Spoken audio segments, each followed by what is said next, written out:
Welcome to Fiction Audiobooks. If you enjoy the content, like and subscribing would be greatly appreciated.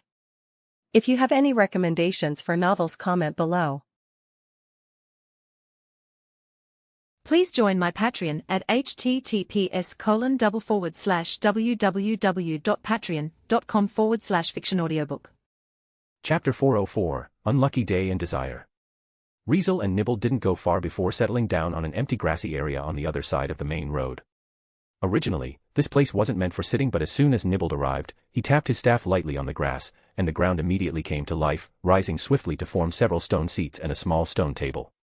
Still unsatisfied, Nibbled tapped his staff on the ground again, causing an even greater upheaval, and before long, a finely crafted stone pavilion appeared. Oh, not bad.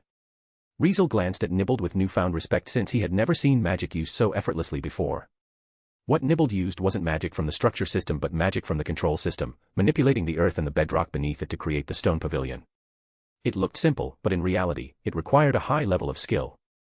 At the very least, even Yuri, who specialized in the control system as a strategic class magician, wouldn't be able to pull this off. Riezel himself wouldn't be able to do it either if he only used and depended on control system magic. Needless to say, that alone spoke volumes about Nibbled's magic attainments. Didn't that guy from the Hadith family call him Grandmaster or something? Riezel found himself curious about Nibbled's status. Looks like there's something to that title. With such a thought in mind, Riezel soon took a seat at Nibbled's invitation, while Andrea sat nearby before the three of them casually chatted. Most of their conversation revolved around the commotion Riezel had caused in the royal capital, making it clear that both Nibbled and Andrea were quite curious about him. Felix, on the other hand, sat restlessly for a while before he finally couldn't take it anymore and excused himself. He just couldn't ignore Riezel's occasional glances in his direction or the deep meaning behind them, so he hurried off to the side and used a communication magic crystal, contacting his father, Count Hadith, to explain everything that had happened. Thanks to that, Felix got a brutal scolding from Count Hadith. His furious voice was so loud it nearly reached Riezel and the others, making Felix fully realize just how intimidating and extraordinary the status of Sword Saint was. Fortunately, Felix hadn't done anything wrong yet, so while his father was pissed, he wasn't about to abandon him. I'll contact your aunt and have her try to persuade your uncle to apologize to the Lightning Sword Saint on your behalf. If he's willing to step in, the Lightning Sword Saint probably won't hold a grudge against you. Count Hadith said this while also issuing a stern warning. From now on, behave yourself and make sure to properly entertain the Lightning Sword Saint. Got it. Upon hearing this, Felix said yes repeatedly, agreeing without hesitation. His timid demeanor was a far cry from the arrogance he had displayed while running rampant in Carudia. Count Hadith gave a few more instructions, reminding and warning Felix multiple times as if he still wasn't convinced Felix wouldn't mess up. It wasn't until Felix repeatedly promised to comply that Count Hadith finally ended the call. Felix let out a sigh of relief before cursing under his breath. Fuck, what the heck is wrong today? Today was a seriously unlucky day for Felix.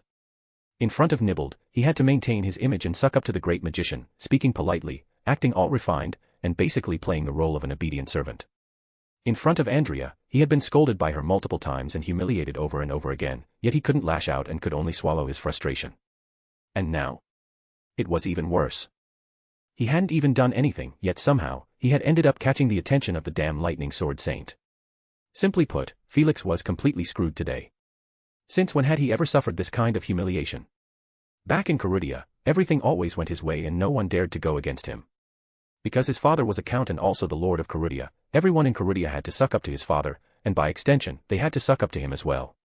Even when dealing with people of higher rank than his father, they still had to show the Hadith family some respect, simply because the Hadith family was a vassal of the Mavros family, and on top of that, the Guardian Sword Saint's wife was the elder sister of the current head of the Hadith family. With such connections, even marquises or dukes wouldn't dare to mess around too much. At the very least, they had to show the Hadith family some courtesy and respect, so even when facing those from marquis or even duke families, Felix could always keep his composure since they couldn't afford to look down on him. Felix didn't have many people he couldn't afford to mess with, as aside from the royal family, the only ones on the list were sword saints and strategic class magicians, who held power and influence on par with his uncle, the Guardian Sword Saint.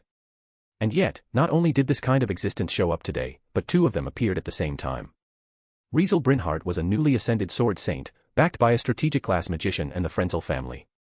Nibbled Garland wasn't a noble, nor was he a strategic class magician, but in some ways, his influence surpassed even theirs, at least in the world of magic. Neither of these two was someone the Hadith family could afford to mess with, not even with the backing of the Mavros family. For this reason, Felix had been holding in his frustration all day. Instinctively, he glanced at Riezel and, seeing that Riezel looked way younger than him, jealousy started bubbling up inside him. How the hell did some low-born country bumpkin become a sword saint while I had to force a smile at that kind of trash? Felix's expression twisted slightly. Even though he was a magician as well, his talent was unfortunately not anything worth mentioning. In Carudia, Felix could still be considered a genius, but when he was 15 and went to the royal capital for testing, hoping to get into Spriller Academy, he didn't even get accepted. In other words, while Felix had some talent as a magician, it wasn't nearly enough to earn him a spot in one of the 4 top magic academies in the Akasha continent. Felix's magic compatibility was also painfully average. He had the transformation system in 3rd grade, the control system in 3rd grade, the interference system in 2nd grade, and the structure system in 2nd grade, not a single 4th grade. Forget becoming a tactical class magician, he couldn't even learn the highest rank magic below that class. As a result, Felix's strength was only about the same as an ordinary knight from a major noble family's knightly order, essentially, a level 3 in the world of Danmachi, only slightly stronger than Gerald, but that was about it.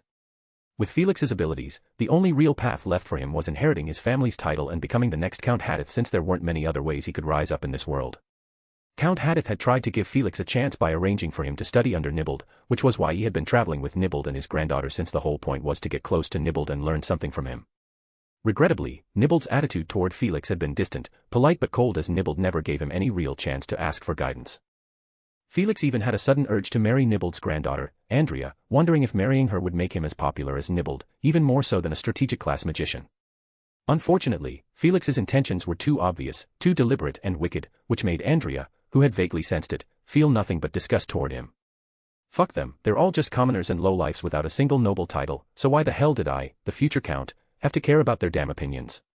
Having this thought, the more Felix thought about it, the angrier he got, and the more jealous he became, especially when he saw Lisbeth among the refugees handing out monster meat. He almost couldn't hold back the storm of emotions inside him.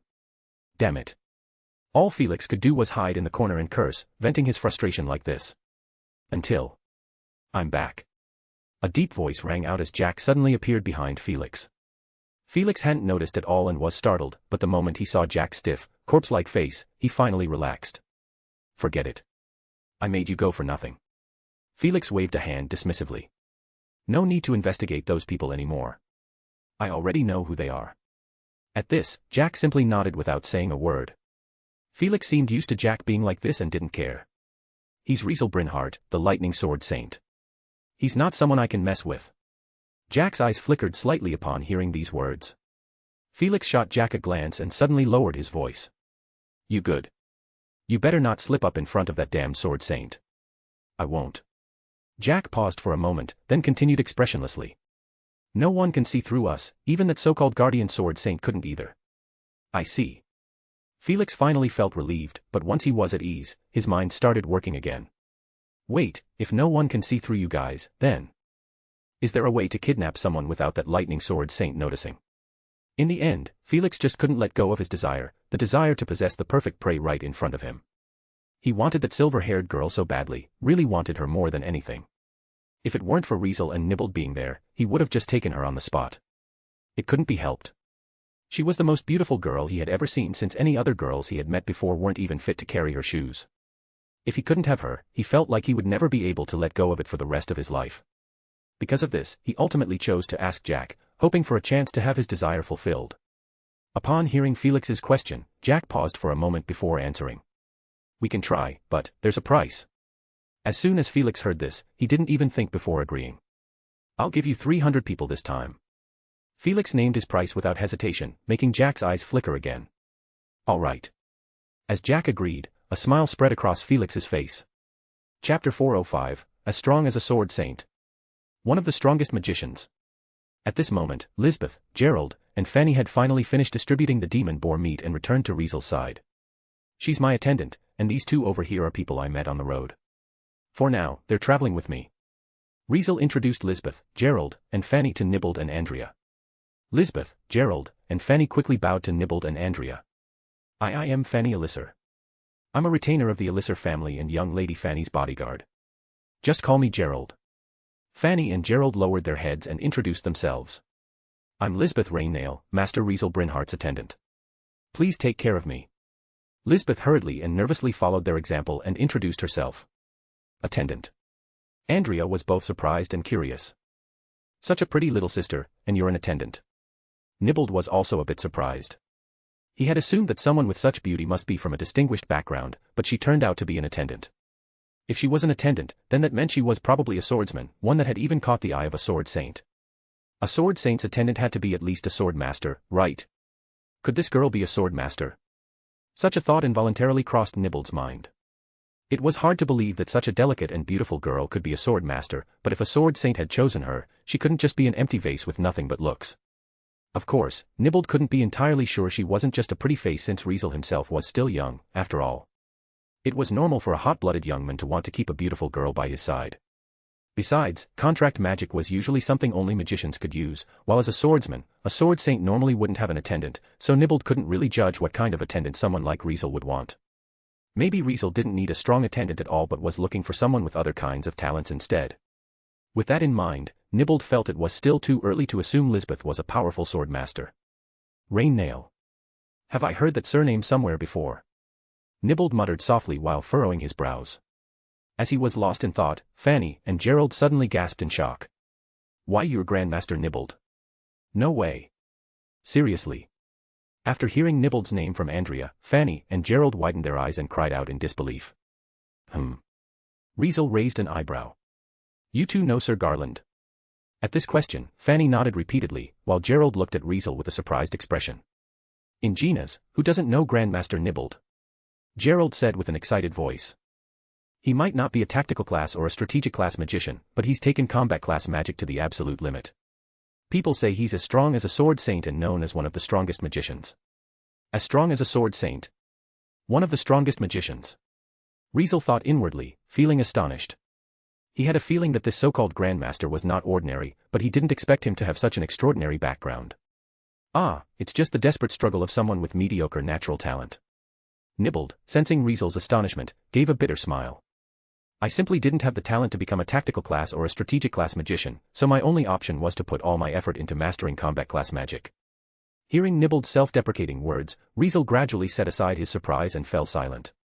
To become a tactical class or a strategic class magician, both immense magical energy and sufficient magic compatibility were essential.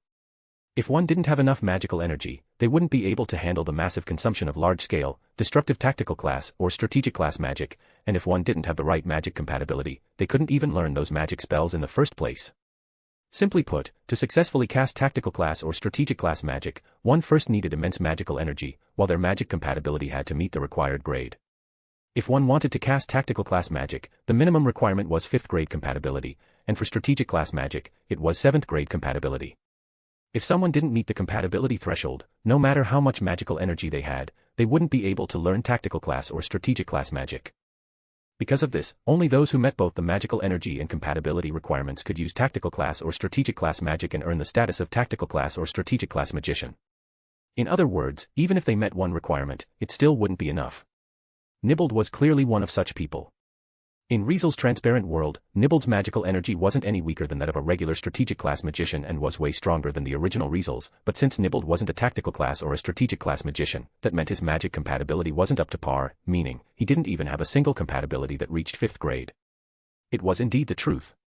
Nibbled's magic compatibility was actually not that bad since, while his compatibility with the transformation system and the structure system was only 1st grade, both the control system and the interference system were 4th grade.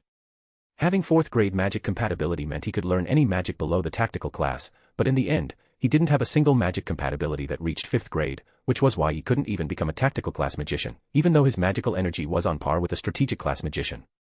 Needless to say, this was exactly why there were so few tactical class and strategic class magicians on the Akasha continent. In this world, there were so many countries, so many people, and no shortage of geniuses with incredible talent, people who were born to be outstanding magicians like those with incredibly immense magical energy and those who had extraordinary magic compatibility. Unfortunately, to become a tactical class or a strategic class magician, both were required since lacking even one meant failure. As a result, this world wasn't short of people with magical energy comparable to strategic class magicians, yet unable to reach that level due to mediocre magic compatibility or people who had extraordinary magic compatibility but insufficient magical energy. In the end, across the entire Akasha continent, there were only a little over 100 tactical class magicians, while strategic class magicians numbered just 8, their numbers were pitifully low. Nibbled was lucky since he at least fulfilled one condition where his magical energy was immense, allowing him to use magic freely, but he was also unlucky since he lacked the other requirement, forever missing his chance to become either a tactical class or strategic class magician. Nibbled's saying, mediocre natural talent, was a helpless yet self-mocking evaluation. In the end, such a situation had pushed him to the peak of combat class magic, the only field he could truly master. Not becoming a tactical class or a strategic class magician. It wasn't actually that bad. It had been said before that while tactical class and strategic class magic were undeniably powerful, their activation conditions were incredibly strict, making them nearly impossible to use in actual combat. Combat class magic didn't have the same range or destructive power, but it was easy to use, making it the dominant force in battle. Many magicians in this world even believed that mastering strategic class magic didn't make someone the strongest since true strength lay in mastering combat class magic. Yuri herself had said more than once that if a magician didn't train their combat class magic well, even as a strategic class magician, they could still lose to some random hooligan on the street. It was only natural, as in true combat, there was neither the time nor the conditions to cast strategic class magic, so in such cases, a magician unable to use magic was nothing more than a dead fish. For this reason, even after becoming a strategic class magician, Yuri continued training her combat class magic relentlessly, striving for the power to take control of her own fate. Fortunately, her efforts hadn't been in vain. Now, not only could she hold her ground even against a sword master, but if she got the chance to use her signature magic, decomposition magic, a magic that could break down all matter, reducing it to nothing, it was a guaranteed death sentence for her enemies. In Riezel's eyes, Yuri was definitely stronger than Riveria, and if the two dueled, he believed Yuri would undoubtedly win. Nonetheless, even someone like Yuri still couldn't match a sword saint.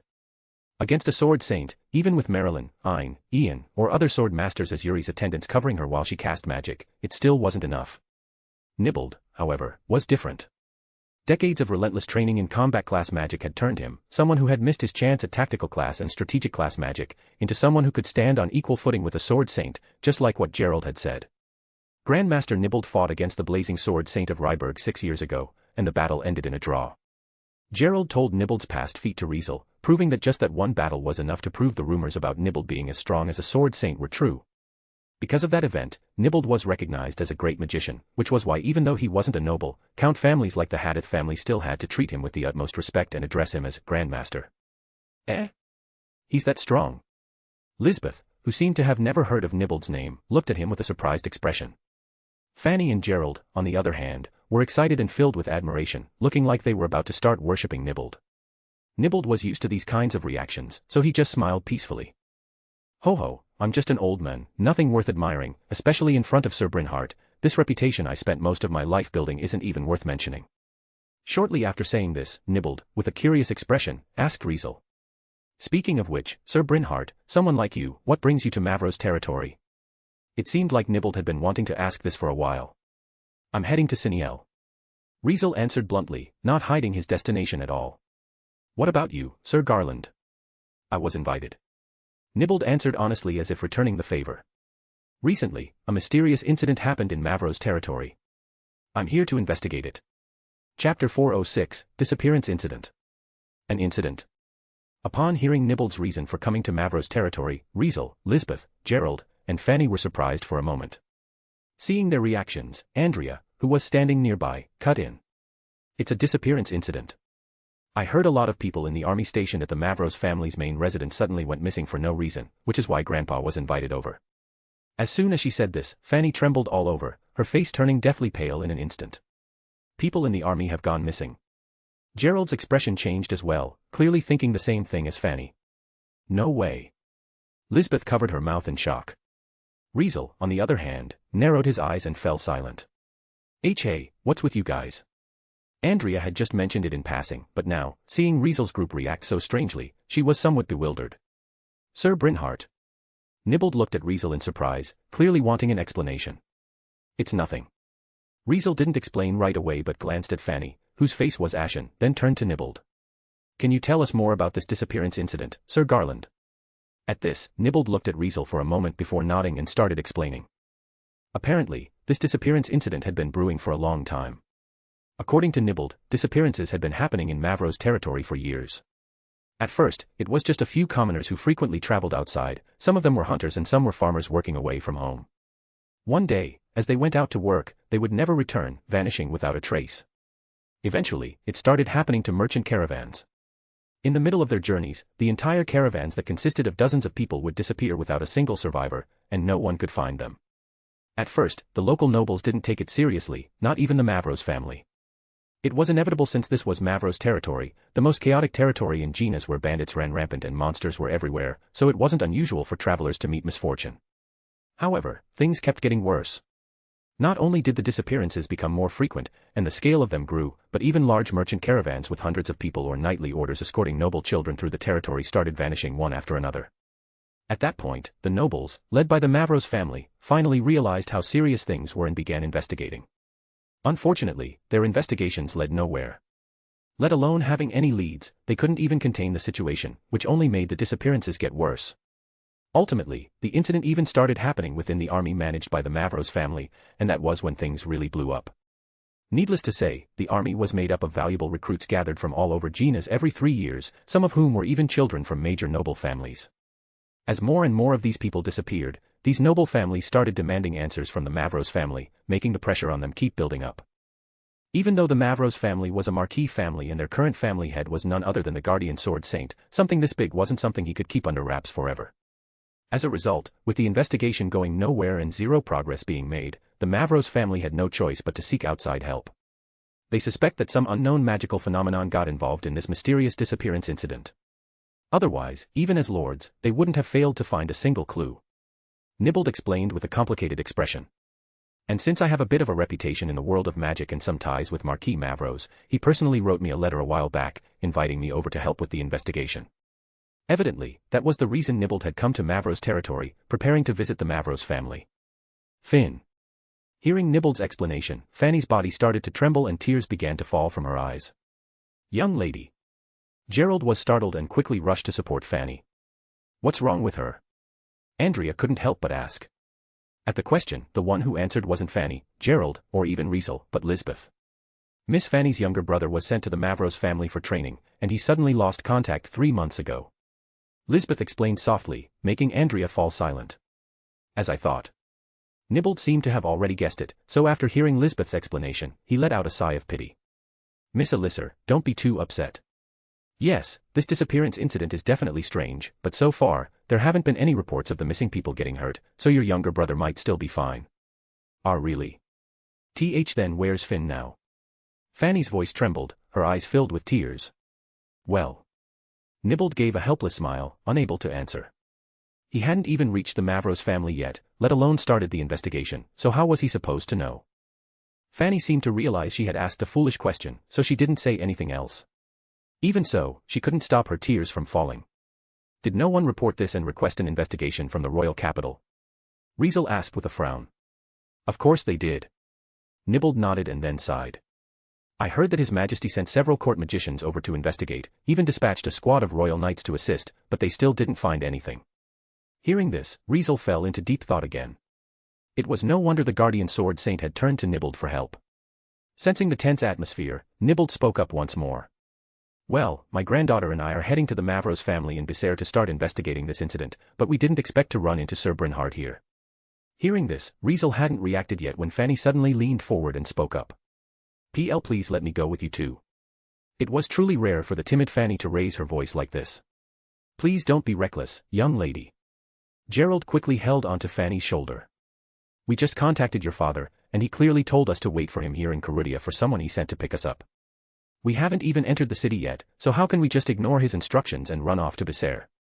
Hearing this, Fanny didn't say a word and just looked at Nibbled with stubborn, tear-filled eyes, silently expressing her determination. Seeing this, Nibbled was really in a tough spot. Fanny wasn't exactly unrelated to the matter, but she was ultimately still just a little girl. Even if she tagged along, what could she actually do? Besides, since her father had already made his stance clear, Nibbled obviously didn't want to take Fanny to Becerre. Not to mention, there were too many unknowns in this incident and no one knew what kind of dangers might be lurking ahead, so he definitely wouldn't dare bring a little girl who couldn't even defend herself. For this reason, Nibbled was about to refuse, but just then, Andrea tugged on his clothes. Her little brother might have gotten caught up in this mess. Grandpa, just let her come along, okay? Andrea actually requested something so unreasonable. Andrea, don't be ridiculous. Nibbled frowned. Even the royal family and the Mavros family haven't found any clues yet. You must know there could be unimaginable dangers involved, so how could I just take someone along for a reason like that? If you say so, what about me then? Andrea huffed. What made you decide to bring me along, Grandpa? That's different. Nibbled let out a chuckle in exasperation. You're already 17 and soon, you'll have to set out on your own path to study magic.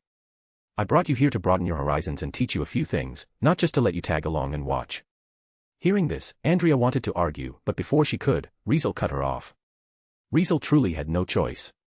While he was lost in thought, Lisbeth tugged at his sleeve, instantly making him understand what was on her mind. Just like Andrea, she had clearly felt a bit of sympathy for Fanny's situation, which left him speechless for a moment. In fact, he was actually in line with Nibbled's thought. If it were up to him, he wouldn't want to bring a 12-year-old girl with no ability to protect herself into a situation where unimaginable dangers might be lurking either. Needless to say, Lisbeth and Andrea were being pretty willful about this. Just because they felt bad for Fanny, they wanted to grant her request. In his eyes, that was kind of absurd. However, seeing Lisbeth looking at him with those hopeful eyes, he couldn't help but feel his heart soften just a little. Whatever. I also needed to pass through Becerre anyway. Decided, Riezel turned to Nibbled and spoke before Andrea did. Actually, having Miss Fanny tag along isn't exactly a bad thing. If her little brother really got caught up in this incident, maybe as his big sister, she might notice something at the scene that others wouldn't. Hearing Riezel's words, Nibbled froze. Besides, she already knows about this now, so even if we don't take her along, I don't think she's just gonna sit tight in Carudia and wait for her father to come get her. Riezel continued with a faint smile. I mean, this young lady right here dared to sneak out of her house with just one bodyguard just because her little brother hadn't contacted her for a while. Do you know that she almost got kidnapped by a bunch of bandits who were ready to have their way with her before? Riezel's words made Fanny, who had been acting all stubborn, go pale before lowering her head in shame. No doubt, Riezel was indirectly calling her out, calling her reckless, calling her ignorant of danger. Lisbeth and Andrea, stunned, exchanged glances but didn't say anything. Maybe they were finally starting to reconsider whether standing up for Fanny was the right move. You mean to say? Nibbled looked at Riezel thoughtfully. I mean, for now, taking her along wouldn't hurt. Riezel shrugged casually. If she turns out to be a burden, we can just send her back. With the highest tier teleportation magic, Gate, he could send Fanny back to Carudia anytime. Besides. By the way, we'll be coming too since our destination includes Becerre as well. Under Nibbled's surprised gaze, Riezel said this casually. Chapter 407, Who Are You Again? Riezel's final destination on this journey was, of course, the neutral region between Genas and Ryberg, a city built by a sword saint, home to the ancient ruin related to Maslow, a city called Siniel. Before setting off, Riezel had heard from Marilyn that entering Siniel wasn't exactly easy. I heard that if you want to enter Siniel from Mavro's territory, you have to get permission from the Lord first. Because of what Marilyn had said, Riezel planned to find a guide after arriving in Mavro's territory to figure out what was happening. On his way to Carudia, Riezel had already asked Gerald about the details. It was a direct order from Marquis Mavros. To prevent enemy spies and troublemakers from sneaking in and out, the Mavros family had built a defensive line at the border with the kingdom's support for a long time. It had apparently been completed in recent years and officially put into use last year. From what I heard, the Mavros family not only stationed guards there but also set up all kinds of magic defenses to strengthen its defensive and warning capabilities. I don't know if it's true or not, but I heard they even built a tactical class magic barrier to completely block any invasions. Since last year, anyone from Genas who wants to enter Siniel and leave Mavros territory has to get Marquis Mavros' approval. In other words, if Riezel wanted to enter Siniel, he had no choice but to deal with the Mavros family. Otherwise, the moment he reached Genas' border and arrived at Mavros territory's border, the guards and the magic barrier there would definitely stop him. Stop me? Can they? When Riezel heard about it, he didn't think much of it. It was only natural. Given he had plenty of teleportation magic at his disposal, unless that so-called tactical class magic barrier and all the magic defenses set up along the border had effects that could block teleportation, he could come and go as he pleased. One should know that this world wasn't like the world of Overlord. Magic with teleportation effects was basically limited to space magic, and only those with imaginary compatibility could use it. But those with imaginary compatibility were extremely rare in this world, rarer than tactical class magicians, which meant that magic spells of the Akasha continent had very few effects that could counter teleportation magic. Riezel seriously doubted that the magic barrier and magic defenses at the border had any way to stop teleportation magic from the world of Overlord, so he didn't pay it much attention. Nonetheless, even if they could, so what? If he wanted to break through, did they really have the ability to stop him? Maybe if the Guardian Sword Saint showed up, there would be a chance. Ultimately, Riezel, after hearing Gerald's explanation, didn't bother thinking about it any further and made a simple plan. After dropping off Fanny and Gerald in Carudia, he would head straight for the border, pass through the guards, and enter Siniel. Of course, doing that would most likely attract the attention of the guardian sword saint. Considering the Mavros family was located in Becerre, a city near the border and also the closest city to Siniel, if Riezel stirred up trouble there, the guardian sword saint stationed in Becerre would probably take action. Regardless, Riezel was still going to go for it. If there was no way to negotiate his way through, he would just test the waters a little. With that in mind, his mentioning that Becerre was also one of his destinations wasn't just random talk. Becerre was right next to the border, so it was a necessary stop on the way. If he wanted to reach Siniel without using teleportation magic, he had to pass through Becerre. Since their paths aligned, he didn't mind traveling with Nibbled, Andrea, Fanny, and Gerald for now. Is that so? Upon learning Riezel's plan, Nibbled finally got swayed. All right. Nibbled nodded and then turned to Fanny. But, I'll only let you come along when I'm investigating things related to your younger brother. Other than that, I can't take you with me. Is that okay with you, Miss Alyssar? No problem. Fanny wiped the tears from the corners of her eyes and agreed. Since that's settled, let's get ready to head out. Riezel stood up before glancing at Gerald. As for your family's mess, you guys can deal with it yourselves. I don't want to end up getting blamed by Viscount Alyssar. Gerald could only nod helplessly, his face full of bitterness. Lisbeth had no complaints at all as, seeing Riezel stand up, she immediately went to get the carriage, but just then, as if perfectly timed, Felix happened to return. Felix no longer looked like a sweaty, nervous wreck like before but had a bright, refreshing smile as he walked up to Lisbeth. Since we're all heading to Becerre together, why not take my family's carriage? Felix spoke enthusiastically to Lisbeth. Our carriage is big enough to fit 10 people easily. A beautiful lady like you shouldn't have to do a coachman's job. No, actually, a job like that was never meant for someone as beautiful as you in the first place. Come, join me. My carriage is right this way. As Felix spoke, he instinctively reached out to take Lisbeth's hand, but when he noticed Riezel and Nibbled standing nearby, he quickly held back. Ah, what? Lisbeth seemed completely caught off guard by the whole situation. Watching Felix suddenly run up to her and start acting all gentlemanly, she was stunned for a moment before hesitantly asking him. Who are you again? With just this one sentence, Felix's bright, confident smile froze on his face. Puffed, ha ha ha. Andrea immediately burst out laughing without a shred of restraint, making Felix's already stiff expression turn even darker, like a pig liver color. Riezel couldn't even be bothered to pay attention to this so-called young master anymore, so he nonchalantly turned away and ignored him. Let's go. Saying this, Riezel was the first to walk off. Sorry for being rude. Lisbeth quickly bowed slightly toward Felix before hurrying after Riezel. Fanny and Gerald, on the other hand, were having a deep conversation. Gerald seemed to be trying to convince Fanny of something, but she stubbornly shook her head, standing firm, which made him sigh over and over again. A while later, Gerald seemed to give up, so with a resigned look, he took Fanny along and followed Riezel and Lisbeth back to the carriage. Meanwhile, Felix was completely ignored, his face still stuck in the pig liver shade for a long time. Young Master Felix, we're about to leave. Nibbled called out to the frozen Felix. Don't want to come along, young master? Andrea asked with a hint of mockery and sarcasm. It's fine if you don't, though. Sir Brynhardt's carriage is pretty big, so I'm sure it can fit the two of us without any problem. Hearing this, Felix nearly lost his cool. I'll be right there. Felix said, forcing a barely there smile at Nibbled and Andrea. Nibbled immediately shook his head before turning to leave. Andrea, on the other hand, was more direct. She stuck her tongue out and made a face at Felix without hesitation before running off, following Nibbled. Rumble. Once Nibbled had left, the small stone pavilion seemed to lose whatever force was holding it up as it began to shake and collapse, sending a thick cloud of dust into the air. Cough, cough, cough. Standing nearby, Felix unexpectedly inhaled the dust and immediately broke into a violent fit of coughing, looking incredibly disheveled. Fuck them. Felix's face, which had already turned the color of pig liver, turned even more pale with fury. He was mad. He was furious. He was mad that Riezel had no respect for him, furious that Andrea looked down on him, treated him like he was nothing, and had the nerve to be so dismissive. In the next second, however, Felix suddenly smirked for some reason. You guys just keep being cocky. Once I get her, let's see who'll smile last. Outside one of the city gates of Carudia, two carriages rolled out one after another. Instead of entering Carudia, they started heading south, toward the direction of Becerre at the southern border. Riezel's carriage was in the front, with Felix's carriage trailing behind. Surrounding them were numerous fully armored knights, forming a large, imposing procession. The clattering of the wheels and the sound of footsteps echoed through the main road, creating a far more impressive scene than when Riezel's group had arrived in Carudia. At this moment, the advantage of having such a massive formation became obvious. Such overwhelming sound and the knights marching in such a military-like, solemn manner had completely driven away the endless stream of bandits as they hadn't been seen since.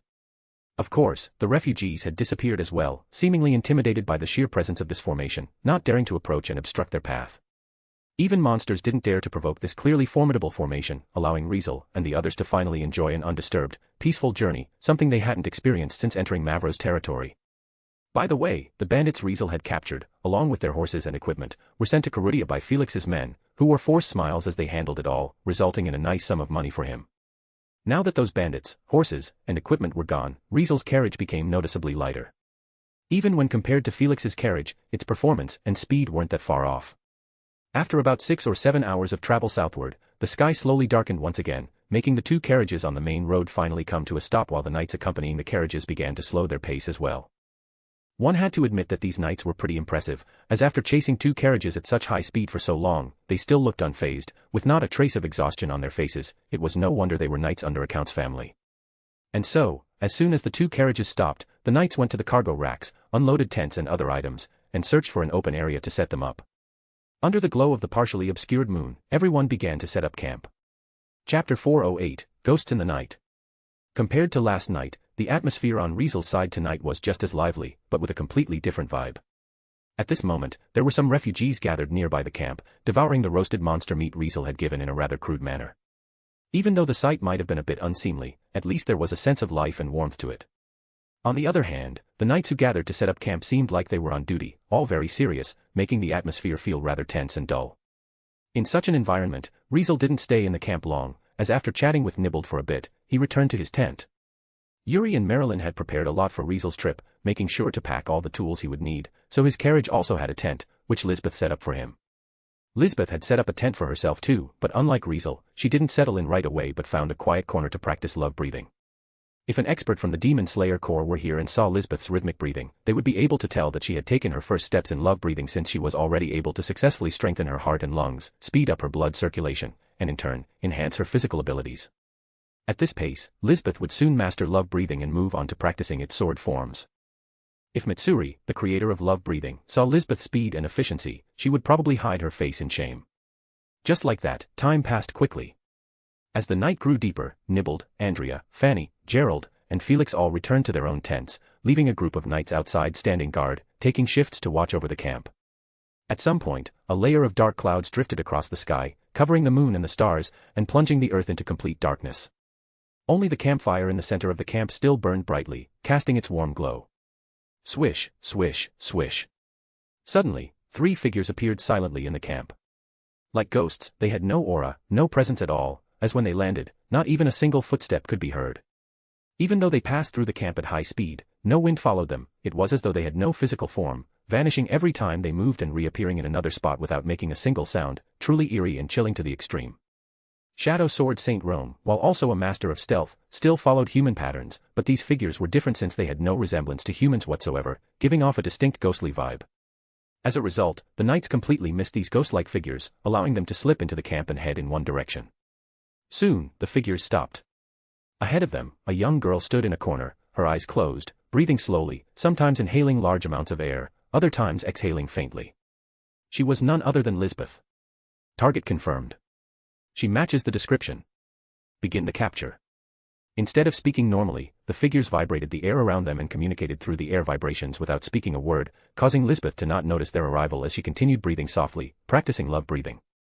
In the next second, the figures moved again, darting forward like ghosts, extending their arms toward Lisbeth with eerie, ghost-like speed. What they didn't know was that not far away, in another tent, a pair of tightly closed eyes suddenly opened, a coldness gleaming in them. In that instant, Lisbeth, who had been completely unaware of anything, suddenly opened her eyes as if she had received some kind of signal. Her eyes first flashed with a hint of surprise before quickly hardening into a sharp focus. Zing! Inside Lisbeth's tent, Maslow, lying silently on the ground, suddenly trembled before unsheathing itself on its own, transforming into a chilly flash of swordlight that shot toward her direction. Seeming to sense something unusual, the figures paused for a moment, but after this brief pause, they moved even faster, reaching out to grab Lisbeth just before Maslow reached her.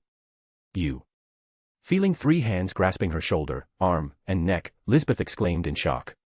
She tried to struggle, but as cold, dark energy surged from the 3 hands that touched her, she immediately froze, feeling a chilling power drain her warmth and consciousness, turning her into a lifeless, immobile corpse, unable to respond at all. Mas, ter. Lisbeth barely managed to utter the name that seemed carved into her bones before going completely still. Swiftly grabbing Lisbeth, the figures, like ghosts, silently vanished. They were incredibly fast since, in the blink of an eye, they had already left the camp and were about to merge with the darkness. Unfortunately, that was the last move they could make to escape. Boom. With the sound of rumbling thunder, a flash of lightning suddenly cut through the darkness, slicing through the campfire's glow with incredible speed. Thunder breathing, first form, thunderclap and flash. Following these words, the lightning turned into a slash and quickly caught up with the 3 figures, slicing down with fury. Boom, boom, boom. Powerful enough to split mountains, the lightning slash struck the 3 figures, and yet, instead of cutting them down on the spot with a spray of blood, it seemed to hit solid iron, sending them all flying. Unable to move, Lisbeth fell from midair. Bzzz. In the critical moment, the lightning flashed again before a figure appeared beside Lisbeth. Are you okay? Riezel, holding a black sword, caught Lisbeth in his arms and asked her softly. Mas, ter. Lisbeth tried to respond but found it surprisingly difficult since her lips could barely move. Seeing this, Riezel immediately recognized Lisbeth's condition. Is this paralysis? As Riezel confirmed Lisbeth's condition, he let out a sigh of relief. Swish, swish, swish. Just then, the 3 figures that got struck by Riezel's lightning slash unexpectedly charged back in. Someone appeared, obstructing the mission. Confirming the identity of the obstructor, it's the new sword saint, Riezel Brynhart. Unable to overcome, change strategy, focus on capturing the target. As the air got filled with subtle vibrations, the 3 conversed with each other. In the next moment, the 3 quickly spread out without a sound, taking a large detour, except for one, the rest scattered in different directions, completely avoiding direct confrontation with Riezel. Who are you? Riezel held Lisbeth with one arm and gripped his sword with the other, asking coldly to the strange attackers. Upon a closer look, these attackers were cloaked, their faces hidden, leaving only faint outlines of their bodies visible. Riezel immediately activated the transparent world, making his eyes shimmer with a transparent glow. In the next second, he froze. You. Before Riezel could finish his sentence, one of the 3 attackers charging directly at him reached his front and thrust a dagger at him. Upon closer look, like its user, the dagger was equally strange, resembling the claw of a fierce beast. Not only did it have 4 additional blades extending from the edge, but the surface of the blades was slightly curved, making one question whether it could even function as a weapon. Only someone who possessed the transparent world like Riezel could feel the chilling energy emanating from this claw-like dagger, sending shivers down one's spine as if they had touched something extremely repulsive. A cold light flickered in Riezel's eyes, and without delay, he chanted magic. Greater teleportation.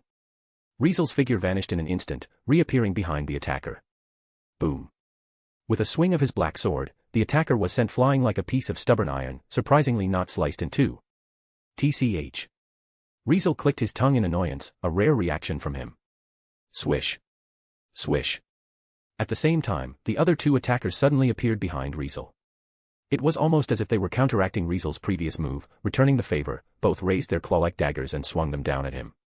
Body of effulgent Heliodor. Noticing the cold, ominous attack from behind, Riezel didn't choose to dodge with teleportation magic this time but calmly chanted a 10th tier magic that was the same type as Body of Effulgent Beryl and Body of Effulgent Aquamarine. Body of Effulgent Heliodor, a defensive magic that could reduce slashing damage for a certain period and completely negate a single instance of slashing damage, surrounded Riezel's entire body with a golden red glow. Whoosh. Whoosh. In the next moment, as the 2 claw-like daggers pierced into Riezel's back, slicing through his body, Body of Effulgent Heliodor activated, making time seem like it reversed as his body suddenly shifted, displacing a distance and pushing the 2 daggers away. Maximize magic, Fireball. Having shifted a distance, Riezel appeared right next to the 2 attackers and stretched out a finger toward them. In the next moment, surging flames erupted, gathering into a massive fireball that shot out from Riezel's fingertip. Asterisk boom. Asterisk. As the massive fireball hit the 2 attackers, it created a deafening explosion in the air that swept through the area, making flames rage and engulf everything in its path in a blaze, scaring off countless flying insects and animals. Such a loud explosion naturally made the people in the camp startled awake. What's happening? What's going on? An attack. Get ready. Exclaiming in a hurry, the knights began to stir, drawing their weapons and rushing toward the direction where the explosion had taken place. Chapter 409, Bloody and Violent. As the roaring flames burning at the edge of the sky gradually faded, everyone in the camp gradually approached the explosion site. Riezel held Lisbeth in his arms as he dropped from midair, his gaze fixed on the center of the extinguishing flames, his brows furrowed deeply. In his field of vision, the two attackers who had just been hit by fireball soon appeared. Now, their cloaks had vanished, revealing their true faces with stiff, death-like expressions and bodies charred black, covered in burn marks, still smoking. Such injuries, if they had been inflicted on an ordinary person, would surely have left permanent scars and even caused them to die from the relentless burning pain. Yet, the two attackers, looking like the dead, seemed to disregard their injuries entirely as their faces didn't change in the slightest, and there wasn't even a hint of emotion in their eyes. No match. Too strong. Just like before, they continued to communicate through air vibrations, apparently realizing that trying to take Lisbeth from Riezel's hands would be impossible. Whoosh. Another attacker, who had been sent flying by Riezel's sword, swiftly returned and rejoined his companions. Retreat. He made the decision succinctly, which caused the two burn-scarred attackers to nod. Deciding to give up on the mission, the three of them suddenly vanished under Riezel's watchful eyes. Run. Speaking coldly, Riezel's eyes shifted into a severe glare. Since I can't keep you here, then die. With that, Riezel dispelled Hermit's imitation he had created using Create Greater Item. Just then, the knights from the camp, with Nibbled in the lead, finally arrived, seeing Riezel standing in the gradually extinguishing flames with Lisbeth in his arms. Among everyone, Nibbled seemed to have been the one who was alerted right away. He rode on a wave of sand that rose from the ground, carrying him to this place ahead of others. Sir Bryn. Just as Nibbled was about to call out to Riezel, however, Riezel moved. Time stop. When this magic was chanted, everyone present, including Nibbled, fell into a world of complete stillness before they even heard Riezel's voice. It was as if the entire world was wrapped in a layer of grey energy, or rather, it felt like Riezel was the only one who entered a completely different dimension as everything around him was frozen in time, with him as the center. The flames remained burning but were frozen in place. The birds flying in the sky remained suspended in their flight, frozen. Even the wave of sand, which Nibbled had stepped on, was frozen, unable to move. In this frozen world, only Riezel was free to move. Still holding Lisbeth in his arms, Riezel slowly moved forward with a cold expression, eventually arriving at a forested area, where he found his targets.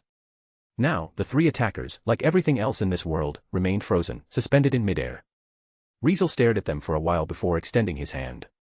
He had to admit that these three attackers were very strange, extremely peculiar. Not to mention the abnormalities he discovered through the transparent world, but even during the recent battle, their behavior was also highly unusual.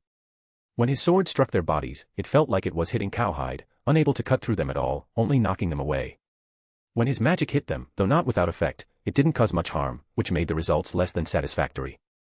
Moreover, they appeared and vanished without a trace silently like ghosts. He was convinced that this wasn't the kind of power magic or swordsmanship could bring but something entirely different, especially that cold, eerie energy. It made him particularly cautious.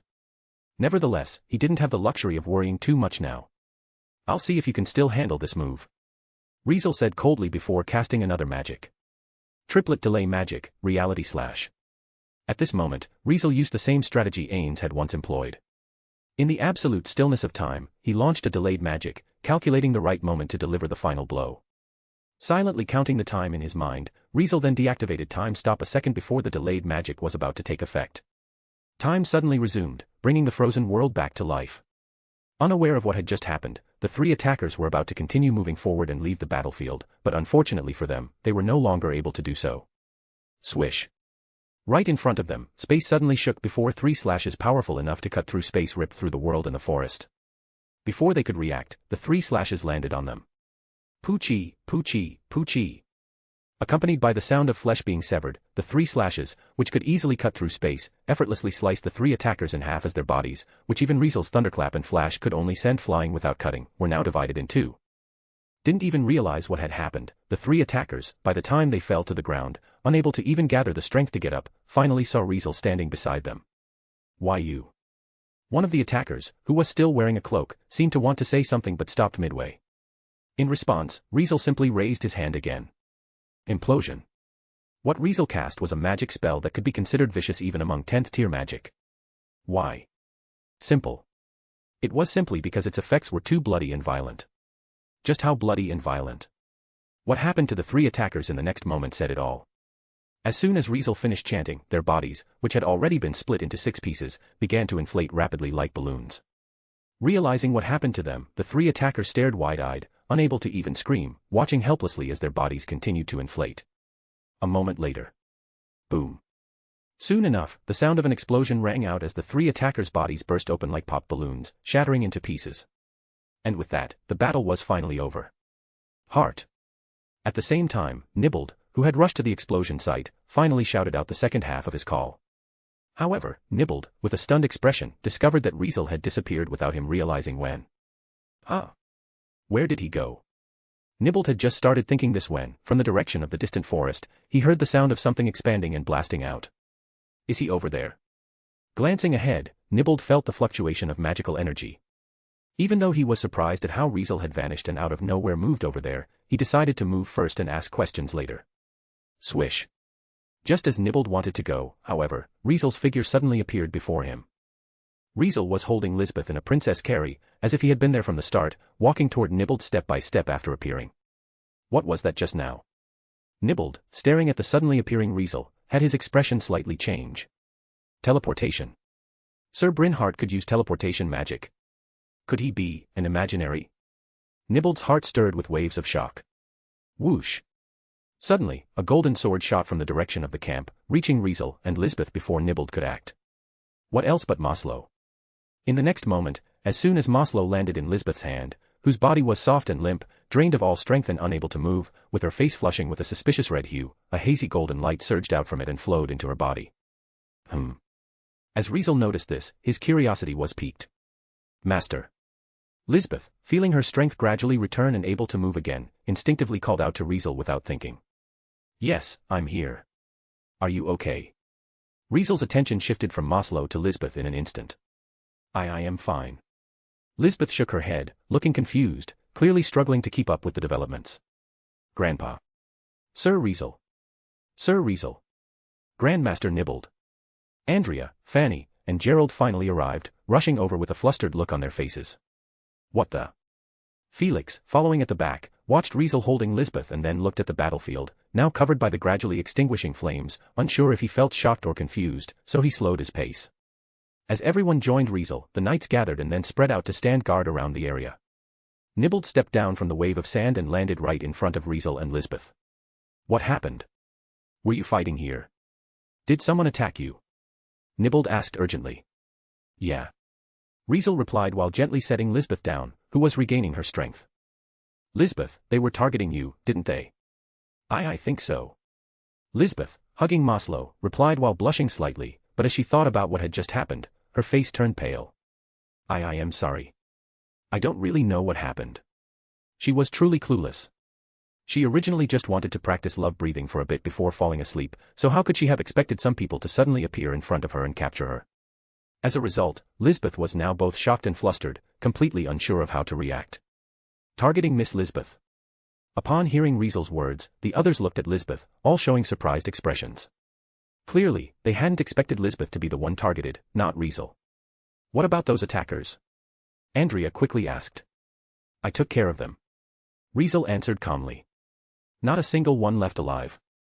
Nibbled asked while frowning. No choice. I mean, those guys were very strange. I wasn't confident I could capture them alive, so I decided to just deal with them. Riezel calmly shook his head. But you know what? I think someone here might know who they are. Shortly after saying this, he cast his gaze toward a particular person, causing everyone to immediately follow his gaze and look at the person. Feeling the eyes of everyone on him, Felix froze and forced a twisted smile. Meanwhile, the expressions of the others became either deep, thoughtful, or filled with anger. Seeing this, Felix really felt an urge to turn and run. Chapter 4:10, Accusation. At this moment, the atmosphere around Riezel and the others had inevitably become tense. Now, everyone had split into two groups and were now in a standoff. Riezel and Lisbeth stood together with Nibbled, Andrea, Fanny, and Gerald, forming one group, all staring ahead at Felix. Felix, on the other hand, looked distressed, surrounded by knights who had originally been on guard, watching the area. Of course, since these knights were originally part of the Hadith family's knightly order, they were naturally loyal to Felix. As a result, when Riezel and the others focused their attention on Felix, and the situation suddenly turned against him, the knights immediately changed their expressions. One by one, they abandoned their guard duty and moved forward to protect him. One had to admit, these knights, with a total of 88, were quite a formidable force. To put it into perspective, a noble with the rank of count could only organize a knightly order of up to 500 people, so these 88 knights represented nearly a fifth of the force of the Hadith family's knightly order. Facing such a force, others might have been nervous, like Fanny and Gerald, whose hearts were now racing, but Riezel, Nibbled, and Andrea remained calm, and even Lisbeth wasn't frightened, just a bit uneasy. In this tense situation, Nibbled spoke up first. From Sir Brynhardt's gaze, young Master Felix, you seem to know something, don't you? Nibbled asked solemnly, staring at Felix. I wonder if you would care to share it with us. Upon hearing this, Felix's face darkened before he quickly rebutted. What do you want me to say, Grandmaster? I don't know anything. Why are you suddenly accusing me? He was clearly not talking to Nibbled but to Riezel. It was only natural since Riezel was the one who had directed the accusation at him, so Felix's anger was naturally directed at him. Felix was both surprised and angry. He was surprised because he didn't know why Riezel suspected him, much less why he would point the finger so directly at him. He was angry because after Riezel pointed the finger at him, Nibbled and the others didn't hesitate to join in the suspicion. The stance they took was crystal clear. Honestly, he hadn't expected that Nibbled hadn't even expressed a shred of support for him. He had thought he had grown closer to Nibbled, but now it seemed this magician had never taken him seriously and had subtly been pushing him away all along. Realizing this, Felix's anger boiled over, but even so, he didn't dare lose his cool because he really couldn't afford to.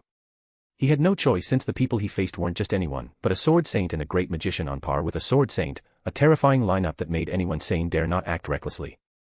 For this reason, Felix could only cry out in protest to Nibbled. Grandmaster, are you suspecting that those attackers have something to do with me?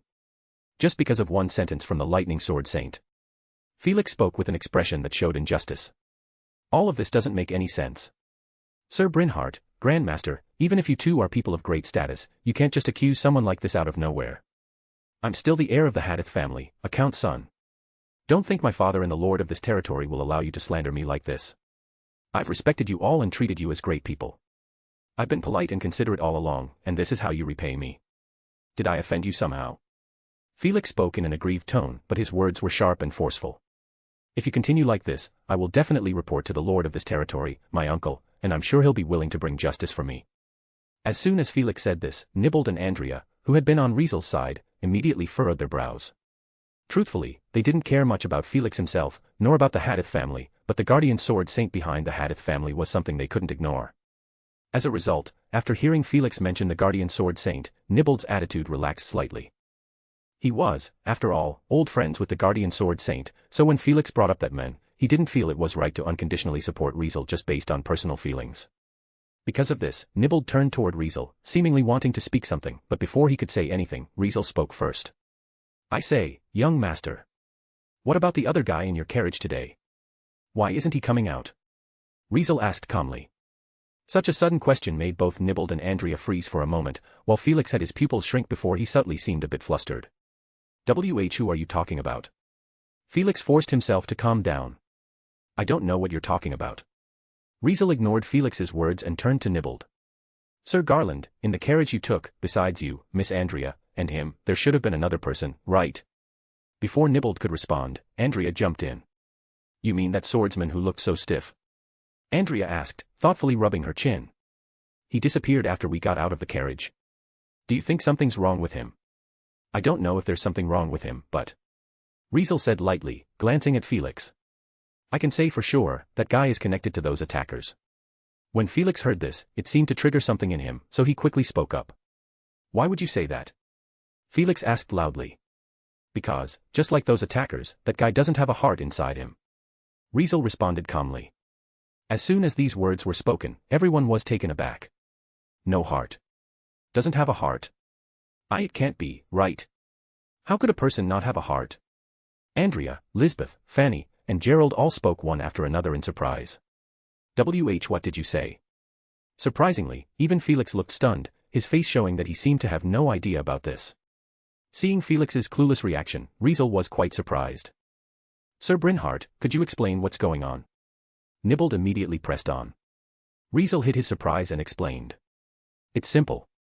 I have an ability that lets me see through the human body and observe various signs of life inside a living being. Today, I used this ability to look at everyone here. I discovered that the fourth person, who was sitting next to you, Sir Garland, doesn't have a heart, and their life signs are also very strange.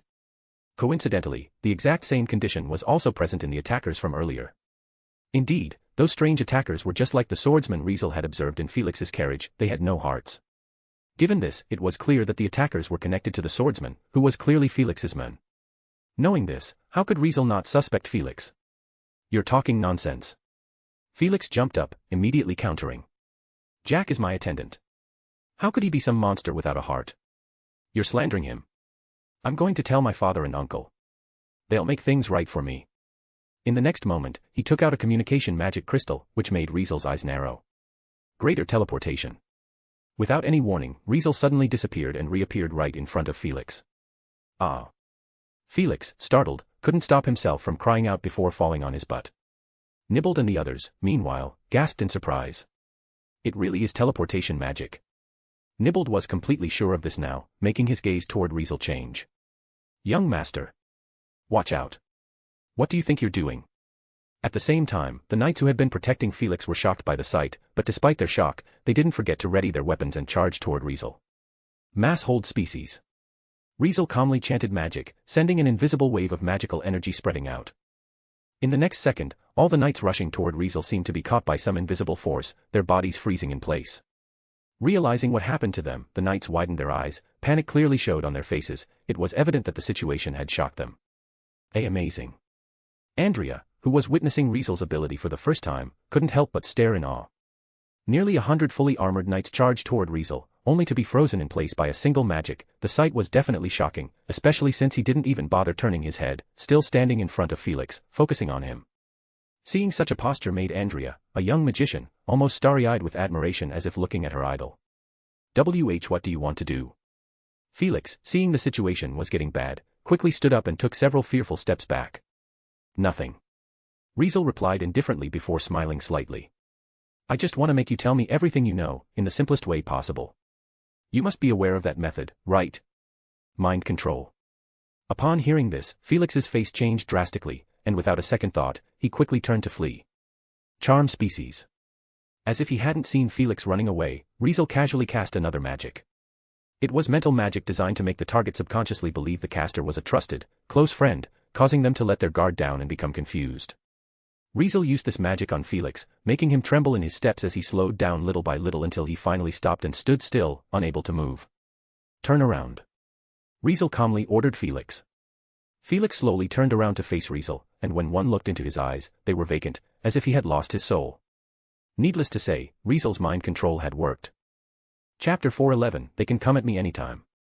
Mind controlled already. Andrea, who witnessed Felix being mind-controlled effortlessly by Riezel with his magic, stood frozen for quite some time, almost unable to react. Nibbled, on the other hand, stared at Riezel's back, seemingly a little dazed.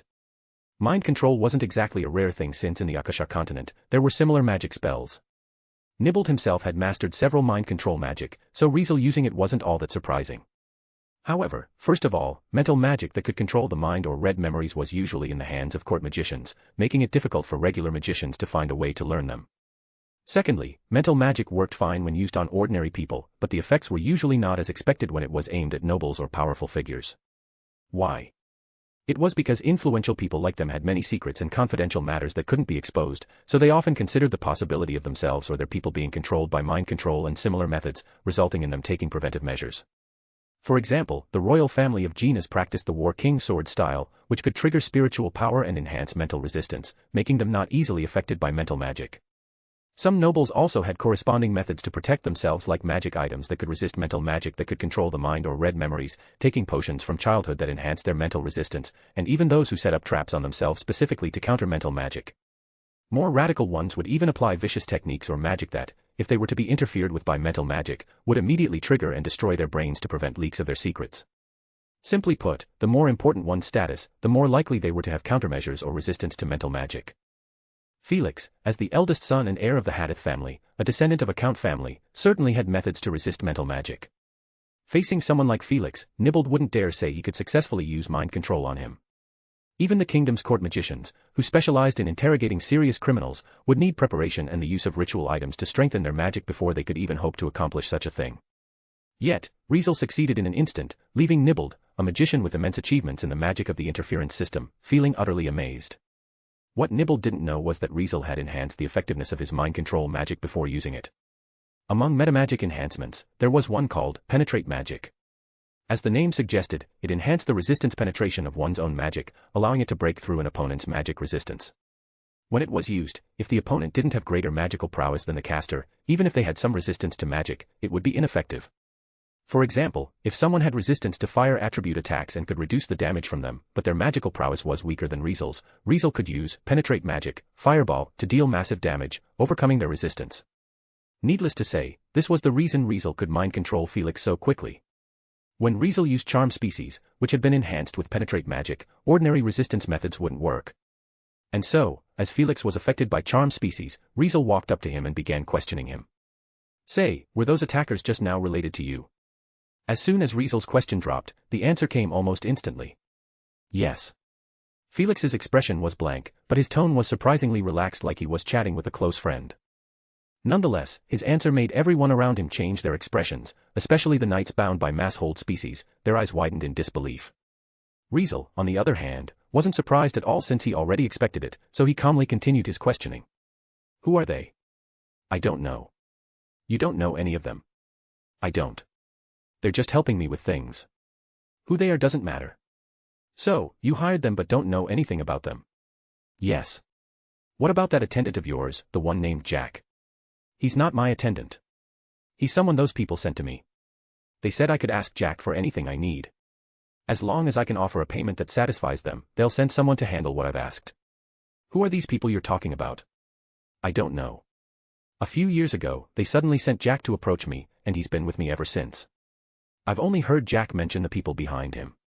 Apparently, they saw something in me, which is why they specifically sent Jack to cooperate with me, but who they are, I have no idea. Felix's words made everyone, including Riezel, exchange confused glances. It feels like we've uncovered some huge secret, doesn't it? Andrea muttered speechlessly, voicing what everyone else was thinking. Nibbled, looking solemn, stepped up to Felix, then turned to Riezel. Sir Brynhart, may I ask him a few questions as well? Riezel didn't answer, simply stepping back to give Nibbled space. Seeing this, Nibbled turned back to Felix. What kind of deal did you make with those people? Felix answered with his usual relaxed tone. A lot, they'll do anything. Whether it's assassinating someone, causing trouble to someone I don't like, or even bringing back people I have an eye on. They make things pretty convenient for me. Bastard. Andrea immediately lashed out with an angry expression. It wasn't just her, Fanny and Gerald were also looking at Felix with angry expressions. From just that one sentence, it was clear what kind of things Felix had been making those people do, which made everyone realize that their judgment of Felix had been far too mild. With what and how much did you pay them to get them to do your bidding?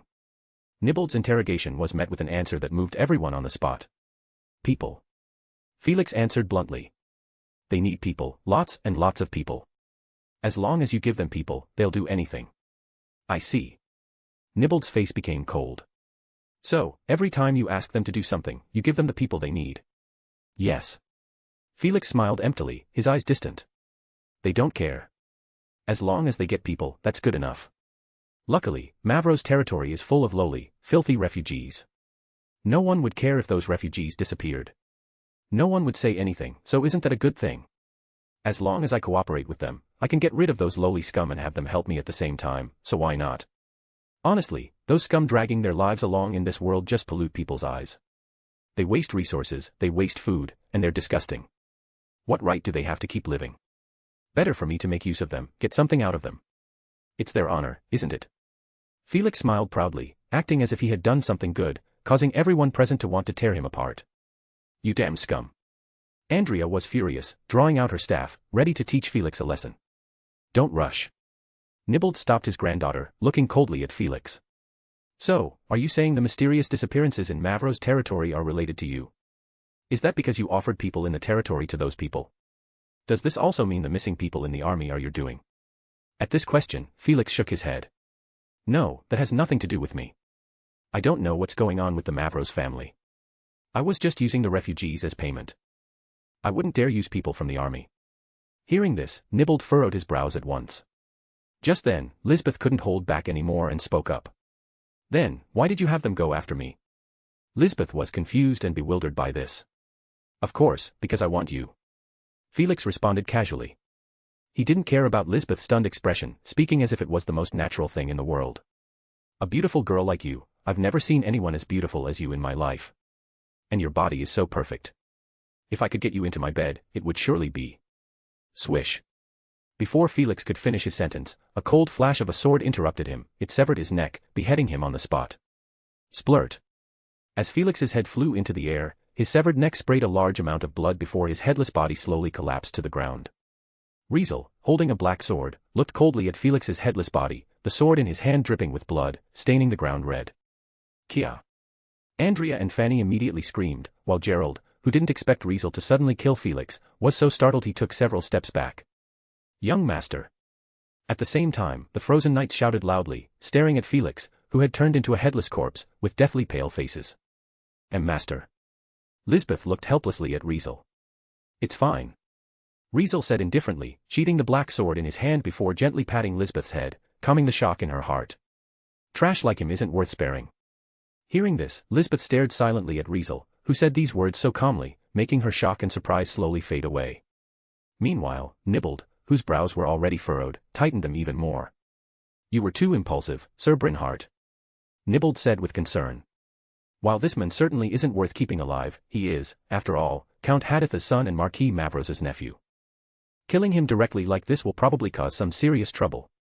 It was clear he didn't approve of killing Felix outright. However. Serious trouble, you say? Riezel turned his gaze toward Nibbled, speaking in a calm voice. Are you saying that when someone makes a move against my people, I'm not allowed to act? If I kill him, it'll cause trouble, but when they harm my people, that won't bring them trouble. Am I not worthy of being a serious trouble in their eyes? As these words left Riezel's mouth, his presence, which had been unnoticed until now, suddenly began to radiate an overwhelming aura that made the ground and air tremble slightly under the power he radiated.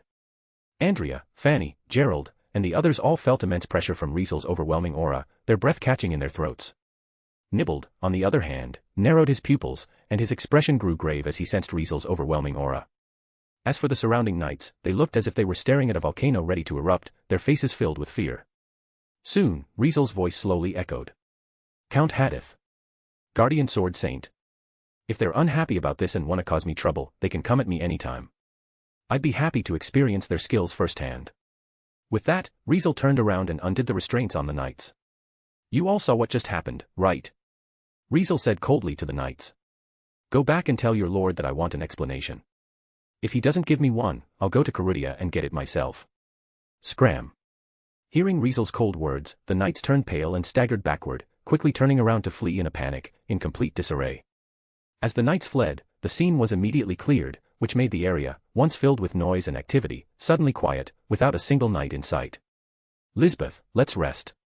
Riezel, as if nothing had happened, reeled in his aura. Why yes.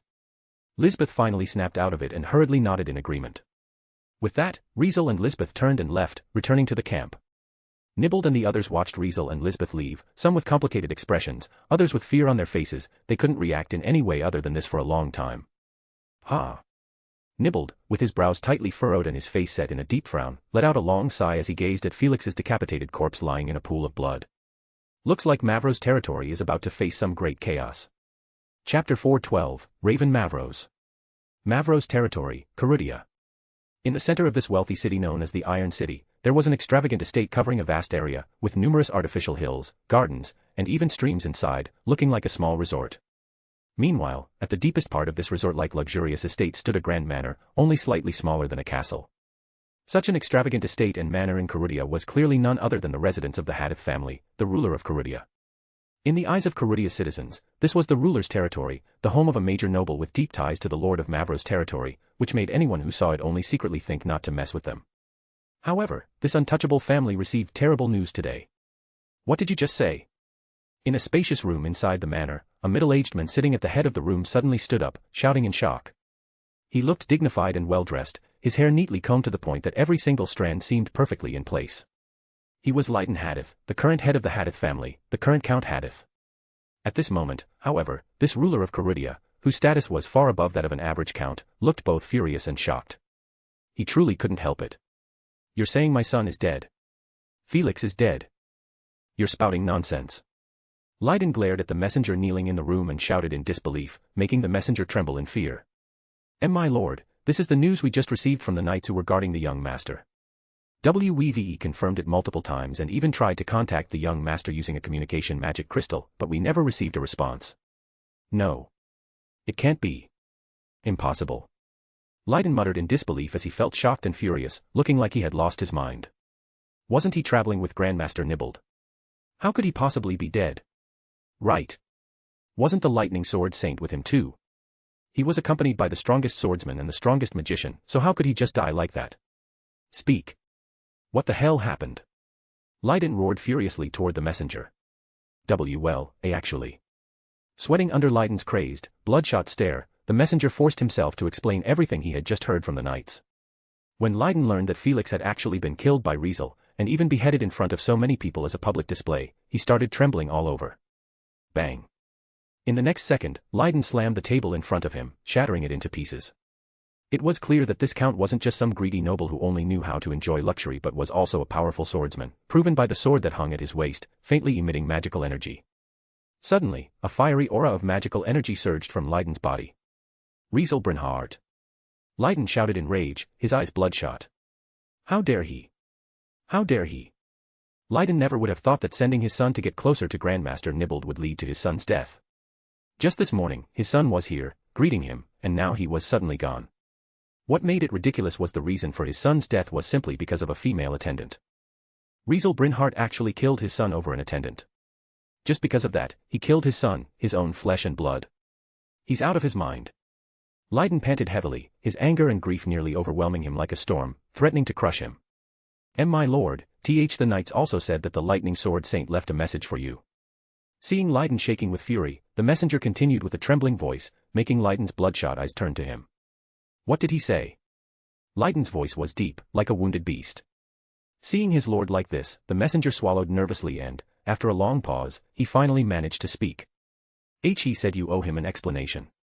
If you don't give him one, he'll come to Carudia to take it himself. Hearing this, Leiden instantly fell silent, but the magical energy around him grew more violent, and the pressure he released was so intense it felt like it could crush everything nearby. Feeling the pressure, the messenger's face turned pale with fear. Suddenly, a flash of sword light sliced through the air before the messenger's head fell to the ground. Leiden stood before the now headless corpse of the messenger, his eyes wild with madness. Good. Very good. Leiden's roar echoed through the room. He wants an explanation, huh? Fine. I'll give him one. I'll use all the power of the Hadith family and deliver that explanation to him personally. Leiden was furious, but he understood well that Riezel wasn't someone he could take on alone. Even though Riezel was just a 17-year-old youngster who had only recently been promoted to Sword Saint, no one would underestimate the youngest Sword Saint in history at this point. He had already proven himself with his achievements in the royal capital. He instantly defeated Albert Borley, the next generation Sword Saint of the Borley family, who was known as the best swordsman just below Sword Saint. He also set up an arena in front of the Riezel residence in the royal capital, challenging 1,000 swordsmen every day for a whole month without a single defeat.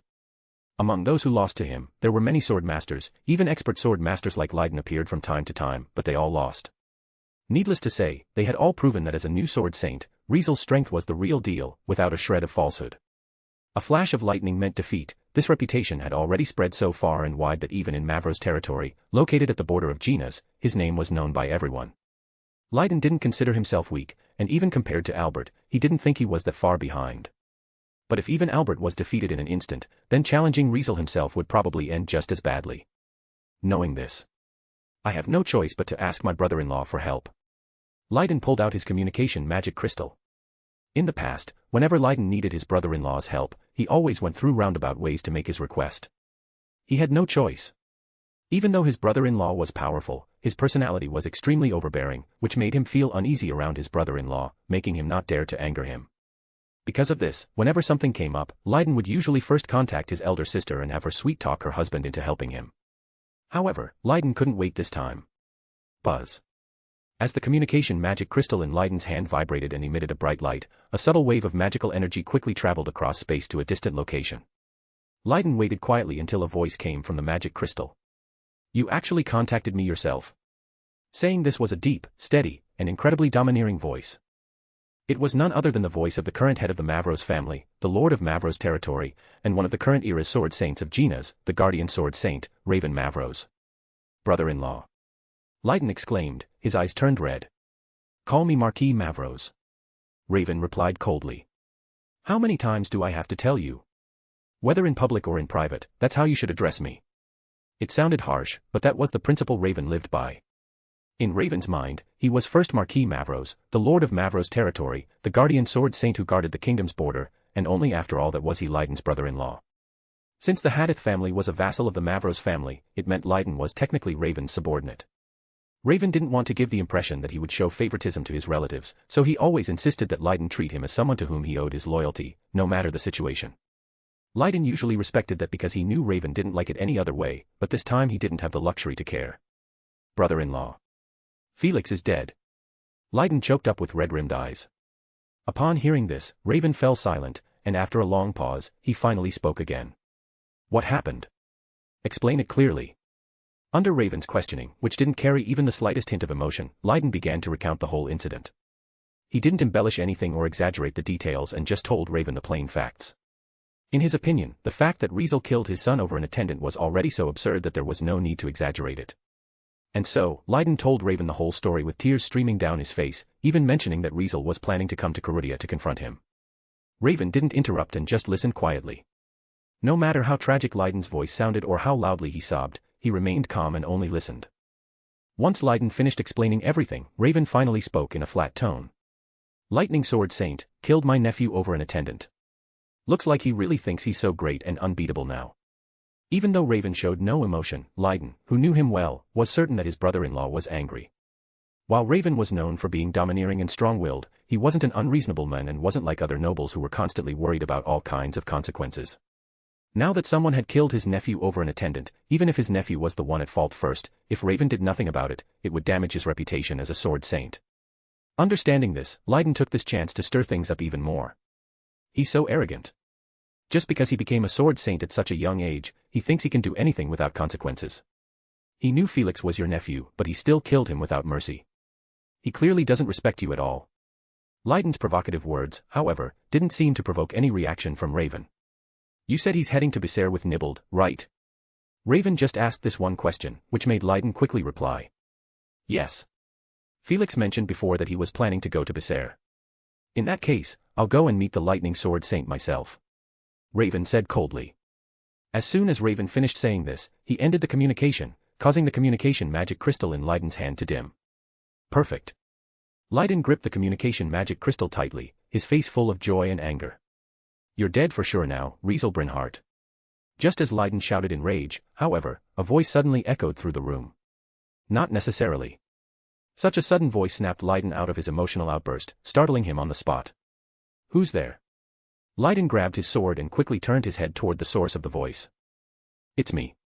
A swordsman with a face as stiff as a corpse silently appeared in the room, standing right in front of Leiden. It was actually Jack. It's you. Leiden naturally knew Jack. Jack was someone who had been sticking by his son's side for the past few years, so there was no way he wouldn't recognize Jack. He even knew a bit about the shady dealings between his son and Jack and had chosen to turn a blind eye to it. For this reason, Leiden was aware that Jack's background was mysterious. What are you doing here? Leiden growled through gritted teeth. Weren't you with my son? Why is my son dead, but you're still damn alive? Leiden's accusatory remark didn't faze Jack at all. In that situation, if I'd stayed there, I would have died too. Jack responded with a blank expression. So, the moment the people I sent were killed, I retreated right away. In other words, you just left my son to die. Leiden asked with a darkened expression, murderous intent beginning to surge from his body. You can't blame me, Count Hadith. Jack, still expressionless, spoke as if he didn't feel a thing. Even if I had stepped in back then, young Master Felix would have died anyway. Nothing would have changed. Instead of dwelling on something that can't be changed, how about we talk about how to deal with the Lightning Sword Saint? Upon hearing this, Leiden narrowed his eyes. You want to go after Riezel Brynhart too? Leiden asked and held back his murderous aura a bit. That's right. Jack replied coldly. He's already learned some things about us from young Master Felix and even destroyed a few of our precious specimens. Now, the people behind me believe he might interfere with what we're trying to do, so we've decided to eliminate the Lightning Sword Saint if necessary. You really think you have that kind of power? Leiden asked skeptically. Even if he's just a kid, he's still a genuine sword saint. Don't worry, that's our problem to solve. Jack shook his head. I'm only here to ask one thing, want to join hands? What we want is pretty simple. I'm sure you can get it for us easily, right, Count Hadith? At this, Leiden shot Jack a cold glare and began to ponder. Fine, let's join hands. In the end, Leiden agreed after a moment of pondering, making Jack nod in satisfaction. A wise choice. Chapter 4:13, Strength Differences. Mavros territory, Bisair. Just as people described when they mentioned this city truly acted like a military base. In this city, there were no idle civilians and no abandoned areas, as everything revolved around one central theme, the military. Almost everything sold in this city was related to the military, and the people living here were all engaged in jobs contributing to military development. Whether it was producing food, forging weapons, or even making daily necessities, all these industries mainly served those fighting on the front lines, which were the knights and soldiers, or, more accurately, the Mavros family leading them. Thanks to this, the city had a strong militarized atmosphere, as the citizens moved with the discipline of military training, making everything appear well organized. Even the merchants' shouts and the hammering sounds from the industrial area blended perfectly into the rhythm of the city. Bisair. We finally arrived. Inside the carriage, Nibbled took a moment to introduce Bisair to everyone, giving them a basic understanding of this militarized city as they approached their destination. By the way, Nibbled and Andrea were now riding in the same carriage as Riezel and the others. It couldn't be helped. Because of Felix's death and all the Hadith family's knights gone, Nibbled and Andrea could no longer travel to Bisair in the Hadith family's magic carriage like before, so at Riezel's invitation, they joined his carriage. Just like that, they set off together, and after traveling for most of the day, they finally reached the outskirts of Bisair before sunset, just before evening fell. Through the window, Riezel could see the city getting closer. In his view, a city that looked as if it was forged from steel grew larger and larger, allowing him to take in every detail of its appearance bit by bit. Fanny and Gerald also saw the steel city, their faces growing tense. We're finally here. Gerald spoke while looking conflicted. Finn. Fanny, with a face full of concern, clutched her small hands to her chest, worried about her younger brother, who was likely missing. Sir Brynhart, are you sure you want to enter the city with us? Nibbled asked with a worried expression, or rather, an anxious and helpless expression. You killed Count Hadith's son, so he must have got the news by now. Under these circumstances, I really don't think it's a good idea for you to come with us into Bisair. Bisair was the domain of the Mavros family, the city where the guardian sword saint, Raven Mavros, resided. Considering Riezel had just killed his nephew, if he waltzed into the city as if nothing happened, trouble was bound to follow. Nibbled genuinely hoped Riezel wouldn't enter the city, and it would have been better for him to lay low for a while to avoid running into Raven. You know, I originally didn't plan on entering Bisair, but now. Riezel spoke while glancing at Lisbeth, who was riding in the driver's seat, guiding the horse, but unlike usual, she now looked a bit down. I really want to meet that guardian sword saint, meet Count Hadith, and ask them how the hell they've been raising their kids. Needless to say, Riezel was really pissed off this time. He had already killed Felix, avenging Lisbeth and getting rid of a menace in Mavros territory, but that alone didn't make him feel any better. Felix's reckless behavior definitely came from the indulgence of his parents. At the very least, Riezel didn't believe Felix's father was clueless about all the good deeds his son had been up to. Naturally, the same went for the guardian sword saint, as Riezel didn't buy the idea that he was ignorant of his nephew's character. Yet, they chose to turn a blind eye, letting Felix do whatever he wanted. Just because of that, they weren't innocent. If Felix had only harmed the refugees in this territory or people Riezel didn't know, he would have just killed him, avenging those who suffered, and left it at that. But since Felix decided to mess with Lisbeth, Riezel wasn't going to let this slide. Raven Mavros, huh?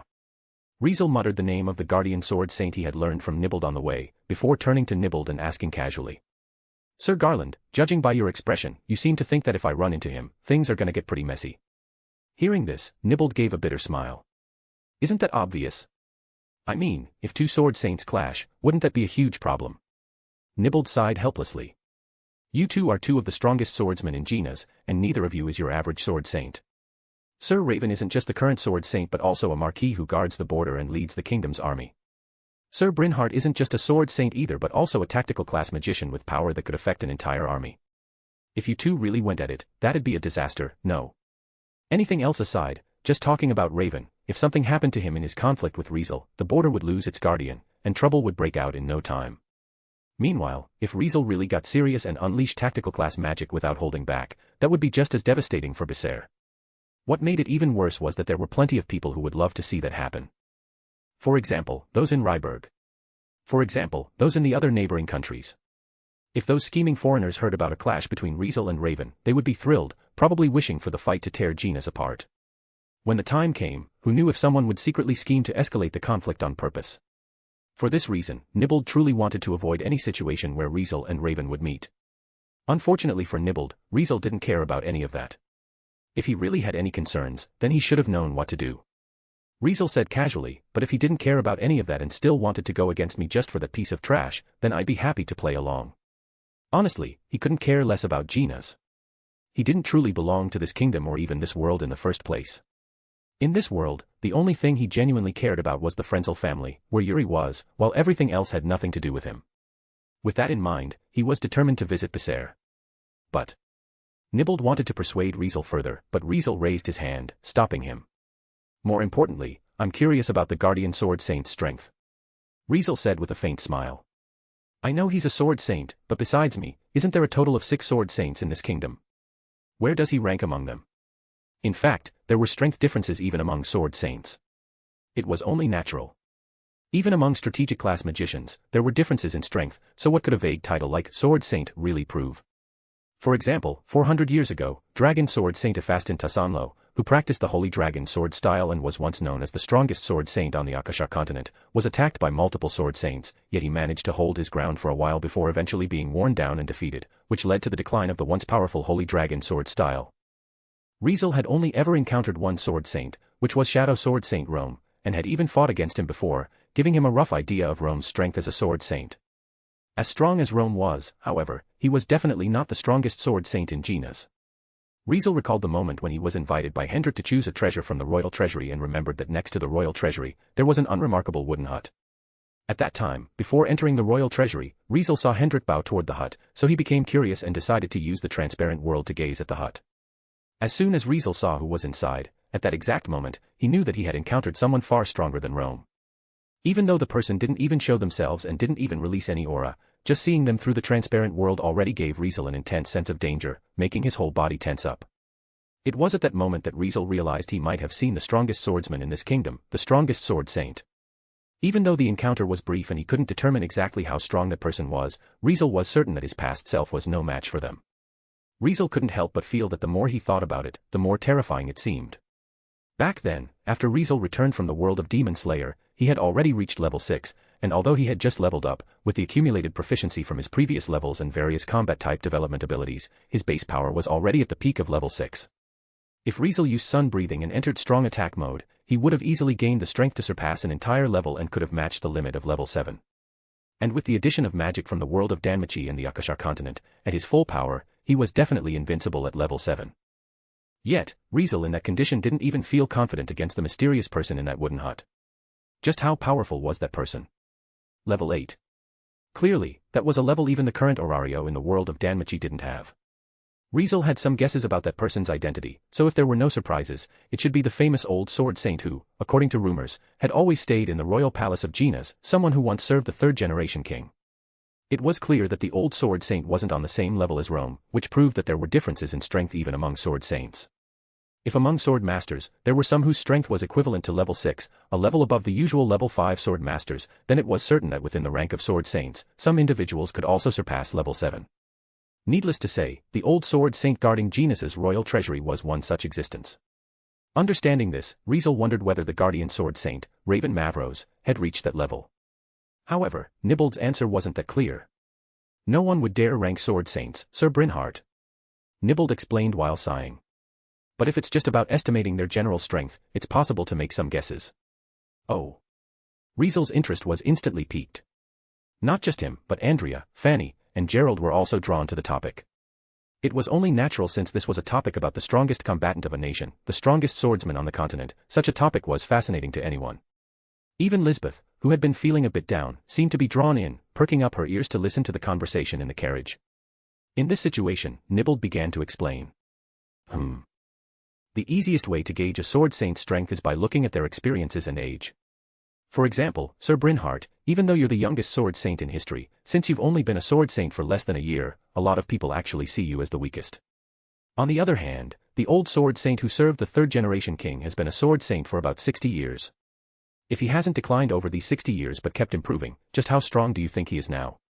No doubt, he would be far stronger than the average Sword Saint. In the same way, by looking at when they ascended as Sword Saints and how many years have passed since then, one can roughly estimate their strengths. Before Sir Brynhart, Gina's only had 6 Sword Saints, and among them, the Meteor Sword Saint is the youngest and the most recent to achieve it, just 4 to 5 years ago, so his strength is considered the weakest. As for the one-eyed sword saint who serves the Cordelian family, he is older, but he was born a slave and initially practiced elementary swordsmanship, which limited his early growth. Because he only rose to power later, his strength is probably about the same as the meteor sword saints. Meanwhile, the current family head of the Borley family, the seventh-generation successor of the Borley family, started challenging other sword masters at a young age and became a sword saint at just 32. It's been over a decade since his ascension, so his strength is likely on the stronger side, possibly second only to the old sword saint.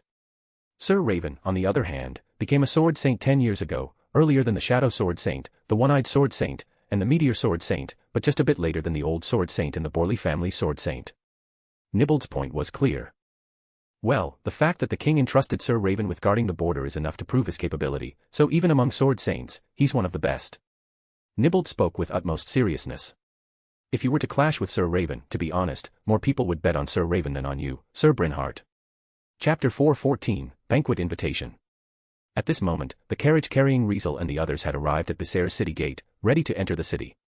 Since it was approaching evening, more people were entering the city than leaving because few would choose to travel at night, so those entering the city had already lined up, undergoing inspections and checks from the gate guards as they waited to enter one by one. Even though the line wasn't that long, Riezel and the others still had to wait a long time before it was their turn to enter the city. It was inevitable. Being a city that was no different from a military base, Becerre required stricter inspections and checks for both entering and leaving compared to other cities. Moreover, unlike Carudia, there were no clusters of refugees near Becerre, perhaps because it was too close to the battlefield at the border or because they were intimidated by Becerre's presence as a military base. Thanks to this, the guards at Becerre didn't need to focus on clearing the roads and maintaining order like those at Carudia and could devote most of their attention to inspections and checks, which slowed the entry process. Fortunately, there weren't many people entering the city at this moment, so Riezel and the others managed to get in before sunset. However, is that the Frenzel family's crest? It definitely is the Frenzel family's crest, no doubt about it. Riding in the Frenzel family's carriage, with a beautiful girl driving. No mistake about it. It's them. When Lisbeth drove the carriage up to the city gate for inspection, the guards whispered among themselves. "Excuse me, is there a problem?" Nibbled stepped out of the carriage on behalf of the group, showing his face to the guards, but unfortunately, he didn't get the answer he was expecting. "No problem, just some idle chatter among us. Please don't mind us. You must be Grandmaster Nibbled, right? Welcome to Becerre. Marquis Mavros has already instructed us that if you arrive, you should be allowed through without delay. Please, go on ahead." While bowing politely, the guard spoke calmly to Nibbled as if nothing had happened, leaving him no choice but to return to the carriage and let Lisbeth continue driving into Becerre.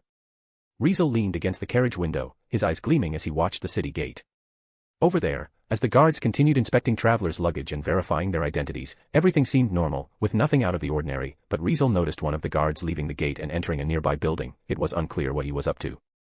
Riezel watched this scene for a while before looking away, the gleam in his eyes fading. And so, the carriage carrying the group continued moving forward and eventually entered a bustling street. It was a street lined with restaurants, taverns, and inns. Located on the eastern side of Becerre, it was the only area in the city that accommodated travelers, earning it the name Visitors Street. A variety of outsiders stayed here, whether for food or lodging, making Visitors Street a hub for all travelers. Meanwhile, at the center of Visitors Street stood the most luxurious inn in the area, an inn known as Peace Town. Its grander design and more elegant decor made it clear that it was a high-class establishment, though it had a rather unusual name for a place so close to a battlefield. It was obvious that the inn's owner loved and longed for peace, hoping for its arrival, or they wouldn't have chosen a name like Peace Town in a war-torn place. "Let's stay here," Nibbled suggested as he gazed at Peace Town. It seemed like he had already decided on this and when he planned to come to Becerre, as, judging by his demeanor, he must have done some research before setting off, eventually learning about the existence of Peace Town. Here. Well, this place is too. Fanny and Gerald muttered, both looking a bit uneasy. Even though they were from a Viscount family, a Viscount was, after all, only one rank above a baron, merely a minor noble, far from being considered a major noble on the Akasha continent. As a minor noble, the Elisir family wasn't exactly wealthy. At the very least, they couldn't compare to the Hadith family, who were practically nouveau riche. Besides, Fanny and Gerald had snuck out this time, so they didn't bring much money with them. Faced with the prospect of staying at such a luxurious-looking inn, it was no wonder they felt hesitant. "Don't worry. I won't ask either of you to pay," Nibbled said, stroking his long beard with a smile. "I was the one who brought you here, so naturally, I'll cover the expenses. Just relax and enjoy your stay." Even though he wasn't a noble, that didn't mean he was short on money. As a magician highly esteemed in the world of magic, he had received invitations from the royal family multiple times, including one from the king himself, asking him to serve as a court magician, which he declined. However, if he hadn't declined, the chief court magician of Gina's right now might not have been Yuri but him instead. Nonetheless, it wasn't like he didn't have a legitimate source of income. Currently, he was the chief advisor of magic studies at Spriller Academy, and just by holding this position, he received a large salary every year. He had also been a tutor for many major noble families, and all he had to do was teach a lesson at their homes from time to time before receiving a generous payment. Moreover, because he had developed many new types of magic, sold patents for magic, published books, built research labs, and conducted various magic-related studies, the profits from these activities were unimaginable, making him incredibly wealthy. In fact, many wealthy major nobles might not even be as rich as him, and if he were to reveal all his assets, even the royal family might be a little envious. Needless to say, with such wealth, paying for the lodging and meals of 2 people was no trouble at all. That's. We're really sorry, but I'll pay for them. Fanny and Gerald were too polite to accept such generosity without hesitation, so Gerald hurriedly tried to decline, but before he could, Riezel interrupted. I was the one who suggested they come, so it makes more sense for me to cover the costs. Without giving Fanny and Gerald a chance to refuse, Riezel quickly changed the subject. By the way, you were invited by the Mavros family, right, Sir Garland? Aren't you planning to stay with them?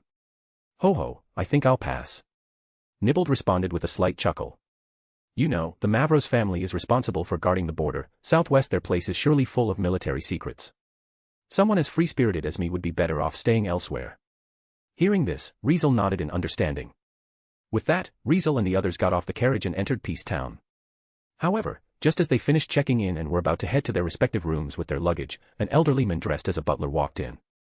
He was quite old, possibly even older than Nibbled, who was over 60, yet he was impeccably dressed, his back straight as a rod, showing none of the frailty typical of someone his age as he exuded an imposing aura. As soon as he entered Peace Town, the old butler scanned his surroundings before locking his eyes on Riezel and his group. In the next moment, he walked over with steady steps, his movements swift and graceful, and in no time, he was standing before them. Sir Riezel Brynhart, Grand Master Nibbled Garland. As the old butler called the names of Riezel and Nibbled while bowing to them, everyone immediately stopped in their tracks. Excuse me, you are? Nibbled turned and asked in confusion. Riezel also looked at the old butler, surprise showing in his eyes. Why? It was because this old butler was actually a skilled fighter, as through the transparent world, Riezel could see that his muscles were firm, his body brimming with vitality, and the activity of his internal organs was remarkably strong. Riezel had to admit, this old butler didn't seem like an old man at all, but more like a battle-hardened veteran. Even though he wasn't carrying any weapons, Riezel noticed that this old butler had several daggers hidden in his sleeves, seeming to be custom-made. As Riezel examined the old butler closely, he almost confirmed his suspicions. Even if he isn't a sword saint, this old man's probably not far from it. At the very least, he wouldn't be weaker than that so-called best swordsman just below sword saint from the Borley family. Such a powerful person showing up suddenly at their lodging clearly wasn't just to exchange greetings. Greetings, I am Norman, steward of the Mavros family. Ignoring the slight changes in expressions from Lisbeth, Andrea, Fanny, and Gerald, the old butler, or rather, the old steward, who introduced himself as Norman, handed 2 invitation letters to Riezel and Nibbled. I'm here to give invitations from my master for both of you. Please accept them. At this, Riezel narrowed his eyes, his face calm, while Nibbled grew a bit concerned, his face laced with a frown. Your master is Marquis Raven Mavros, right? What is he planning? Nibbled asked cautiously. It couldn't be helped for him to ask this. From his perspective, delivering invitations like this was completely unnecessary because he was here because of Raven's invitation to investigate the mysterious disappearance incident, so there was no need to send another invitation. As for Riezel, it was even more unnecessary. Considering Riezel had shown up uninvited and had already indirectly clashed with Raven, for Raven to still send an invitation was practically a blatant signal that something was off. Such an unusually straightforward approach made Nibbled feel slightly uneasy. Unfortunately for Nibbled, at his question, Norman didn't provide any answer he wanted. I am not aware of my master's intentions. He only instructed me to make sure these invitation letters reached both of you. As for anything else, I am not privy to it. As soon as Norman finished saying this, he bowed once more to Riezel and Nibbled. Now that the invitation letters have been delivered, my task is complete. I will take my leave then. Excuse me. Leaving these words behind, Norman immediately departed. Master. Lisbeth immediately stepped forward, tugging at Riezel's sleeve with a worried expression. Grandpa.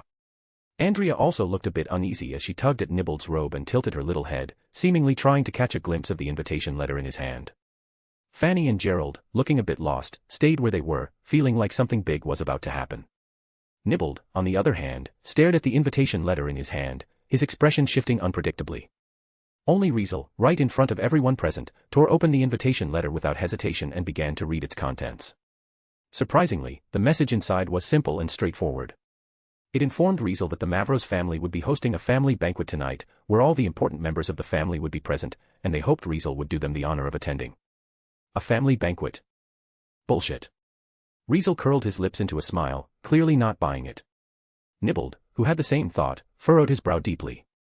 It seems that Sir Raven already knows about young Master Felix's situation and plans to hold you accountable, Sir Brynhart. Nibbled said gravely. Otherwise, knowing him, he wouldn't invite someone to a family banquet for no reason. Nibbled and Raven weren't exactly close friends, but they had quite a bit of history, so Nibbled understood the personality of this guardian sword saint very well. Sir Brynhart. Nibbled turned to Riezel, his expression solemn. If you leave now, you can still avoid this. It was clear that he had already foreseen the outcome of this so-called family banquet, so he wanted to persuade Riezel to avoid an unnecessary conflict. Let me go see Sir Raven first. I have some history with him, so if I show up, he'll definitely be willing to listen to my words. Nibbled continued. Hearing this, Riezel simply put the invitation letter away before asking casually. What kind of gift do you think I should bring? Since he invited me to his family banquet, it'd be rude not to bring a present, right? Right, how about this, I'll bring his nephew's head and present it to him tonight. What do you think? Riezel spoke with a terrifyingly calm tone, but the air was heavy with an impending sense of danger, making Lisbeth, Andrea, Fanny, and Gerald all shiver in unison. Sir Brynhart, please be reasonable. Nibbled, startled by Riezel's words, instinctively raised his voice to stop Riezel's crazy idea, but then, as if realizing something, he sighed before his face twisted into a bitter smile. I get it. I won't try to stop you anymore, all right. Nibbled realized that Riezel was indirectly telling him to stop wasting his breath on pointless advice. Riezel and Raven, two of the current era sword saints, were clearly on a collision course, and there was no avoiding their first confrontation. Nibbled looked at the setting sun, imagining the events that would unfold tonight, his heart heavy with worry. He could only hope that things wouldn't spiral out of control. Yes, he could only hope. Chapter 4:15, If I don't stand up for you, who else will? Peace Town, top floor. In one of Peace Town's luxurious rooms, Riezel and Lisbeth moved in together. One stayed in the master bedroom, while the other stayed in the secondary bedroom, separated only by a leaf door. When traveling outside, to ensure their master's safety and to be ready to follow orders at any time, an attendant was obligated to stay as close as possible to their master, just in case something happened and they couldn't react in time. Based on this principle, Riezel and his group of 6 didn't stay in separate rooms but paired up and shared rooms. Riezel and Lisbeth stayed in the same room, as did Fanny and Gerald. Even Nibbled and Andrea shared a room, so they could look out for each other at any time. As the 6 of them settled in, the sky gradually darkened. Night arrived, prompting Riezel, who had been standing by the window, to pull his gaze back at the night view of Dessert. Knock knock knock. Just as Riezel was about to leave the window and get ready to head out, someone knocked on his door. Lisbeth. Riezel called out in the direction of the door, not surprised by the knocking at all as if he had been expecting it. Just come in, it's not locked. Behind the door, Lisbeth hesitated for a moment before finally pushing it open. Master. Lisbeth spoke with a timid tone and stood just inside the doorway as if she was too afraid to get closer to Riezel. Why were you standing so far away? Afraid I'll eat you or something? Riezel couldn't help but chuckle. Lisbeth shook her head vigorously, her small hands nervously twisting together, looking like she wanted to say something but was too scared to speak up. Seeing her like this, Riezel let out another chuckle before sighing and motioning for her to come closer. All right, don't just stand there. Come here. Lisbeth still looked a bit hesitant, but she didn't defy Riezel's command and slowly walked toward him. As Riezel watched her more closely, he noticed a hint of sadness lingering in the little princess's eyes. What's wrong? Still bothered by that trash? Riezel asked as he habitually reached out and patted Lisbeth's head. Lisbeth didn't answer his question but looked up at Riezel, staring at him for a moment before finally speaking. Master, are you really planning to attend Marquis Mavros's banquet? Is there a problem?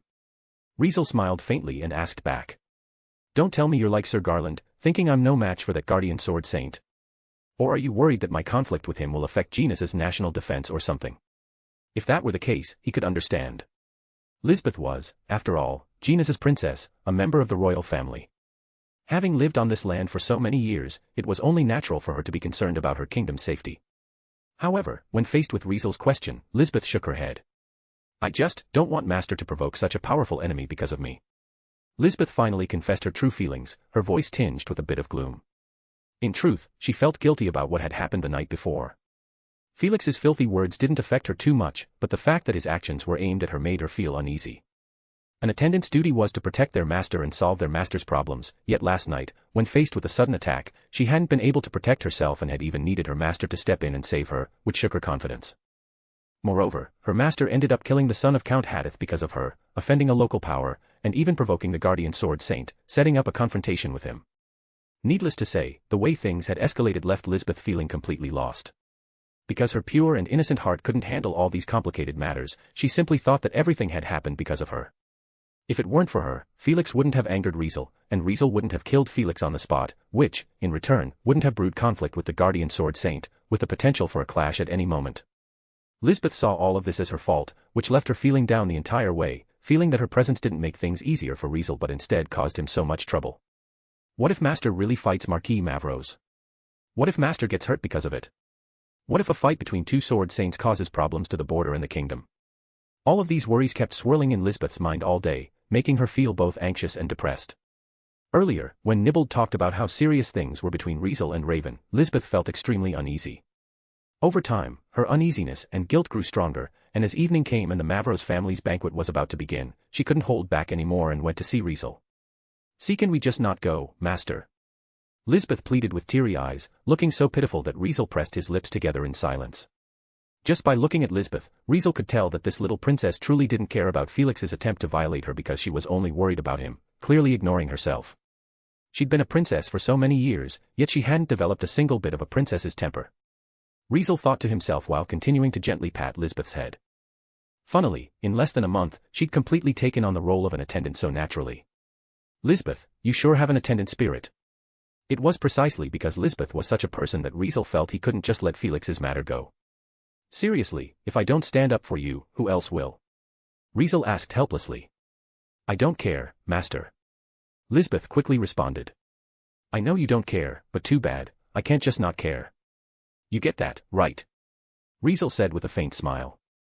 If the attackers last night had just been some fools who could be easily dealt with, Riezel wouldn't have taken it so seriously. Unfortunately, they weren't.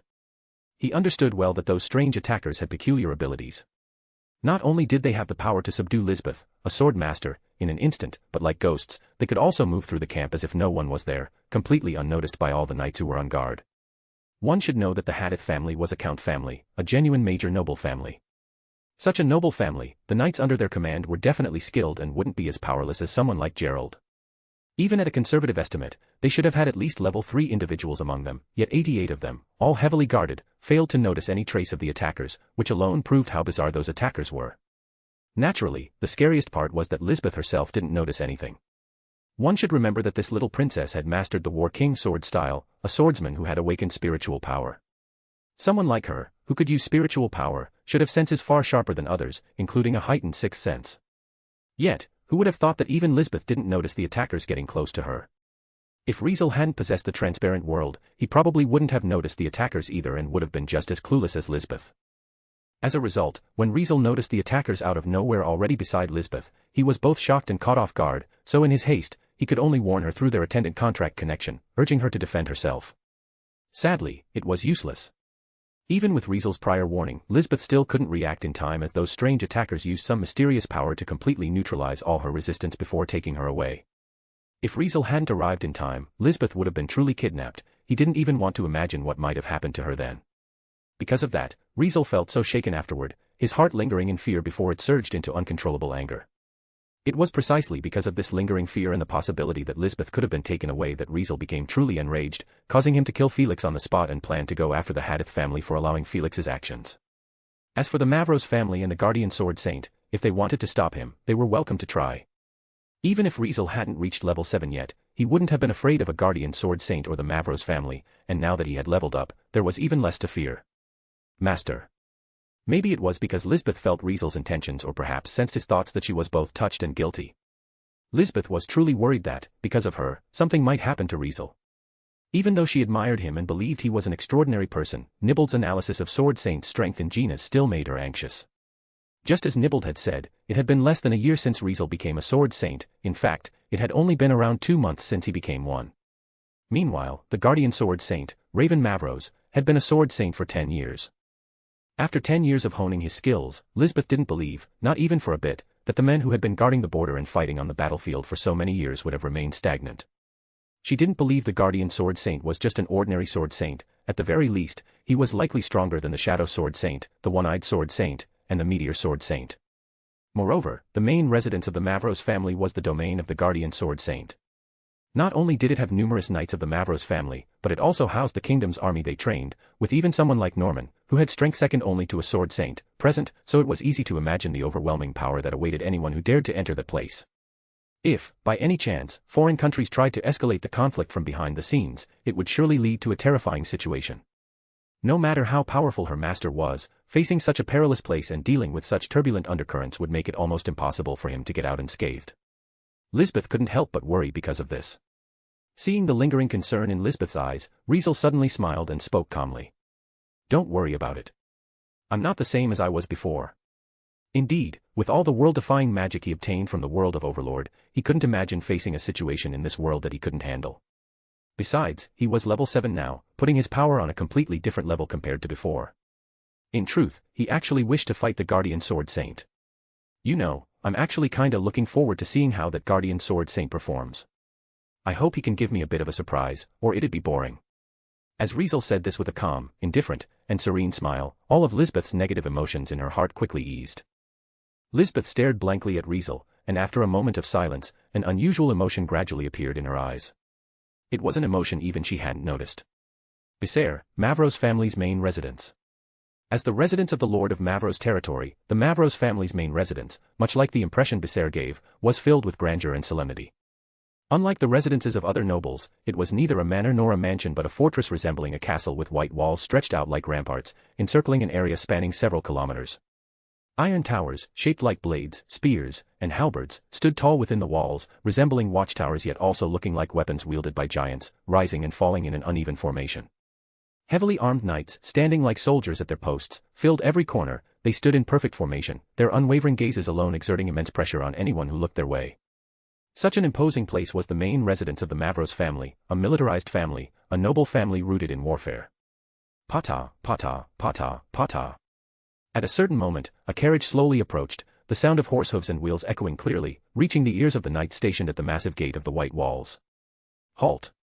2 knights stepped forward, their voices boomed through the air as they shouted at the girl driving the carriage, simultaneously raising their spears and blocking the front of the carriage.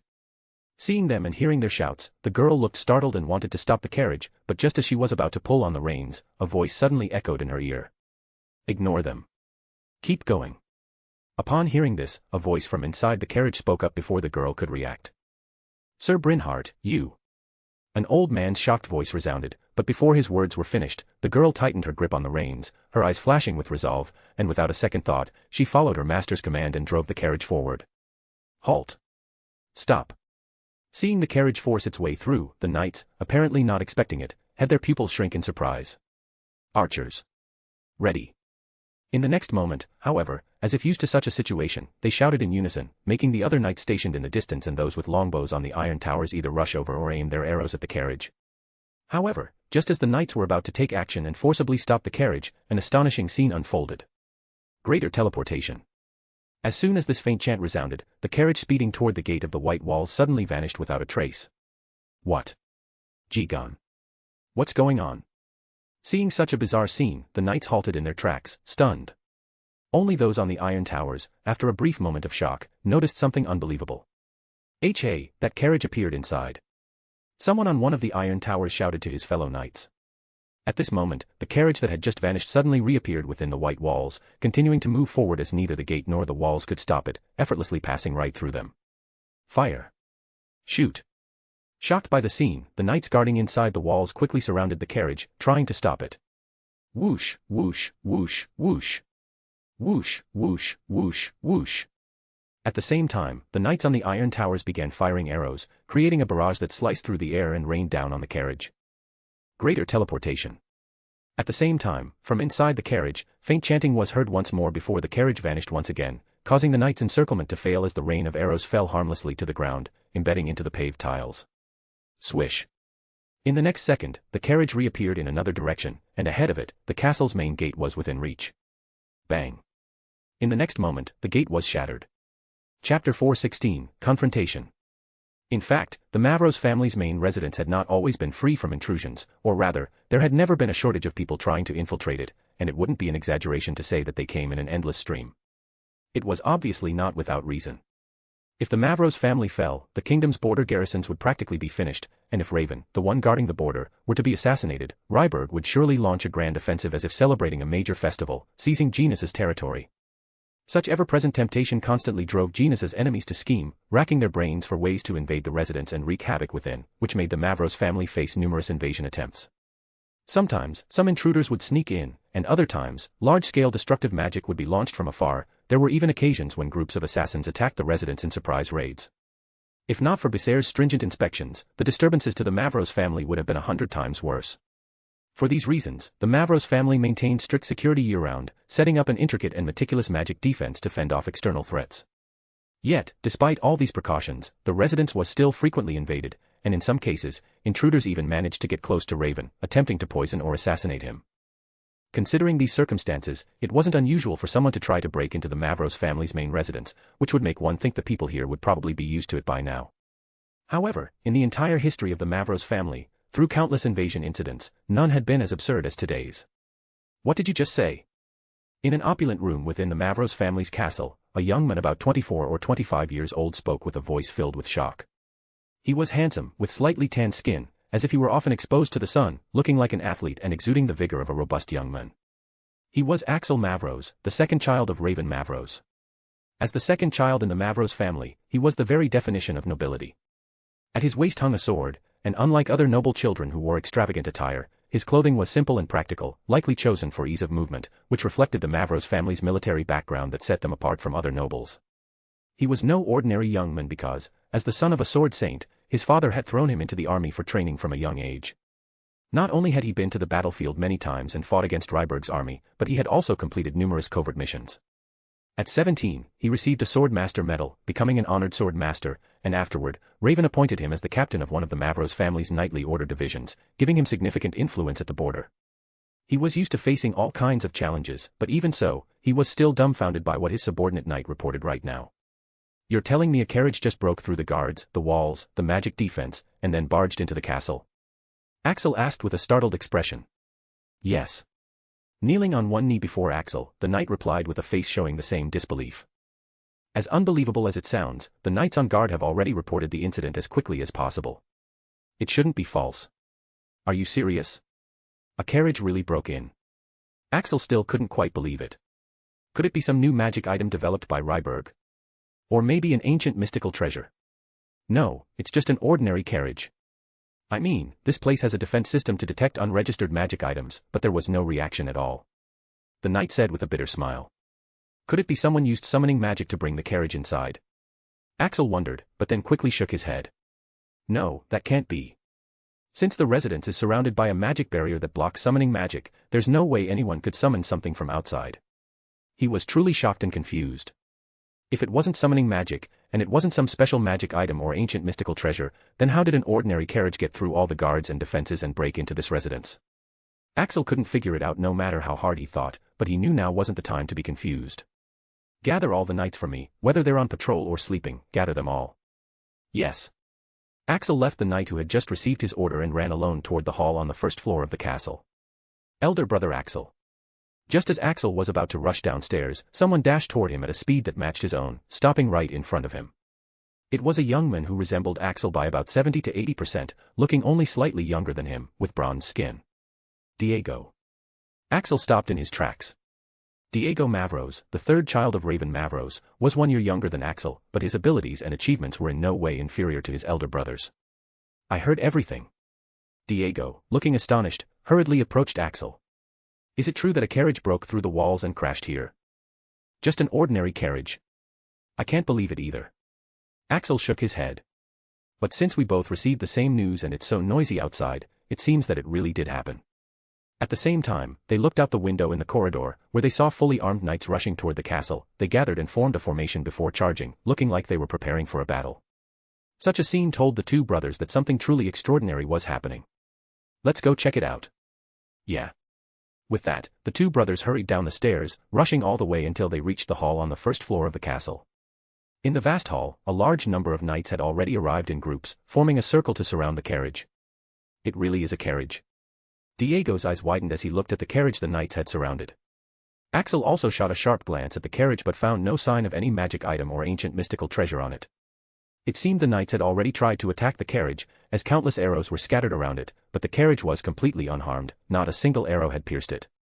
Meanwhile, the area within a radius of over 10 meters around it was completely cleared, with not a single knight able to get close.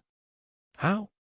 It was because, aside from a hazy protective barrier around the carriage keeping the knights firmly at bay, chaotic currents of air also swirled around the carriage, deflecting all the arrows that were shot at it. Magic. Axel narrowed his eyes. If the members of Blue Roses were here, they would have recognized the magic spells that protected the carriage. A defensive magic that repelled life from approaching, anti-life cocoon. A defensive magic that blocked attacks from arrows and other flying objects, wall of protection from arrows. Needless to say, the effects of these two magic spells not only made it impossible for the knights present to get close to the carriage, but the arrows shot by the knights couldn't reach it either. As a result, the carriage was able to stand there so boldly, parked right in the main hall on the first floor of the Mavros family's castle, with the smashed gate behind it, truly, outrageously arrogant. Seeing this scene, Diego and Axel felt extremely displeased, their faces turning cold. One should know that this was the residence of the Mavros family, so when someone drove a carriage straight in, parked it so brazenly, and treated the place and all the knights like they were nothing, anyone from the Mavros family would clearly be furious. As the two brothers were about to charge over, a voice stopped them in the next moment. Don't go. Saying this, a valiant knight in armor walked over with several knights. Elder brother. Seeing the newcomer, Axel and Diego immediately called out in unison. From the way the two brothers called the newcomer, it was obvious that the newcomer was none other than the eldest child of Raven Mavros. Marquis Raven Mavros, known as the Guardian Sword Saint, had 6 children, consisting of 4 sons and 2 daughters. The first 3 children, besides the second son, Axel Mavros, and the third son, Diego Mavros, were the eldest son they had just called, Kaiser Mavros. The fourth child and first daughter, Evelyn Mavros, was 21 this year and already married, so she wasn't living at home. The fifth child and fourth son, Salis Mavros, was 19 and was currently sent to the neutral region for military training by Raven, so he wasn't at home either. The youngest child and second daughter, Francesca Mavros, was 16, but due to her exceptional magic compatibility and immense magical energy, she had been sent to the royal capital earlier this year to attend Spriller Academy. As a result, only Kaiser, Axel, and Diego were at home among the Mavros siblings, and of the 3, Kaiser, the eldest at 28, acted as the leader, responsible for managing all the household affairs. Among the 3, Kaiser's strength was also the greatest because, since childhood, he had been trained by Raven himself and often sparred with the steward, Norman, which made him one of the top experts among swordmasters. Not only did many believe that Kaiser would inherit Raven's position in the future, but he was also considered the only one in the Mavros family who might become a sword saint. Albert Borley, known as the best swordsman just below Sword Saint, had once praised his strength, while Sergius Cordelian, the eldest son of the Cordelian family, also saw him as a worthy rival. All of this inevitably earned Kaiser the utmost respect and loyalty from everyone in the Mavros family. Axel and Diego admired their elder brother just as much, trusting him completely, so when Kaiser showed up and stopped them, the two brothers didn't hesitate and immediately went to his side. "Elder brother, did you notice something?" Axel asked Kaiser in a low voice, making Diego also look at him. However, Kaiser didn't look at them but kept his eyes on the carriage, his expression serious. "Didn't you see the crest on that carriage?" Hearing Kaiser's question, Axel and Diego turned their heads and looked at the carriage, seeing that there was indeed a crest carved on it, but sadly, they didn't recognize it. "Which noble family's crest is that?" Axel frowned. Because they had been away fighting for so long, Axel and Diego were somewhat out of touch with the outside world, so they couldn't really remember the crests of noble families. "Doesn't matter which noble family it is. If they dare to barge into our place like this, they're as good as dead," Diego said with a vicious tone. "We might not be able to do anything to them," Kaiser thought while shaking his head. Since Kaiser often accompanied Raven, he had not only visited the royal capital many times but had also traveled to various territories in Ginas and met with many nobles. He had even journeyed abroad for a while, giving him a much broader perspective than his siblings. Because of that, he knew very well what that crest represented and who was inside that carriage. Moreover, he had already heard some things about the Hadith family from his father, which made his gaze toward the carriage grow colder and more serious. In the next moment, Kaiser started walking toward the carriage, making Axel and Diego, who saw this, immediately follow without any hesitation. "Young masters," Noticing the arrival of the three brothers, the surrounding knights immediately stood at attention, instinctively making way. Just from their actions alone, it was clear how much authority the three brothers held within the Mavros family. It could be said that Raven was truly strict with his children because every one of his sons and daughters had undergone his rigorous training, so none of them were weaklings. Soon, Kaiser led his two younger brothers and stood before the anti-life cocoon that surrounded the carriage. Kaiser Mavros, on behalf of the Mavros family, welcomes the Lightning Sword Saint and Grandmaster Nibbled. Kaiser performed an impeccably formal and dignified knight's salute toward the carriage. Lightning Sword Saint. Grandmaster Nibbled. Axel and Diego's eyes widened slightly before quickly bowing toward the carriage, just like Kaiser. At the same time, the surrounding knights' faces changed in unison since they hadn't expected that the people who had intruded upon the Mavros family's main residence so brazenly were actually these two, instead of those from Ryberg. Buzz. Amid the knights' astonishment, the protective barrier and chaotic currents of air surrounding the carriage trembled before slowly disappearing.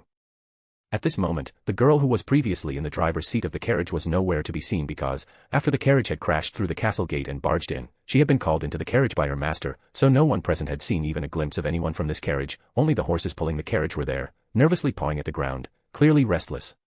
Before long, the people in the carriage finally stepped out one after another. From the carriage, the first to step out was an elderly man who looked to be in his 60s, followed by a stunningly beautiful girl, and lastly, a young man with an extraordinary presence. As the three of them got out of the carriage, they each showed different expressions. The old man looked helpless. The girl appeared visibly nervous. As for the young man, he showed an unusual calmness and indifference. All eyes, however, were instantly drawn to the young man. Even though the old man of great prestige and the beautiful girl beside him were, by all accounts, supposed to be more eye-catching, for some reason, everyone felt that the one they should pay the most attention to was the young man. Of course, Kaiser, Axel, and Diego were no exception. Is he the Lightning Sword Saint, Riezel Brynhart? Gazing at the young man, everyone silently wondered to themselves. Kaiser took a deep breath before stepping forward, preparing to walk toward Riezel, but at that exact moment, something shocking happened. Boom. A terrifying aura suddenly erupted from Riezel, who had drawn everyone's attention, causing a roaring sound to echo throughout the hall. Riezel's aura was both swift and overwhelming, sweeping across the entire hall like a raging storm, causing the air to grow unbearably heavy. At this moment, whether it was Kaiser, Axel, Diego, or even the knights around them, they all paled in shock before involuntarily bending over. While the knights dropped to the ground as if crushed by an invisible mountain, Axel and Diego were forced down on one knee, their faces pale as paper. Only Kaiser managed to resist collapsing or kneeling, but he still bent forward, cold sweat streaming down his face, feeling both shocked and furious, clearly not expecting Riezel to act so recklessly here. Riezel, however, didn't spare Kaiser or the others a glance since his gaze went straight to the hall's entrance. At some point, a man had appeared there. Humph. A cold snort came from the man, followed by an overwhelming aura that surged through the hall. Compared to Riezel's aura, the man's aura was just as terrifying as it clashed head-on with the aura Riezel was releasing, locking them in a fierce standoff. Rumble. As the two auras collided, grinding against each other with intense friction, the entire castle seemed to tremble and sway. Riezel stood face to face with the men, their eyes meeting midair. One gaze was calm and indifferent like water, while the other was domineering and fierce like fire. Amid this tense atmosphere, the two auras clashed repeatedly, pressing down on everyone present, making it hard for them to breathe. Lightning Sword Saint. While speaking, the man's deep voice was filled with power. I thought the rumors about a 17-year-old sword saint were just a joke, but now I see you really do have some skill. At this, Riezel remained indifferent, merely narrowing his eyes as he gazed at the man. Chapter 417, Ominous and Heavy. In terms of appearance, the man was undoubtedly the type that drew attention. For one, his body was robust, exuding an intimidating presence, while his face was as sharply defined as if carved by a blade, resembling a rugged rock shaped by crashing waves, looking firm and stern, especially his eyes that seemed capable of cutting through enemies with just a glance. Anyone who made eye contact with him couldn't help but feel a chill, instinctively averting their gaze. An aura as fierce as a beast's radiated from the men, colliding with Riezel's explosive aura, and as they clashed, neither yielded to the other. Clearly, only one person could accomplish such a feat in the Mavros family. Marquis Raven Mavros, right? Riezel asked calmly. That's me. At Riezel's question, the stern-faced man responded concisely. Needless to say, the man was one of the current era's sword saints in Genas, the Lord of Mavros territory, known as the Guardian Sword Saint, Raven Mavros. Nonetheless, even though Riezel had realized the man before him was the one he had come to see and that he was a sword saint with far more experience, his attitude didn't change in the slightest. I came because of your invitation. Riezel took an invitation letter from his pocket, and as he held it, sparks of lightning flickered between his fingers, wrapping around the letter before he tossed it toward Raven. Whoosh! Even though his movement was light and gentle, looking almost casual and effortless, as the lightning-wrapped letter was thrown, it transformed into a flash of lightning, tearing through the air at an astonishing speed, shooting straight toward Raven. Judging by its momentum, if it struck, even a battle-hardened sword master would suffer serious injuries in an instant. Raven, with his expression remaining cold as the lightning raced toward him, suddenly reached out before a terrifying aura emanated from him, gathering in his hand and turning into a dark energy that dyed his hand pitch black. Boom. As the lightning crashed into Raven's hand, it produced a thunderous sound. Raven, however, caught it effortlessly as his body didn't even budge, and his expression didn't change in the slightest. He firmly held the lightning in his hand, then squeezed it, crushing the crackling lightning before revealing the invitation letter inside. What a rough way to accept an invitation. Raven remarked calmly. First, you barged in by carriage, then you recklessly released your aura to suppress my people. Youngsters these days are so arrogant and don't have even the slightest bit of respect or manners. At this, Riezel responded just as calmly. Sorry, I'm not good at playing polite. Since I came here to settle things, there was no need for pretenses. I doubt Marquis Mavros actually expected me to nicely attend your so-called family banquet, right? Riezel's blunt words made everyone present, including Axel and Diego, hold their breath. At this exact moment, they finally realized that this visitor meant trouble. Settle things. Raven glared coldly. Interesting. I haven't even done anything, and you're already talking like this. Looks like today's banquet isn't happening. Shortly after saying this, he turned his head to look at the person next to Riezel. Did you come here with this kid to settle things with me too, Nibbled? Nibbled, who had been standing quietly, looked even more troubled upon hearing this. My goodness, don't look at me like that, Sir Raven. Nibbled shook his head. I can understand why Sir Brynhart did this, but I honestly don't want to get involved in the matters between you two, so please, just treat me as a bystander. Evidently, he had already accepted the situation. After realizing he couldn't stop the conflict, he decided his only option was to stay out of it and wouldn't interfere in the matters between the two sword saints. No choice. Considering the potential consequences of a clash between two sword saints were already severe enough, if he, a well-known magician, got involved, things would become even more complicated and harder to resolve. In that case, it was better to remain neutral and avoid taking sides, so if their conflict escalated and threatened to cause serious consequences, he could step in at the right moment and contain the situation. You're as slippery as ever. As Raven realized that Nibbled wasn't on Riezel's side, his expression first relaxed before he spoke nonchalantly. Since a long time ago, you've been like this, always unwilling to take a clear stance. Whether it's the royal family trying to win you over or the nobles inviting you, you avoid it whenever you can. It's because of this that you're still just the so-called Grandmaster with not even a single proper title or honor to your name. Hearing Raven's assessment of him, Nibbled could only respond with a bitter smile. Not bothering with Nibbled anymore, Raven shifted his gaze, looking to the other side of Riezel, where Lisbeth stood. As he looked at her, a flicker passed through his eyes before he quickly lost interest and turned his attention back to Riezel. Since you're so eager to bring this matter up, then I'll just ask you right here. Raven spoke bluntly. What kind of explanation do you plan to give me? Upon hearing this, Riezel smiled, but it was far from a friendly smile. It was a cold and indifferent smile that not only darkened Raven's expression but also made Nibbled and the others gasp. An explanation, you say? Riezel spoke slowly, then lightly clenched his hand before, in that very hand, a black sword appeared out of thin air.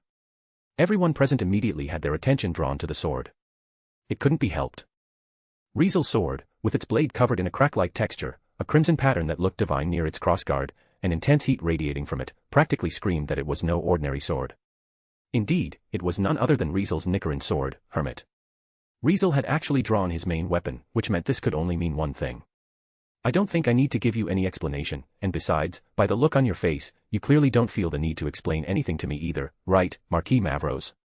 Riezel's voice echoed slowly through the air. In that case, let's just cut to the chase. Let me see for myself the skills of the guardian sword saint who guards Genus's border and keeps the armies of Ryberg out of this territory. I hope your strength is as imposing as your attitude. Otherwise. Riezel raised his sword, pointing at the surroundings. You better be ready to watch this place turn to rubble. Needless to say, this was without a doubt a declaration of war because there was no clearer display of hostility than this. Kaiser, Axel, Diego, and the others all widened their eyes, staring at Riezel in shock. Even Lisbeth and Nibbled were stunned, clearly not expecting Riezel to be this direct, this bold. Raven didn't respond right away but just stared silently at Riezel, his sharp eyes as cold as a blade, not filled with anger but with the chilling look one would give a dead man. Gradually, the aura around Raven grew stronger and more terrifying by the second, making the hall tremble and even causing the entire castle to shake. Fine. Raven's deep voice echoed through the room. If you're so eager to die, I'll grant your wish. With this one line, the heavy pressure in the air seemed to turn into a storm, sweeping through every corner of the hall. As the intense aura from both Riezel and Raven gradually turned into a palpable murderous intent, at that moment, whether it was Lisbeth, Nibbled, or Kaiser and his brothers, they all instinctively realized one thing: the sky over Becerre was truly about to change. However, even though the battle between Riezel and Raven had become inevitable, neither of them made a move right away. It wasn't because they were hesitant, but because they couldn't go all out inside the Mavros family's main residence, since it had numerous defense mechanisms in place, forming an extremely powerful defense system that could help them avert any crisis. Moreover, if Riezel and Raven had started fighting in the residence, who knew how many people and things would have been affected? Not to mention, not only would their clash definitely trigger all sorts of defense mechanisms, interfering with their fight, but Raven also didn't want his impregnable home to suffer unnecessary damage either, so the two of them eventually left the residence and chose a different battleground. It wasn't far from the Mavros family's main residence, and in fact, it was right next to it. Since the Mavros family was not only a marquis family who guarded Genas's border but also commanded and trained the army of Genas, a vast and sturdy training field had been specially built near the residence that was used for regular training, drills, sparring, and other martial exercises. To ensure safety and functionality, the training field was equipped with a tactical class defensive barrier, which made it possible for even large-scale offensive magic to be practiced here. Unless someone used tactical class offensive magic directly on the barrier, it was nearly impossible to damage this training field. As a result, this training field naturally became the best place for two sword saints to fight. Once the barrier was activated, not only would the shockwaves from their fight be contained within a set range, but no one outside would be able to spy on them or interfere, which would also prevent any underhanded tricks from foreign enemies who might have gotten wind of the battle. Swish. Riezel's figure suddenly appeared in the training field as if he had teleported. Boom. Raven, on the other hand, descended like a meteor, crashing heavily onto the training field. In the next moment, the two faced each other from a distance, their gazes locking, but compared to when they were in the castle, the aura and murderous intent radiating from them had only grown stronger. Before long, the sky darkened, ominous and heavy, foretelling an approaching storm. Chapter 4:18, Rebellion and Moniz. At this moment, the number of people gathered in the training field was far greater than anyone had imagined. Not only were the three Mavros brothers and their knights present, but even the soldiers who usually trained at this training field had scattered around the area in small groups. All of them stayed at a distance, holding their breath as they watched Riezel and Raven locked in a standoff. Everyone could clearly feel it, the overwhelming pressure radiating from these two that felt like a storm, crashing toward them with enough force to crush the very ground beneath their feet. Even the strongest-willed among them couldn't help but waver in the face of the pressure, while those with weaker will turned pale, the blood draining from their faces. If they hadn't undergone rigorous training, they would have already collapsed under the weight of the pressure, trembling on their knees. Is he the lightning sword saint? He's actually standing toe-to-toe with Marquis Mavros. Looks like the rumors are true. I didn't want to believe it. A 17-year-old kid reaching the realm we've spent our whole lives chasing. But seeing this, I can't deny it anymore. Why are they suddenly facing off like this? What is this killing intent? Is this not just a friendly spar? Can't you see? Marquis Mavros is fully armed. Around the training field, those who had no clue what had led to this situation whispered among themselves, some were excited, some uneasy, some doubtful, and others outright nervous, everyone reacting in their own way. Meanwhile, the three Mavros brothers, with eyes fixed on Riezel and Raven, were also present with grim expressions, standing in the best spot to watch the fight, surrounded by their knights. Among them, Axel was the first to speak. Didn't think father would actually bring out those two items. Looks like the lightning sword saint really pissed him off. Humph, and you're not pissed, elder brother Axel. Diego scoffed, his face dark with anger. Can you see that bastard didn't even put our family in his eyes? He barged into our residence, crushed all of us the moment he walked in, and even stood in front of father like we were nothing. Someone like him deserves a real lesson. Of course I'm angry. Axel fell silent for a moment before sighing. I'm just wondering, picking a fight with such a promising young sword saint. Is that really a good thing for our family? At this, Diego fell silent and didn't respond. In this silence, however, Kaiser finally spoke up. You must know, the way things are now, it's obvious that Riezel Brynhart came here looking for trouble. With that being the case, there's no way father would back down. And it's not just about father's personality, which has never been one to back down in the first place, but even if he wanted to, Riezel Brynhart already challenged him this blatantly. If he doesn't take the fight, it won't just be his own reputation on the line but also the Mavros family's name and the honor of Mavros territory. Now, there's no turning back. Both sides have crossed the line, and neither of them plans to let this slide. A fight is inevitable. But don't worry. Father might be ruthless and domineering, but he's not unreasonable. He won't actually kill Riezel Brynhart. At most, he'll make sure he never forgets this lesson for the rest of his life. Kaiser's words made Axel and Diego nod in agreement since neither of them doubted for even a second that their father would win. Aside from them, Nibbled also seemed to share the same belief. This is not good. From a prime vantage point, Nibbled let out a sigh as he watched Raven standing across from Riezel. What's wrong? Lisbeth, who was already on edge, became more nervous as she heard Nibbled's words. Look at Sir Raven's weapon and armor. Nibbled gestured toward Raven, prompting Lisbeth to follow his gaze, and as soon as she did, she immediately noticed something out of the ordinary. Raven was now clad in a full suit of armor. It was a silver-colored set of armor that covered every part of his body except his head, with a red cape draped over his back. On his solid body, the full-body armor looked more like a battlesuit than conventional armor, appearing lightweight rather than bulky, almost as if its defense had been sacrificed for better mobility. As Lisbeth gazed at the armor, its gleaming surface and the faint magical energy emanating from it made it clear to her that it was no ordinary set of armor. Beside the extraordinary-looking armor, there was a sword in Raven's hands. It was a great sword, reaching a full 2 meters in length, with its blade alone longer than an average adult's height. Even though it wasn't particularly wide, from the side, it looked as thick as a slab of steel. At the top of the hilt, a high-quality magic crystal was embedded, while a shimmering aura coated the blade as its razor-sharp edge gleamed with a cold light, making it clear that this weapon could cut through most materials with ease. Fully equipped with such a weapon and armor, Raven was nothing short of a walking fortress, but more importantly, the weapon and armor were clearly not ordinary. Could those be? A realization struck Lisbeth, sending a shiver down her spine. Looks like you figured it out, Miss Lisbeth. Nibbled let out a bitter chuckle. Yes, that sword and armor are ancient mystical treasures. Just like how Riezel had once entered the royal treasury and chosen an ancient mystical treasure, Divine Mellow, Raven had done the same, not just once, but twice. Raven's first time was when he had just ascended to the rank of Sword Saint and pledged his loyalty to Gina's. Back then, to secure his allegiance, Hendrik granted him access to the royal treasury to choose a treasure, from which he took a sword. Raven's second time was when he was appointed as a marquis and sent to the southern border of Gina's, tasked with defending against Ryberg's invasions. In order to strengthen their new border guardian and fortify Gina's defenses, the highest-ranking officials all agreed that he should be allowed to enter the royal treasury once more and claim another treasure, from which he took a suit of armor. From that moment on, the guardian sword saint, Raven Mavros, truly cemented his reputation.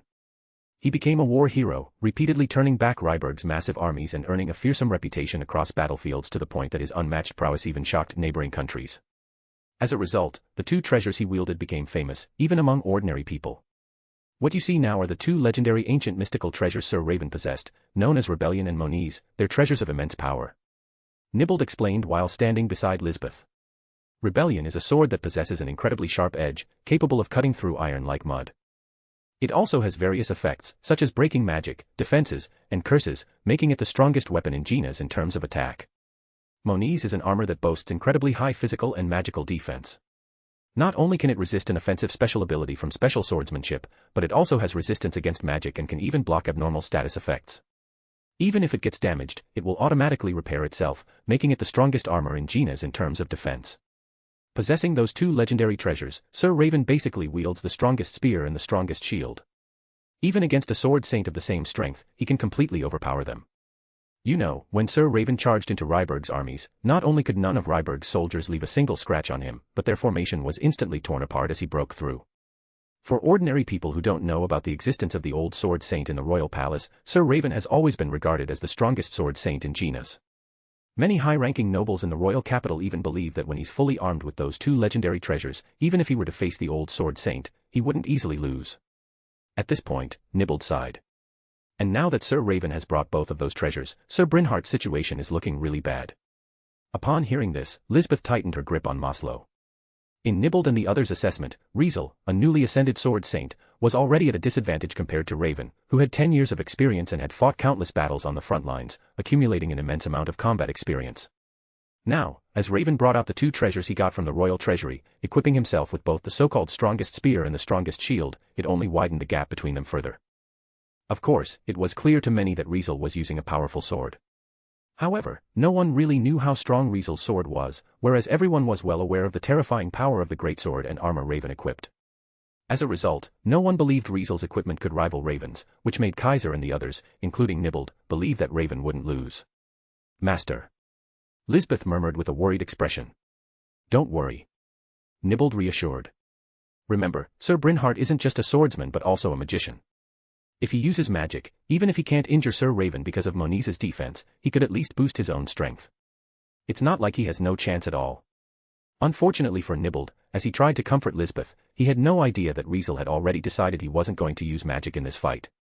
It was proven in the next moment when Raven spoke up. You can use magic to strengthen yourself. I'll give you time.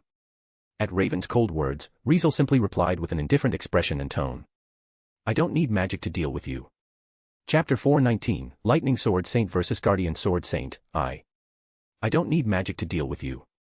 As soon as these words left Riezel's mouth, the atmosphere in the training field grew even more intense, even heavier. You're even more arrogant than I imagined. No longer maintaining his composed demeanor, Raven, like a sword drawn from its sheath, spoke in a voice so cold it could pierce straight into one's heart. In response, Riezel remained as indifferent as ever. I just don't want you blaming magic for your loss instead of admitting you got beaten by a so-called younger, less experienced swordsman. At this, Raven's gaze turned just as cold. I'd like to see how long you can keep that attitude, kid. When these words dropped, Raven began channeling power into his entire body, and soon, dark energy surged from him, seeming to devour everything around it, crushing the scattered stones at his feet into dust. At the same time, streaks of lightning crackled around Riezel's body, thunder rumbled as lightning flared from him, dyeing the patterns on his sword a deep azure. Until the moment you lose, of course. Riezel's powerful words echoed not just in Raven's ears but in the ears of everyone present. Lightning Sword Saint Riezel Brynhart, who wielded lightning, and Guardian Sword Saint Raven Mavros, who wielded dark energy, fell silent. One took a stance to draw his sword while the other raised his great sword. A suffocating aura filled the entire training field, making everyone present hold their breath, not daring to exhale too loudly.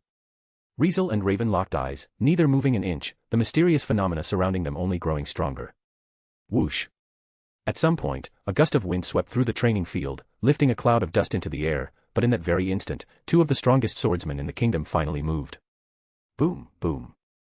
With simultaneous explosions, the sword-wielding young men and the great sword-bearing men shattered the ground beneath them as they charged at each other. Ding. In the next second, a bell-like clash rang out as the two figures collided amidst the swirling dust, their swords meeting in a fierce impact that sent violent shockwaves through the air. Boom. At that exact moment, the terrifying pressure that had been held back until now erupted, unleashing a storm of fighting intent and murderous intent. Under the watchful eyes of many people, Riezel, the Lightning Sword Saint, and Raven, the Guardian Sword Saint, clashed in a sudden and ferocious battle. Clang, cling, clang, cling. Clang, cling, clang, cling. Sharp metal clashes rang out one after another as the scorching, red-glowing sword collided with the greatsword, which shimmered with a dark aura. As soon as the fierce battle erupted, the two overwhelmingly powerful weapons slashed toward each other's master like a raging storm, unleashing countless vivid slashes at their opponent. Riezel's slashes burned red as the blue lightning flickering around him seemed to be drawn into his sword, transforming into crimson lightning bolts that rained down upon Raven. Raven's slashes, in contrast, were black as the dark energy coursing through him took on a tangible form, clinging to his greatsword with every swing. Each strike carried a crushing pressure as it cleaved toward Riezel. Red and black slashes collided, filling the air with an intense clashing sound. Lightning bolts and dark energy expanded outward, swirling with the wind and tearing through the surroundings. Eventually, the sheer force of their battle shook the entire training field, causing the ground to tremble and crack. Thunder Breathing, Second Form, Rice Spirit. As Riezel unleashed a flurry of slashes, he suddenly used the second sword form of Thunder Breathing, creating 5 lightning-shaped slashes that tore through the air, seamlessly blending into the barrage and striking toward Raven's neck, abdomen, thighs, chest, and head, aiming to take him down on the spot. Petty tricks. Sensing the danger, Raven didn't hesitate to raise his great sword and swung it fiercely, summoning a curtain of darkness that surged forward like a pitch-black wave. Boom. In that instant, the lightning-shaped slashes crashed into the pitch-black wave, erupting in a thunderous explosion that sent both Riezel and Raven flying backward. Thunder Breathing, Fifth Form, Heat Lightning. Still in midair, Riezel swung his sword toward Raven once more, unleashing a high-temperature lightning slash that cut through the air and hurtled toward Raven. Humph. Raven dug his heels into the ground, tearing up dirt and rubble as he steadied himself before swinging his greatsword at the incoming slash without a second thought. In the next moment, a mysterious halo pulsed along the greatsword's surface, causing its blade to glow as it cleaved through the scorching lightning slash. Bang. Riezel's slash shattered on impact, scattering arcs of electricity in all directions, but at that very moment, a flash of lightning tore through the air at blinding speed, appearing right in front of Raven just as he finished his swing. Thunder Breathing, Fourth Form, Distant Thunder. Lightning erupted from Riezel's body as he charged forward at electrifying speed. The instant he closed in on Raven, he swung his sword, unleashing a blisteringly fast slash at point-blank range. Raven's pupils contracted, and without thinking, he let out a low growl as the dark energy around him surged, colliding with the incoming strike. Bang! A muffled impact echoed as lightning and darkness cancelled each other out, stopping Riezel's slash in its tracks. Before Raven could react, however, Riezel transformed into a flash of lightning once more, charging straight at him again. Thunder breathing, third form, thunder swarm. Riezel turned into a lightning bolt, spinning rapidly around Raven while slashing in a wave-like pattern along his own movement trajectory. One after another, arcs of lightning slashes rained down on Raven. Clang, cling, clang, cling. A series of violent metallic collisions echoed from Raven's body, causing him to tremble all over. However, even though Riezel's wave-like lightning slashes struck Raven relentlessly, with several even landing directly on his unguarded head, all they did was produce sharp metallic sounds. Aside from making Raven's body shudder slightly, every single slash was deflected and blocked without exception and failed to have any other effect. Oh.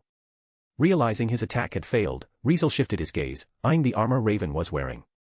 Subtly hidden beneath the dark energy Raven controlled, the armor emanated a mysterious aura. Though faint, it couldn't escape Riezel's now transparent eyes.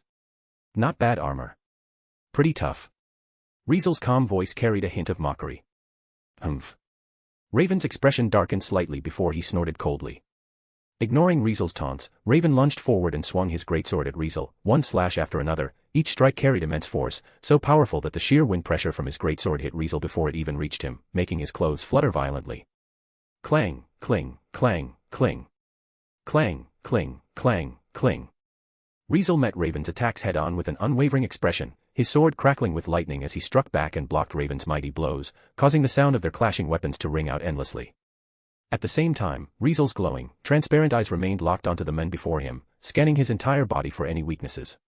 Over time, the battle between them only grew fiercer as their swords flashed and clashed, lightning and dark energy erupting chaotically. Like blurs of light, chasing, colliding, and crossing paths, their figures streaked across the battlefield, making the fight more intense, sending shockwaves rippling outward, leaving behind a breathtaking scene of destruction across the training field. As Riezel's sword and Raven's greatsword carved deep scars into the earth, lightning and dark energy surged wildly, ravaging everything in their wake. In the end, the shockwaves caused by their colliding weapons turned into howling storms, kicking up dust and debris and transforming the training field into a disaster zone. Everyone watching the battle gradually had their expressions turn blank with shock. Gulp. Someone gulped nervously, though no one paid them any attention since everyone present was completely consumed by the earth-shaking battle before them, unable to focus on anything else. Is this a battle between sword saints? One of the knights, who had never seen such an overwhelming sight before, said in a trembling voice. Master. Lisbeth couldn't help but call out. So this is Sir Brynhardt's true strength.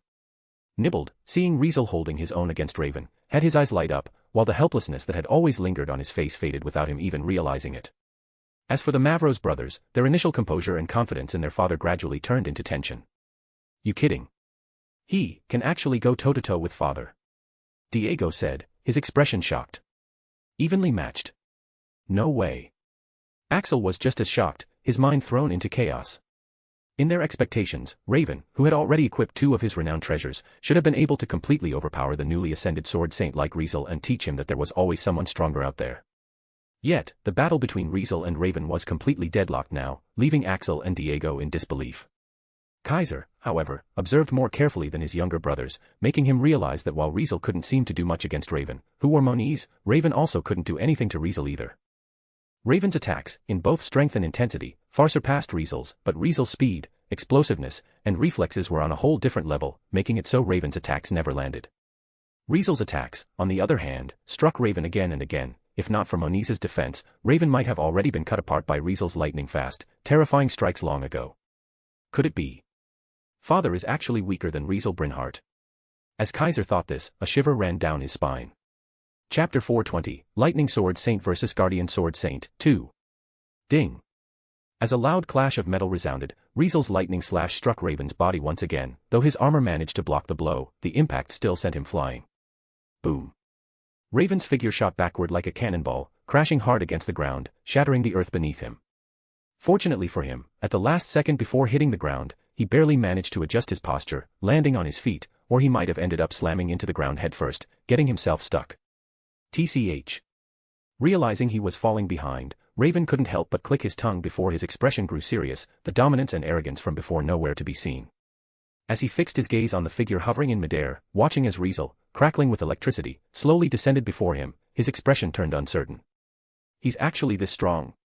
Raven had to admit, he was shocked. A 17-year-old sword saint was already an unbelievable existence in itself, but now, that very existence was displaying strength beyond his own, despite him having been a sword saint for 10 years, so it was impossible for Raven not to be shaken. Yet, no matter how stunned Raven was, the reality before him wouldn't change. You held out longer than I expected.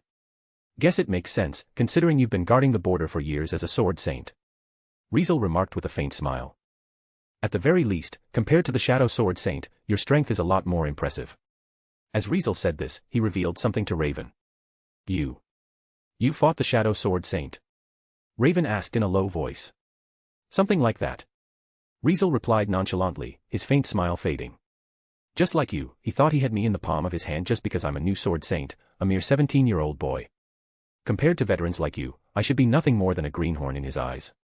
Even if we're both sword saints, my strength, experience, and insight should all be far below his. Unfortunately for him, turns out he was just relying on his seniority.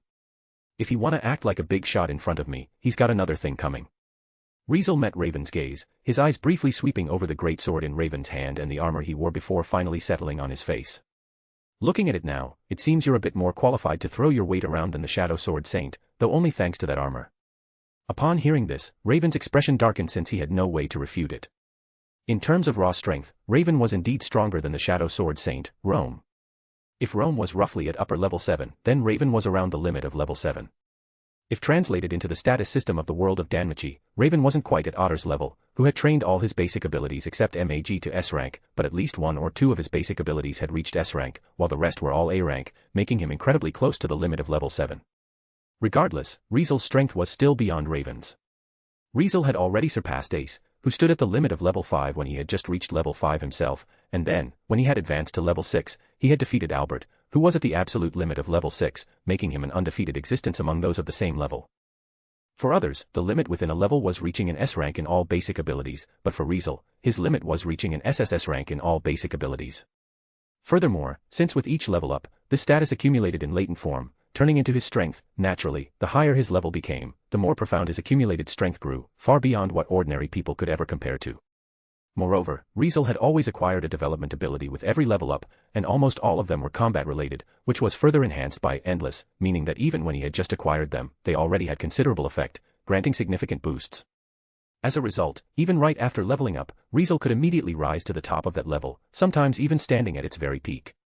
Now that Riezel had reached level 7, even in his normal state, his strength had already exceeded the limit of level 7.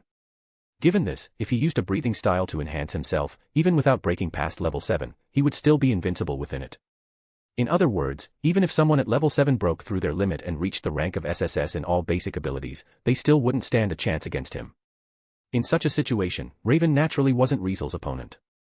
If not for Moniz's incredible defense shielding him from Riezel's attacks, Raven would have already fallen. Schwing. Just as Raven's face darkened, at a complete loss for words against Riezel, a faint sound echoed. It was the sound of Riezel slowly sheathing his sword, yet instead of being relieved, everyone present, including Raven, turned pale. Why? It was because the moment Riezel sheathed his sword, his presence surged explosively, along with the crackling lightning around him, making the pressure he radiated even more terrifying than before. Slowly, Riezel lowered his stance, resting his hand on the hilt of his sword at his waist, adopting a drawing stance. Seeing this, a single thought flashed through the minds of everyone present, including Raven. A flash of lightning means defeat. As this thought raced through everyone's minds, it wasn't just Raven who reacted, even Kaiser and the others couldn't stop their expressions from changing drastically. Only now did they remember that it wasn't his overwhelming aura or his ability to storm the Mavros family's main residence that had earned this absurdly young man the title of Lightning Sword Saint, but his instantaneous, lightning flash ultimate strike. Thunder breathing, first form. Along these words, violent lightning erupted from Riezel's body. Thunderclap and flash. Suddenly, the violent lightning surged toward the sword at Riezel's waist as if being drawn in, vanishing into the scabbard. Godspeed. Boom. In an instant, Riezel vanished, replaced by a ray of lightning that shot forth, tearing through space, time, and the earth itself. All that remained was a ray of lightning, carrying an unstoppable force as it ripped through the ground, surging straight toward Raven. Raven's pupils shrank to the size of pinpricks, and he tried to shout something instinctively, but unfortunately, against that lightning ray, which seemed to pierce through the heavens and earth itself, his reaction was far too slow. A Godspeed slash tore through the air in a fraction of a second, striking the Guardian Sword Saint's body. Boom. A deafening explosion erupted, whether from thunder or impact, no one could tell. Riezel, wreathed in raging lightning, appeared where Raven had stood, his sword fully drawn and slashing forward, creating a sheer force that shattered the ground beneath his feet, sending layers of earth collapsing. As for Raven, he had already been struck by Riezel's ultimate slash, his body sent flying like a kite with its string cut, soaring backward, followed by a sharp whistling sound trailing behind him before slamming into the training field's wall. Boom. As the training field's wall shattered, an explosive sound sent a blast of dust and debris into the air, making the entire training field tremble. Amidst this violent tremor, the training field's magic barrier automatically activated, absorbing most of the impact from Raven's body, preventing him from crashing out of the training field and being sent flying straight into the city. Father. Seeing their father get blasted away and slam into the training field's magic barrier, Kaiser, Axel, and Diego cried out in shock. What in the? Nibbled, with wide eyes, stared in astonishment at Riezel, who stood there, his feet cracking the ground beneath him as arcs of lightning crackled wildly around his entire body. Master. Lisbeth, on the other hand, was overjoyed. Schwing. Riezel calmly sheathed his sword, just as he had before, sliding it back into its scabbard with a quiet scraping sound. How was that? Riezel spoke once again, his tone remained unchanged, calm and indifferent. Even with that armor on, taking this strike couldn't have felt too good, right? Hearing Riezel's words, the onlookers were left speechless. Cough, cough. Coughing sounds were the only response that came from within the shattered wall. Struggling to pull himself free, Raven brushed off the rubble that had fallen on him before waving away the thick dust in the air, coughing as he stepped forward. Father. Seeing Raven's condition, Kaiser, Axel, and Diego were both relieved and horrified. Relieved because Raven was still alive.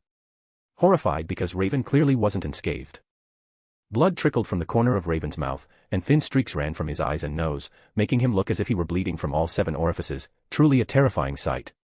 Evidently, even though Riezel's thunderclap and flash, Godspeed, hadn't completely overwhelmed Raven, it had still inflicted damage. Looking closely, a crack had even appeared right over the chest of his armor. Yes, Moniz, the armor said to have the strongest defense in all of Gina's, had been fractured under Riezel's thunderclap and flash, Godspeed. Having his footing nowhere near as steady as before, Raven, finally wounded, dropped to one knee on the spot as soon as he stepped away from the wall. Silence. A dead, suffocating silence. Everyone stared at Raven, kneeling on one knee, his armor cracked at the chest, blood seeping from his mouth, eyes, and nose, looking like he had taken a serious hit. Seeing such an unbelievable scene, every onlooker fell into silence, one by one. In this silent atmosphere, Riezel spared Raven a glance and spoke up. It's over. You lost, Raven Mavros. Saying this with indifference, Riezel turned away, no longer paying Raven any mind, but just as Riezel was about to wrap things up, Raven's furious yell suddenly rang out. No. I haven't lost yet. As soon as Raven's yell erupted, a blinding black light burst from his body, plunging the entire training field into darkness.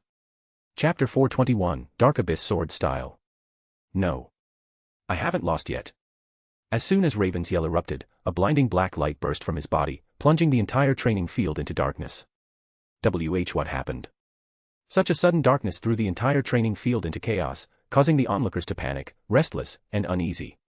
Some instinctively cast magic for illumination, but the moment the light appeared, it was immediately sucked away, vanishing as if devoured. No one knew what was happening. Don't panic. Calm down. All of you, this is the swordsmanship of the Mavros family. Just stay calm. Kaiser, Axel, and Diego, who were familiar with the Mavros family swordsmanship, shouted from where they stood to calm everyone down. Nibbled was also trying to reassure Lisbeth, who was flustered beside him. Calm down, this is the special swordsmanship of the Mavros family, Dark Abyss sword style, not some kind of anomaly. Dark Abyss sword style. It was the inherited swordsmanship of the Mavros family, personally developed by Raven himself, a special swordsmanship he created after dedicating his entire life to its mastery. When Raven was young, he wasn't a noble but a wandering swordsman who initially studied an advanced swordsmanship he happened to acquire, unlike those nobles who could effortlessly inherit special swordsmanship from their families. Back then, after reaching the limit of sword master, Raven realized that his swordsmanship alone wasn't enough to push him further toward the realm of a sword saint. Determined to surpass his limits, he traveled across Gina's, gathering and studying countless forms of swordsmanship over several years. After relentless research and refinement, he finally succeeded in creating a special swordsmanship called the Dark Abyss sword style. With this swordsmanship, Raven ascended to the rank of Sword Saint 10 years ago and was granted nobility.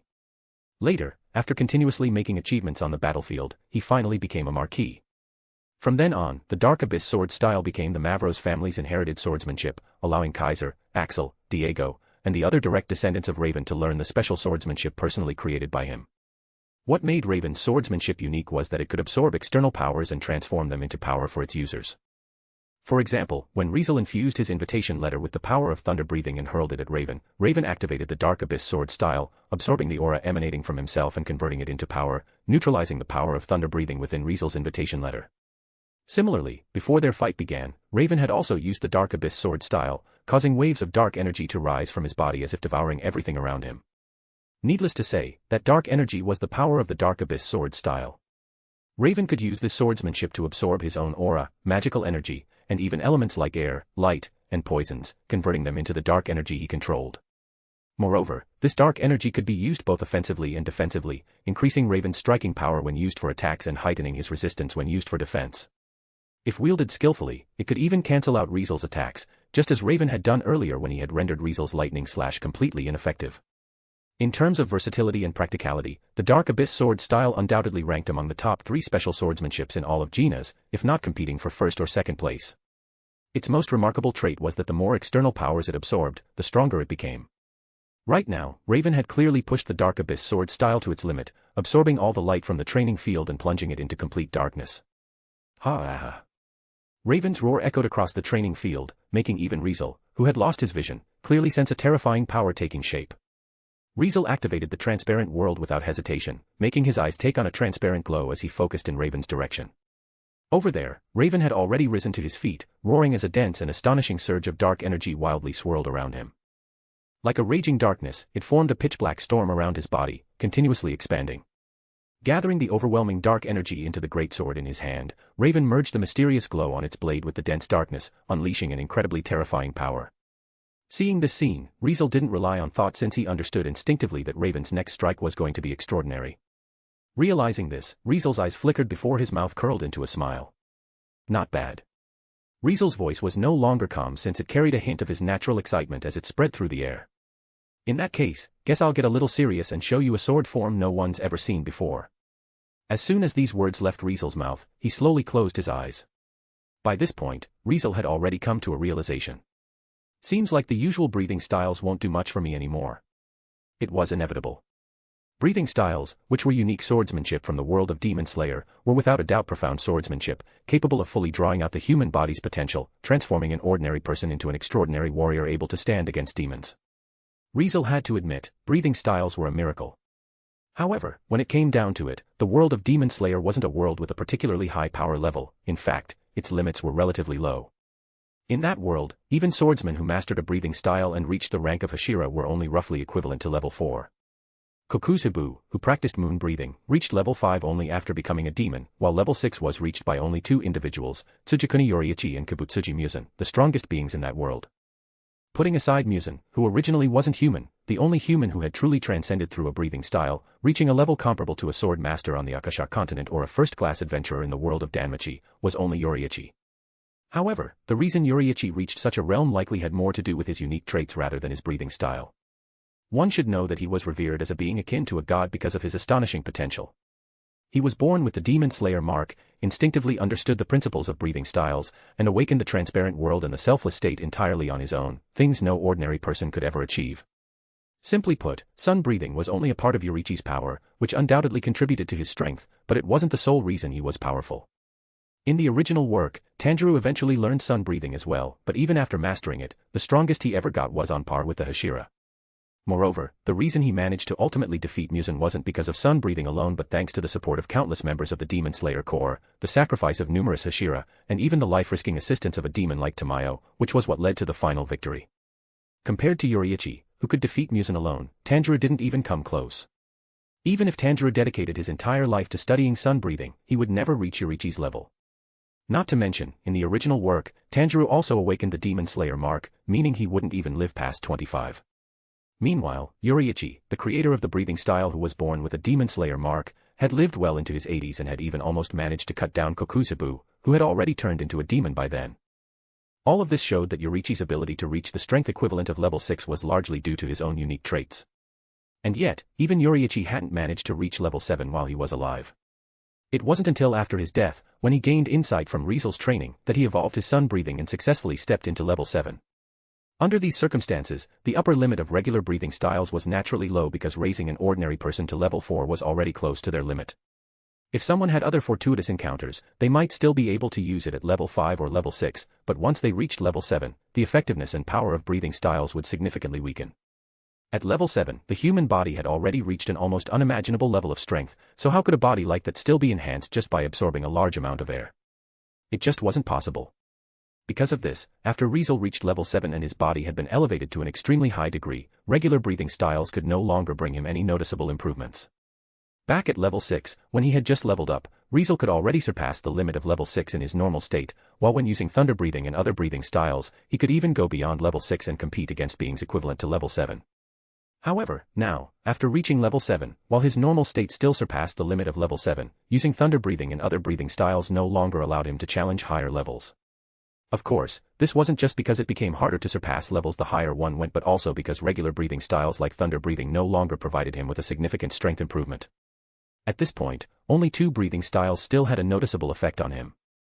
One was the evolved sun breathing, while the other was wind breathing, which complemented the extraordinary enchant-type magic, aerial. As for the rest, even moon breathing, which was the most compatible with Riezel after sun breathing, no longer had much of an impact on him. He could already imagine that once he reached level 8, all breathing styles except sun breathing and wind breathing would completely lose their ability to strengthen him. However, even if the strengthening effect from breathing styles fades, my attacks still carry their traits when I use their sword forms. Indeed, when Riezel used Thunderclap and Flash, his speed and explosive power would still be incredibly strong because the essence of this sword form was extreme speed and extreme explosiveness, so naturally, the same logic applied to moon breathing. Even though moon breathing might no longer enhance his strength in the future, its sword forms, which possessed an incredibly wide attack range, would still be useful since they would allow him to continue unleashing powerful AoE attacks in battle. Because of this, not only did he not abandon thunder breathing, but as he continued to study sun breathing's 13th sword form, Blooming Radiance, he also completed one of the most powerful sword forms of thunder breathing. Chapter 422, Flaming Thunder God. Boom. A loud clap of thunder resounded. As Riezel slowly closed his eyes and began adjusting his breathing, countless lightning bolts surged from his body, accompanied by that thunderous roar. *BZZZ. *. Like a massive serpent twisting in the air, the lightning bolts were exceptionally thick and incredibly dense, numbering in the thousands as they coiled around Riezel's body, making his entire clothes explode as if they had been struck by electricity. Shot off in all directions, the lightning bolts left the ground either charred black in an instant or blasted apart, leaving deep scars behind. Bathed in the raging lightning bolts, Riezel looked as if he had become a thunder god from myth, radiating an overwhelming pressure. What is that? With stunned expressions, the onlookers' gazes locked onto Riezel, who was engulfed in violent lightning. Naturally, Raven saw it as well. With all the light in the training field absorbed, the entire place had turned pitch black, and only the lightning bolts rising from Riezel's body remained blindingly bright, piercing through the darkness and illuminating the area. At this moment, Riezel had become the only source of light in the entire training field. The oppressive aura he emitted, along with the rampaging lightning, spread outward, making it impossible for anyone to ignore him. As Raven took in this sight, an overwhelming sense of unease and dread gradually flooded his heart. What is he trying to do? Such a thought was the thought running through everyone's mind. It couldn't be helped. Riezel's current presence was too terrifying because the sheer pressure he exuded now was so overwhelming that some of the weaker knights rolled their eyes back and collapsed on the spot, losing consciousness. Riezel paid no attention to any of this, keeping his eyes shut as he placed a hand on the sword at his waist, causing the lightning surging around him to shift. Everyone soon noticed that the lightning wrapped around Riezel's body was changing color. Yes, changing color.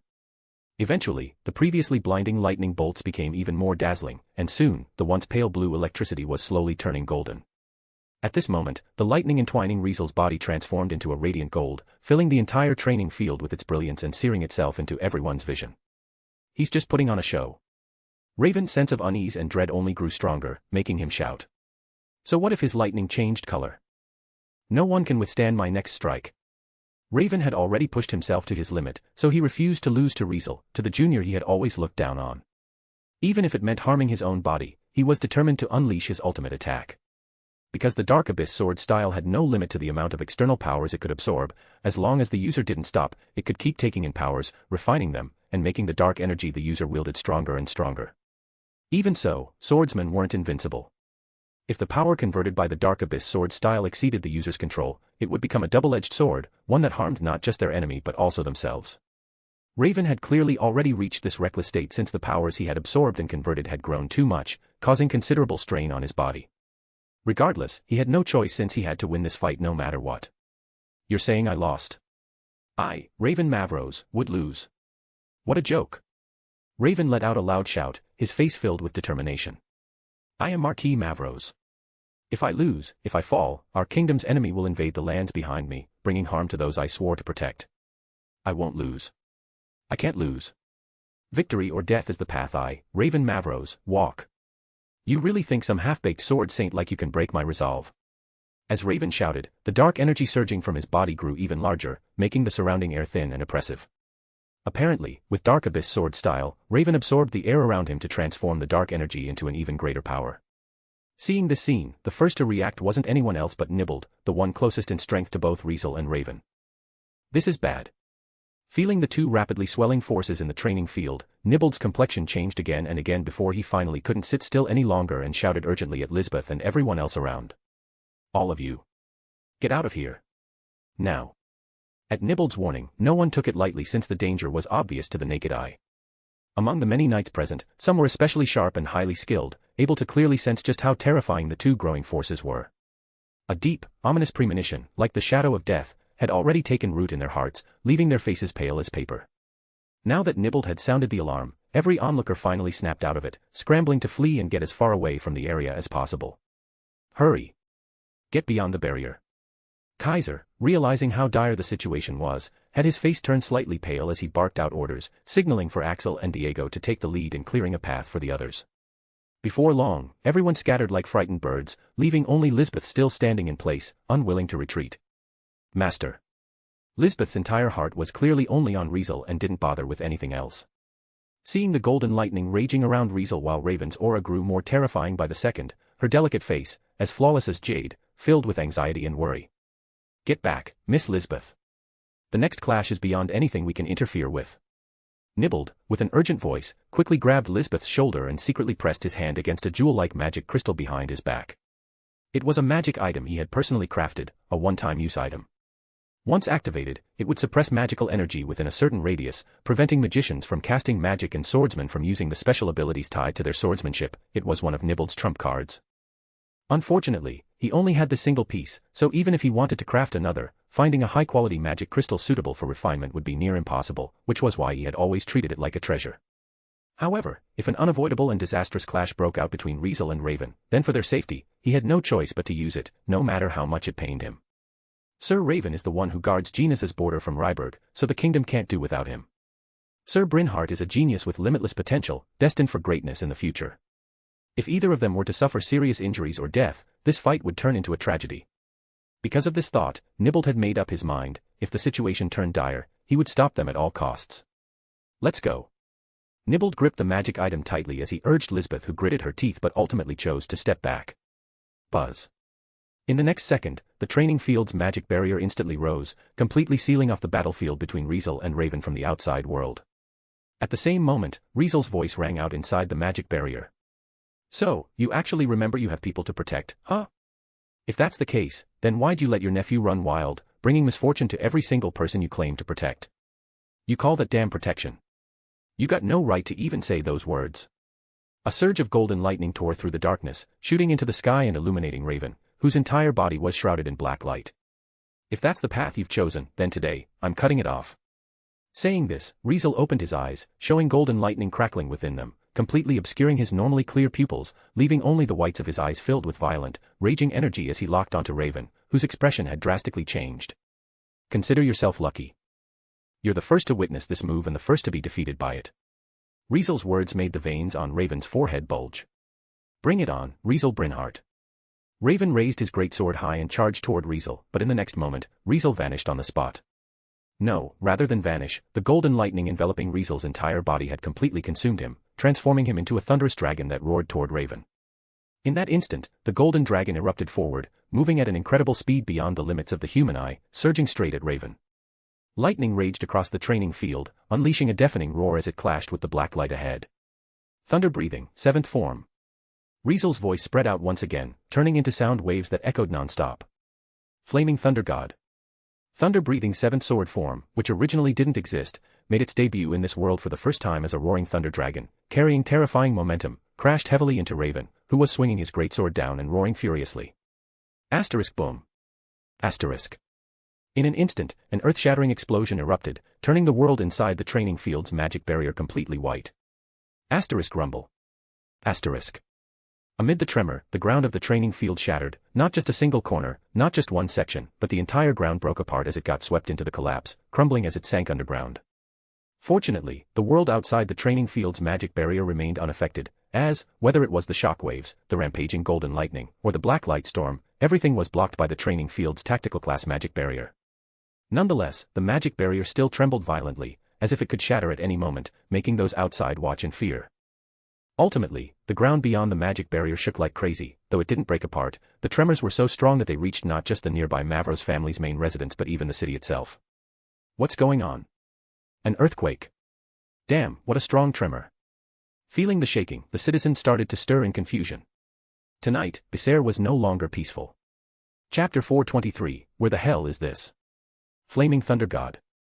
As previously mentioned, this was a sword form that originally didn't exist in thunder breathing. Original thunder breathing had a total of 6 sword forms: Thunderclap and Flash, Rice Spirit, Thunder Swarm, Distant Thunder, Heat Lightning, and Rumble and Flash. From the 1st to the 6th sword form, there was no such thing as the 7th sword form. However, Agetsuma Zenitsu, who could only use the 1st sword form of thunder breathing and could not wield the other 5, pushed past his limits through sheer effort and reached a realm that no other users of thunder breathing had achieved.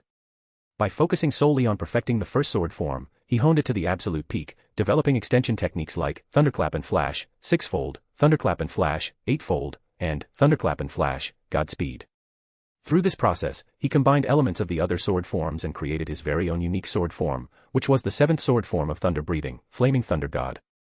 Not only did it possess speed and explosive power that surpassed even Thunderclap and Flash, Godspeed, but even when used by Zenitsu, it allowed him to move at such extreme speed that an upper rank couldn't even see his attack, as his slash left behind the image of a golden thunder dragon, making it look as if lightning itself was soaring through the air. Its power was so overwhelming that even an upper rank, normally giving even a Hashira a hard time, would be instantly decapitated if struck by this sword form. One should know that when Zenitsu developed this sword form, his strength was only at level 3, meaning he hadn't even reached the strength of a Hashira. Yet, after mastering this sword form, he became capable of delivering a fatal threat to even upper ranks whose strength was at level 4, which proved how powerful it was. Riezel had already been interested in studying Flaming Thunder God the moment he learned thunder breathing, so while refining the 13th sword form of sun breathing, he smoothly grasped the structure of Flaming Thunder God and figured out which sword forms Zenitsu had likely combined to create it. As a result, Riezel successfully recreated it, incorporating his own understanding into the mix and even infusing some of the essence of sun breathing's 13th sword form into it, making Flaming Thunder God even stronger and more terrifying than in the original work. As expected, the outcome was astonishing. Now that Riezel had reached level 7, Flaming Thunder God exploded with unimaginable power in his hands, completely overwhelming Raven, who had launched a desperate attack. Riezel could feel that as the entire training field was engulfed in a blinding white light from the deafening explosion and impact, his golden lightning slash had struck Raven's body, shattering the armor he wore. Raven was swallowed by the golden lightning, blood spurting from his body as he crashed into the collapsing ground. Nonetheless, that didn't mean Riezel had it easy either. Raven's rebellion was known as the weapon with the strongest attack power in genus. Not only was its sharpness astonishing, but it also possessed various special effects, especially Magic Breaker and Defense Breaker, allowing Rebellion to pierce through all of its target's defenses upon impact. Against this sword, even Body of Effulgent Heliodor, a magic spell that nullified slashing damage, was useless because Rebellion's Magic Breaker effect would bypass any magical defenses, directly damaging its target. Even if Riezel had raised a massive shield and worn heavy armor, it wouldn't have mattered either since the Defense Breaker effect would have effortlessly shattered any armor's protection unless its quality exceeded that of Rebellion. Moreover, Raven had recklessly pushed himself to the limit, fully unleashing the Dark Abyss sword style, which boosted his strength far beyond his normal level. If his attack had landed cleanly on Riezel, even with his current strength, he would have suffered severe injuries. Fortunately, at the last moment, Riezel activated the ability of Divine Mellow, placing himself in an invincible state for 1 minute, completely nullifying Raven's desperate strike. Divine Mellow truly lived up to its reputation as an ancient mystical treasure capable of stirring something within Riezel, proven by how its power remained unbroken even by a powerful weapon like Rebellion, leaving him completely unharmed. Even so, at this moment, Riezel felt like something was off. Where the hell is this? Riezel stood frozen for a moment because he realized that he was now in what appeared to be a massive cave. All around him were walls and stone, with a rocky ceiling overhead and no signs of any man-made structures. It was so abrupt. Just a second ago, he had been in the grand and meticulously crafted training field, and now, as if he had been thrown into the depths of some remote wilderness, he found himself in a vast underground cavern. No matter how he looked at it, the situation felt bizarre. Don't tell me, this place is beneath the training field. Riezel could only think like this. Because of that earth-shattering collision, the entire training field collapsed, causing not only Raven to fall into the depths, but also burying Riezel under a massive wave of rubble and debris. However, Riezel wasn't worried because, with Divine Mellow protecting him, he knew he was safe for at least a minute, so he let himself sink into the ground, planning to wait until Divine Mellow's isolation effect wore off. As soon as he reconnected with the outside world, he would immediately use teleportation magic to leave. Given that circumstance, it made sense for Riezel to assume he was still beneath the training field, but who would have thought that there was such a massive cavern beneath it? Regardless, this didn't make any sense. First of all, if he had fallen from above, then why was there an intact rock wall above his head instead of a hole? Riezel was starting to feel like something was fishy. Something's wrong here. Riezel activated the transparent world without hesitation, making his eyes gleam with a transparent light as he scanned his surroundings. As soon as he did, his pupils shrank. What had seemed like ordinary walls and rock surfaces in this cavern weren't actually rock but writhing masses of flesh. Thanks to the transparent world, Riezel could clearly see the way the flesh pulsed, the veins hidden beneath it, and even the slimy fluids oozing from the cracks between the so-called walls and rock surfaces, something he hadn't noticed before. Apparently, this place was. Am I inside a living creature? As soon as Riezel realized this, something happened. Rumble. With a loud rumbling sound, the entire cavern suddenly trembled violently, like a massive beast that had been startled awake. Riezel was flung into the air, nearly slamming into the mucus-covered ceiling, but... Fly. Riezel immediately used flight magic, his body flickering with a ghostly blue glow of magical energy, allowing him to hover midair to avoid the disgusting impact. Unfortunately, the disturbance had only just begun. Buzz, buzz, buzz, buzz. A piercing, buzzing sound filled Riezel's ears as the cavern shook wildly. In the next moment, countless black silhouettes swarmed from the far end of the cavern. With wings flapping at an incredible speed, producing nerve-wracking buzzing sounds that made one's scalp tingle, they had hard exoskeletons and looked like beetles, but bizarrely, they were the size of cows. Monsters. Riezel muttered, his body frozen. Why were there monsters here? Wasn't this inside a living creature? He had no idea how he had even gotten to this place, but if this really was inside a living creature, then how could there be monsters nesting here? Buzz, buzz, buzz, buzz. Ignoring Riezel's confusion, a swarm of giant beetle monsters flapped their wings furiously as they rushed toward him. The scene had the overwhelming feel of an insect swarm surging forward, making Riezel a little uneasy. Anti-life cocoon. Not wasting any more time, Riezel immediately cast a defensive magic, summoning a protective barrier that glowed with a hazy light. Bang, bang, bang, bang. Bang, bang, bang, bang. One by one, the giant beetle monsters slammed into the barrier that had suddenly risen, triggering a series of loud impacts before being sent flying, unable to even get close to Riezel. Buzz, buzz, buzz, buzz.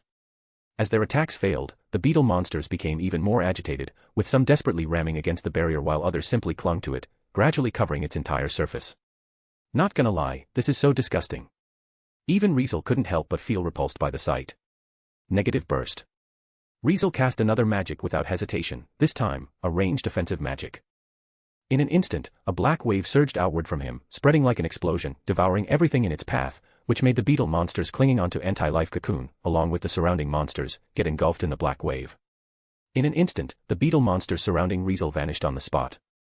Negative burst, unlike decomposition magic that completely erased its targets, made its targets' bodies seem to explode apart as if their very structure had been torn apart, disintegrating into unknown particles that scattered into nothingness.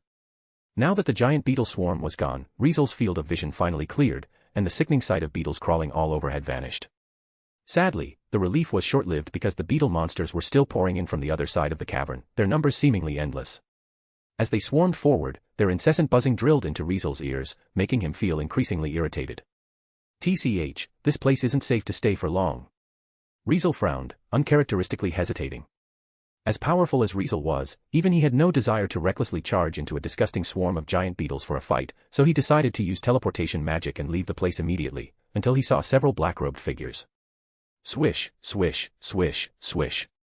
Using the transparent world, Riezel could see several black-robed figures move in complete silence, ghostly and elusive, appearing in the cavern like ghosts. Seeing them, Riezel, who had been about to use teleportation magic to leave, stopped. No choice. At this moment, their eerie movement techniques, ghost-like presence, and lifeless bodies without hearts were all revealed through the transparent world. Needless to say, these black-robed figures were just like the mysterious attackers who had kidnapped Lisbeth. Riezel halted, his gaze locking onto the black-robed figures with a cold glint surfacing in his transparent eyes. Chapter 424, Disappearance. At the same time, a growing commotion filled Becerre's training field, creating a chaotic atmosphere. Have you searched over there? Already checked. Still haven't found anything. We have to find them. Keep looking. Shouting to each other, the knights spread out in all directions around the training field, and under the direction of Kaiser, Axel, and Diego, they dug into the ground, conducting a thorough search as they went. Now, the once grand and meticulously designed training field had turned into a huge deep pit that went straight into the ground, filled with countless fragments of stone and rubble, a complete ruin. To anyone unaware, it might seem like the place had been abandoned, explaining the desolate sight before them. Because the training field's magic barrier had already been deactivated, the people of the Mavros family could now enter and exit freely. Some rushed through the deep pit, shouting toward the surroundings, some were turning over piles of rocks and debris, working hard to dig, and others raised their staffs, casting magic, seemingly probing for something. Needless to say, they were searching for people, or, more precisely, the two powerful sword saints who had been engaged in a battle not long ago, transforming the training field into the wreck it was now. Unfortunately, this task was clearly not going smoothly. Nothing. Nothing. Nothing. Damn it. They're nowhere. How can they be nowhere? Axel and Diego had both fallen into a state of anxiousness. Let alone them, even the usually composed Kaiser seemed a little anxious at this point, as proven by his grim face and clenched fists, his emotions clearly in turmoil. Master. Lisbeth, on the other hand, was searching in another direction, wandering in confusion while calling out in a voice that almost sounded like crying. As for Nibbled, he was holding a magic crystal, eyes closed, using the power of the magic item to cast detection magic, but unfortunately, it seemed he wasn't having any luck either. Seeing Nibbled in such a state, Kaiser couldn't help but approach. Grandmaster Nibbled, have you found anything? Kaiser asked in a deep voice. I'm afraid I have to disappoint you. Nibbled opened his eyes, a worried expression on his face. I haven't discovered anything here either since this magic item designed to detect life responses in the area hasn't reacted at all. This either means something is obstructing the detection or that the two of them aren't here at all. How is that possible? Kaiser's face darkened. Why would they suddenly disappear like that? I want to know what happened as well. Nibbled furrowed his brows deeply. Even if something happened to them and their life responses completely vanished, there should still be corpses left behind. Yet, we found no corpses. It's too strange. Could they have been blasted off to another place? Kaiser racked his brain, imagining all possible scenarios. I mean, the last clash between my father and Sir Brynhard was very terrifying. Even with the tactical class magic barrier protecting the training field, only the outer shell held up against the aftermath while the inside collapsed like this. Could it be that the shockwave threw them somewhere else? Honestly, that likelihood is very small. Nibbled sighed and then shook his head. As you said, the training field is protected by a tactical class magic barrier, so the shockwave from their final clash was mostly contained inside. Just think, with the barrier still functioning, how could those two have passed through it and been thrown elsewhere? Then what other reason could explain their disappearance? Kaiser asked with a frustrated expression. They couldn't have been completely obliterated in the last clash, could they? At this, Nibbled immediately fell silent, which made Kaiser unable to help but feel a jolt in his heart. Could that really be the reason they hadn't found those two? He had to admit that the last clash between his father and Riezel had indeed been quite shocking and terrifying. If an ordinary person had been caught in the aftermath of that clash, it was likely they would have been reduced to dust, their bones crushed, with not even a trace of their remains left behind. However, those two weren't ordinary people, they were among the strongest on the continent, sword saints, so no matter how one looked at it, they shouldn't have met such a fate. As Kaiser tried to comfort himself, Nibbled spoke again, offering him some reassurance. Don't overthink it. Sir Raven, with Moniz on him, wouldn't just vanish like that. Nibbled said, glancing at the deep pit. As for Sir Brynhard, Miss Lisbeth just told me, her attendant contract is still active, which proves that he's still alive. Is that so? Kaiser felt a bit relieved, but then something seemed to cross his mind.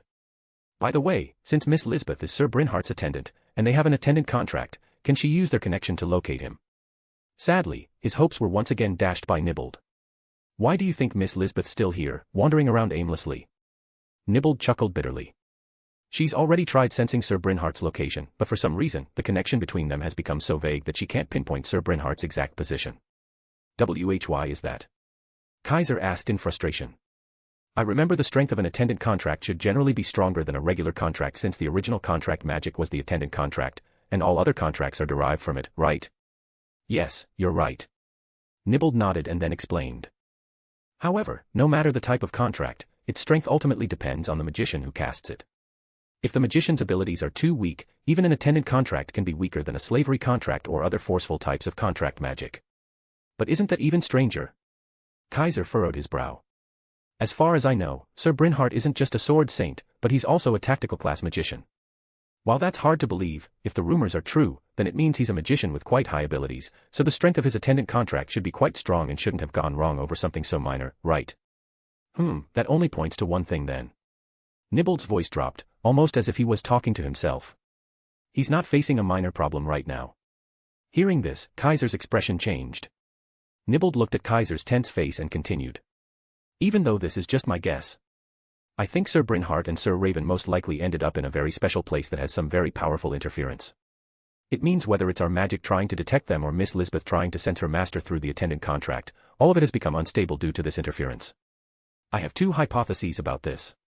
Nibbled held up two fingers.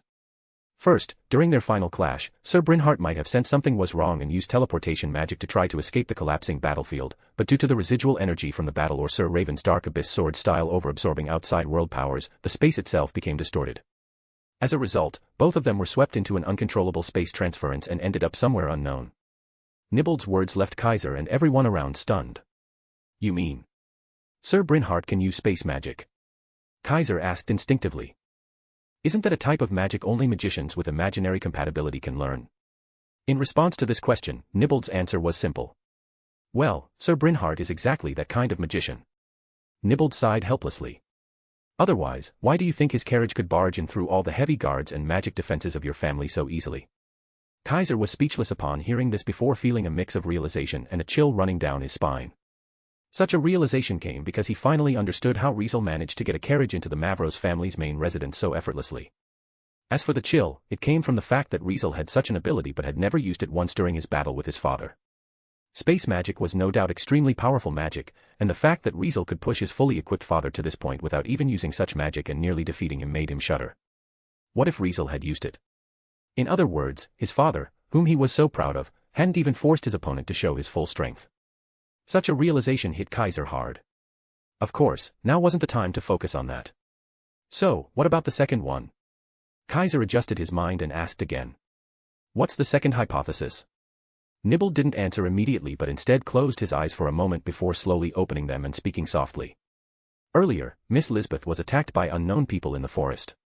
From the information gathered at that time, I've come to understand the cause of the frequent disappearances in Mavros territory. And now, Sir Brynhart and Sir Raven have also mysteriously disappeared.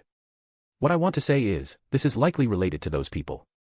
Nibble then revealed everything about Felix and the attackers without hearts, telling Kaiser everything. After hearing the whole story, Kaiser's expression changed multiple times, eventually turning pale. Just then, a startled shout rang out. Hey! There's something strange here. As soon as the shout rang out, everyone's attention was immediately drawn to it. Lisbeth was the first to snap out of it and quickly ran toward the source of the shout. Nibbled, Kaiser, and the others followed suit, rushing in the direction of the shout. Not long after, everyone arrived at a particularly dark corner underground. For some reason, not only was there no rubble or debris in this corner, but it also seemed to have been soaked, as the ground was covered in a strangely colored, muddy state. Seeing this, both Nibbled and Kaiser's pupils shrank. Why? It was because they immediately thought of the kind of being that could cause such an effect. Underground demon beast Yarakalon. Nibbled and Kaiser exclaimed in unison, their expressions becoming grim. Chapter 425, Great Cause. Riezel, unfortunately, did not know the conversation happening in Becer's training field. Still not fully understanding his own situation, Riezel only knew that he had been caught up in some anomaly, and this anomaly was no accident but something that had been intentionally set up, as proven by the appearance of the strange, black-robed figures without hearts in front of him, their faces completely hidden, making it impossible to see their features. I see, you guys are the culprits, huh? Riezel clearly didn't hold any fondness for these black-robed figures since all he felt was pure hostility, so he immediately discarded any thoughts of teleporting away and turned around, facing them. At the same time, as the black-robed figures stared back at Riezel, the air around them seemed to vibrate slightly. Target confirmed. Subject is Riezel Brynhart. Confirmation is accurate. Begin to execute. In the next moment, like silenced bullets, the black-robed figures suddenly moved, slicing through the air without a sound, heading straight for Riezel. One had to admit, Their ghost-like movement technique was truly terrifying since there were no preliminary movements, no warning signs, so even if one had been prepared, the suddenness of their movement could easily throw one off balance, or even worse, one might not even have time to react. Luckily, Riezel was not one of them. Had it been the old him, he might have been caught off guard by such a strange movement, but ever since he had learned fast attack, his reflexes and reaction abilities had improved significantly, so he was no longer worried about failing to react to such movement. Ultimately, when the black-robed figures rushed at him in complete silence, Riezel, at the same time, became a flash of lightning. Thunder-breathing, first form, thunderclap and flash. Muttering these words, a lightning slash erupted as Riezel cut toward the first black-robed figure charging at him. Earlier, in the forest, Riezel had also used thunderclap and flash to attack the attackers who had tried to kidnap Lisbeth, but back then, it had felt like striking a tough hide, sending them flying without causing any real damage. However, this time would be different. Poochie. In the next second, the sound of flesh tearing rang out as the lightning slash smoothly cleaved through the chest of the black-robed figure, causing blood to burst from his chest. Different from the sword he had created casually earlier with create greater item, this time, Riezel was using his true weapon, Hermit. In the world of Damacy, it was considered first-class equipment, while in Overlord, it was classified as a divine-class item, and in Demon Slayer, it was regarded as a divine sword. With the high heat concentrated in Hermit's blade, which could easily cut through steel and melt metal, even though it hadn't had much effect against the armor worn by Raven, against these black-robed figures with bodies as tough as cowhide, it finally revealed its true sharpness. As blood spurted from his chest, it seemed that the situation had caught the black-robed figure by surprise, as his movements froze for a moment before he began to retreat without hesitation. Unfortunately for him, Riezel wasn't planning to let him escape. Open wounds. As soon as Riezel chanted this magic, the black-robed figure who had pulled back suddenly felt the wound on his chest tear open again, spraying an even greater amount of blood. What Riezel used was a magic spell that caused its target's wound to worsen, making the black-robed figure suffer even more damage, delivering a fatal blow on the spot. Riezel wanted to continue the chase, but he was stopped by several other black-robed figures. Swish, swish, swish, swish. In the roaring wind, several black-robed figures who had somehow appeared behind Riezel, on his side, and beneath him swung their claw-like daggers that carried strange, chilling energy, as their black slashes of light tore through the air, aiming for Riezel. Greater teleportation. Riezel, with his form vanished from the spot, had no choice but to give up the chase and use teleportation magic to change his position, making the slashes all miss. In the next second, Riezel appeared near the ceiling, looking down at the black-robed figures below him. Who exactly are you? Riezel asked, his voice exceptionally cold. Of course, this question was obviously not going to get an answer. However, the black-robed figures seemed to be reorganizing themselves and did not ignore Riezel like Lisbeth's kidnappers had before. Riezel Brynhart. One of the black-robed figures spoke. You're the youngest sword saint in history, now the most famous genius, but you're very unlucky. Hearing this, Riezel narrowed his eyes, saying nothing. Seeing Riezel stay silent, the black-robed figure continued. You should have had a bright future. In 10 or 20 years, you could have been the strongest sword saint on this continent with your potential, but... Before the black-robed figure finished speaking, another one picked up where they left off. Unfortunately, you came to Mavro's territory and got involved in things you shouldn't have. As soon as this black-robed figure finished, another one continued. You will be a hindrance to our great cause, so you can only die here. As the three black-robed figures took turns finishing the sentence, the badly injured one shakily rose and regrouped with them. Even though his wounds hadn't healed, it seemed like he didn't feel any pain as he let their blood continue to flow. I don't know who you guys are, but you sure talk big. Still, if you're that confident, I guess I can give you a chance. Saying this, Riezel raised the sword in his hand, pointing it at the four black-robed figures. But just so you know, if you guys can't make me stay, I'm really gonna mess up that so-called great cause of yours. When that happens, you weirdos will find it much harder to hide in the shadows and cause trouble. Of course, that includes the ones backing you up too. Riezel's words made the black-robed figures release a noticeable murderous aura, but as they released their murderous aura, instead of charging at Riezel, they surprisingly retreated, quickly rushing in the opposite direction of the trembling cave. Running away. Riezel furrowed his brows, instinctively preparing to chase after them. Buzz, buzz, buzz. Just then, a familiar sharp buzzing sound suddenly came again. Countless beetle monsters flew from all directions, completely ignoring the black-robed figures who passed through them since their eyes were locked on Riezel alone as they swarmed toward him. Greater teleportation. Riezel immediately used teleportation magic, releasing a burst of magical energy to teleport away from the dense swarm of insects. Swish, swish, swish, swish. As the black-robed figures just happened to charge out of the swarm, preparing to rush to the other side of the cave, they collided directly with the teleported Riezel, who met them with a brutal slash. However, Riezel didn't unleash a lightning bolt this time but used a massive crescent-shaped wind blade. Moon breathing, 8th form, Moon Dragon Ringtail. As the rhythm of his breathing shifted smoothly, Riezel used moon breathing instead of thunder breathing, unleashing a massive long-ranged curved slash that left dozens of crescent moon blades, fast enough to sweep through everything in front of him as they shot toward the black-robed figures flying his way. Boom. Needless to say, the black-robed figures never expected Riezel to suddenly appear in front of them and unleash a massive, long-ranged curved slash, which caused them to be blasted away collectively. Moon breathing, 9th form, Waning Moon Swaths. Riezel, showing no mercy, relentlessly performed curved slashes at the black-robed figures who were blasted away. His slashes sent numerous interlacing crescent moon blades, blocking their escape routes while pounding toward them. Seeing Riezel's exaggerated attack, the black-robed figures finally reacted, their bodies drifting back and forth, light as feathers, seemingly unaffected by gravity as they soared freely through the air, desperately dodging the incoming crescent moon blades. Boom, boom, boom, boom. In an instant, the curved slashes, along with the crescent moon blades Riezel unleashed, landed one after another in the trembling cavern, either hitting the ground, walls, or sometimes even the ceiling, creating a series of deafening roars.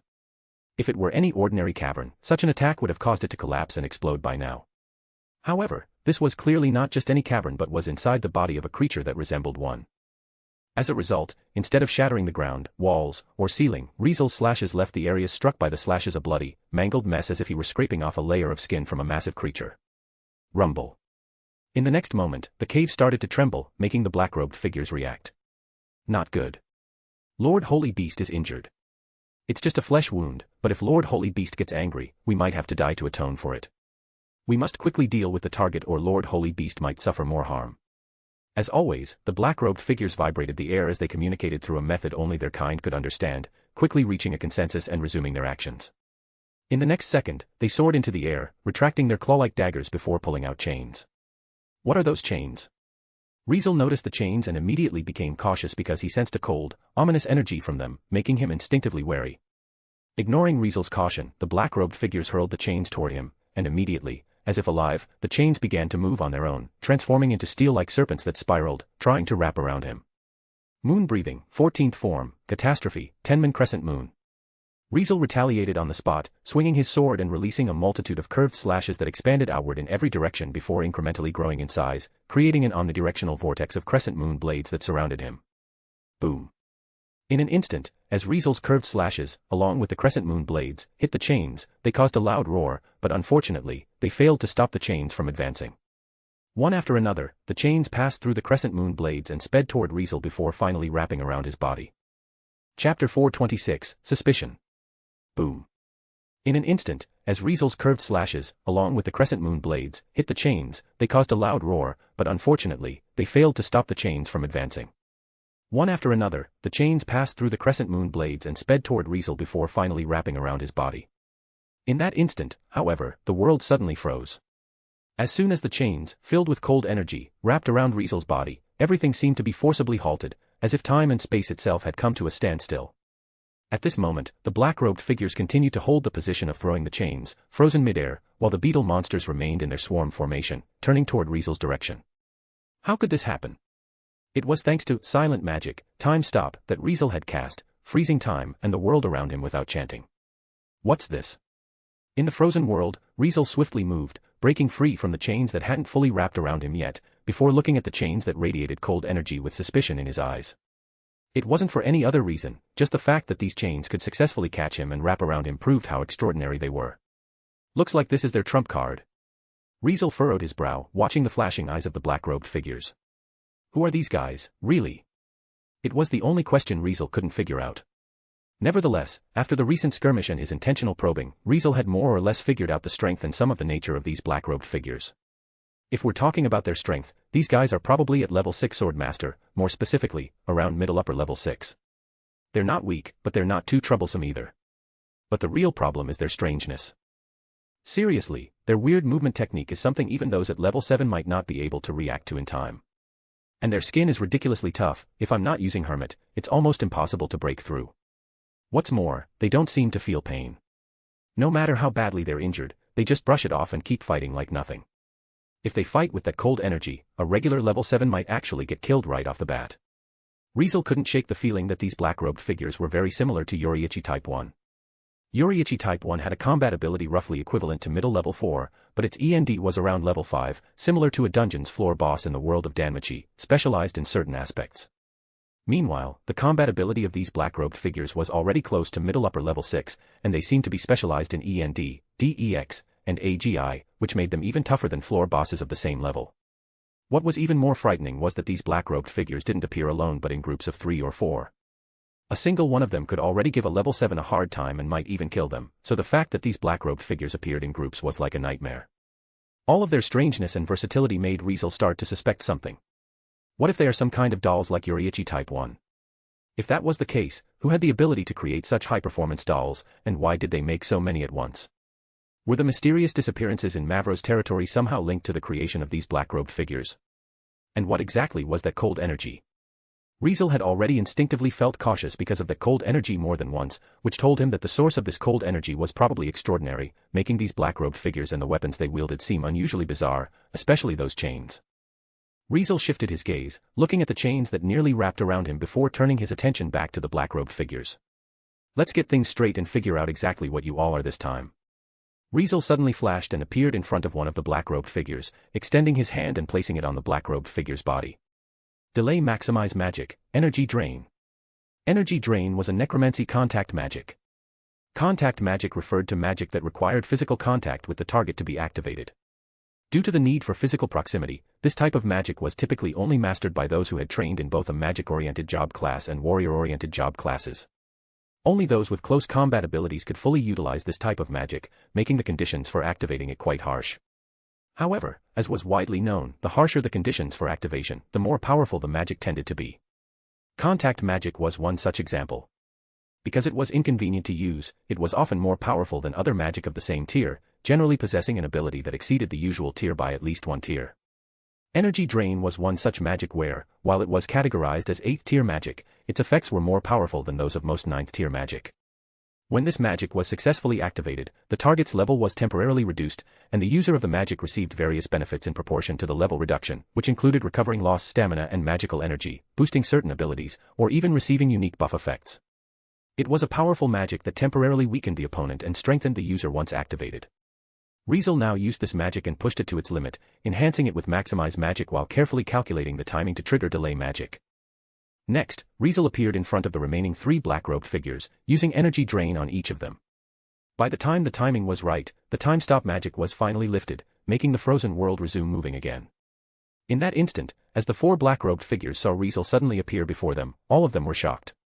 In their eyes, their trump card, the chains that were about to wrap around Riezel's body, had almost worked, but strangely, he suddenly disappeared and reappeared right in front of them, while the chains lost their target and fell to the ground. Such a situation caused the black-robed figures to waver for a moment. Nonetheless, their reactions were swift. Seeing Riezel coldly staring at them, they immediately retreated, trying to put some distance between themselves and him, but unfortunately, at that same moment, they felt a shift within themselves. Soon, they were shocked to discover that their speed had slowed and their strength had diminished, as if they had gone from superhuman to mere mortals, becoming pitifully weak. If their status was to be shown, it was as if they had dropped from level 6 straight to level 1. Meanwhile, as the strength of the black-robed figures dropped, Riezel's strength began to skyrocket. He could feel that aside from his basic abilities rising by several ranks, even more than when he used the origin ring he got from Gazef, his stamina and magical energy were also replenished. However, because he already possessed the highest rank development abilities, healing power, and spirit healing, which constantly regenerated his stamina and mind, the effect of this recovery was particularly unnoticeable. What? My body. How? Exclaiming in unison, the black-robed figures seemed to have noticed this phenomenon as their tone was no longer as stiff as before, now carrying a bit of the emotion one would expect from humans. However, their tone was undoubtedly filled with trepidation, filled with shock. Mass hold species. Not responding to their exclamations, Riezel immediately used a binding magic that could affect all races on the black-robed figures, causing them to be instantly bound as if by invisible chains, unable to move at all. They wanted to struggle, but their efforts were pitifully weak because their strength was drastically lowered, so no matter how strange their abilities were, they couldn't break free from Riezel's restraint in this state. Buzz, buzz, buzz. Buzz, buzz, buzz. At the same time, the surrounding beetle monsters completely ignored the situation at hand and had already turned around, rushing toward Riezel. Seeing this, a sharp light flashed in Riezel's eyes. Widen magic, cry of the banshee. A piercing scream instantly resounded before turning into a soundwave, expanding outward from Riezel in all directions and echoing through the entire cave, sweeping over the black-robed figures and the beetle monsters. As the black-robed figures were struggling to escape Riezel's binding, they felt a sudden chill, as if an invisible storm of death had passed through their bodies, leaving them terrified. Meanwhile, the beetle monsters, under the onslaught of the soundwave, suddenly froze in midair before they began to fall, dropping like heaps of garbage, scattering and piling up on the ground, their living auras gone. In that instant, the entire cave finally returned to silence, back to calm. Rumble. For some unknown reason, the tremors in the cave slowly began to subside, and soon after, they completely stopped. Riezel still maintained the use of fly, not landing on the ground, nor did he pay any attention to the black-robed figures, but flew toward the several chains that had fallen to the ground. He extended his finger and touched one of the chains, but as soon as he did, the cold, sinister energy on it immediately surged toward him like a venomous snake waiting to strike. How aggressive! Riezel muttered as he withdrew his finger. Even though Riezel had abnormal resistance at the highest rank, making him immune to both physical and mental interferences, he still didn't want to touch this cold energy that made his instincts wary to avoid any unforeseen accidents. Regardless, considering these chains had impressive effects, Riezel wasn't planning to ignore them. Swish. At once, Riezel waved his hand, storing the chains in the storage space of the dimensional magic cube, intending to take them back to study carefully. Done with the beetle monsters and the chains, Riezel turned to look at the black-robed figures, and with a quick flash, he instantly appeared in front of one of them. Before the black-robed figure in front of him could react, Riezel grabbed the black-robed figure's head and cast magic. Control Amnesia. Chapter 427, Magic Dolls. Control Amnesia. As the name suggested, it was magic that could manipulate an individual's memories. It allowed the user to browse, erase, or even alter the target's memories, making it useful for gathering intelligence or creating false information. Among all surveillance magic, it ranked among the best, classified as 10th tier magic.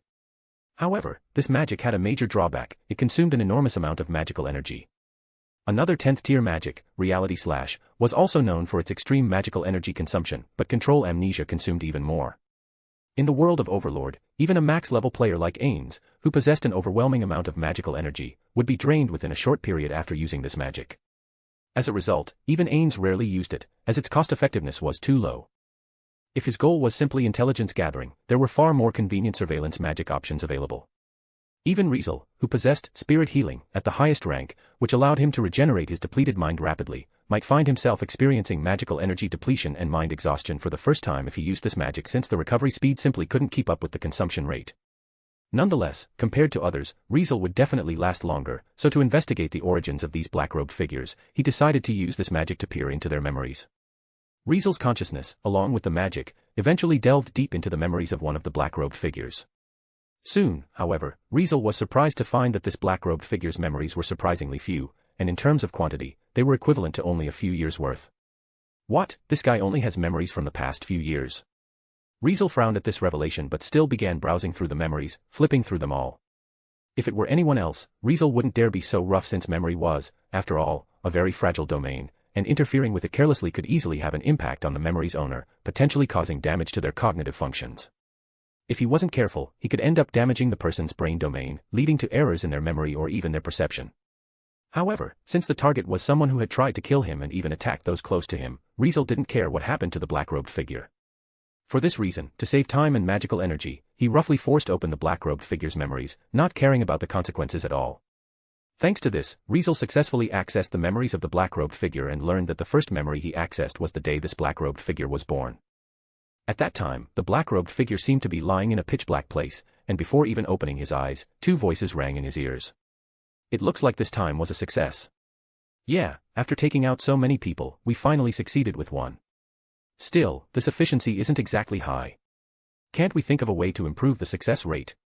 Be grateful. You know, with the quality of this magic doll, one can already tie up a sword saint, so the fact that we can mass-produce them like this is nothing short of a miracle. If those big countries find out about this, they'd be willing to pay any price to get their hands on this technology. Maybe it's fate that this technology ended up in our hands. I just wanted to use modern magic technology to reproduce this technology, but sadly, after so long, I still haven't seen a glimmer of hope. If even you can't reproduce this technology, then I guess no one else in the world can do it, huh? No, there's one person who can. You mean? Alright, fine. Anyway, you're the only one among us who can use this technology to create magic dolls right now. We'll gather the materials for you, so all you need to do is focus on producing the dolls. I don't care. As long as I can decipher the precious knowledge left behind by the ancient magic civilization, I'll do whatever it takes. I know. It's because of that we believe in you. As soon as these words dropped, the conversation ended. Later on, perhaps due to falling into a coma, the memory of the black-robed figure was blank for a long time, and when he regained consciousness, he had already arrived in an unknown place, where he met many of his own kind. From then on, the dull life of these figures without hearts, or rather, magic dolls, began. Like real dolls, not only did they not need food or sleep, but they also didn't even feel tired. Additionally, their minds lacked the clutter of human thoughts and the common sense of human society, leaving only an instinct for action that seemed inherent, which drove them to follow someone's orders and do things according to those orders. Who this person was, these magic dolls didn't know since they had never even seen their face, but if the person gave an order, the contents of that order would naturally appear in their minds. When there were no orders, they hid in deep mountains, forests, or even buried themselves in the ground to sleep. Meanwhile, if a mission required them to gather certain intelligence, that information naturally surfaced in their minds. Like this time, as these magic dolls received orders to eliminate Riezel, information about his appearance, strength, and location flooded into their minds, prompting them to act immediately. During this mission, they received 2 instructions. One was to take those strange chains from a fellow magic doll, while the other was to go to a certain location, meet with the holy beast there, enter its body, and wait for the right moment. Riezel saw the fellow magic doll in question, whose face was as stiff as a corpse, just like the other dolls, with no other distinguishing features. He also saw the so-called holy beast, but all he saw was a huge black shadow suddenly appearing beneath these magic dolls before they appeared in this cave. And just like that, the memory ended there. Riezel silently moved his hand away from the head of the magic doll in front of him. At this moment, the magic doll had already fallen into a dazed state, like a vegetable, proving that Riezel's brutal memory-reading magic had, in the end, still affected it. Nevertheless, Riezel didn't pay attention to it. Magic dolls. As expected, these strange figures without hearts weren't humans, but dolls made for some purpose. Moreover, from the conversation between the 2 voices he had heard when this magic doll was first created, it was clear that the technology used to make these magic dolls had been passed down from an ancient magical civilization. After this technology fell into the hands of certain people, they began to use it to create these magic dolls on a large scale. However, making these magic dolls wasn't something that could be done casually. First of all, the one capable of using the technology from the ancient magic civilization to make the magic dolls was, even among the masterminds behind the scenes, just one person. Secondly, the process of creating the magic dolls wasn't always successful. Finally, making these magic dolls required a lot of people to be sacrificed. Now, the clues are clear. Riezel now understood that the reason why so many people had disappeared in Mavro's territory was that those who possessed the technology of making these magic dolls needed living people as materials, either by working with the local lords or by completing commissions through other channels to acquire a large number of living people. All of this was to make magic dolls, dolls that could even rival a sword saint's combat power. As Riezel made this deduction, he proceeded to read the memories of the other 3 magic dolls, and ultimately, his suspicions were confirmed. However, the problem was, who are those people? What are they trying to do by making so many powerful ancient magic dolls? They said I would get in their way, meaning they don't want me involved in this, right? Riezel couldn't help but feel the situation was getting intriguing. Too bad I couldn't get any information about that cold, sinister energy. Seriously, these magic dolls' memories didn't have a single clue about it. In these magic dolls' memories, they only knew that the cold, sinister energy was inherent, capable of many uses. It could, just like when it targeted Lisbeth earlier, paralyze someone, making them unable to move, and could also have various effects on the human body. Once touched by this energy, even a sword saint would be entangled by it, severely weakened. Riezel's earlier feeling had been right. A regular level 7 could easily be killed by these magic dolls on their first encounter. If they didn't understand the cold energy and got hit by it, they would likely be done for. Moreover, the daggers that looked like sharp claws and the chains filled with cold, sinister energy that these magic dolls used were called holy relics in their memories, especially the chains, which seemed to be higher-tier weapons among these so-called holy relics. At first, these magic dolls didn't have them, and the rest probably didn't either. It wasn't until these dolls took on the mission to eliminate Riezel that they received these holy relics as aid from the mastermind behind the scenes. Are these so-called holy relics also made with the technology left behind by the ancient magic civilization? As Riezel thought this, he believed it was the only explanation. It was only natural. If weapons that could make a sword saint like him instinctively feel wary were created in the modern magic civilization, then this technology would be well known all over the Akasha continent already. Holy beast, huh? Riezel muttered and lifted his eyes to look toward the cave walls. Not long after, Riezel flew toward the other side of the cave, leaving behind only the remains of the magic dolls and the numerous beetle monster corpses around, proof of the unrest that had once taken place here. Chapter 428, Complicated Feelings. Buzz, buzz, buzz. Buzz, buzz, buzz. As the high-frequency buzzing of wings echoed continuously through the cave, dense and relentless, massive beetle monsters flew in groups. They would sometimes fly by, then disappear, sometimes cling to the walls and ceiling, and at other times, get tangled and roll to the ground, giving the unsettling impression of having entered a nest of insects. Let alone anyone else, even Riezel, who was always fearless, could barely stand this sight, as watching them for too long made his skin crawl. A place like this was undoubtedly a nightmare for anyone with a phobia of tight spaces or insects. If they ended up here, they would probably rather take their own life on the spot. Good thing Lisbeth isn't here. Riezel felt a mix of relief and worry since he was almost certain that he had left Becerre. Apparently, this so-called holy beast, with some unknown method, had taken advantage of the opening during his intense battle with Raven to pull him into its body. Just like in the memories of the magic dolls, a huge black shadow had appeared beneath their feet, and then they found themselves inside the holy beast, not knowing how it had managed that. Since this holy beast was able to come to Becerre from the places in the magic doll's memories, even arriving at Becerre's training field and bringing him here, the possibility that it was not in Becerre right now was pretty high. In other words, Lisbeth was left in Becerre, while he was taken somewhere, who knew where. I bet she's worried sick right now. Riezel could easily imagine how frantic Lisbeth was right now. He had tried using message to contact Lisbeth, hoping to communicate, but the holy beast's interior was highly insulated from magical energy, as not only couldn't message be sent, but even the attendant contract connection between them seemed to blur. Fortunately, he could still use teleportation magic. He had tested it before and found he could teleport out at any time, even using gate to return to Becerre, but the sheer number of beetle monsters here made it dangerous to do so. Considering groups of them appeared from time to time, if he used gate here, it would give these insects the opportunity to spread outside, creating a huge problem. As a result, Riezel planned to explore the holy beast's body first, and once he was done, he would try to set up a teleportation point here, then return to Becerre to reunite with Lisbeth. In fact, the reason he didn't teleport right away to meet Lisbeth and then return to investigate was that he worried he wouldn't be able to leave a teleportation point behind. Well, there's nothing I can do, so I have no choice but to make the little princess suffer a bit. Riezel mentally apologized to Lisbeth, then flew through the cave, brushing past the numerous beetle monsters who completely ignored him, letting him pass as if they didn't even notice his presence, continuing to fly around. How could this happen? It was because they essentially didn't notice him at all. It was thanks to the 9th tier magic, Perfect Unknowable, which could completely erase one's presence, including not only appearance but also sound, scent, and aura, that Riezel had effectively become invisible, so no monster could detect him. Using this magic, unless someone had an extremely high level of special perception or used high-tier magic specifically designed to break invisibility, even surveillance magic would have a hard time detecting the user. Riezel had used this magic to erase his presence, and with the additional effect of the selfless state, which could close one's aura and fighting spirit, the beetle monsters couldn't detect him at all. As a result, Riezel moved stealthily through the swarm of beetle monsters, effortlessly flying deeper into the cave. However, he had been flying for quite a while now. Flying for so long, but still haven't found any kind of end. If it weren't for the transparent world, I'd have a hard time believing this is inside a living creature. Riezel couldn't even imagine how huge the creature called Holy Beast by the magic dolls really was. Sadly, once I use Perfect Unknowable, I can't use other magic. Otherwise, I could try using teleportation magic to speed up the journey. Perfect Unknowable had downsides, which were not only that once an attack was made, its effect would be cancelled, but also that this magic could only be used on oneself.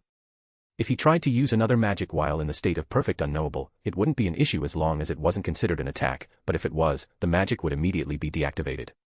He wasn't sure if his attempt to teleport would be seen as an attack, so he had no choice but to keep flying forward like this. He should be thankful that using fly didn't count as an attack, or else he would probably be walking right now. Let's try using some surveillance magic to see what's around here. Having this thought, Riezel planned to find a spot free of monsters so he could cast surveillance magic to scout the area and avoid being interrupted or attacked, but suddenly. Boom. An explosion-like sound came from ahead. Buzz, buzz, buzz. Buzz, buzz, buzz. In an instant, the surrounding beetle monsters immediately started flapping their wings frantically, heading in the direction of the sound. Someone. Riezel was surprised for a moment before a thought quickly crossed his mind. Could it be him? As a person flashed through his mind who was most likely the one who came here with him, Riezel raised an eyebrow before heading toward the sound. After flying for a while, Riezel noticed that the noise was growing louder, and not only were there explosions, but there were also sounds of crashes and rumbling like a fierce battle was taking place ahead. Once Riezel arrived at the scene, he saw a person who completely matched the one he had just thought of, confirming his guess. Get out of my way. Following this roar, a wave of dark energy swept through the area, causing another loud explosion-like sound. A middle-aged man, dressed in tattered armor and covered in wounds, wielding a greatsword, was fighting a group of beetle monsters alone. As his body got surrounded by dark energy, the great sword in his hand spun like a storm, slicing through the air and cutting the attacking beetle monsters in half. Even though the beetle monsters had very tough bodies and were clearly strong in defense, when faced with the man's greatsword, which radiated black light and a mysterious aura, they seemed as fragile as clay figures because as soon as the sword touched them, they were easily sliced in half, making blood splatter everywhere. Fighting fiercely, the men pushed the beetle monsters back so far that they couldn't even get close to him for a moment as the area around him, several meters wide, became a monster-free zone, with only the bloody corpses of beetle monsters scattered around. Not a single living one of them remained. However, the man's victorious streak didn't last long because, in the next second, he suddenly seemed to weaken. Cough. He suddenly coughed up a mouthful of blood, his battered body oozing more blood, causing his movements to falter and stop his storm-like assault. Buzz, buzz, buzz. Buzz, buzz, buzz. It was in that split second of hesitation that the sea of beetle monsters found their chance as they flapped their wings frantically and charged toward him. Poochie. One of the beetle monsters hit the man, its sharp mandibles piercing through his shoulder. Poochie, Poochie, Poochie. One after another, beetle monsters climbed onto him, their mandibles stabbing through his arms, thighs, and back. Arg. Scram. He let out a deep, pained roar before dark, violent energy vibrating around his body swept out, knocking the beetle monsters clinging to him away. Cough, cough, cough. With his body covered in wounds and blood staining his greatsword, the man finally collapsed to his knees. At the same time, the dense swarm of beetle monsters surged toward him, ready to devour him completely before suddenly. Swish. In a split second, Riezel's figure appeared in front of the men. You. Seeing Riezel, the man, who had been preparing for a final desperate struggle, wore a surprised expression. Widen magic, cry of the banshee. Riezel didn't pay attention to the men behind him and chanted instant death magic, causing a piercing scream to turn into a powerful sound wave, blasting outward. In an instant, as the scream engulfed the surrounding area, the beetle monsters caught in it froze mid-air, only to fall after a few seconds with a crackling sound, losing their lives. Seeing countless beetle monsters in the area wiped out in an instant, the man widened his eyes and breathed heavily. An indescribable silence filled the air. Riezel, with a half-smile, slowly turned around, looking at the pitiful-looking man kneeling before him. I didn't expect you to be this miserable after just a short time apart, Marquis Mavros. Riezel said with a teasing tone. Yes, the man holding a greatsword was none other than Raven Mavros. I knew you were here too. Raven responded with a gaze that was especially complicated as he looked at Riezel. It couldn't be helped. Riezel, just like before, appeared casual and calm, without a scratch on him, as though he hadn't entered a nest full of dangerous monsters. Meanwhile, Raven was in a dire state, covered in wounds, bloodied, and his armor was in tatters. Needless to say, when comparing the two, the difference was crystal clear. Seeing Riezel in such a state, Raven's feelings couldn't help but grow complicated. Chapter 429, Underground Demon Beast Yarakulan. Riezel had no idea about Raven's complicated feelings and just looked at his blood-soaked body, at the tattered armor he wore, and then at the huge, menacing slice wound on his chest. It seems that without the protection of this armor, you're completely done for. Riezel didn't hold back at all, throwing out a blunt remark with a calm voice. He knew that Raven's current sorry state could likely be because of him since Flaming Thunder God had apparently broken Raven's monies and caused heavy damage to his body, which resulted in him having trouble dealing with even a few beetle monsters, nearly losing his life. However, who could he blame for that? I lost.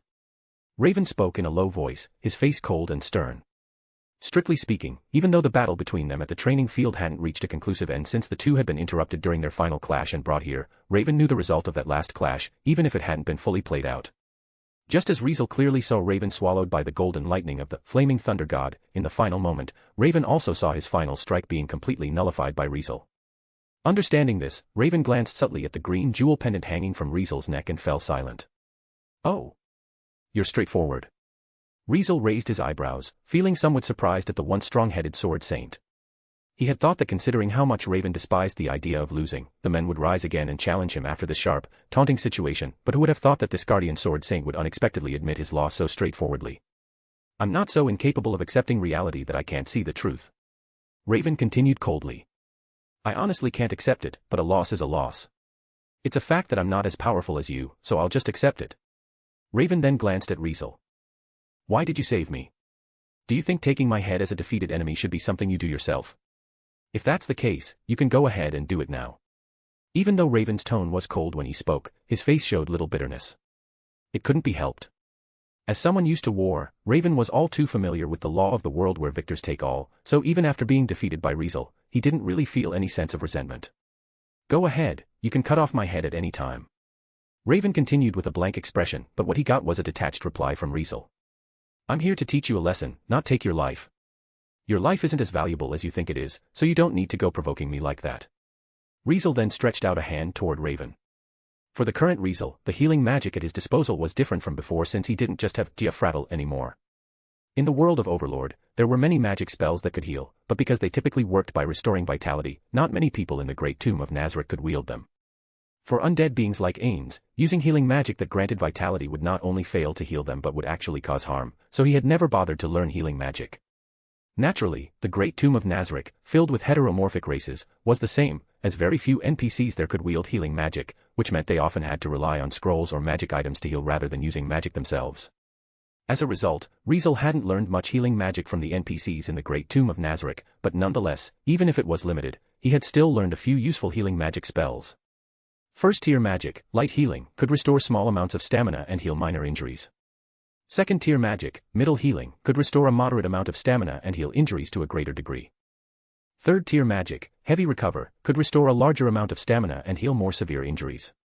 In addition to these, Riezel also knew a magic spell that could heal injuries so effectively it might even be more powerful than vowed. It was 6th-tier magic, heal, which could restore massive amounts of stamina, heal almost all severe injuries, and even cure diseases and other negative debuffs. It was even powerful enough to regrow missing body parts. Regrowing missing body parts was something vowed couldn't even do, so it was clear enough just how powerful heal was. Naturally, while heal's healing effect was stronger than vowed's, it wasn't as versatile or all-encompassing as vowed's. Heal couldn't provide continuous healing, group healing, or even remove curses, so despite heal being stronger, vowed still held a higher quality among the healing magic Riezel knew. Of course, with Raven's current condition, Riezel didn't need to use vowed or heal. Heavy recover. As Riezel cast this magic on Raven, a green light rose from his body. What's this? Raven looked at his body in surprise, realizing that his wounds were healing, his stamina was returning, and the flow of vitality through his body was washing away the pain that had troubled him for quite some time, causing his condition to gradually improve. It wasn't long before Raven stood up, though his appearance was still disheveled and pitiful, his complexion had improved greatly, and most of his wounds had healed, allowing him to once again radiate a powerful aura. Seeing Raven's condition get better, Riezel spoke up. Do you know where we are? Riezel asked calmly. No idea. Raven replied, fell silent for a moment, and then gave Riezel a deep look. At first, I thought this was underneath the training field, but there's no way the training field's underground would have demon beast insects, so this can't be anywhere in Becerre. Demon beast insects. Riezel quickly caught the term before glancing at the beetle monster corpses. You're talking about these disgusting insects? Yes. Raven nodded lightly. They're called demon beast insects, parasites of the legendary underground demon beast Yarakulan. Underground demon beast Yarakulan. Riezel was momentarily stunned, but then a flash of realization hit his mind. He had heard this name before, no, more accurately, the original Riezel had heard it. It was the name of a monster, one that was famous across the Akasha continent, so famous that it could even be found in history books. It was said that a long, long time ago, a monster with an incredibly terrifying size, considered the largest monster in the world, appeared on the Akasha continent. Unlike other monsters that claimed territories in the wilderness, however, it had no fixed habitat but wandered across the world, its movements a mystery. Normally, a monster of such immense size would attract attention wherever it went, and it would quickly be noticed, driven off, or even hunted down, but this monster was able to roam freely across the world without being discovered. Why? It was because it could move underground without causing any noticeable disturbances, as the earth was apparently like the ocean for it, allowing it to move through the ground like a fish swimming in the sea with ease and grace. According to monster experts, its skin seemed to always be covered with a special layer of magical energy, which not only made the ground it touched soften like water but also blocked magical detection. As a result, it could move freely underground without being noticed, and even when it reached the underground of a large city, no one would detect its presence. Because of this, it was called the underground demon beast and was given its own unique name. Even now, it still roamed various parts of the world, and occasionally, someone would catch a glimpse of its surfacing, which would become a hot topic of discussion in the area for a long time. In other words, are we inside Yarakulan's body? Riezel muttered with a speechless expression. What? Inside? Raven, upon hearing Riezel's mutter, froze. Needless to say, Raven didn't seem to realize that this wasn't just an ordinary cave but the inside of a living creature's body. Yarakulan's parasites, huh? Riezel, his eyes flickering, didn't explain anything to Raven but glanced around at the dead beetle monsters instead. Now that he mentioned it, these insects do resemble the evil pests from the rumors. Riezel remembered that there were two well-known stories about the underground demon beast Yarakalan. First, this largest monster would occasionally rise to the surface, swallowing an entire village or city in one gulp and leaving behind a strange, multicolored, muddy mess. Second, wherever it went, swarms of highly aggressive insect monsters would appear. Not only would these insect monsters destroy buildings and plants, but they would also attack living creatures. If left unchecked, even a small country could easily be devastated by them, as though it were struck by a locust swarm, turning it into a barren wasteland. Because there were instances in history where small, weaker countries were wiped out by these insect monsters, many people in the Akasha continent came to believe these creatures were nothing but evil pests. After some research, a group of experts concluded that these insect monsters were likely parasites that had fallen off of Yarakalan since their magical energy flowed similarly to Yarakulan's surface magical energy, both of which could evade magical detection. Because these stories had been passed down from ancient times and were well known across the continent, even children had heard of them in books or from adults. Sometimes, people would use Yarakulan's name to scare children, which was why someone like the original Riezel, a rural boy who hadn't seen much of the world, was so deeply impressed by the name of underground demon beast Yarakalan.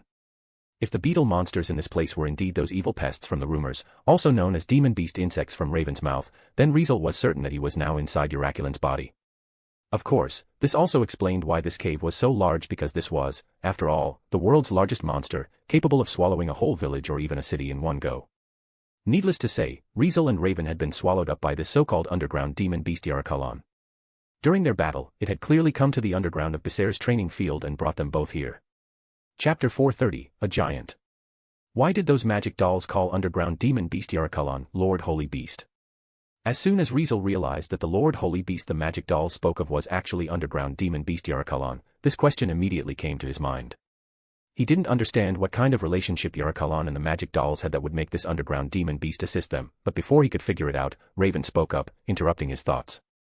You got a way out of here. I do. Riezel glanced at Raven, replying calmly. If you want to leave, I can send you on your way right now. Riezel then reached out his hand toward Raven, but Raven quickly dodged. No, I need to stay. Raven shook his head. Since demon beast insects showed up in my territory, I have to find a way to get rid of them. If they escape from here, my land and my people are going to suffer. Needless to say, this was something Raven absolutely couldn't ignore. As parasitic creatures of underground demon beast Yarakalan, demon beast insects had the same destructive nature as locusts, capable of wiping out everything in their path. In the past, countless cities and countries had fallen to them, and even now, reports of demon beast insects causing destruction kept surfacing across the continent, making them universally hated. For lords and rulers, if there was one disaster they feared the most, the insect plague brought by demon beast insects would definitely be among the top 3. Every time demon beast insects appeared in large numbers and swarmed, it didn't matter whether it was a small country or a big country, they all had to put in a huge effort to eradicate them. Even then, the places that had suffered from an insect plague caused by demon beast insects often ended up as barren wastelands, causing massive losses to the country and countless casualties among its people. Given the circumstances, as the Lord of Mavro's territory and a Marquis of Gina's, Raven had no choice but to confront the demon beast insects. Upon hearing Raven's heroic words, Riezel felt tempted to mock him for it. Clearly, this Marquis had let his own nephew do whatever he wanted to the people in his territory, and now he was acting all concerned for his land and people. Who was he trying to impress? However, seeing Raven's serious expression, Riezel felt that he probably wasn't just putting on a show and actually cared about his territory and his people. Does he seriously not know about his nephew's good deeds? Riezel frowned, feeling doubtful. Nonetheless, he wasn't interested in arguing with Raven about this, so he got straight to the point. Even if you stay here, you won't be able to get rid of all the demon beast insects. Saying this, Riezel then told Raven about the situation here. Are we really inside Yarakulan's body? Raven asked, his expression serious. Demon beast insects are parasites living inside Yarakalan, right? Riezel said casually. If that's the case, the number of these insects inside its body is no doubt far greater than the ones outside. Do you really think you can wipe out that many demon beast insects all by yourself? At this, Raven fell silent because he was well aware that he couldn't. Not to mention him, even Riezel couldn't. It was only natural. Just from his journey to Raven's location alone, he had already encountered countless demon beast insects, so who knew how many were lurking inside Yarakulan's whole body. It was precisely also because of that he chose to use Perfect Unknowable to avoid them instead of wiping them out with a range-based instant death magic like Cry of the Banshee. Why? Simply because there were just too many demon beast insects, since no matter how many he took down, more would keep coming. Rather than wasting time clearing them out, it was better to just turn invisible and fly straight through. Right now, we have no idea where this underground demon beast took us. We might not even be in Becerre anymore, heck, we might not even be in Mavro's territory. Riezel continued. If you head out now, you might still be able to find a way back to Becerre. Maybe demon beast insects are already swarming the city right now. What about you? You're not leaving? Raven asked while frowning. I want to take a look around first since there's something here that interests me. Riezel crossed his arms. Maybe I'll find some traces of those guys. Hearing this, Raven's frown deepened. Buzz, buzz, buzz. Suddenly, that annoying, familiar buzzing sound of insect flapping wings echoed once again, making both Riezel and Raven's gazes turn cold. Sure enough, before them, another massive swarm of demon beast insects was gathering. Anti-life cocoon. Riezel immediately cast defensive magic, forming a barrier to block the demon beast insects. Okay, cut the crap. If you're leaving, do it now. If I change my mind later, you might never get out of here again. Saying this, Riezel reached out and placed a hand on Raven's shoulder. Wait. What's that? Raven suddenly shouted, pointing beyond the barrier. Hearing this, Riezel turned his head, and the moment he saw it, his pupils shrank. Thud, thud, thud. Heavy, echoing footsteps suddenly resounded. Naturally, the one making them wasn't the demon beast insects. It was a giant. Yes, a genuine giant. It stood at a towering 5 meters, its shape resembling that of a human, with arms, legs, and a torso. However, its limbs were unnaturally long, and in its hands, it gripped a stone spear, looking just like a wild savage. Even though its head also bore a strong resemblance to a human's, it had no eyes, only a long, jagged slit where its eyes should have been, making it impossible to sense its gaze. It suddenly emerged from the other end of the cave, its heavy footsteps echoing as it dragged its massive stone spear, step by step, toward Riezel and Raven's direction. Buzz, buzz, buzz. Buzz, buzz, buzz. At the same time, the demon beast insects grew restless the moment the giant appeared, causing them to not only no longer target Riezel and Raven but also, as if they had been startled or had seen something terrifying, to suddenly start fleeing in a panic. Facing these demon beast insects, the giant suddenly made an extremely aggressive move. Asterisk roar. Asterisk. Letting out a deafening roar, the giant swung its stone spear, unleashing a powerful gust of wind as it swept toward the surrounding demon beast insects. Bang, bang, bang, bang. Bang, bang, bang, bang. In an instant, the demon beast insects struck by the stone spear burst apart like crushed walnuts, their blood and bodily fluids splattered everywhere, drenching the ground. Asterisk roar. Asterisk. Howling and roaring, the giant wildly swung its stone spear with brute force as it whistled through the air, sending powerful gusts sweeping outward. On the other hand, the demon beast insects, which had scattered in panic, were nothing more than helpless insects before the giant. Its stone spear was like a pestle smashing insects, every swing crushed a whole swarm, leaving nothing behind but a mess of mangled remains. After rampaging for a while, the giant suddenly released its grip on the stone spear and used its bare hands to grab handfuls of demon beast insects. Buzz, buzz, buzz. Buzz, buzz, buzz. With loud buzzing sounds, the trapped demon beast insects desperately flapped their wings and struggled, but unfortunately, they couldn't break free. Right in front of Riezel and Raven, the giant shoved them into its mouth like they were candy, and as it chewed them, thick fluids oozed from between its teeth and splattered everywhere. Seeing this, Riezel and Raven almost threw up. What is that thing? Raven asked tensely, gripping his great sword tightly. You're asking me? Who the hell am I supposed to ask? Riezel shot back impatiently. Neither the memories of the original Riezel nor his own knowledge of this world had any information about this giant. He had also never heard of such a creature appearing inside underground demon beast Yarakalan. No, wait, that thing isn't even alive. As Riezel used the transparent world and examined the giant's insides, he saw no flesh, no organs, nothing a living creature should have, it was completely hollow. Meanwhile, the hollow space seemed to be made of metal, covered in strange engravings, while in the center of the hollow space floated a crystal, glowing faintly. As for the demon beast insects it had devoured, they vanished the moment they entered this hollow space as if they had been vaporized. Only their energy remained, which was then absorbed into the crystal. Needless to say, this giant was clearly artificial and not a living being. Asterisk roar. Asterisk. At the same time, the roaring giant continued to tear into the demon beast insects, devouring and trampling them, its movements grew wilder, and its roar echoed louder, shaking the entire cavern. Before long, the demon beast insects that had swarmed this area were either dead or had fled, not a single one remained. Yet, the giant didn't stop as it crouched down and started scooping up the corpses of the demon beast insects, shoving them into its mouth by the handful, chewing noisily. Some of those demon beast insects had died under Raven's rebellion, while others had been wiped out by Riezel's instant death magic. Now, all of them had turned into the giant's meal, devoured without hesitation. Riezel and Raven stood silently the whole time, watching as the giant ate.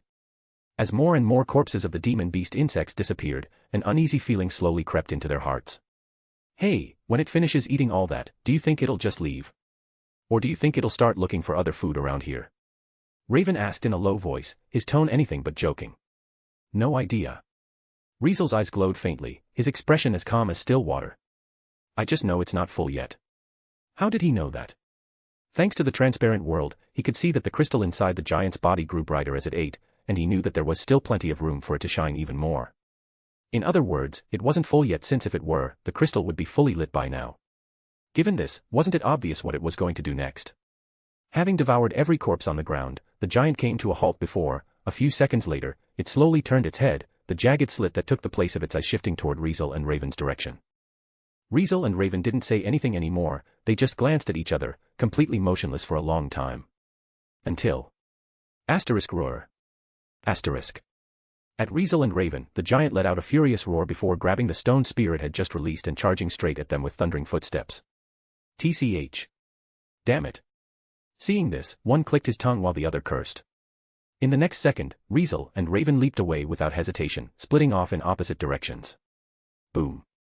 In the next second, the giant's stone spear came crashing down, smashing through the barrier of anti-life cocoon and shattering the ground beneath it.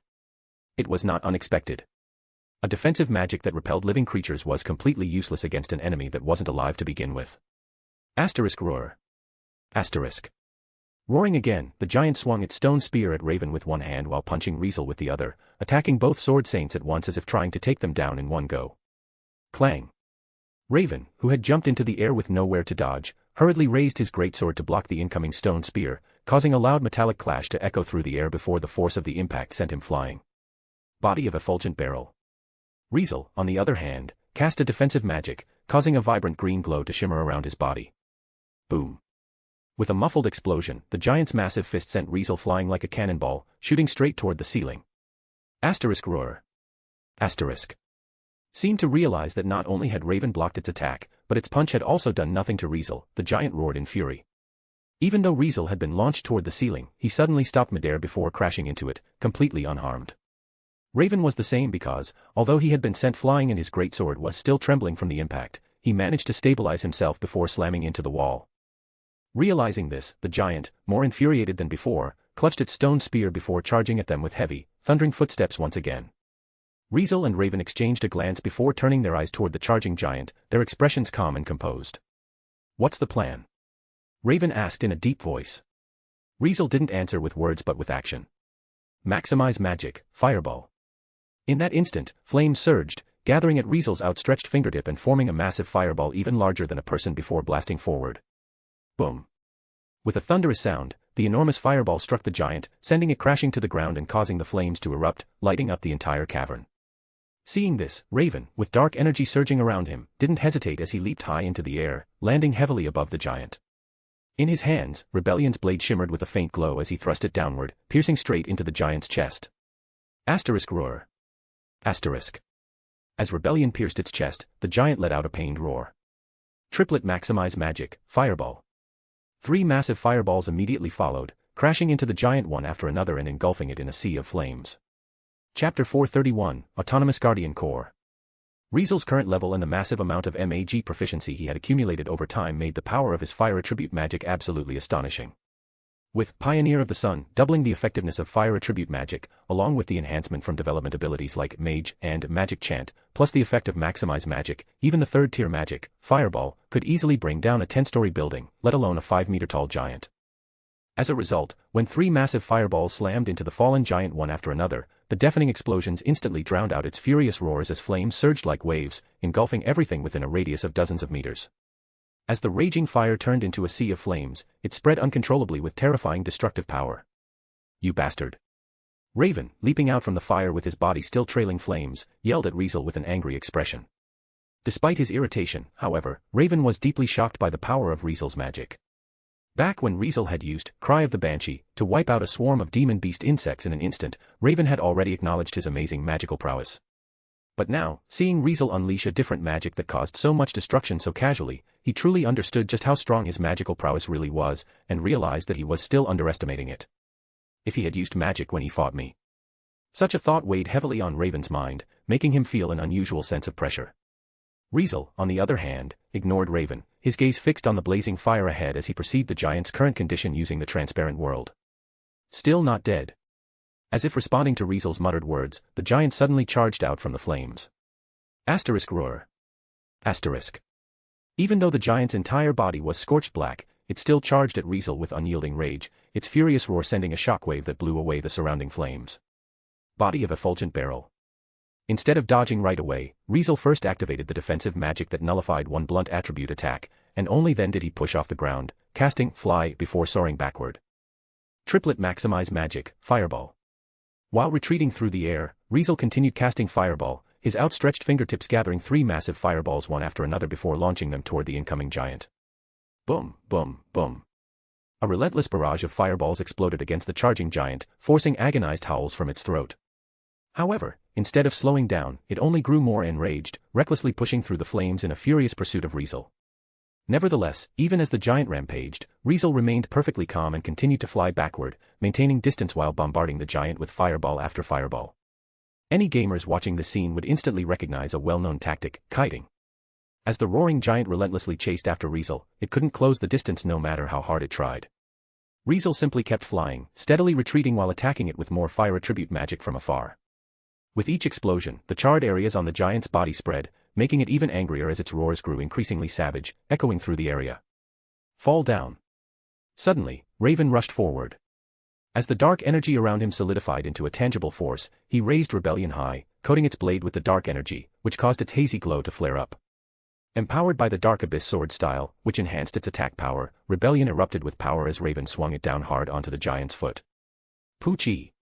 As the sound of flesh being torn apart resounded, Rebellion smoothly severed one of the giant's legs, sending it flying high to the side. Rebellion was indeed incredibly powerful. Thanks to its defense breaker effect, combined with the reinforcement from the Dark Abyss sword style, even the giant, which could endure Riezel's repeated bombardments, couldn't withstand it.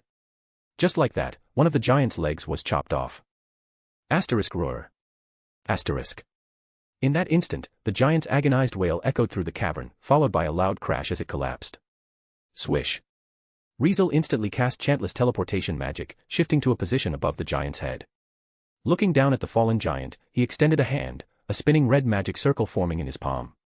Maximize magic, Vermilion Nova. What he cast was a fire attribute magic ranked among the highest tiers of tier magic, a 9th tier magic. Even though there were also 10th tier magic capable of dealing fire damage, those either required special job classes to cast or had specific conditions to unleash their full potential, so even though Vermilion Nova was only a 9th tier magic, it was still regarded as one of the most powerful fire attribute magic. Moreover, Vermilion Nova was the strongest fire attribute magic Riezel could wield within tier magic. Aside from super tier magic, no other magic in his hands could surpass its destructive power. In the next second, crimson flames burst forth around the giant's body, completely engulfing it. Forming a towering fire pillar, the crimson flames shot skyward, making the cavern's temperature soar, the ground crack, and even the ceiling burn away, causing the entire cavern to tremble slightly. Roar. As the giant's massive body writhed and struggled in the crimson inferno, it let out its loudest scream of agony since appearing. It even rolled and crawled across the ground, but the flames clung to it, relentlessly burning away, causing its body to gradually disintegrate. This magic. Raven landed nearby, watching the scene with a heavy heart. As a battle-hardened veteran, he instinctively sensed that this magic, while not as widespread in its destructive range as the earlier fireball, was far more terrifying in sheer power than most tactical class magic he had ever seen. In truth, that was exactly the case. Unlike fireball, which could instantly ignite a sea of flames across a large area, Vermilion Nova was a single-target offensive magic. As 9th tier magic, Vermilion Nova's power alone naturally outclassed a mere 3rd tier magic like fireball by miles, since even steel would melt in an instant, turning into a pool of molten iron. When Vermilion Nova was further enhanced by Pioneer of the Sun, Mage, and Magic Chant, in terms of raw damage alone and disregarding attack range, it was undeniably stronger than most tactical class magic, perhaps even on par with strategic class magic. Under such circumstances, even if the giant could withstand dozens of direct hits from fireball, there was no way it could survive a single blast of Vermilion Nova. Now, the giant had lost its complete form within the crimson flames as its limbs, torso, and even its head were all reduced to ashes in the raging flames. A moment later, Riezel, descending from midair and gazing at the burning remains of the giant, used the transparent world to observe. Now, the giant had finally given out. As the fire consumed it, the deafening roars that could shake the very air itself were silenced at last. Its massive body was completely incinerated, and even the stone spear it had wielded was not spared, turning to ashes along with it. In the end, only one thing remained intact amidst the crimson flames, the crystal that had originally been housed within the giant's body. Whoosh! Suddenly, the radiant crystal shot out from the flames, streaking through the air like a flash of light, attempting to escape into the distance. What's that? Raven, who noticed it, asked, freezing in place. However, Riezel, who had been observing the giant through the transparent world, reacted immediately. Greater teleportation. Riezel used teleportation magic without hesitation, instantly appearing ahead of the crystal as it streaked through the air and reached out as he intercepted its trajectory. Pa! A crisp sound rang out as Riezel firmly caught the crystal in his hand, revealing its true form as the glow settled in his palm. Buzz! Caught by Riezel, the crystal began to tremble violently as if struggling to break free. Its intense vibrations nearly made him lose his grip.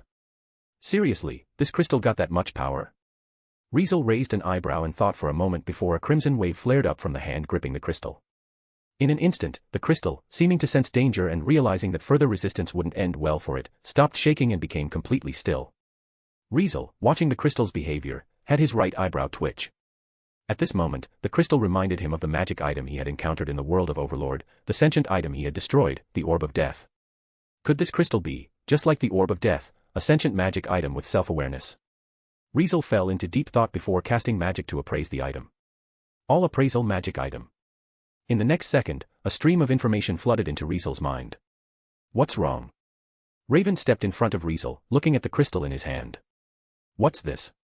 If Raven had asked this earlier, Riezel wouldn't have been able to answer, but now, thanks to the appraisal magic, he knew exactly what this thing was. Autonomous Guardian Core. Riezel murmured. What? Raven asked, his face looking confused. Riezel didn't explain and, after thinking for a moment, suddenly let go of the crystal. Wait. Whoosh. Raven instinctively tried to stop Riezel, but he was too late as the crystal instantly came to life and shot off at high speed. At the same time, Riezel had already followed after the crystal, leaving Raven behind. TCH. Raven clicked his tongue and, having no other choice, could only follow along. And just like that, the two of them quickly left, chasing the crystal as it disappeared into the cave. Chapter 432, Ancient City. Whoosh. In the vast and seemingly endless cavern, a glowing crystal had once again turned into a streak of light, darting forward at extreme speed, leaving the demon beast insects it passed far behind. Riezel flew after the light without distraction, his speed just as fast, prompting Raven, who was keeping up behind him, to speak. What the hell are you trying to do? Raven was sprinting across the ground, watching Riezel soar through the air at high speed, his eyes carrying a hint of shock. Evidently, even a marquis like him had never seen flight magic before. Earlier, the urgency of battle had kept him from reacting, but now that he finally had, it was only natural for him to be stunned. Fortunately, he wasn't slow. Even though he couldn't fly like Riezel, as a sword saint, he could easily break the sound barrier while running on the ground, so despite his moment of shock, he didn't fall behind, staying right behind Riezel as his battered armor let out a series of clanking metallic sounds. Upon closer look, it seemed that Raven's armor, Moniz, had recovered quite a bit, as some of the previously damaged parts had already returned to their original state. Needless to say, this was due to Moniz's auto-repair ability, allowing it to slowly restore itself even if completely shattered, ensuring it would never be truly destroyed, as expected of an ancient mystical treasure like Rebellion. To this day, no one on Akasha continent had figured out a way to destroy this armor completely, which alone proved that the ancient magic civilization was far more advanced than modern magic civilization. Items left behind from that era were all extraordinary, beyond what modern magic technology could easily decipher. Upon hearing Raven's question, Riezel glanced at him and replied calmly. I already told you, I've got things to do here. If you want to leave, come find me. If not, then forget it. Just don't bother me. Hearing this, Raven was momentarily speechless before finally asking another question. You really got a way out? Don't make me repeat myself, old man. Riezel replied, but this time didn't even turn his head. Are you leaving or not? Make up your damn mind. At Riezel's words, Raven didn't say anything else and just kept running in silence, making it clear that, for now, he had given up on the idea of leaving this place. Understanding this, Riezel didn't bother with Raven any further. With that, a glowing crystal streaked through the air, followed closely by one man flying and another sprinting bitterly on the ground, forming a rather peculiar scene in this desolate cavern. Buzz, buzz, buzz. Buzz, buzz, buzz. Along the way, countless demon beast insects were startled by the two men and the crystal, filling the air with the rhythmic sound of fluttering wings. Unlike before, however, the demon beast insects didn't charge at them like crazed beasts, but as the streak of light approached, they reacted as if encountering something terrifying, scattering in all directions on the spot. Looks like these demon beast insects are afraid of that crystal, huh? Riezel fell into deep thought as he gazed at the streak of light. Meanwhile, Raven, who also saw the phenomenon, narrowed his eyes slightly and, just like Riezel, fell into deep thought. I wonder what that crystal's origin is. Can we take it with us? If they could, then the crystal would no doubt become a highly sought-after item across the continent, especially in countries that had suffered from demon beast insects before. They would stop at nothing to get their hands on one. Having such an item, the disasters caused by demon beast insects that had plagued nations for so long could finally be dealt with, and there would be no need to worry about future disasters either. Naturally, Raven was tempted to have one himself, since if he could bring a piece of this crystal back, then even if Mavro's territory were to suffer from demon beast insects, they could easily avoid or resolve it. Both Riezel and Raven were lost in their own thoughts as they followed closely behind the crystal, passing through one cave chamber after another. After traveling for a while, Raven didn't seem to notice anything unusual, but Riezel keenly realized that the crystal was slowing down. Riezel immediately adjusted his pace, causing Raven, who was on the ground, to sense something and slow his running steps as well. Before long, all three of them gradually came to a complete stop, but the moment they did, Riezel and Raven's eyes widened. "Hey, city." Raven, feeling shocked, could hardly believe what he was seeing. Riezel, staring at the sight before him, also felt the same, a mix of shock and doubt filling his mind. Right in front of them, the monotonous cave suddenly transformed into a vast, open space. It was undoubtedly a cavern chamber with walls and a ceiling surrounding it, but in terms of sheer size, it far surpassed any of the cave chambers they had encountered before. It was enormous, so enormous that Riezel and Raven could only barely make out the walls in the distance. By rough estimation, they would need to travel at least dozens of kilometers to reach them, maybe even more. Even more shocking, within this massive chamber, a city actually stood. It was a ruined city where most of the buildings still retained their shapes, but they were visibly old and worn. A towering wall surrounded the city, resembling an ancient fortress, with only a single entrance left open. Meanwhile, the materials used for the walls and buildings all seemed to be stone, giving off the distinct aura of an ancient, foreign civilization. Looking at this ancient city, Riezel subconsciously muttered. Ancient ruins. Indeed, this dilapidated, time-worn city felt exactly like the remnants of a bygone era, long forgotten by history. It wasn't just Riezel who felt this way, since Raven also felt the same. Why? Raven, gripping rebellion tightly, muttered in confusion. Why is it that within underground demon beast Uraculan's body, not only can humans like us survive, but there's also a mysterious giant wandering around and even an ancient city sitting here? Needless to say, this really turned one's worldview upside down. At least, this was the case for Raven. Even though he was a seasoned sword saint who had seen a lot and wandered across the continent in his younger days, he still ended up like this. Riezel, on the other hand, regained his composure quickly. Well, this underground demon beast seems to hold many secrets we don't know about. It was only natural since one of those secrets was right in front of them, revealing just a glimpse of itself. You're right. Raven snapped out of it as well, suddenly sounding quite excited. No matter what, these are surely ancient ruins that have never been discovered before. Inside, there might be lost knowledge, countless secrets, and even hidden treasures no one has ever seen. As the thought that this city might contain ancient mystical treasures on the same level as his rebellion and Moniz crossed his mind, Raven instinctively wanted to get closer. Swish. Just then, however, a fist suddenly came flying toward his face. Raven reacted instantly, jumping back to dodge the incoming strike. What are you doing? Raven yelled angrily, glaring at Riezel. Seriously, shouldn't I be the one asking that? Riezel casually pulled back his fist. You were just gonna ignore my opinion and walk right in. You're even more arrogant than I thought. You're the arrogant one here. Raven retorted inwardly. Remembering how Riezel had barged into his home, provoked him without warning, and challenged him to a fight, Raven's mood took a turn for the worse. In any case, even though Raven had indeed gotten a little too excited just now, with his strong personality, there was no way he would ever admit it. Riezel Brynhart, since these ancient ruins were discovered in my territory, even if the kingdom sends people here, as the Lord, I have the primary right to explore them first. Raven's point was obvious, he could go in whenever he wanted without anyone's permission since it was completely legal and justified. However, that reasoning clearly wasn't going to work on Riezel. I remember that when ancient ruins are discovered, the first finder also has the right to be the first to explore them, isn't that right? Riezel looked at Raven with a half-smile. Besides, this isn't Mavro's territory but inside Uraculan's body, so whether it's still in your territory or not is unknown. Now, please tell me, what really gives you the right to explore first? Raven was at a loss for words. Did you really think you could just walk in that easily, old man? Look ahead. Saying this, Riezel turned his gaze toward the entrance of the ancient city. Over there, two massive figures stood on either side like gatekeepers, guarding the city's entrance behind them. Giants. Raven muttered, his expression darkened at the sight. Evidently, the enormous figures standing like gatekeepers at the entrance were the same kind of giant as before. However, these two were much larger than the previous one, standing at least 7 or 8 meters tall. If their size wasn't just for show, then it was easy to imagine that these two were far stronger than the one they had just fought. Meanwhile, the crystal left behind by the defeated giant had already flown into the ancient city, disappearing from Riezel and Raven's sight. Gazing at the two giants, Riezel spoke up. Well, although there are still a lot of secrets, one thing is clear, these giants are the city's guardians. Just like the one we defeated earlier, they're what's called autonomous guardians, created for the sole purpose of protecting something. And one more thing, they aren't living beings but artificial ones. All of this was the information Riezel had gathered from the crystal using all appraisal magic item. You mean, if we try to get close, those giants will see us as enemies? Raven asked in a low voice. Yeah. Riezel replied flatly. What should we do then?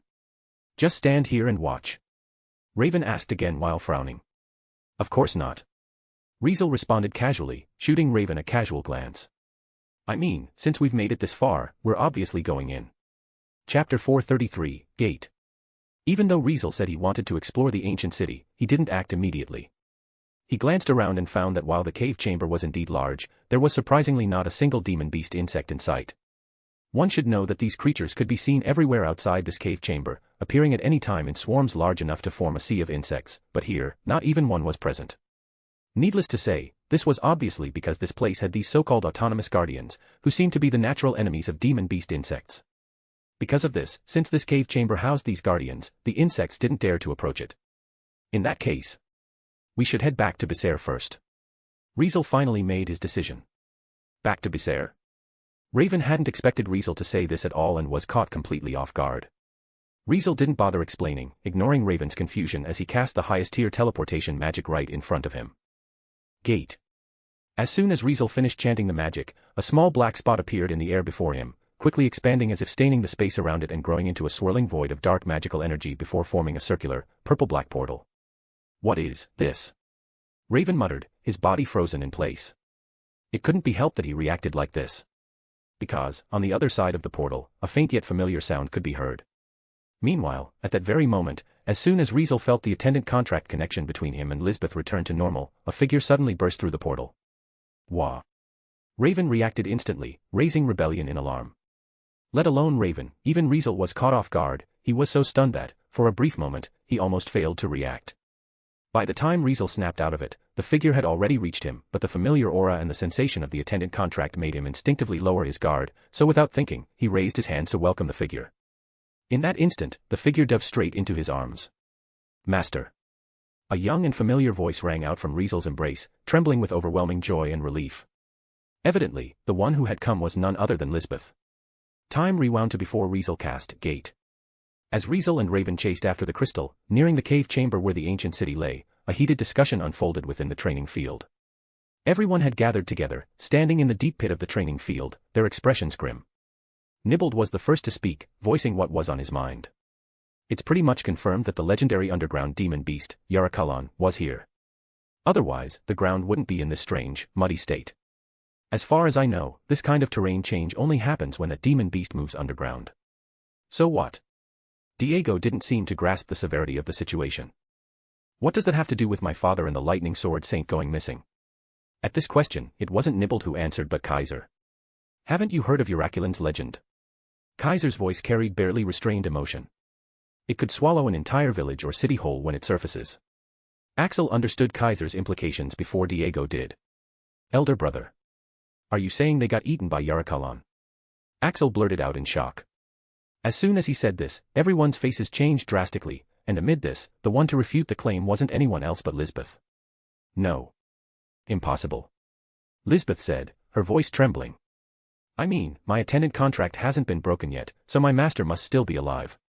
No one knew what happened to those swallowed by the underground demon beast Yarakalan, but if someone got eaten by it, anyone would naturally assume they were dead.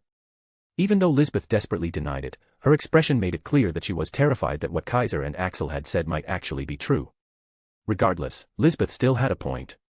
Since the contract between her and Riezel was still intact, it meant he had to be alive, and Raven most likely hadn't died either. However, the problem was, if they're still alive, then why did they mysteriously disappear?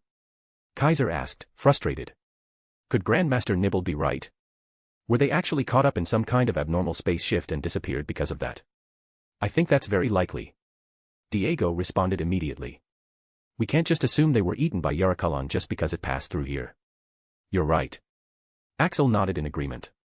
Maybe Yarakalan was just passing by Becerre and had nothing to do with them vanishing. Unfortunately, Nibbled shook his head, rejecting their guesses. When Yarakalan moves underground, it does soften the terrain, creating this eerie muddy state, but this condition is only temporary. It lasts at most a few days, or as little as a few hours before returning to normal. If that weren't the case, a creature of its size constantly tunneling underground would permanently alter the terrain. If it had been roaming the land for as long as it had lived, large portions of the continent would have turned into uninhabitable, chaotic wastelands. Yarakalan was an ancient demon beast that had existed for countless years, longer than any nation in history. Its movements were unpredictable, and it wandered the world at will. If every place it passed remained permanently muddy, the Akasha continent would have sunk ages ago. For this reason, after careful observation, Nibbled could say with absolute certainty that Yarakalan must have just left this place not long ago. Judging from the way the mud had hardened, at the very least, when Riezel and Raven were fighting, it had been here. As soon as everyone heard Nibbled's explanation, they fell silent. And no way. Lisbeth, not wanting to believe it, had her eyes grow wet. If Yarakalan had been here when Riezel and Raven were fighting, then when they fell underground, did they come into contact with it? And if they did, what exactly happened between them that led to their disappearance? Just by thinking about it this way, everyone could come to the same conclusion: their disappearance was 90% linked to Yarakalan, which had been here at the time. As soon as this thought crossed their minds, it wasn't just Lisbeth, Axel and Diego's expressions turned grim as well. Kaiser took a deep breath, forcing himself to stay calm. No matter what, this is a serious matter. It's not just about the lives of two sword saints but also concerns all of Mavro's territory. Kaiser said in a deep voice, his expression hardened. If underground demon beast Yarakalan really appeared in this territory, then whether it rose to the surface to devour villages and cities or triggered the outbreak of demon beast insects like in the rumors, either outcome would be disastrous. We have to quickly take action. Not only do we need to confirm the life and death of the two sword saints, but we also have to figure out the potential disaster that Yarakalan's presence in the territory might bring. I suggest that we form a special tracking unit immediately to hunt down Yarakalan. Everyone present immediately agreed with Kaiser's proposal. Nibbled, however, let out a helpless sigh. Tracking Yarakalan. It was easier said than done. Yarakalan was a prehistoric monster capable of evading all magic detection. If it were so easy to track, it wouldn't have survived this long. People had tried countless times to track it, but no one had ever succeeded since it could move freely underground and remain undetectable by magic. Because of this, Nibbled didn't have much hope for Kaiser's proposal. Nevertheless, just because he didn't have hope, did that mean they could simply do nothing? He was well aware that this wasn't just about the safety of Mavro's territory but also for the sake of the two missing sword saints, so they had to find a way to locate Yarakalan no matter what. If something really happened to those two, things would get messy. If Raven was harmed, war on the border would be inevitable. If Riezel was harmed, the Frenzel family's head wouldn't sit still either. If things reached that point, Gina's would undoubtedly plunge into chaos. It looks like I need to figure something out too. Nibbled racked his brain, drawing from his knowledge, magic, and connections, desperately searching for a way to deal with the situation. However, just as everyone present was preparing to take action, a black spot suddenly appeared in the space nearby. Over time, the black spot expanded rapidly, turning into a circular, purple-black portal in the blink of an eye. What is that? What the? Stay on guard. Seeing the portal, those who noticed it were immediately alarmed and quickly took defensive stances. Nibbled snapped out of his thoughts, his eyes narrowing as he stared at the portal. Lisbeth, on the other hand, was different. Her eyes had been red from crying, yet the moment the circular, purple-black portal appeared, her large, beautiful eyes widened, and her expression turned from sorrow to excitement. At this moment, she sensed it, the moment that portal emerged, the vague attendant contract connection between her and her master suddenly became crystal clear. I can feel master's presence. Lisbeth, without a second thought, shouted and dove straight into the portal. Miss Lisbeth. Wait. Be careful. As Lisbeth entered the portal, everyone yelled in panic. Chapter 434, A Divine Miracle. A few minutes later. In the clearing in front of the ancient city, more than half of the people who had been at Becerre's training field not long ago had now gathered here. Father, Kaiser, Axel, and Diego were overjoyed as they led their family knights through gate and rushed to Raven's side. Master. Master. Lisbeth was still clinging to Riezel, her face pressed against his chest, refusing to let go. Riezel felt helpless but couldn't help smiling bitterly as he kept patting the little princess's tear-streaked head, trying to soothe her. Meanwhile, the knights who had followed Kaiser, Axel, and Diego stood dumbfounded, looking around and then back at the purple-black portal. It couldn't be helped.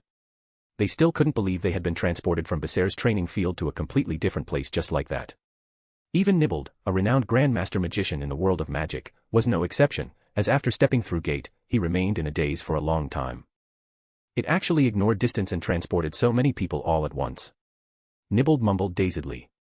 He truly had never even heard of such a thing before. As far as he knew, not a single magician in history who had compatibility with the imaginary system and had mastered space magic had ever achieved anything like this. If someone could really do something like this, they would have been seized by their own country long ago, while other countries would either try every means to recruit them or, failing that, destroy them at all costs. It was only natural. If this kind of magic was used in war, it would be every country's worst nightmare. Just imagine a country capable of instantly sending its entire army straight into the enemy's capital. How terrifying would that be?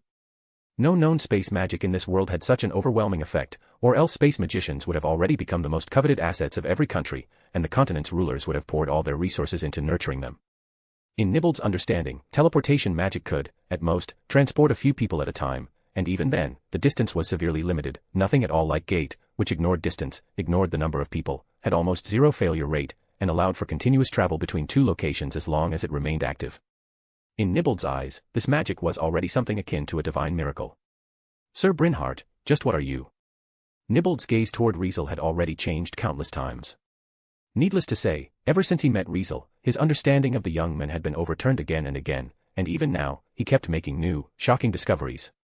In the next moment, a realization struck Nibbled all of a sudden. Maybe this whole conflict between Sir Brynhart and the Mavros family isn't about Sir Brynhart provoking Sir Raven but about Sir Raven provoking an enemy beyond imagination. With such a thought, Nibbled couldn't help but glance at Raven. Surrounded by the three Mavros brothers and the Mavros family's knights, Raven barely managed to maintain a calm and composed appearance, but deep down, he couldn't hide the fear in his eyes as he looked at Riezel. It was clear that this Marquis had also realized just how valuable Riezel was, given that he possessed magic like Gate. As Raven thought about how he had offended someone capable of altering the balance of the entire continent, someone who could turn wars between countries into completely one-sided massacres, his face nearly turned pale.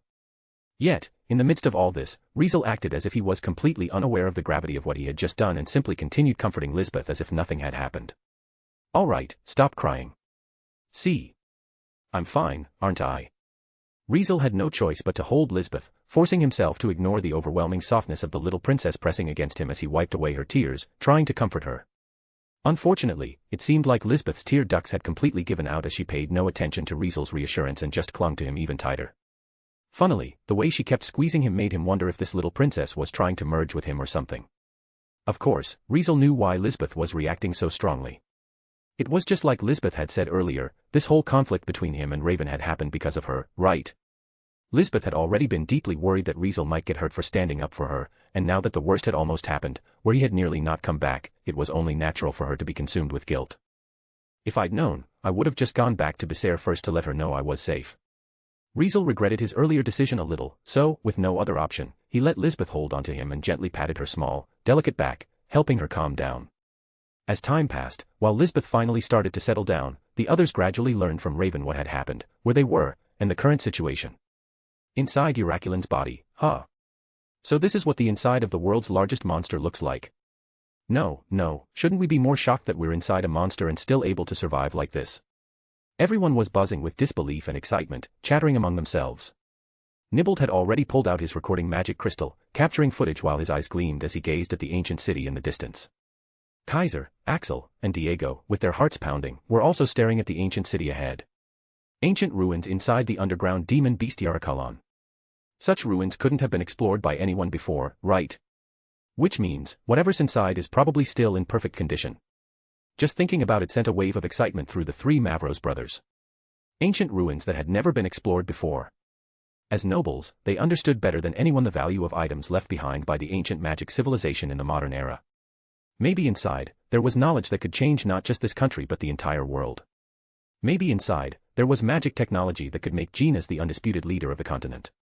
At the very least, there could be some great items still waiting to be discovered. Any one of those possibilities could completely transform Mavro's territory, making Gina's and even the whole Akasha continent take notice. If what they found was important enough, the Mavros family might even make history, leaving their name to be remembered for generations. Naturally, this wasn't just wishful thinking. Countless extraordinary people throughout history had gained fame and fortune by uncovering ancient ruins that played a crucial role in advancing modern magic civilization.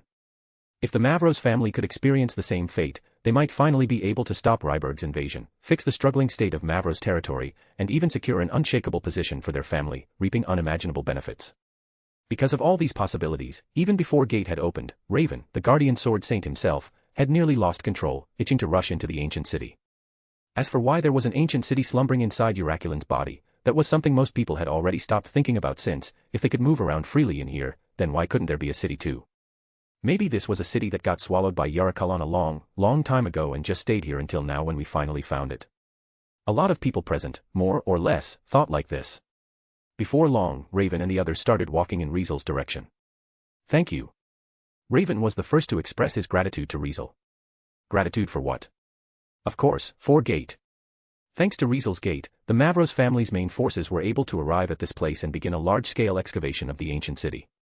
It was understandable since, without the main forces, Raven would have had a real headache trying to figure out how he and Riezel alone could excavate the ancient city while maximizing their value and their own gains. Riezel, however, clearly didn't care about any of that. I'm not interested in knowledge or technology, so I'll just say it now, if I find any magic items in there that are useful to me, I'm keeping them. Riezel said it outright, making quite a few people's expressions shift slightly. Even Raven furrowed his brows for a brief moment before quickly relaxing again. Fine. Raven agreed surprisingly quickly, making the three Mavros brothers behind him restless as if they wanted to say something. However, before they could, Nibbled chuckled and spoke up. Ho-ho, we're only here thanks to Sir Brynhart. I mean, without him, we wouldn't even be able to leave, so naturally, he has every right to make a request like this. Nibbled's words made the three Mavros brothers freeze for a moment before they all fell silent and looked back toward where they had come from. Over there, the purple-black portal was already shrinking until it completely disappeared. What did this mean? It meant that there was no way for them to leave anymore since only Riezel could reopen the teleportation portal and get them out of this place. In other words, everyone's lives, as well as whether they could take anything they found in this ancient city back with them, depended entirely on Riezel's will. If he didn't want to let them leave, then everyone, including Raven, would be trapped inside Uraculan's body forever. Realizing this, the three Mavros brothers naturally didn't dare to voice any objections. Raven, on the other hand, had clearly already thought of this beforehand, which was why he had agreed right away. Nonetheless, Raven still had an idea.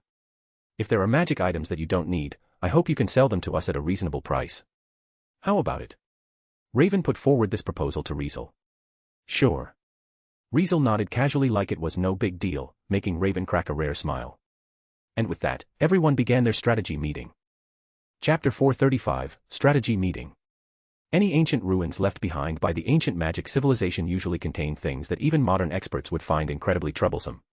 Whether deadly traps or powerful defense mechanisms, many ancient ruins had these in place, designed as countermeasures against intruders.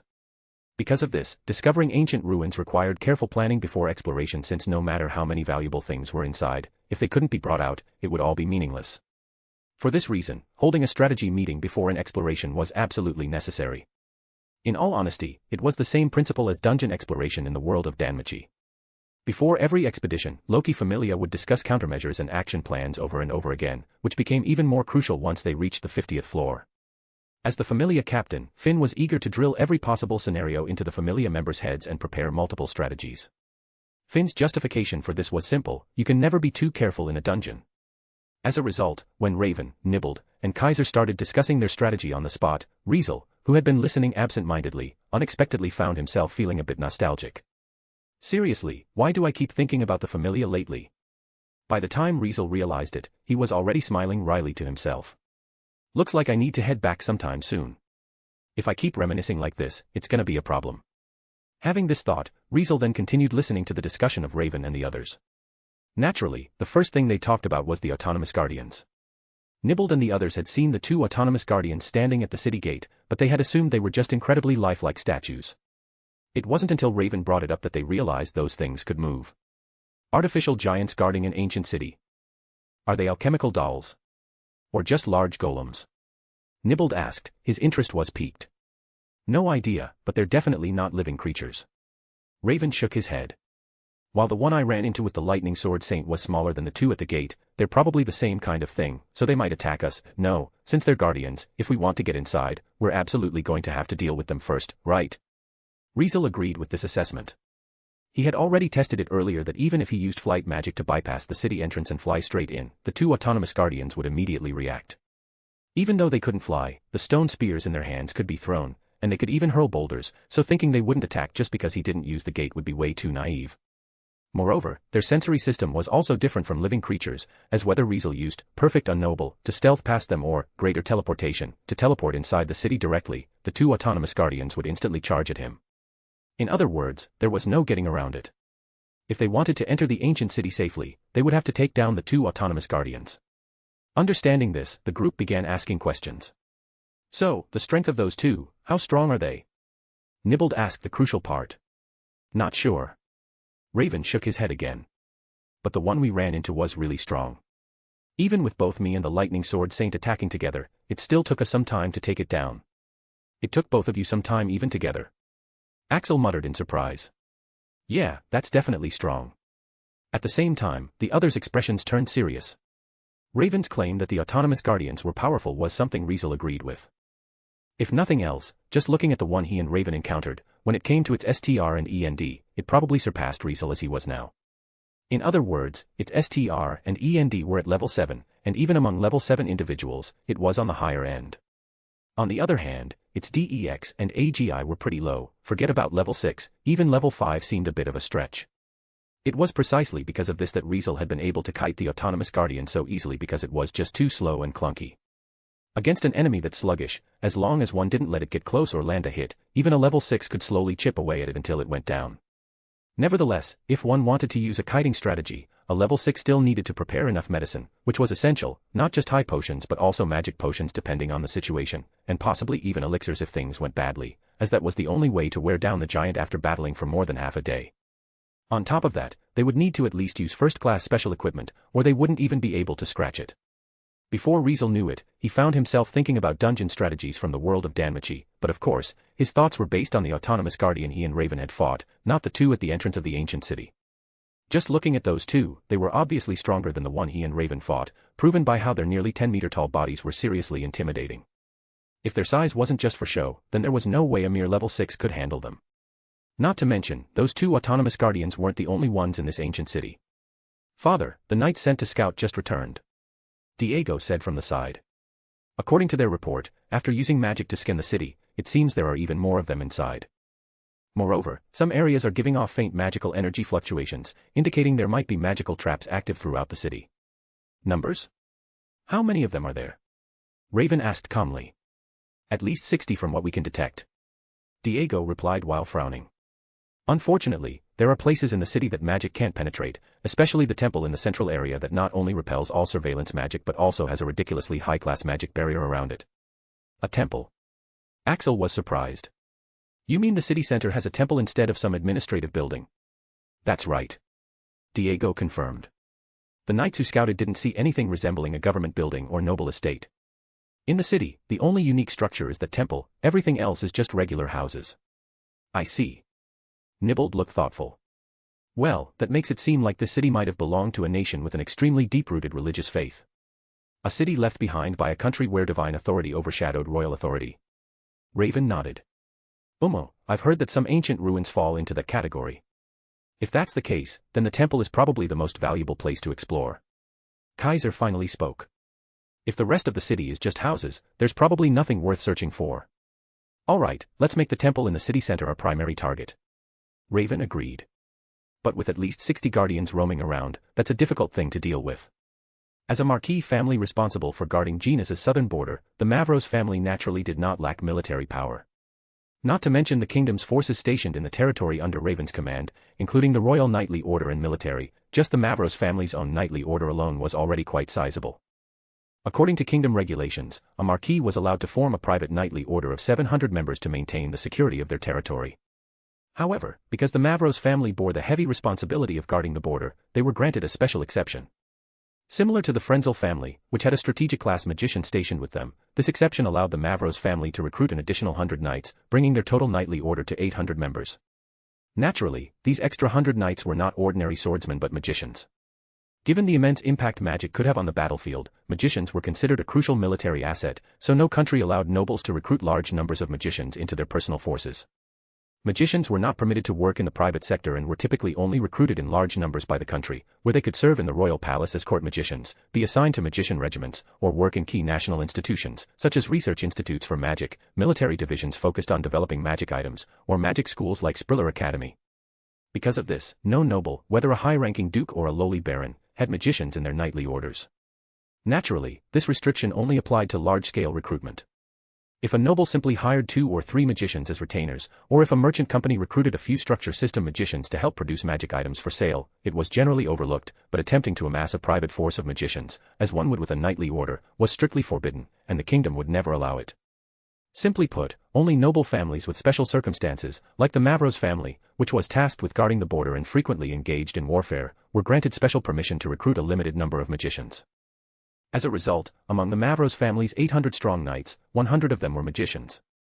Now, 120 knights from the Mavros family, which consisted of 100 swordsmen and 20 magicians, had arrived from Becer to regroup with Raven within Euraculan's body. Even though they outnumbered the autonomous guardians in the ancient city, there was no doubt that the latter still had the advantage in combat power. Riezel, glancing over the knights, roughly assessed their strength and could see that these knights were likely elites of the Mavros family's knightly order since each of them exuded a powerful aura. Based on their levels, they were probably all at level 4. 120 level 4 knights, huh? Riezel couldn't help but feel that taking on around 60 autonomous guardians was going to be a tough challenge with this force. Chapter 436, What Happened? Loki Familia's strategy for dealing with the floor boss of the 37th floor, Eudeus, a level 6 classified monster, was to have several level 5 executives take the front line while the rest of the members, those below level 5, handled guerrilla tactics and support. Typically, the main offensive force consisted of rearguard mages rather than the executives fighting up front.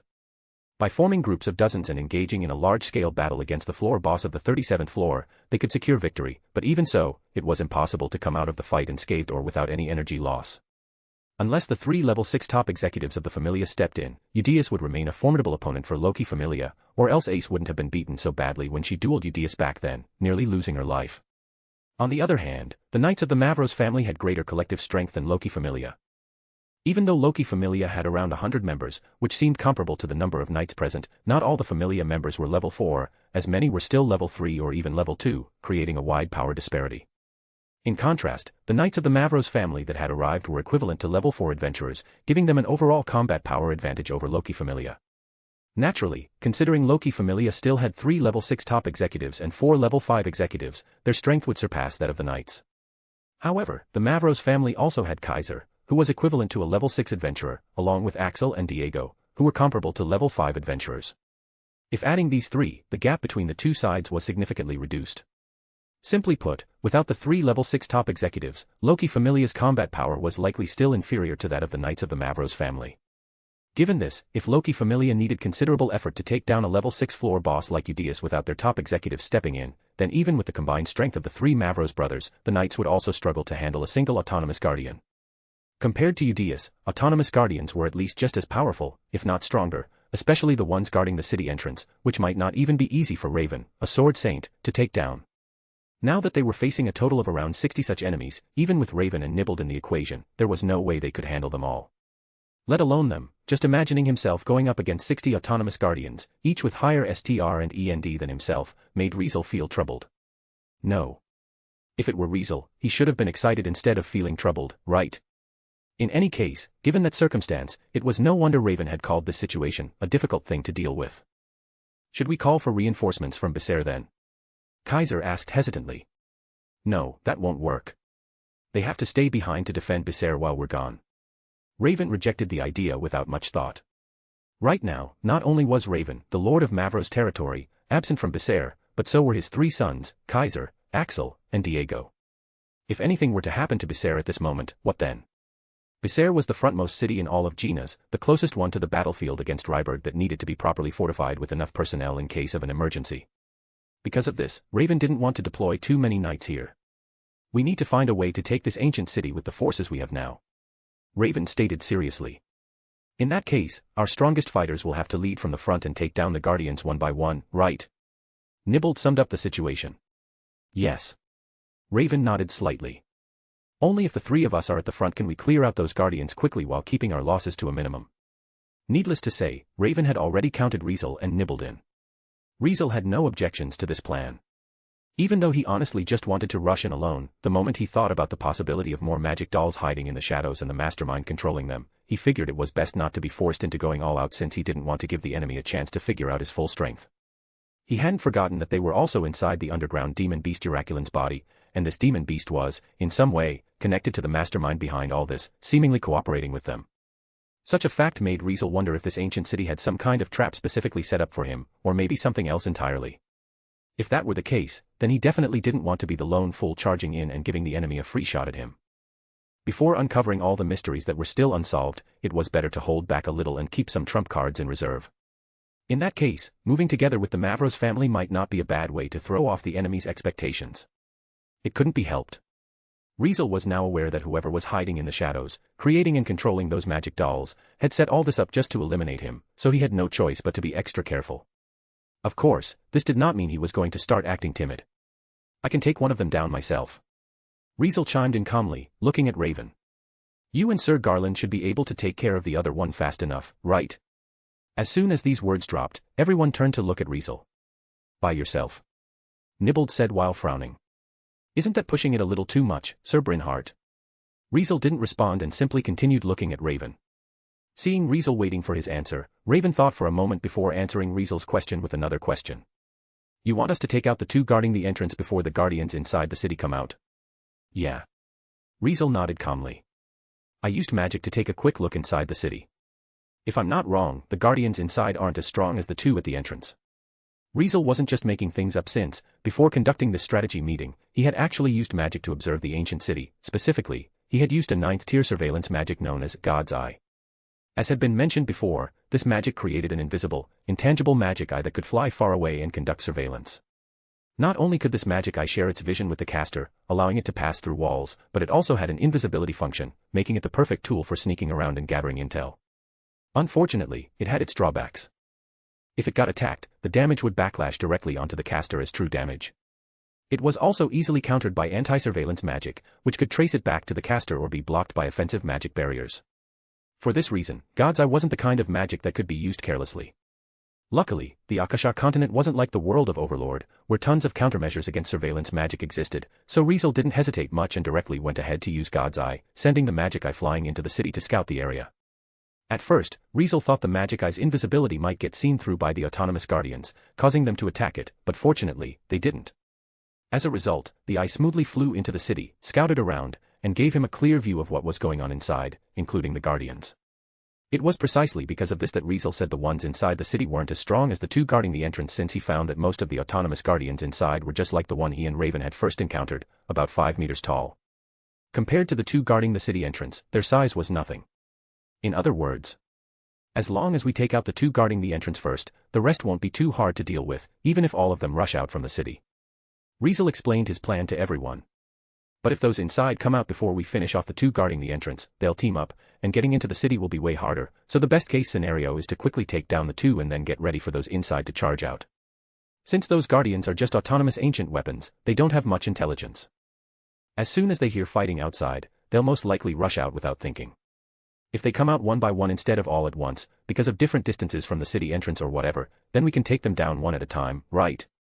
Upon hearing Riezel's plan, Raven and the others exchanged glances before nodding in agreement. Let's do it. Raven nodded solemnly. Nibbled, you and I will team up and take down one of the two as fast as possible. If the Lightning Sword Saint hasn't finished by then, we'll go help him. All right.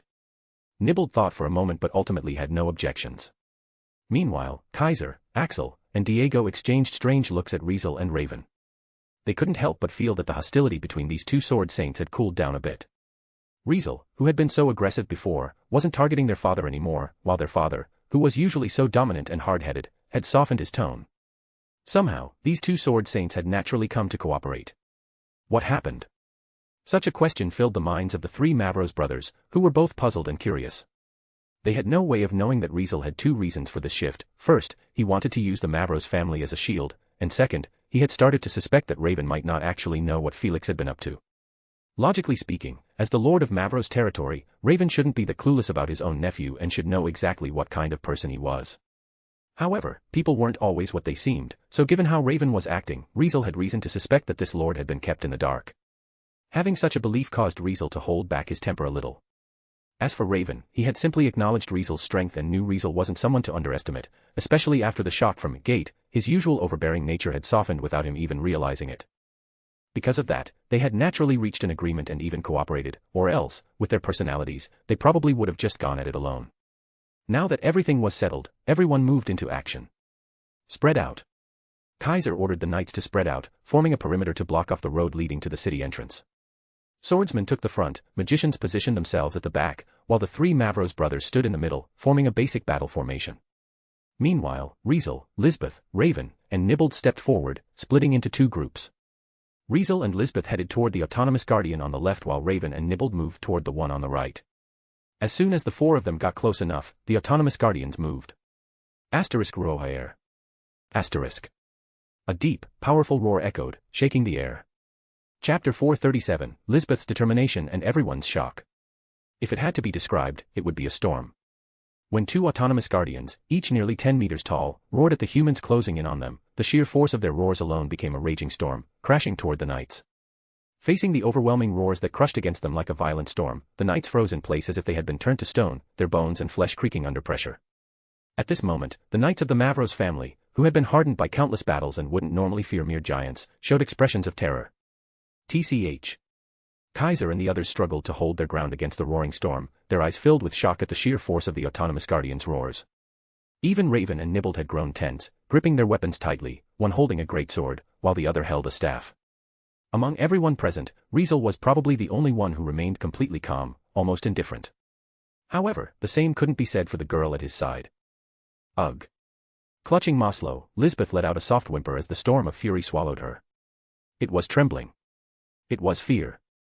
She didn't even need to fight to understand, as just from those roars alone, she knew that the enemies before her were the most terrifying she had ever faced. Against a foe that even a sword saint would have to take seriously, it was only natural for a young girl who had only just become a sword master to feel powerless. Regardless, she didn't back down because, at this moment, a warm, steady hand rested on her shoulder, giving her courage. Honestly, you don't have to be here. Riezel spoke casually, his expression as calm as ever, even as the storm of fury raged around him. Seeing Riezel's calmness, Lisbeth couldn't help but feel a deep sense of admiration and respect once again, but at his words, she simply shook her head, refusing his kindness. I'm your attendant. I should be the one standing at the front. Lisbeth declared with a firm expression. She didn't want to see Riezel, her master, standing in front of her anymore. If he always had to protect her, then what was the point of her existence as his attendant? An attendant's duty was to shield their master from attacks, to stand before them, to buy them time to chant magic. Yet up until now, not only had Lisbeth never once fulfilled that role, but she had also been the one protected instead, forcing her master to step in for her, to stand alone against danger. In her eyes, it wasn't just negligence but also a failure. She didn't want to feel that same helplessness again, so this time, she had made up her mind that she would always stand in front of her master, would fight for him. Riezel looked at the light in Lisbeth's eyes and the determination on her youthful face for a moment before smiling slightly. In the next moment, Riezel began casting magic on Lisbeth. Fly. As Riezel chanted, Lisbeth realized that her body had started floating. Master. Lisbeth looked at Riezel in surprise, wanting an explanation, but Riezel's chant wasn't over yet. Greater full potential, infinity wall, freedom, paranormal intuition, greater resistance, mantle of chaos, indomitability, sensor boost, greater luck, draconic power, greater hardening, heavenly aura, absorption, penetration boost, greater magic shield, bless weapon, magic weapon, lion's heart, resistance from natural weapons, sanctuary protection, quick march, haste, aspect of elemental, power of Gaia. With a rapid and precise chant, layers upon layers of magic were cast onto Lisbeth, causing magical energy to flicker and glow all over her body. Seeing this, not only were the knights frozen in place and left speechless, but even Nibbled, who had been wearing a serious expression, faltered as he widened his eyes. What? Nibbled cried out in shock. Are those support magic spells from the interference system? Why are there so many? Even Nibbled, who was known as a grandmaster of magic, had never seen anyone apply more than a dozen support spells at once, throwing him into disarray. It was only natural. In the Akasha continent, magic wasn't something that could just be stacked infinitely like this. If multiple magic spells with different effects were cast on a single individual, conflicts between the magic could cause them to cancel each other out or even fail entirely.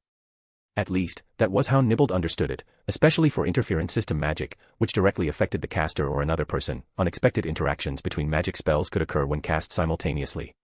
For this reason, generally speaking, no one would ever stack dozens of magic spells on a single individual.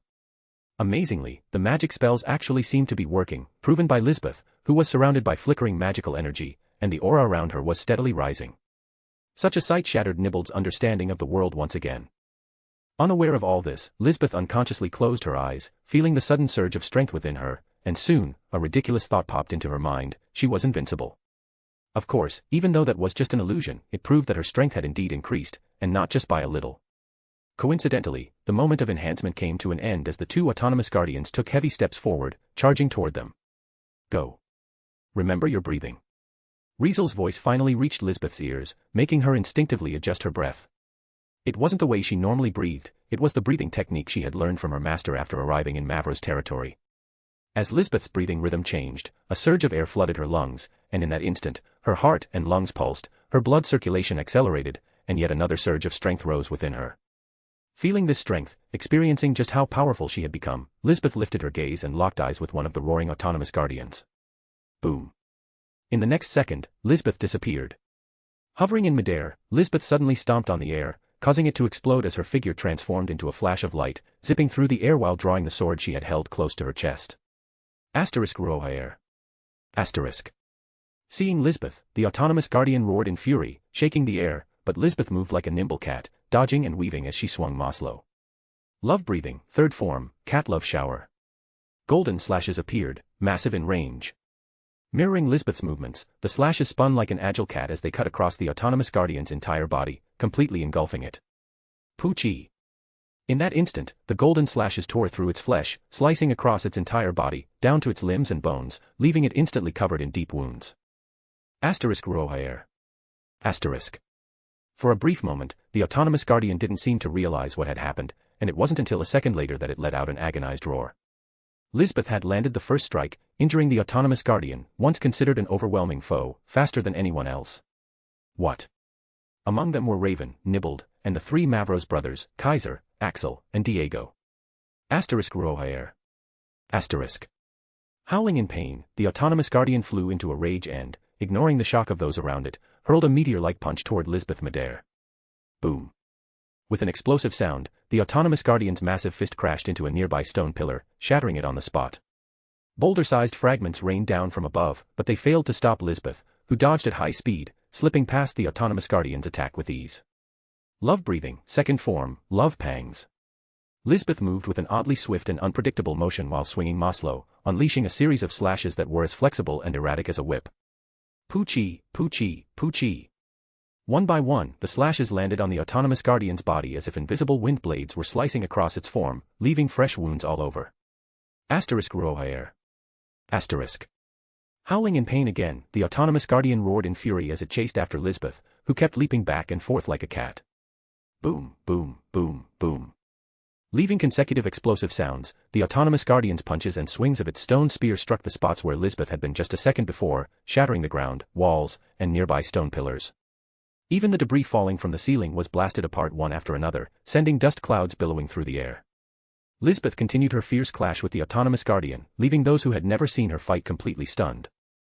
Is she really a sword master?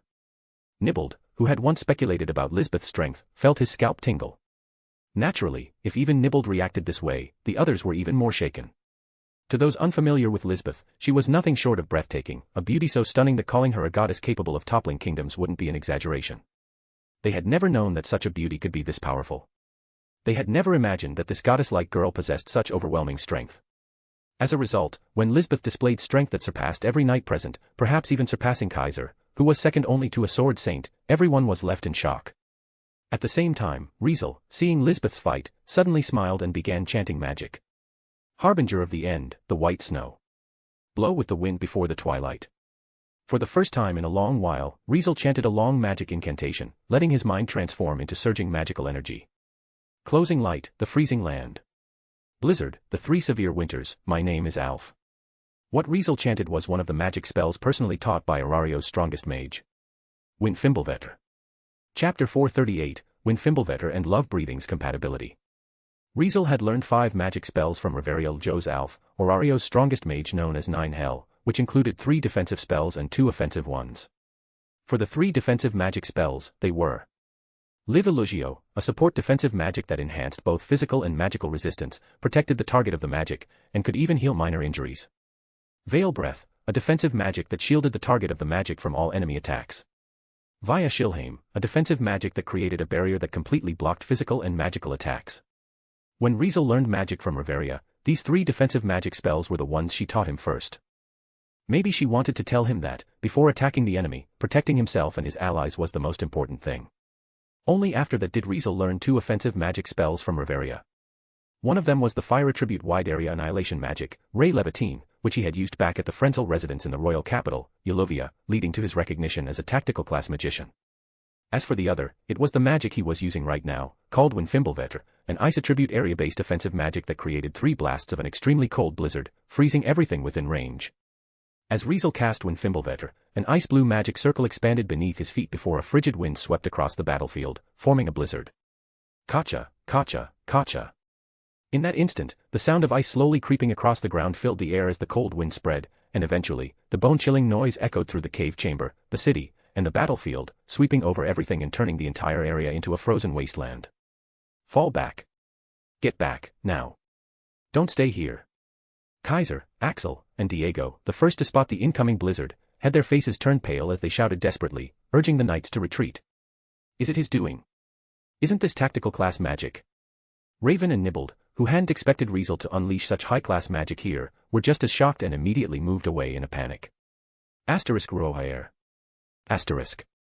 Meanwhile, the autonomous guardian that had been chasing Lisbeth had no time to react before the blizzard engulfed it. Even though it was much stronger than the autonomous guardian Riezel and Raven had faced before, with its STR and END alone exceeding Riezel's predictions, likely beyond level 7, this one also had the same weakness, its DEX and AGI were far lower than its STR and END. At best, this autonomous guardian's DEX and AGI were around level 6, possibly even lower, and might not even match some level 5 individuals who specialized in those basic abilities. Because of this, the autonomous guardian had no way to dodge the massive blizzard as the ice and snow completely engulfed it, trapping it in the storm. Kacha, kacha, kacha. As the sound of ice forming rang out, the autonomous guardian's massive body began freezing. It struggled violently, but little by little, the ice overtook it, spreading layers of it across its body. Before long, the 10-meter-tall giant was entirely frozen, transformed into an unmoving ice mountain, sitting silently in the snow, never to move again. Lisbeth. As the one responsible for all this, Riezel didn't feel even a hint of victory but acted as if he had done something insignificant and called out to Lisbeth. Yes. Lisbeth, instantly understanding Riezel's intention, didn't need him to explain or confirm his thoughts through their attendant contract, so she immediately shot toward the entrance of the ancient city, rushing ahead. Rohaer. As if right on cue, a roar rang out before 2 new autonomous guardians emerged from the street inside the city entrance. They were the very same ones that had been wandering through the city. Just as Riezel had said earlier, after sensing the commotion at the city entrance, the autonomous guardians inside the city had charged recklessly in their direction. Lisbeth met them head-on, swinging Maslow, which transformed into a sword whip, unleashing swift and fierce slashes toward the 2 autonomous guardians. What are you guys just standing there for? At the same time, Riezel called out to Raven and Nibbled, who looked a little dazed, standing in place foolishly. Hurry up and take down the last one. At this moment, the other autonomous guardian that guarded the city entrance had already broken free from the frozen ground and was charging toward the knights. Its body was covered in layers of ice as if it had barely escaped being caught in Winfimblevetter and turning into another ice mountain. Raven and Nibbled, upon hearing Riezel's words, snapped out of it, quickly pushing aside their shock and confusion before launching an attack on the autonomous guardian. Nibbled raised his staff high and began chanting combat class magic, causing a surge of magical energy on par with a strategic class magician. As a magician with 4th grade compatibility in both the control system and the interference system, Nibbled's expertise naturally lay in using magic from those 2 systems. For this reason, he first cast an interference system magic to weaken the autonomous guardian, slowing the already sluggish giant even further, before following up with the control system magic. Nibbled usually specialized in manipulating the earth with control system magic, but because he was currently inside the body of the underground demon beast Yarakulan, the ground that appeared to be solid earth was actually its flesh, so his usual control system magic was practically useless. As a result, Nibbled chose to use control system magic to summon creatures and control them, summoning 2 monsters before him. Roar. Roar. As Nibbled's two summoned monsters appeared, they immediately followed his command, letting out fierce roars at the massive autonomous guardian and flying fearlessly toward it. Surprisingly, the monsters Nibbled summoned weren't just any creatures but two wyverns that stood about 3 meters tall with large wings. As lesser dragons, although they weren't true dragons, these wyverns were still quite powerful. At the very least, they were on par with level 6 monsters, so with both of them attacking at once, even an autonomous guardian couldn't afford to ignore them. Facing the two wyverns, the autonomous guardian swung its stone spear, trying to swat them away, but Nibbled continuously applied the magic of the interference system, which had a debuff effect, making it easy for the two wyverns to dodge its slow attacks. In the next moment, the two wyverns bared their fangs and lunged at the autonomous guardian, biting into it ferociously. Poochie, poochie. With the sound of two sharp tears, the two wyverns bit into the autonomous guardian's shoulder and back, making it roar in anger. At that exact moment, Raven charged forward, gripping rebellion in his hands. Compared to Riezel and Nibbled, Raven's combat style was undoubtedly much simpler and more straightforward. Taking advantage of Nibbled holding the autonomous guardian back, he swung his incredibly sharp greatsword, hacking away at its body and leaving deep, jagged wounds. Nibbled, not about to be outdone, controlled the two wyverns to attack the autonomous guardian while pulling out a magic crystal from his waist and unleashing its power. In the next second, a beam of light formed beside Nibbled and shot toward the autonomous guardian, blasting it. Because Nibbled could only use combat class magic and specialized only in the control system and the interference system, both of which lacked attack power, he had a clear weakness in terms of offensive capabilities. Consequently, to make up for this, most of the magic items he carried were ones that could deal heavy damage to enemies. Now, Nibbled used one of those magic items and unleashed light attribute offensive magic, causing beams of light to explode continuously on the autonomous guardian's body. A sword saint and a magician who could rival a sword saint working together, just like this, they were completely suppressing the autonomous guardian, and it was only a matter of time before they won. Seeing this, Riezel stopped paying attention to the two of them and cast Fly to head toward the city entrance. Over there, Lisbeth was engaged in an intense battle with two autonomous guardians who had come from inside the city. Normally, with Lisbeth's strength, even if she used her trump card, the War King sword style, she would probably struggle against a single autonomous guardian, let alone two. However, because Riezel had stacked who knows how many layers of support magic on her, pushing her strength to the extreme, she was now fighting two autonomous guardians evenly, not at a disadvantage at all. Moreover, adding love breathing was honestly a surprising bonus. As Riezel watched Lisbeth use love breathing in battle for the first time, he quickly came to a conclusion. Lisbeth's compatibility with love breathing. Honestly, she's probably just as good as Kenroji. Because of Lisbeth's extremely high compatibility with love breathing, she had not only mastered this breathing style in just a few days but had also brought out its full power. If Lisbeth, without the War King sword style, was just a beginner sword master at level 5, barely reaching the lowest of that level, then after using love breathing, she absolutely had the strength of an upper level 5. As a result, when combined with the countless support magic stacked on her, the Lisbeth fighting now was displaying full-fledged level 6 combat power, making dealing with two autonomous guardians whose DEX and AGI were only at level 5 no problem at all. Nevertheless, Lisbeth's performance was honestly beyond Riezel's expectations, leaving him both impressed and puzzled. Didn't this girl say she's never been in love? Then why the hell is her compatibility with love breathing so damn high? Was she lying, or could it be that she has someone she loves now? Riezel, unconsciously clenching his hands into fists, suddenly got the feeling that his precious daughter was about to be stolen by some scumbag. Chapter 439, Spoils of War. Fortunately, the battle against the autonomous guardians progressed in an orderly fashion. Whether it was Riezel and Lisbeth or Raven and Nibbled, they continued to inflict wounds on the autonomous guardians, gradually tipping the scales of victory in their favor. Magicians. Fire all at once. Kaiser's side finally made their move, as at his command, the 20 magicians among the Knights of the Mavros family sprang into action, unleashing their fully channeled magic. Evidently, these 20 magicians all seemed to have compatibility with the transformation system, allowing them to use offensive elemental magic, so the moment Kaiser gave the order, a barrage of various elemental magic was fired. In that instant, flames surged, high-pressure water jets shot out, lightning crackled, and razor-sharp wind blades whirled, all striking the autonomous guardian that Raven and Nibbled were fighting. Under such a bombardment, even with END surpassing level 7 individuals, the autonomous guardian started to waver. Naturally, this was mainly because Raven's rebellion and Nibbled's magic had already inflicted too many injuries on the autonomous guardian, plus the magicians specifically targeted the most visible injuries with their magic. Otherwise, with its high END, a bunch of level 4 magicians wouldn't have been able to harm it at all. However, two unexpected events occurred at this moment. First, Raven and Nibbled took longer than expected to bring it down. Second, the autonomous guardians from inside the city arrived much faster than anticipated. Rohair. Suddenly, several autonomous guardians charged out from the city, roaring as they rushed forward and hurled massive stone spears toward the city entrance. Their sheer force broke the sound barrier as they streaked toward Lisbeth, who was locked in battle with two others. Perhaps too focused on dealing with the enemies in front of her, Lisbeth only noticed the incoming stone spears when they were already dangerously close, her eyes widening as she let out a startled cry. Wall of protection from arrows.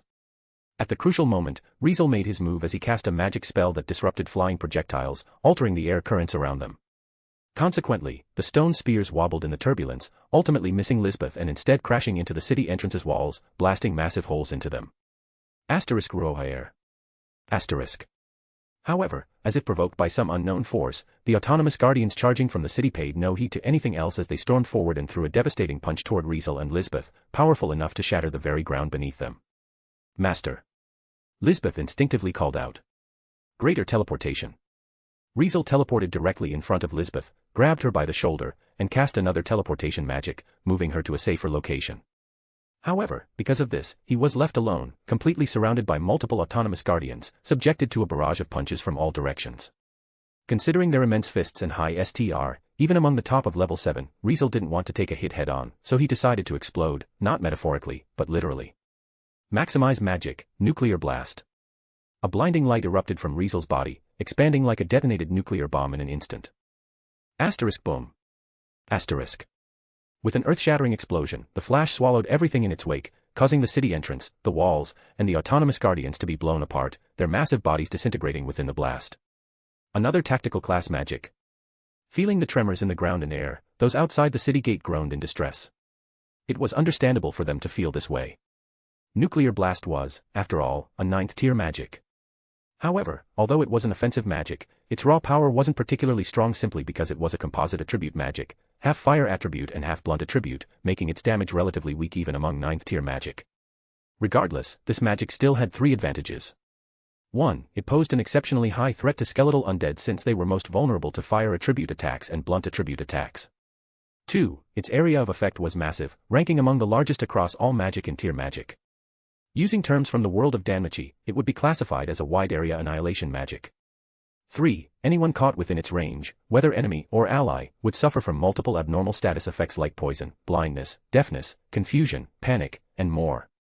On top of that, it produced a powerful knockback effect, capable of blasting even enormous, mountain-like creatures into the air.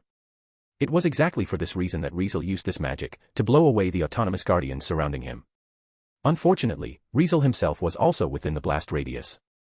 One of Nuclear Blast's flaws was that it didn't differentiate between friends and foes, so even its caster couldn't avoid its effects. However, standing at the very center of the explosion, Riezel surprisingly remained completely unscathed. How? It was because Riezel had resistance to fire attribute attacks and abnormal status effects. As for blunt attribute attacks, as long as Riezel cast Body of Effulgent Barrel beforehand, a magic that nullified one instance of blunt damage, he could completely negate it. Furthermore, as long as he could nullify the blunt damage entirely, the forced knockback effect wouldn't trigger on him. Meanwhile, his enemies not only had to endure the full brunt of Nuclear Blast's damage and effects, but since half of the magic was fire attribute, his skill, Pioneer of the Sun, doubled its power. What was the result? When the massive explosion erupted, not only were the massive bodies of the autonomous guardians blasted away, but even the knights outside the city mistook it for tactical class magic. Even the city entrance, along with the surrounding walls, was blown apart, leaving behind a scene of utter destruction. As for Riezel, he stood at the center of the explosion, completely unharmed and unfazed. Triplet Maximize Magic, Vermilion Nova. Triplet Maximize Magic, Reality Slash. Not stopping with Nuclear Blast, Riezel, showing no mercy, immediately unleashed 2 magic spells at once, causing 3 half-destroyed autonomous guardians to be engulfed in crimson hellfire, while 3 others, struggling to rise, were sliced in half by 3-dimensional slashes tearing through the air. In that instant, the crimson flames melted the 3 half-destroyed autonomous guardians, while the other 3, who had barely managed to stand, were split cleanly from head to toe, their massive bodies collapsed to the ground, splitting apart in opposite directions. Whoosh, whoosh, whoosh. Whoosh, whoosh, whoosh. At that very moment, whether it was the 3 autonomous guardians that had been burned to ashes or the 3 that had been sliced in half, a glowing crystal shot out from each of their bodies. As soon as the crystals appeared, they immediately flew toward the center of the city, as if they were desperately trying to escape. Don't even think about running. Riezel instantly cast teleportation magic, appearing in front of each crystal one by one, and with a swift grab or firm grip, he caught them all. Buzz. Buzz. Letting out a series of humming noises, the crystals struggled, but the moment a crimson wave surged from Riezel's palm as he held them, they suddenly quieted down as if surrendering. Not bad for something autonomous. Riezel thought calmly, no longer as surprised as he had been before. They may not have much intelligence, but at least their survival instincts are decent. Unlike before, he had no intention of letting these autonomous guardian cores escape this time, so he tossed them straight into the storage space of the dimensional magic cube. After thinking for a moment, Riezel immediately used silent magic, time stop. Time across the entire world froze in an instant, plunging everything into silence.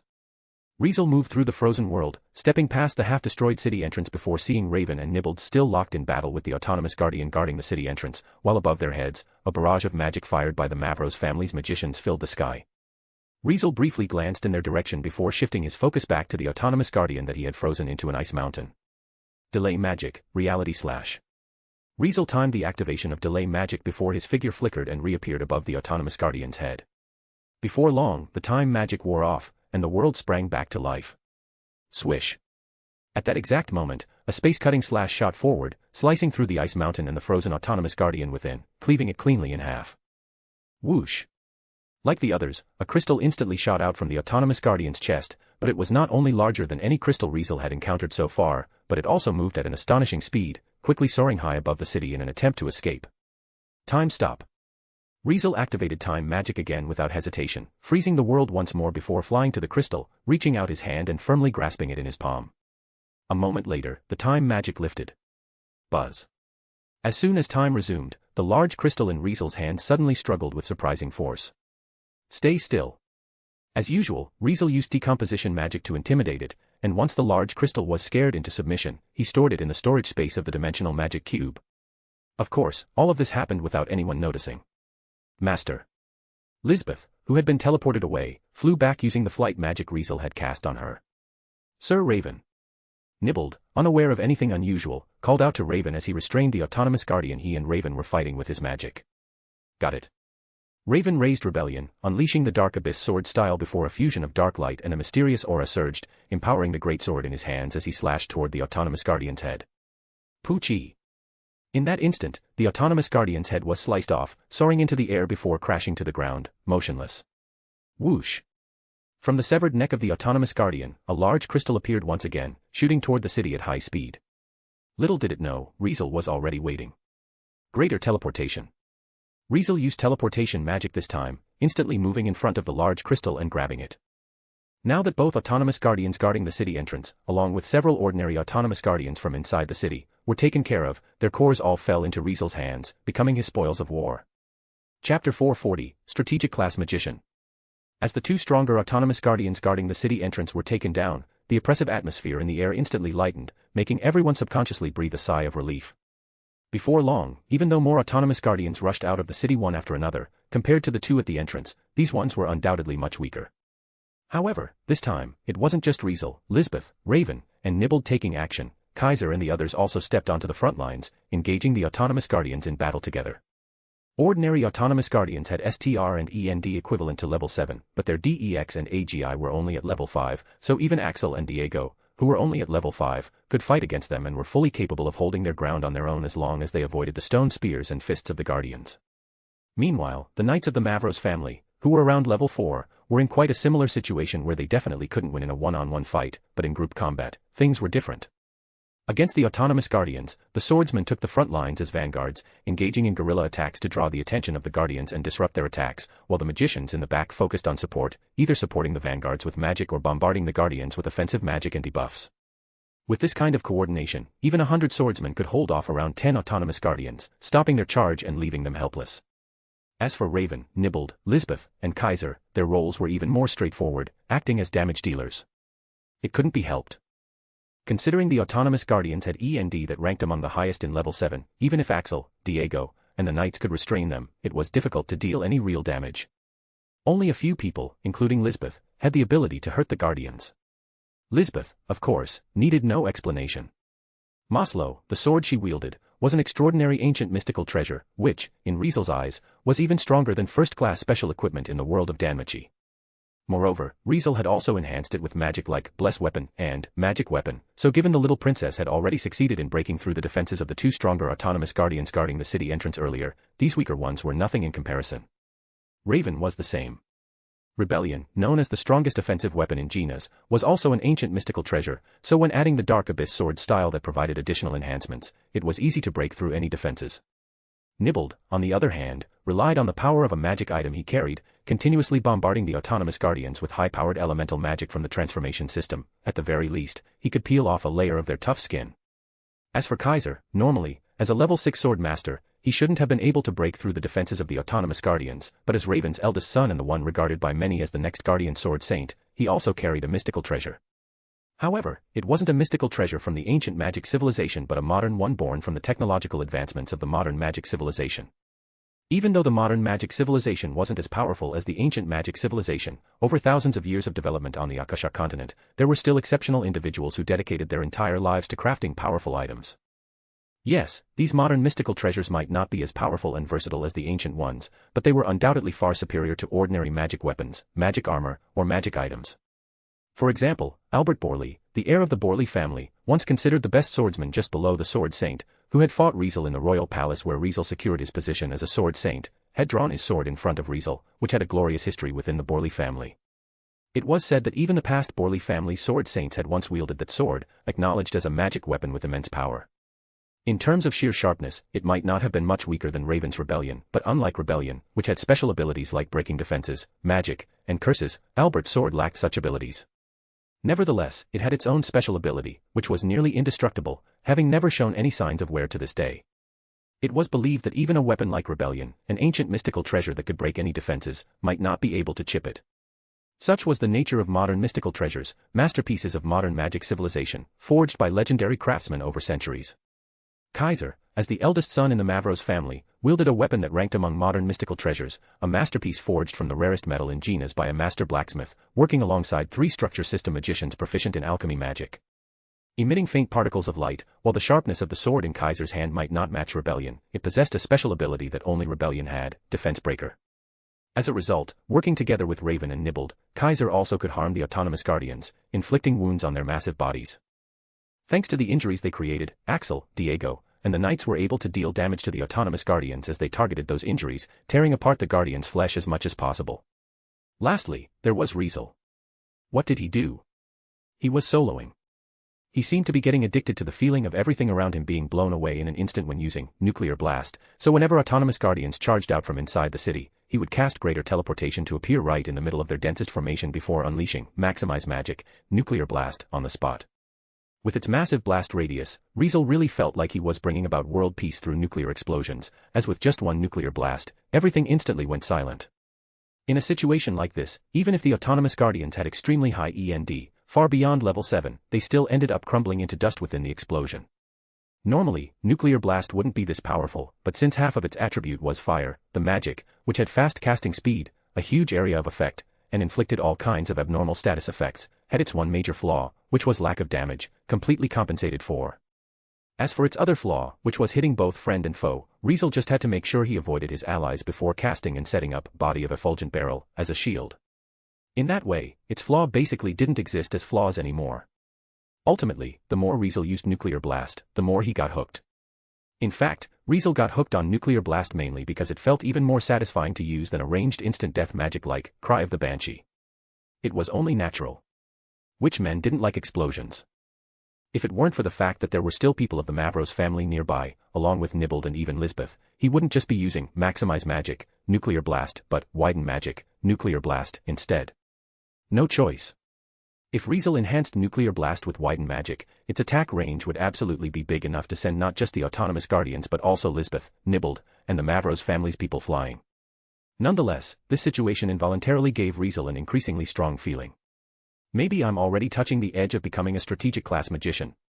It could be said that with Riezel's current level and MAG, his strongest magic, after being enhanced by Mage and Magic Chant, then further amplified by Pioneer of the Sun, would undoubtedly have earth-shattering power. Super-tier magic like Fallen Down was a prime example. Even before leveling up and obtaining Magic Chant, Riezel had been able to blast through the heavily fortified first 3 floors of the Great Tomb of Nazarick. Now, after leveling up, gaining Magic Chant, and further improving Mage, just how much more terrifying would Fallen Down be? And what about wide area annihilation magic like Ray Levitine? Ray Levitine, personally taught to him by Arario's strongest mage, had destructive power that might not be far off from a super-tier magic like Fallen Down when enhanced by Pioneer of the Sun. Among them, the attack power, damage, and overall output strength, Fallen Down probably is the highest. But in terms of attack range, Ray Levitine is a step above as wide area annihilation magic. Plus, while super-tier magic can't be enhanced, the magic from the world of Danmachi can. In the past, Riezel had used Silent Magic, Arc's Ray, to prove that the magic from the world of Danmachi could be strengthened using metamagic enhancements from the world of Overlord. Unfortunately, because of a fundamental rule in the magic system of Yggdrasil, super-tier magic couldn't be enhanced with metamagic enhancements, so even a max-level pure magic caster like Ains couldn't override it. However, the magic born from Falna in the world of Danmachi apparently didn't fall under this restriction, so if that was the case, Riezel could fully enhance wide-area annihilation magic like Fusillade Falerica and Ray Levitine, expanding their effective range and increasing their power. Ray Levitine with Widen Maximize Magic, Riezel had a feeling that if he cast this magic, its power would definitely surpass tactical class magic by a long shot. Would he be able to use this magic to wipe out an entire large city or even a small country? If he could, then he would become the 9th strategic class magician on the Akasha continent. Strategic class magician. Riezel's eyes flickered as he floated in midair. For the current him, even if he became a strategic class magician, someone so powerful that entire nations would covet him and others would see him as a weapon of war, he was sure Genas wouldn't dare use the same restrictions on him as he did on Yuri. Even so, he honestly wasn't particularly interested in becoming one of the highest class magicians on the Akasha continent. Nonetheless, if the strongest offensive magic he could cast really reached strategic class attack power, then he had a target to test it in mind. With this thought, Riezel looked across the cavern chamber, then down at the earth beneath him, and finally up at the ceiling. In the next moment, the corners of his mouth curled slightly. Not yet. Making this judgment, Riezel used teleportation magic and retrieved a few more autonomous guardian cores that were about to fly away, but his actions eventually attracted quite a bit of attention. Sir Brynhart, the crystals that flew out from their bodies. Do they have some kind of special function? As Riezel approached, Nibbled took the chance to ask him this question while glancing at an autonomous guardian core in his hand. Well, this thing is called an autonomous guardian core, the core of these autonomous guardians. Riezel explained calmly, not hiding anything. As long as you have this core, you can use certain methods, just like using structure system magic, to directly regenerate an autonomous guardian. He explained without caring about the shock it brought to everyone. You mean, it can straight up create an autonomous guardian? After hearing this, those from the Mavros family, including Raven, couldn't help but stare at the crystal tightly gripped in Riezel's hand, their eyes filled with greed since they knew very well just how powerful an autonomous guardian was. If they could take control of many such autonomous guardians and deploy them onto the battlefield, just how terrifying would that be? On a chaotic battlefield, autonomous guardians with high attack, high defense, and insanely thick endurance would definitely be the ultimate weapons for siege warfare, right? Having this thought, Raven and the others couldn't help but feel tempted, but just as they were getting excited, Riezel abruptly poured cold water on their hopes. Don't get too happy just yet. First off, we don't know the method to regenerate an autonomous guardian, just like how you gotta learn a specific structure system magic to create a certain object. Second, even if you do regenerate an autonomous guardian, these things will only act according to the magic program embedded in them when they were originally created. In other words, whatever purpose they were made for, that's the only thing they'll follow since they won't do anything outside of that. And the purpose of the autonomous guardians here is pretty obvious, to protect this ancient city, which was already set in the magic program when the core was created. It can't be changed or replaced, so even if you regenerate them, thinking you can use them for anything other than guarding this ancient city is impossible. Riezel's cold dose of reality instantly extinguished the fire of greed burning in everyone's heart. And this was without him even telling them that once an autonomous guardian was regenerated, getting it to move would also require a massive amount of energy that came from them consuming demon beast insects, dissolving them inside their internal space, and injecting their essence into the core's radiance. Outside of this place, which was crawling with demon beast insects, where else could they find enough demon beast insects to feed the autonomous guardians and convert them into usable energy? In short, they're only valuable for research purposes. Riezel weighed the crystal in his hand and spoke casually. Anyway, stop wasting time thinking about this. Getting inside the city is what matters right now. Hearing this, everyone nodded and picked up the pace, continuing their advance. Chapter 441, Entering the Ancient City. Rumble. With this rumbling sound, the last autonomous guardian charging out of the ancient city finally collapsed. Its body was riddled with wounds, not only had its head been blown off, but 2 of its limbs were also severed. Deep, gruesome gashes covered its body, making it easy to imagine the brutal beating it had suffered before finally falling. Meanwhile, the knights of the Mavros family stood around the fallen autonomous guardian, breathing heavily while keeping their bodies tense. Their eyes remained fixed on the city entrance as if expecting another guardian to appear at any moment. Riezel, whose eyes shimmered with a transparent glow and who hovered in midair, observed the city momentarily before descending and speaking up. All right, the fight's over. I don't see any more of them coming out. Upon hearing this, everyone was stunned for a moment before, as if a taut string in their hearts had finally snapped. Each and every one of them collapsed onto the ground, gasping for air. It's finally over. Yeah. Axel and Diego also slumped onto the ground, drenched in sweat. 54. Kaiser didn't collapse, but he did drop to one knee while murmuring these words. A total of 54 autonomous guardians had charged out of the city, only to be taken down one after another. Even though they had managed to defeat them, fighting 54 guardians in succession without rest had left them utterly exhausted. It wasn't just the swordsmen whose stamina was nearly depleted, even the magicians had almost no magical energy left as each of them sat on the ground right now, looking completely drained. Seeing this, Raven, with sweat dripping from his forehead and slightly out of breath, sheathed rebellion before giving a command. Rest up. Recover your stamina and magical energy. After giving this brief command, Raven walked over to Nibbled's side and started speaking with him in a low voice. Nibbled, unlike the others, was still in good condition since the fierce battle just now seemingly hadn't drained him much at all. Evidently, with the vast magical energy of a strategic-class magician, using it for combat-class magic barely put a dent in his reserves, so Nibbled remained completely unfazed, appearing as the only one besides Riezel who looked calm and composed.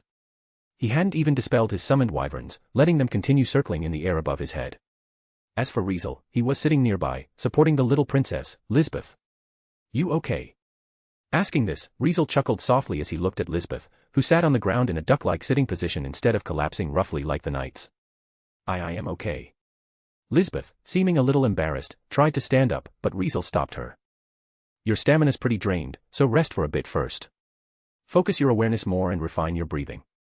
Lisbeth immediately followed Riezel's instructions and began adjusting her breathing. Focus more, refine it further, and don't mess up the rhythm. Keep this intensity steady, and don't let your breathing change with your body's condition. Riezel extended a finger and tapped Lisbeth's forehead. Remember, the key to a breathing style is maintaining, sustaining, and concentrating. If you master that, you'll eventually make it instinctual, keeping it up 24/7 without effort. When that happens, not only will your stamina improve, but your blood circulation, metabolism, and other bodily functions will also enhance. You'll become stronger, last longer in battles, and even heal injuries to some extent, restoring your stamina faster and stopping bleeding. Such a condition is known as total concentration, constant. Make sure to practice it well, got it? Listening to Riezel's explanation, Lisbeth nodded repeatedly, taking everything in like an obedient student. So, how was it using love breathing in battle for the first time? Riezel asked with raised eyebrows. Lisbeth thought for a moment before answering honestly. It felt great, but when switching to offense, it was kind of hard. Both the strength and the slash angles felt a bit off from what I imagined. Riezel wasn't surprised at all by her answer. It's probably your weapon. I mean, the one who created love breathing used a sword as flexible as a whip that was made specifically to complement the sword forms of love breathing, so using Maslow for those sword forms naturally feels off. Kanroji Mitsuri's specially crafted Nichiren sword, a retractable sword that could coil and fit into a scabbard, wasn't just whip-like in flexibility but also had incredible durability. Most of love breathing sword forms were designed to cut through enemy attacks, bypass defenses, and overwhelm opponents with dazzling offensive maneuvers. When combined with Mitsuri's flexible sword, these forms could execute attacks while simultaneously defending, creating a perfect balance of offense and defense. Right now, Lisbeth was using Maslow, a beautifully crafted, standard Western-style sword, to perform love-breathing sword forms, so feeling difficulties when switching to offense, along with misaligned strength and slash angles, was only natural. Regardless, this wasn't a big issue. Luckily, this breathing style is super flexible and adaptable. Riezel continued his explanation. You just gotta adjust it based on your own way, conditions, and habits, and you should be able to get it right. In the world of Demon Slayer, a lot of Demon Slayers would tweak their combat style to some extent based on their own conditions and habits. For example, a user of stone breathing, the so-called strongest member of the Demon Slayer Corps, Haimji Megumi, wielded a Nichiren sword that was actually a massive axe and flail connected by a long chain, which consisted of insanely high-purity scarlet crimson iron sands, making it absurdly heavy. In the original work, even Kokuzubu admitted that such a weapon was nearly impossible to find, even in the Sengoku period, which proved that the swordsman who first practiced stone breathing didn't originally use a weapon like that. Riezel didn't believe that every Demon Slayer in the Demon Slayer Corps who trained in stone breathing used such a unique weapon as Gumei. Unlike other derivative breathing styles, stone breathing was one of the 5 fundamental breathing styles, so there was no shortage of practitioners. With that in mind, anyone would assume that Gumei's weapon was something he adapted for himself after adjusting his breathing style sword forms to fit his needs. Naturally, the same applied to the other Ashira. Aside from Rengoku Kyujuru, Tomioka Ju, Shinazugawa Sanemi, and Takatum Wichuru, all of them wielded Nichiren swords with wildly unique designs. However, while that was fine for them, did every swordsman in the Demon Slayer Corps who trained in the same breathing styles also use such unconventional weapons? Of course not. For this reason, it was common for a Demon Slayer to modify their weapon based on their own needs, conditions, and habits, then adjust their breathing style sword forms accordingly, so they could make it more suitable for themselves and fully unleash its potential with the weapon they were best at using. Meanwhile, when a Demon Slayer found that their breathing style couldn't be adjusted to fully match their abilities or maximize their potential, they would take another path, developing a branch breathing style based on their original one, making it more suited to them. Breathing styles were just that adaptable and flexible, as anyone with a bit of talent could figure out a way to tailor it to themselves. If that weren't the case, sun breathing, as the original breathing style, wouldn't have given rise to so many different breathing styles. Lisbeth, however, didn't need to develop her own breathing style since her compatibility with love breathing was already high enough, and on top of that, she had the even more unique swordsmanship, the War King sword style. Considering this, studying a new breathing style or swordsmanship would be completely unnecessary. In other words, the only thing Lisbeth needed to do was adjust the sword forms of love breathing so she could fully execute them with Maslow.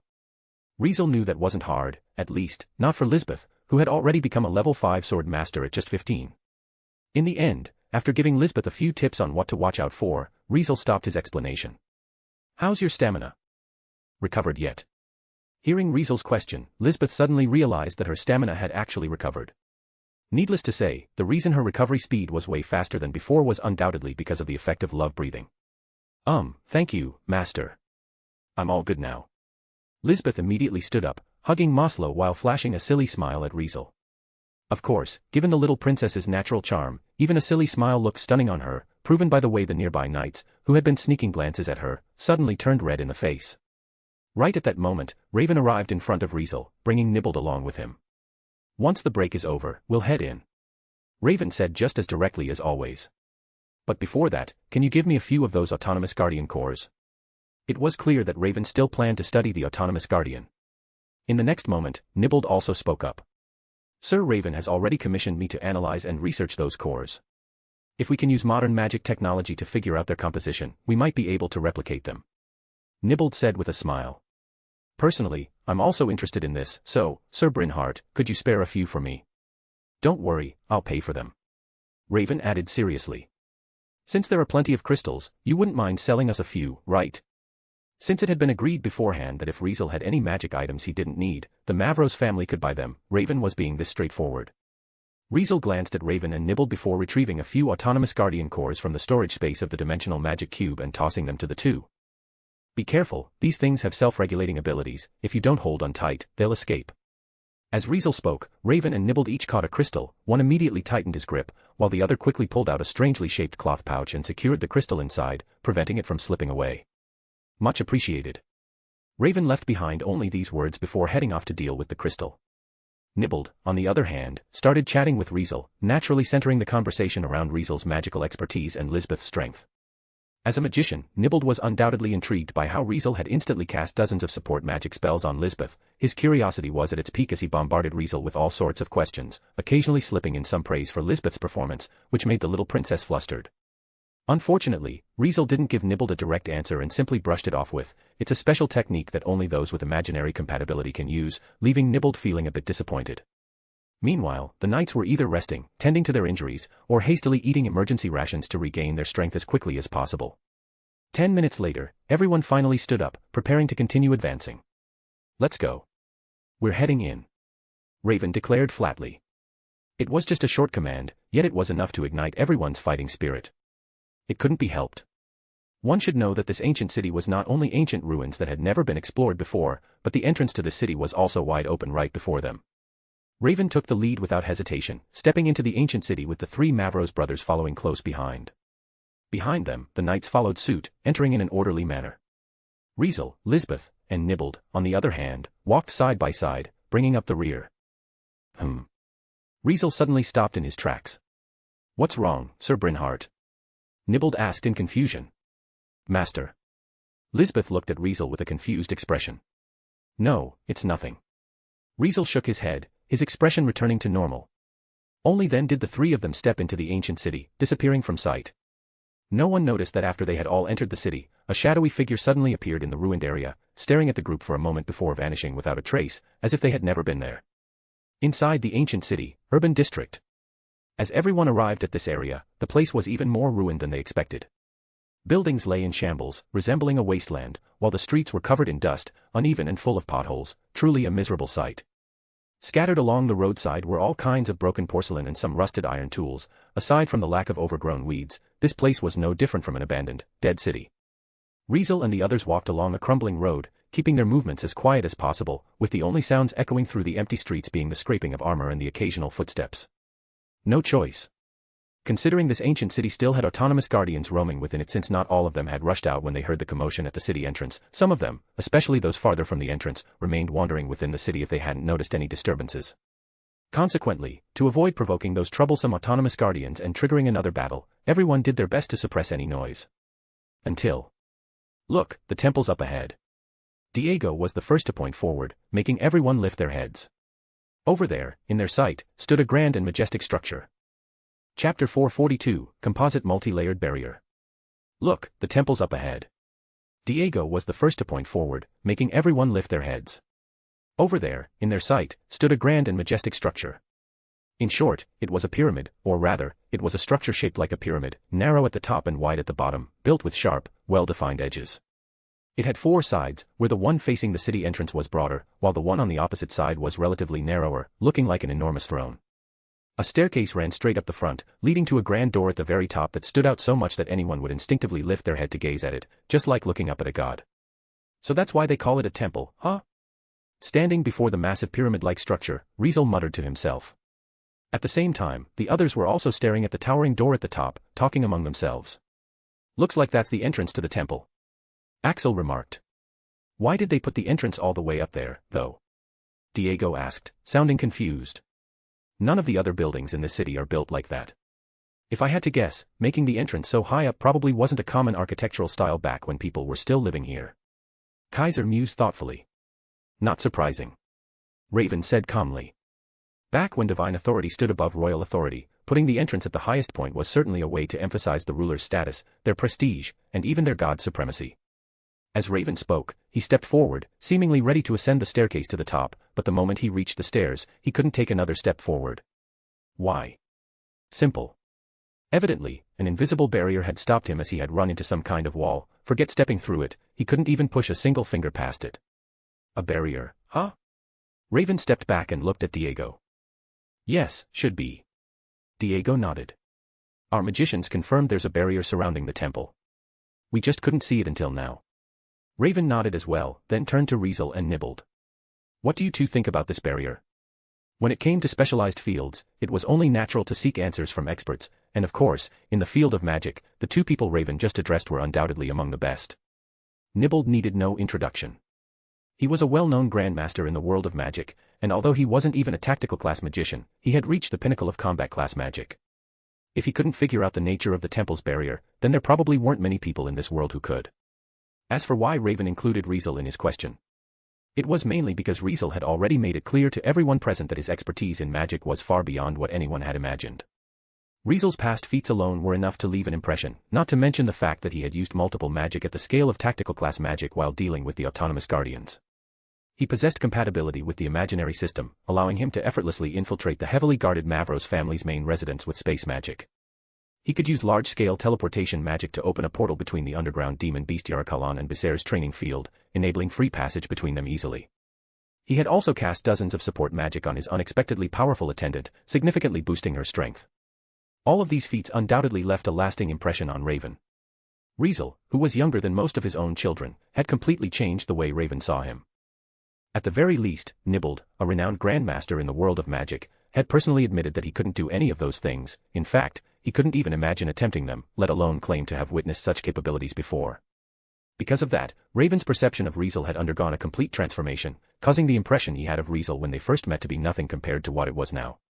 He now believed that Riezel, as the youngest sword saint in history, might also be the youngest great magician in history. In other words, Raven was convinced that Riezel's mastery of magic was on par with Nibbled's. It was under this subconscious recognition that Raven not only asked Nibbled for his opinion but also sought Riezel's. Nevertheless, it was still Nibbled, the esteemed grandmaster in the world of magic, who answered Raven's question.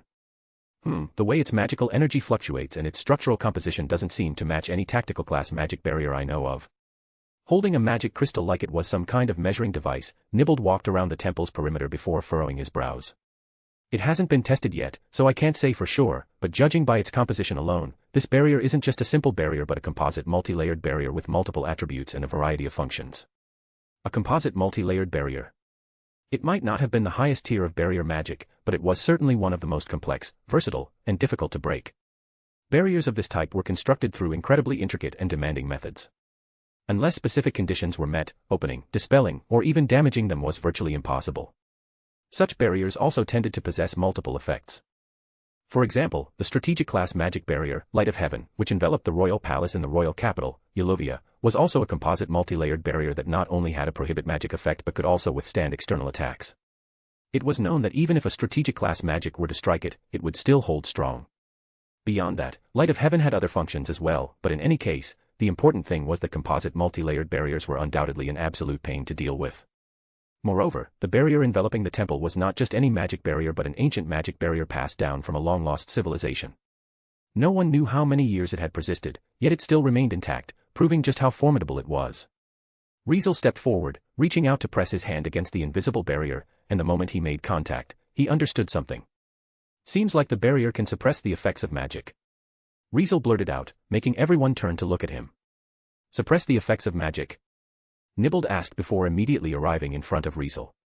Are you sure, Sir Brynhart? Yeah. Riezel let go of his hand before shrugging. My teleportation magic is completely ineffective. I can't teleport inside this barrier at all. Yes, he couldn't teleport inside the barrier. Earlier, as soon as Raven detected the presence of the barrier, Riezel had already tried using greater teleportation, but the barrier had interfered with the magic, stopping the teleportation. Shortly after that, he used God's Eye, trying to send an invisible magic eye through the barrier to observe inside, but that failed as well. Next, Riezel secretly cast several other magic spells toward the temple, only for them all to fail as well. Such outcomes completely confirmed for him that this barrier could suppress the effects of magic, preventing any magic from passing through and reaching the inside. In that case, we can't use magic to dispel the barrier. Nibbled's frown deepened as if he found the situation troublesome. Pretty much. Riezel agreed with Nibbled's assessment. Magic probably wasn't the right way to break this barrier, so even if Riezel used decomposition magic, which could directly work against magic and break it down into nothing, it might not be effective. Since the barrier suppressed magic, decomposition magic would likely be neutralized before it could even take effect. Just like how water could put out a fire, but the fire could also evaporate water, when two opposing forces that counteracted magic collided, the usual outcome was mutual negation, where neither side could overpower the other. Lisbeth, who had been listening with a confused expression, seemed to understand a little after hearing Riezel's words. So that means, the only way left is to break the barrier with physical force. As soon as Lisbeth timidly said this, everyone at the scene silently turned to look at her. Did I say something wrong? Sorry. Lisbeth instantly panicked, her eyes welling up with tears. Seeing her like this, everyone's heart somehow melted on the spot. If they had to put it into words. So cute. Super cute. So cute. All the knights present were more or less screaming like this in their hearts. Even Kaiser, Axel, and Diego felt their hearts skip a beat as they stared straight at Lisbeth as if they were about to be enlightened on the spot despite being straight as an arrow. Only the ever-straightforward Raven, after hearing Lisbeth's words, spoke up without hesitation. If that's the case, then this is going to be simple. As Raven spoke, he raised Rebellion. Needless to say, when it came to raw physical attack power, within Gina's, Rebellion was second to none, no one dared to claim first place over it. Moreover, with the Dark Abyss sword style, if Raven went all out, purely in terms of physical attack power, not just the people here, even across the entire Akasha continent, there might not be more than 3 people who could compare to him. Even Riezel had to admit that if he didn't use sun breathing or enhance himself with magic, purely in terms of physical attack power, he probably couldn't match Raven, proven by the battle at Becer's training field. Even though Riezel's flaming thunder god had struck Raven, even that still couldn't overpower Raven's final strike, so in the end, Riezel had to activate Divine Mellow's 1-minute invincibility just to get out unscathed. Since that was the case, this job was naturally best left to Raven. As for himself. Copy. Just as Raven was about to strike the temple's barrier, Riezel silently cast this magic, and in that instant, an illusion that looked exactly like him appeared and took his place where he had originally been. Following this, Riezel cast Complete Invisibility, vanishing from sight before using Message to contact Lisbeth. Lisbeth, can you hear me? Riezel's voice rang directly in Lisbeth's head, startling her. Calm down, don't be scared. I'm using magic to talk to you. Just stay as you are and listen. Hearing this, Lisbeth quickly calmed down, showing an attentive expression. Noticing Lisbeth calming down, Riezel continued. I gotta leave for a bit, and the me next to you is just an illusion I made with magic. If the barrier gets broken by Marquis Mavros, lead my illusion into the temple. If the barrier stays up and someone tries to talk to me, just find a way to brush them off. Got it. Lisbeth really wanted to ask Riezel what exactly he was planning to do, not because she wanted to pry but because she was worried he might be heading into danger without taking her along. However, realizing that Riezel had already made up his mind, Lisbeth understood that whatever she said wouldn't change anything, so she kept silent, listening to him. I'll leave this to you, Lisbeth. I know you can handle it. And just like that, Riezel seemed to vanish completely. Lisbeth could feel through their attendant contract that Riezel had suddenly left, appearing somewhere far away. Nonetheless, since she couldn't stop him, all she could do was glance at the illusion beside her and pray. Please be careful, Master. At the same time, in another part of the ancient city, the shadowy figure that had recently appeared at the city entrance showed up once again, emerging in a secluded corner at the city's deepest reaches. A watchtower stood there, pressed up against the city wall. Its location was so remote that one might wonder why the city's designer had even bothered to build such a tall structure in this spot. In haste, the shadowy figure slipped inside the tower and made their way straight to the top floor, entering a completely empty room where windows didn't even exist. No, it was not completely empty since there was a magic circle lying on the floor, buried under a layer of dust, so faint that without careful inspection, it would be almost impossible to notice. After stepping inside, the shadowy figure walked right up to the magic circle and positioned themselves at its center. In the next second, they started murmuring under their breath, chanting some kind of magic. Zing.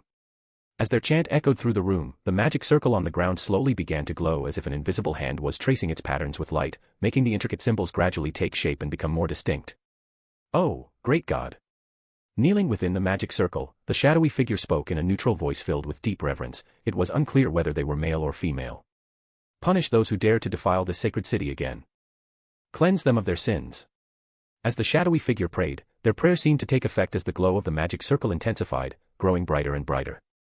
Rumble. Suddenly, the entire ancient city's ground trembled, with the tower at its epicenter. Just as the tremors were about to intensify and faint waves of magical energy began rippling through the air, a voice suddenly rang out from behind the shadowy figure. Guess I wasn't wrong. You were the one who showed up after we entered this city and have been watching us the whole time, right? As soon as these words were spoken, the shadowy figure's body stiffened before immediately springing to their feet. In that instant, the magic circle on the ground dimmed, making everything fall silent once more. Chapter 443, Riezel vs. Mysterious Priest. Just as the tremors were about to intensify and faint waves of magical energy began rippling through the air, a voice suddenly rang out from behind the shadowy figure. Guess I wasn't wrong. You were the one who showed up after we entered this city and have been watching us the whole time, right? As soon as these words were spoken, the shadowy figure's body stiffened before immediately springing to their feet. In that instant, the magic circle on the ground dimmed, making everything silent again. Boom. Suddenly, a blinding flash, shaped like a meteor, streaked through the air. As the glow of the magic circle dimmed and the shadowy figure rose to their feet, that very flash suddenly erupted from their body, shooting toward the source of the voice with explosive force, rumbling the air with a deafening roar. Such an intense rumbling and deafening roar, this meteor-like flash was just too fast, causing the atmosphere itself to tremble. Targeted by this sudden flash, Riezel, who had silently appeared behind the shadowy figure and spoken, reacted instantly. Greater teleportation. In the blink of an eye, Riezel vanished, causing the meteor-like flash to strike nothing but air before crashing into the wall. Boom. As this explosive blast resounded, the top of the tower was instantly blown off, smoke and dust rose from the shattered tower tip, while chunks of debris rained down, hitting the ground with heavy thuds. Roar. Roar. In the distance, faint, deep roars of autonomous guardians echoed from all around, seemingly drawn by the commotion. Maybe they were already on their way, but the sound of the commotion evidently hadn't reached the city center, where the temple was located, due to the sheer distance. Amidst this chaos, Riezel reappeared outside the tower, his gaze fixed on the destroyed tower with a transparent gleam flickering in his eyes. Swish. Holding a golden scepter in their hand, wearing a pure white robe, and having a mask on their face that looked just like the kind used by tribal priests during rituals, they gently floated down and landed right in front of Riezel. Riezel, staring at the mysterious priest with a blank expression, immediately spoke up. Who are you? What are you doing here? As Riezel questioned the priest, his gaze subtly shifted to their chest. Unlike the magic dolls that had previously attacked him, whose chest cavities were completely empty, this one had a heart, yet it was strangely not beating and completely still, unnervingly lifeless. It was because his instincts told him that this priest was likely an important figure connected to the magic dolls that Riezel started questioning them.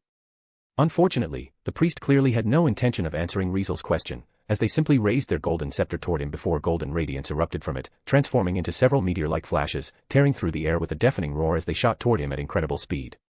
Just how fast? If it were anyone else, even a seasoned sword saint like Raven would only see a brief flicker before the flashes were already upon him, crashing into his body before he even had a chance to react. Riezel, luckily, managed to respond in time, thanks to the transparent world, which had already predicted the enemy's movements, and fast attack, which granted him reflexes and reaction speed far beyond that of ordinary people. Greater teleportation. Riezel used teleportation magic once again, instantly appearing on top of a building, narrowly avoiding the blindingly fast flash attack. However, the priest simply pointed their scepter at Riezel, and the meteor-like flashes, moving at an incredible speed, suddenly curved midair, making a sharp turn and continuing to shoot straight at him. A tracking attack. By the time Riezel realized it, the meteor-like flashes had already reached him, slamming into him head-on. Boom, boom, boom, boom. A series of meteor-like flashes struck Riezel one after another, triggering powerful explosions that not only engulfed him but also blew apart the rooftop of the building beneath him. Riezel's figure was sent flying out of the explosion's shockwave before a faint blue magical energy flickered around his outline, allowing him to stabilize himself and hover in midair. I see. Smoke rose from Riezel's body as he felt the stinging pain spreading through him, his eyes gleamed sharply as he looked at the priest. I don't know who you are, but there's no doubt you're strong. Indeed, the fact that the priest had managed to injure Riezel at all was proof enough of that. Humph. At Riezel's remark, the priest merely let out a cold snort, not wasting a single unnecessary word as they raised their scepter again. Light shimmered, flashes took form, and without hesitation, the priest launched their second attack, unleashing meteor-like flashes that tore through the air with a deafening roar. Magic destruction. Using the transparent world and his extraordinary reflexes, Riezel reacted in advance, casting magic that could nullify another's magic. Unfortunately for Riezel, it didn't work, not in the slightest. Realizing this, Riezel's eyes narrowed before he immediately switched to another magic. Force Sanctuary. Riezel cast the same absolute defense barrier once used by true vampire Shaltir Bloodfallen, the floor guardian of the first to third floors of the Great Tomb of Nazarick, that could block all attacks from both sides, completely isolating the caster. As soon as Riezel chanted, the barrier immediately formed, manifesting as a white, shield-like magical energy wall that intercepted the incoming meteor-like flashes. Boom, boom, boom, boom. Crashing into the white barrier, the meteor-like flashes set off a series of violent explosions, but thankfully, the barrier itself remained completely unmoved. Even so, as the one maintaining the magic, Riezel could clearly feel Force Sanctuary's durability rapidly decreasing, obviously because the priest's meteor-like flash attacks weren't just fast but also packed immense power. It was only natural. If they weren't powerful enough, how could they possibly harm Riezel, whose END had reached SSS at every level and had now reached level 7? To put it bluntly, with Riezel's current END, not only would an attack weaker than 9th tier magic be unable to even scratch him, but because of Pioneer of the Sun, he also had resistance to light and heat-based attacks. Considering these meteor-like flashes were clearly light-based attacks, falling under the category of light and heat, and yet they still managed to deal slight damage to him, proving just how extraordinary their power was. Taking repeated hits from such an attack, even the so-called absolute defense barrier, Force Sanctuary, saw its durability rapidly decrease until it eventually reached 0. Pang. Before long, the Force Sanctuary protecting Riezel shattered. Seeing this, the priest quickly summoned additional flashes of light, transforming them into meteors that shot toward Riezel. Greater teleportation. Riezel's eyes turned cold as his figure disappeared with the activation of teleportation magic, but instead of teleporting onto the rooftop of a building like before, he appeared right behind the priest this time. Maximize magic, Dragon Lightning. Riezel extended a finger, sparks of electricity flickering at his fingertip before surging into a roaring lightning dragon that shot toward the priest. Yet, without even turning around, the priest simply moved their scepter before a magic mirror, glowing with a mysterious radiance, appeared behind him, blocking the incoming lightning dragon. In the next moment, the lightning dragon struck the magic mirror and was completely absorbed into it, causing the mirror's surface to flicker with streaks of lightning. What? Riezel was momentarily stunned as he saw dragon lightning get absorbed. However, what stunned him more was that, in the next second, the dragon lightning absorbed within the magic mirror was suddenly unleashed, not toward the priest, but right back at him. Maximize magic, Chain Dragon Lightning. Furrowing his brows, Riezel didn't hesitate to cast a 7th tier lightning attribute magic 2 tiers higher than 5th tier dragon lightning, causing an even more massive lightning dragon to surge from his arm, crackling with electric arcs as it collided with the reflected dragon lightning. In the next second, 7th tier chain dragon lightning effortlessly overpowered 5th tier dragon lightning, tearing through it and continuing forward, roaring toward the priest. However, just like earlier, the magic mirror behind the priest remained suspended in the air, meeting the attack head-on. In that instant, Chain Dragon Lightning was absorbed into the magic mirror, only to be released again, this time, aimed directly at Riezel with full force. Buzz. Just as Chain Dragon Lightning was about to hit Riezel, a crimson wave spread across his body, which was none other than decomposition magic, personally taught to him by strategic class magician Riezel. Pa. In that instant, Chain Dragon Lightning crashed into the crimson wave covering Riezel, but instead of harming him, it shattered like waves crashing against a rock. As the decomposition magic instantly broke down Chain Dragon Lightning, under Riezel's control, he transformed the decomposition magic into a beam of light that blasted toward the priest's magic mirror.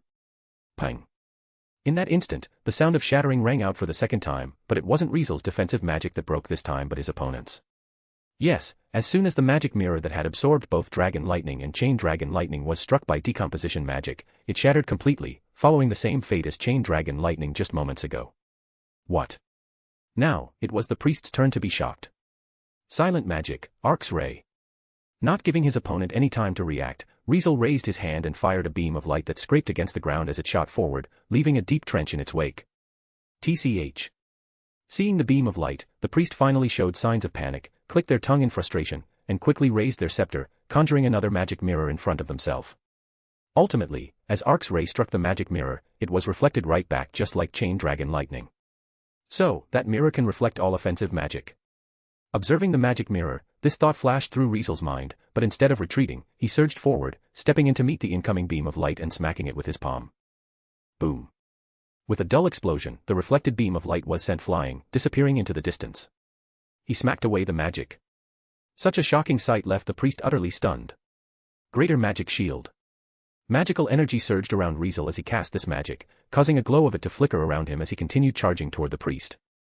Seeing this, the priest snapped back to their senses and immediately started retreating while swinging their scepter, summoning meteor-like flashes that shot toward Riezel. Boom, boom, boom, boom. Explosions rang out in rapid succession as the meteor-like flashes struck Riezel one after another, trying to blow him apart.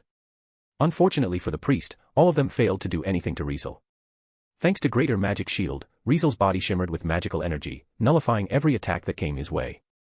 Greater magic shield, as the advanced version of magic shield, could withstand even stronger damage than magic shield, so when combined with Riezel's high END, he simply charged forward, tanking every explosion head-on as he advanced through the chaos like a tank. Damn. Realizing their attack had become useless, the priest's voice grew even more agitated.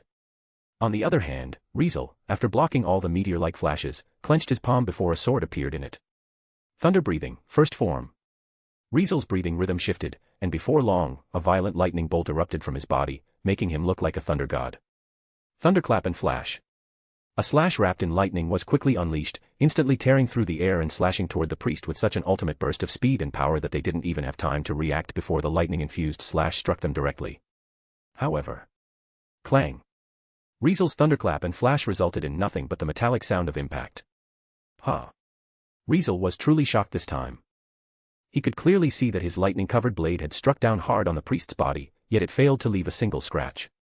Needless to say, the pure white robe draped over the priest had blocked the blade completely, stopping both the lightning and the slash from breaking through. Get lost. Finally reacting, the priest, seeing Riezel appear before them in an instant and land a strike, let out an enraged voice from beneath their mask.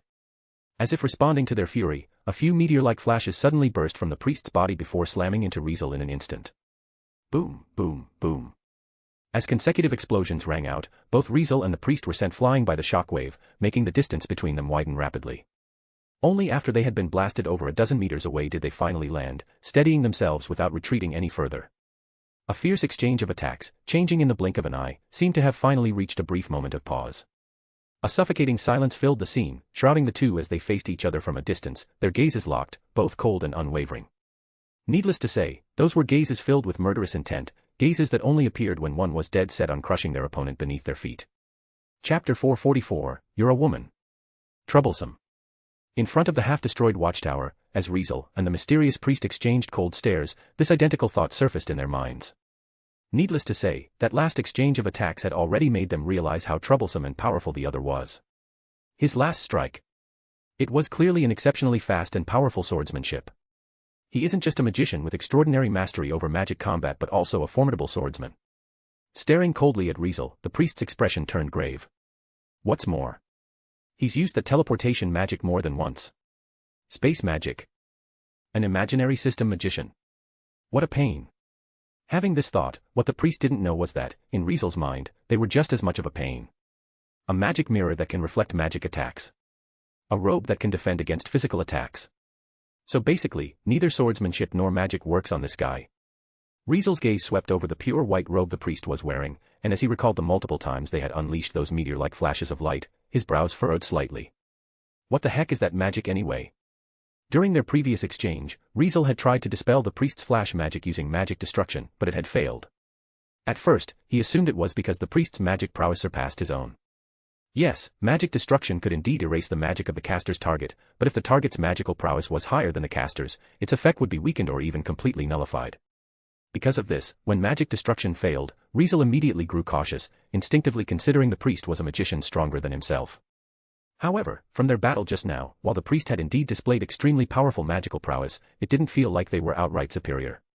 In other words, if those meteor-like flashes could resist magic destruction, it was probably due to their own unique properties rather than the priest's magical prowess.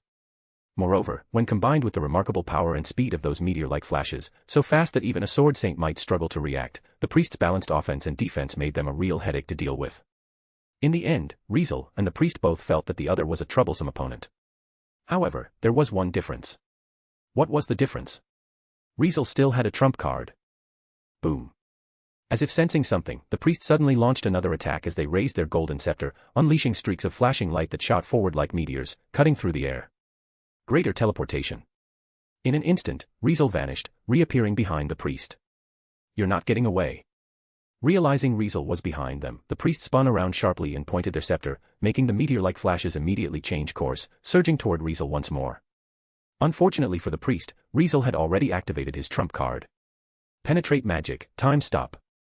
Yes, Riezel's trump card was none other than time magic, a magic that could stop time, freezing everything in this world in place, undoubtedly a terrifying trump card. And so, as the time came to a halt, not only was the world solidified, but even the meteor-like flashes flashing across the city froze in midair, unable to move forward. Naturally, the priest was caught in this absolute stillness as well, frozen in place with their scepter raised high, completely motionless. In this frozen world, except for Riezel, no other living being, or even non-living thing, could escape this effect, at least, that was how it was supposed to be. Kacha, kacha, kacha. Suddenly, the space around the priest began to waver as a magic mirror appeared in front of them, its surface reflecting a strange glow as the frozen time began to crack like shattered glass, forming countless fractures. Seriously, even time magic can be reflected. Seeing this unfold, even Riezel couldn't help but let out a low murmur of surprise. If he hadn't anticipated this possibility beforehand and strengthened time stop with penetrate magic, it might have been completely reflected back by that magic mirror in an instant. What a dangerous guy. Riezel narrowed his eyes, locking onto the priest as cracks continued to spread through the frozen space. Even though the priest still couldn't move, it seemed like their consciousness had returned, proven by the obvious shaken look in their eyes. Time magic. Damn it. How is this even possible? Now aware of their situation, the priest was panicking internally as they took in the frozen world around them. Even for an imaginary system magician, this kind of magic is way too broken. Indeed, time magic was definitely broken since having it basically meant being invincible. Even in Yggdrasil, a game filled with max-level players equivalent to level 7 or higher, once one reached level 70, preparing countermeasures for time-based powers became essential. Otherwise, no matter how strong one was, if they faced an opponent who could use time-based magic or special skills, there was only one outcome, getting destroyed. In fact, the priest should be grateful since their magic mirror was one of the rare magic that could counter all types of magic. If not for that, they wouldn't have even been able to put up a decent resistance against Riezel's time magic. Naturally, even against enhanced time magic, the priest's struggle still seemed futile, and what made it worse for them was that Riezel's trump card wasn't even over yet. One should know that seamlessly linking attacks together was the true purpose of using time stop, so all Riezel had to do now was launch a perfectly timed delayed cast magic against the priest, and it would be over. Magic mirrors reflection. As soon as time stop was lifted, as long as Riezel's timing wasn't off, his magic would hit his target immediately, leaving no room for reaction. Robe's defense. Riezel seriously doubted that the priest's robe could withstand 10th tier magic capable of slicing through space itself like reality slash. In other words, this was checkmate. However, Riezel hesitated for a moment since killing this priest outright with reality slash didn't seem all that beneficial because he had way too many questions he wanted to ask them. If that was the case, use energy drain to lower their level as much as possible and make them lose their resistance. As Riezel made his decision, he took a step forward and appeared in front of the priest before reaching out and pressing his hand against their chest. Energy drain was a contact magic, so without direct touch, it couldn't activate. However, the moment Riezel made contact, he realized he might have been too hasty. Silence filled the space between Riezel and the priest. Riezel lifted his gaze and looked at the priest, almost as if he could see fire burning in their eyes. After another brief silence, Riezel finally spoke. "You're a woman." As soon as Riezel said this, he could clearly feel the priest's gaze, or rather, the priestess's gaze, turning from fiery to downright murderous, like she wanted to cut him into 1,000 pieces. Delay maximize magic, energy drain. Riezel didn't hesitate any longer and cast a delayed energy drain before immediately canceling time stop. Boom. Almost at the same time, the meteor-like flashes in the sky suddenly changed direction under the priestess's control and came blasting toward Riezel with enough force to reduce him to dust. Energy immunity, light. Riezel instantly cast a new magic spell, just as its name suggested, it was a magic spell that nullified light attribute attacks. Boom, boom, boom, boom. As the meteor-like flashes struck Riezel, they sent him flying. Riezel tapped his toes against the ground multiple times, leaving several craters before he finally stabilized himself and came to a stop. Die. Yelling, the priestess's voice now had changed, it was now the mature voice of a woman, confirming what Riezel had just said, that she was indeed a woman. However, just as the priestess was about to summon the maximum number of flashes of light she could summon to bombard Riezel from all directions and obliterate him, she suddenly realized that her strength was draining at an alarming rate. On the other hand, Riezel's body was glowing with surging magical energy, his strength visibly increasing by the second. Interference system magic. Realizing what had happened, the priestess immediately reached into her robe and pulled out a crystal. Seeing this, Riezel instantly understood, she had prepared a magic item capable of counteracting debuff magic that interfered with her body. "I won't let you." Riezel's figure flickered, and with his enhanced, overwhelming speed, he shot straight toward the priestess. NGH. Seeing Riezel approaching, the priestess finally panicked, gripped the crystal in one hand and a golden scepter in the other, summoned meteor-like flashes, and launched them at Riezel. Unfortunately for the priestess, because of energy drain, her strength had already dropped significantly, so the meteor-like flashes she summoned were reduced to just 2, and both their power and speed were also far weaker than before. For the current Riezel, they were as slow as snails, but even so, the fact that the priestess could still fight back after getting affected by energy drain that was enhanced by maximize magic was impressive on its own. One should remember that those magic dolls, ones Riezel had rated as troublesome even for level 7, dropped straight to level 1 after being struck by energy drain, nearly losing all their strength. Meanwhile, even though this priestess had lost most of her strength as well, she could still resist, still cast magic, and still react to Riezel's charge, which alone was pretty amazing. Right now, the priestess probably had strength around level 3 to level 4, way stronger than those magic dolls, but sadly, for the current Riezel, an opponent with only strength around level 3 to level 4 was as fragile as thin paper. Riezel completely ignored the meteor-like flashes, letting them explode across his body as he powered through the impact without slowing down, charging straight toward the priestess. Pa! A crisp sound rang out as Riezel slapped the crystal out of the priestess's hand before reaching out and snatching the golden scepter from her grip, completely disarming her. "You damn thief!" Yelling angrily, the priestess refused to give up, so she immediately started chanting another magic. Riezel, in response, casually chanted one of his own. Touch of Undeath. Just like energy drain, this was a contact magic that inflicted negative status effects through touch. As soon as Riezel knocked the crystal from the priestess's hand, an eerie, sinister-looking magical energy swirled around his fingers, moving neither too fast nor too slow. He reached for her forehead, now just inches away. In an instant, before the priestess could finish her chant, Riezel's hand already touched her forehead. Ah. Letting out a muffled groan, the priestess's entire body shuddered before her strength gave out, and she collapsed to the ground, unable to move. Paralysis.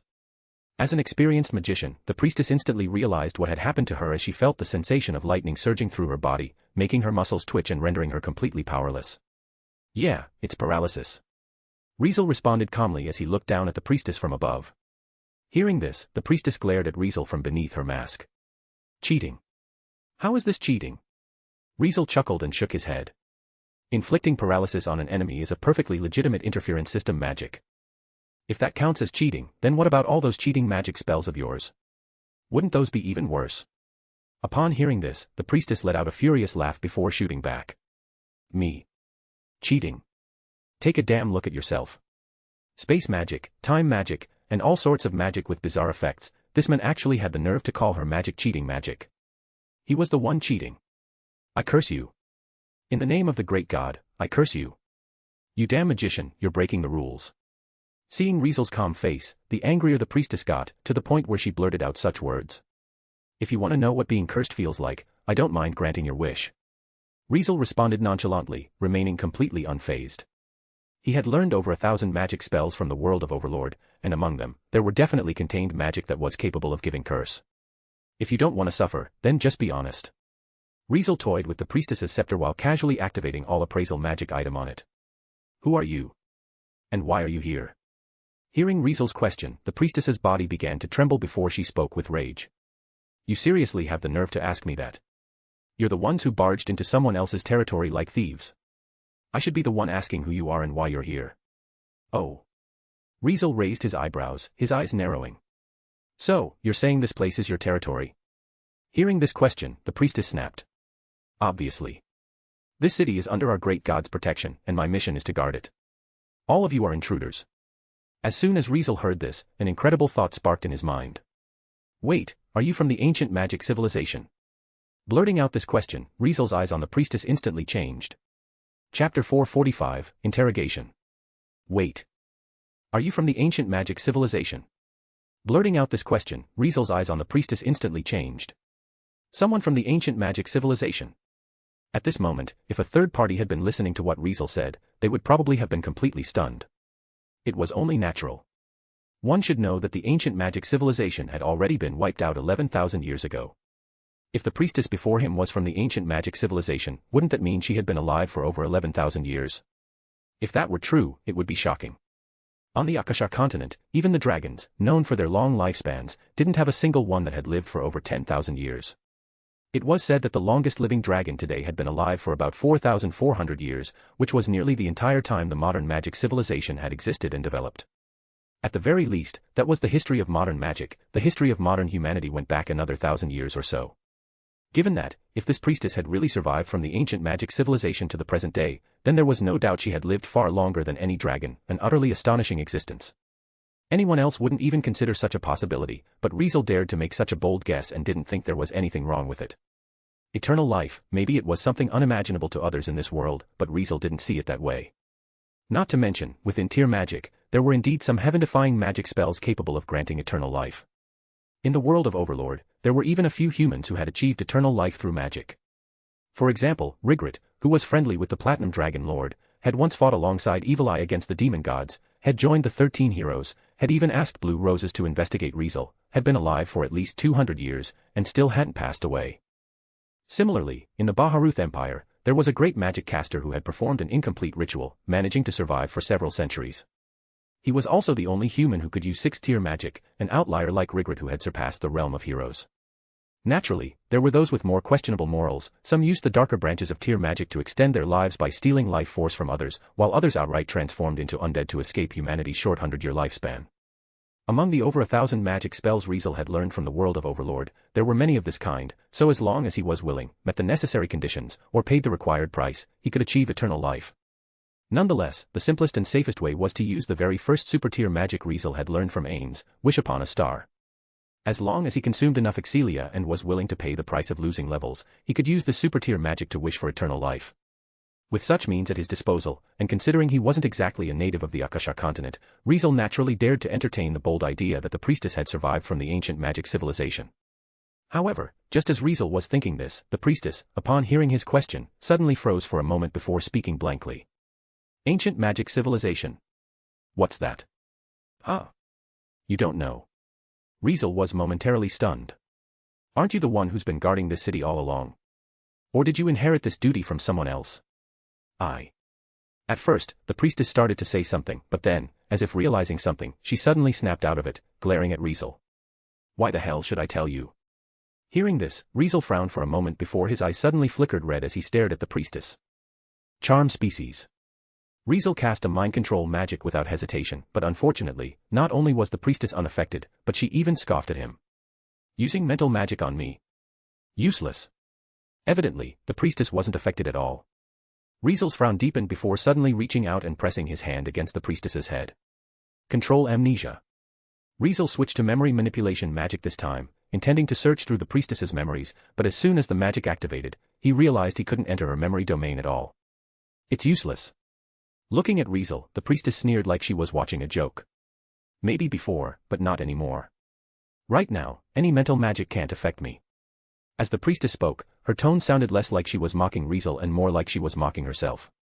Ignoring the priestess's words, Riezel cast several mental magic spells on her one after another, but just as she said, none of them worked. Seriously, this kinda feels like the undead's mental immunity. Riezel withdrew his hand, falling into thought. Because the undead race had no life and no normal mind, mental-based powers were completely ineffective on them. If someone wanted to mind control an undead, they would need something like the world item used on Shaltir, which could even rewrite the laws of the world. Riezel did have items on that level, like the caloric stone that Ains had given him as compensation or divine mellow, which was even above divine class items in power, but regrettably, neither of them had any ability to control minds and the like, so they would be useless. Looks like there's really no way to force you to cooperate, huh? Riezel said indifferently. In that case, it would not be the easy way then. Hearing Riezel's cold tone, the priestess suddenly felt a bad premonition rising in her heart. What do you want to do? With a tense body, the priestess couldn't help but ask. What do I want to do? Riezel smiled faintly. I just want to ask you a few questions, but since you're being so uncooperative, I guess I'll have to use some, less respectable methods. Apparently, the priestess misunderstood Riezel's words, as her expression twisted behind her mask. However, after a brief silence, she let out a mocking laugh. Hey, do whatever you want. In any case, this body isn't normal anymore. If you're into it, go ahead and have your fun. Hearing this, Riezel nodded expressionlessly. Since you're saying that, I won't hold back then. Not wasting time, Riezel immediately cast summoning magic right in front of the priestess. Summon monster first. As Riezel chanted, a magic circle appeared in front of the priestess, and just as she started feeling confused, the next moment, something crawled out of the magic circle. As soon as she saw what it was, she nearly screamed on the spot. Chirp, chirp, chirp, chirp. Amidst the sharp cries, rats the size of small dogs crawled out of the magic circle one after another. All of them had red eyes, their teeth were sharp and thin, and drool dripped from the corners of their mouths. Just one look was enough to tell they weren't ordinary rats, and they definitely weren't herbivores. Riezel's voice soon echoed faintly. They're monsters called man-eating rats. While their strength is low, from their name, you should already have an idea of what their main food source is. Hearing Riezel's eerie voice, as if it had come straight from the depths of hell, the ominous premonition that had just surfaced in the priestess's heart turned into a faint sense of unease and fear. What do you intend to do? Glaring at Riezel, the priestess shouted, trying to sound forceful, but it was obvious she was just trying to steal her nerves. Sadly for her, the man standing before her wasn't the type to feel pity for a stranger. I'll give you one last chance. Riezel's voice remained just as eerie as before. Do you want to answer my question? Or would you rather get up close and personal with these cute little rats? At this, the priestess's lips trembled beneath her mask. Chirp, chirp, chirp, chirp. Right on cue, the horde of rats let out another chorus of cries, making the priestess instinctively want to cover her ears. She wasn't some coward who feared being eaten by monsters, that was a fate too gruesome for most people, but not something she was afraid of. However, any woman would feel a natural disgust and fear toward these nasty creatures. Seeing the priestess's tension, Riezel applied more pressure. You should be grateful that I hate cockroaches, otherwise. Riezel left the rest unsaid since the priestess understood perfectly well what he meant. Why, you're a demon. Only a filthy enemy of God would do something this evil. At the priestess's accusation, Riezel acted like he didn't hear it at all. I just want to ask a few questions. If you're not even willing to cooperate with that, then you really can't blame me, can you? Riezel spoke as if it didn't matter to him either way, but what the priestess said next made him take notice. I'm not going to trust outsiders like you again. I was already tricked by your kind once, I won't let it happen again. Hearing this, Riezel's brows furrowed again. Someone other than us tricked you before? Riezel asked seriously. That's right. I was willing to welcome them, listen to their requests, and even let them visit the city and the temple, but I never thought they would actually do something like that. I'll never trust you outsiders again. If you still have even a shred of human conscience, then just get it over with and give me a quick death. Or else, even if I return to the great God's side, I'll curse you for eternity. Hearing the priestess's furious words, Riezel fell silent on the spot. Chirp, chirp, chirp, chirp. At the same time, the man-eating rats kept crying out, itching to pounce, as if they couldn't wait to dig in, making the priestess stare at them in fear, hoping Riezel would just end things quickly. A long silence passed before Riezel finally let out a helpless sigh. Chapter 446, Maya felt. Suddenly, the priestess let out a surprised sound because, right in front of her, the young man who had just been acting like a demon suddenly dismissed the swarm of rats he had summoned for some unknown reason.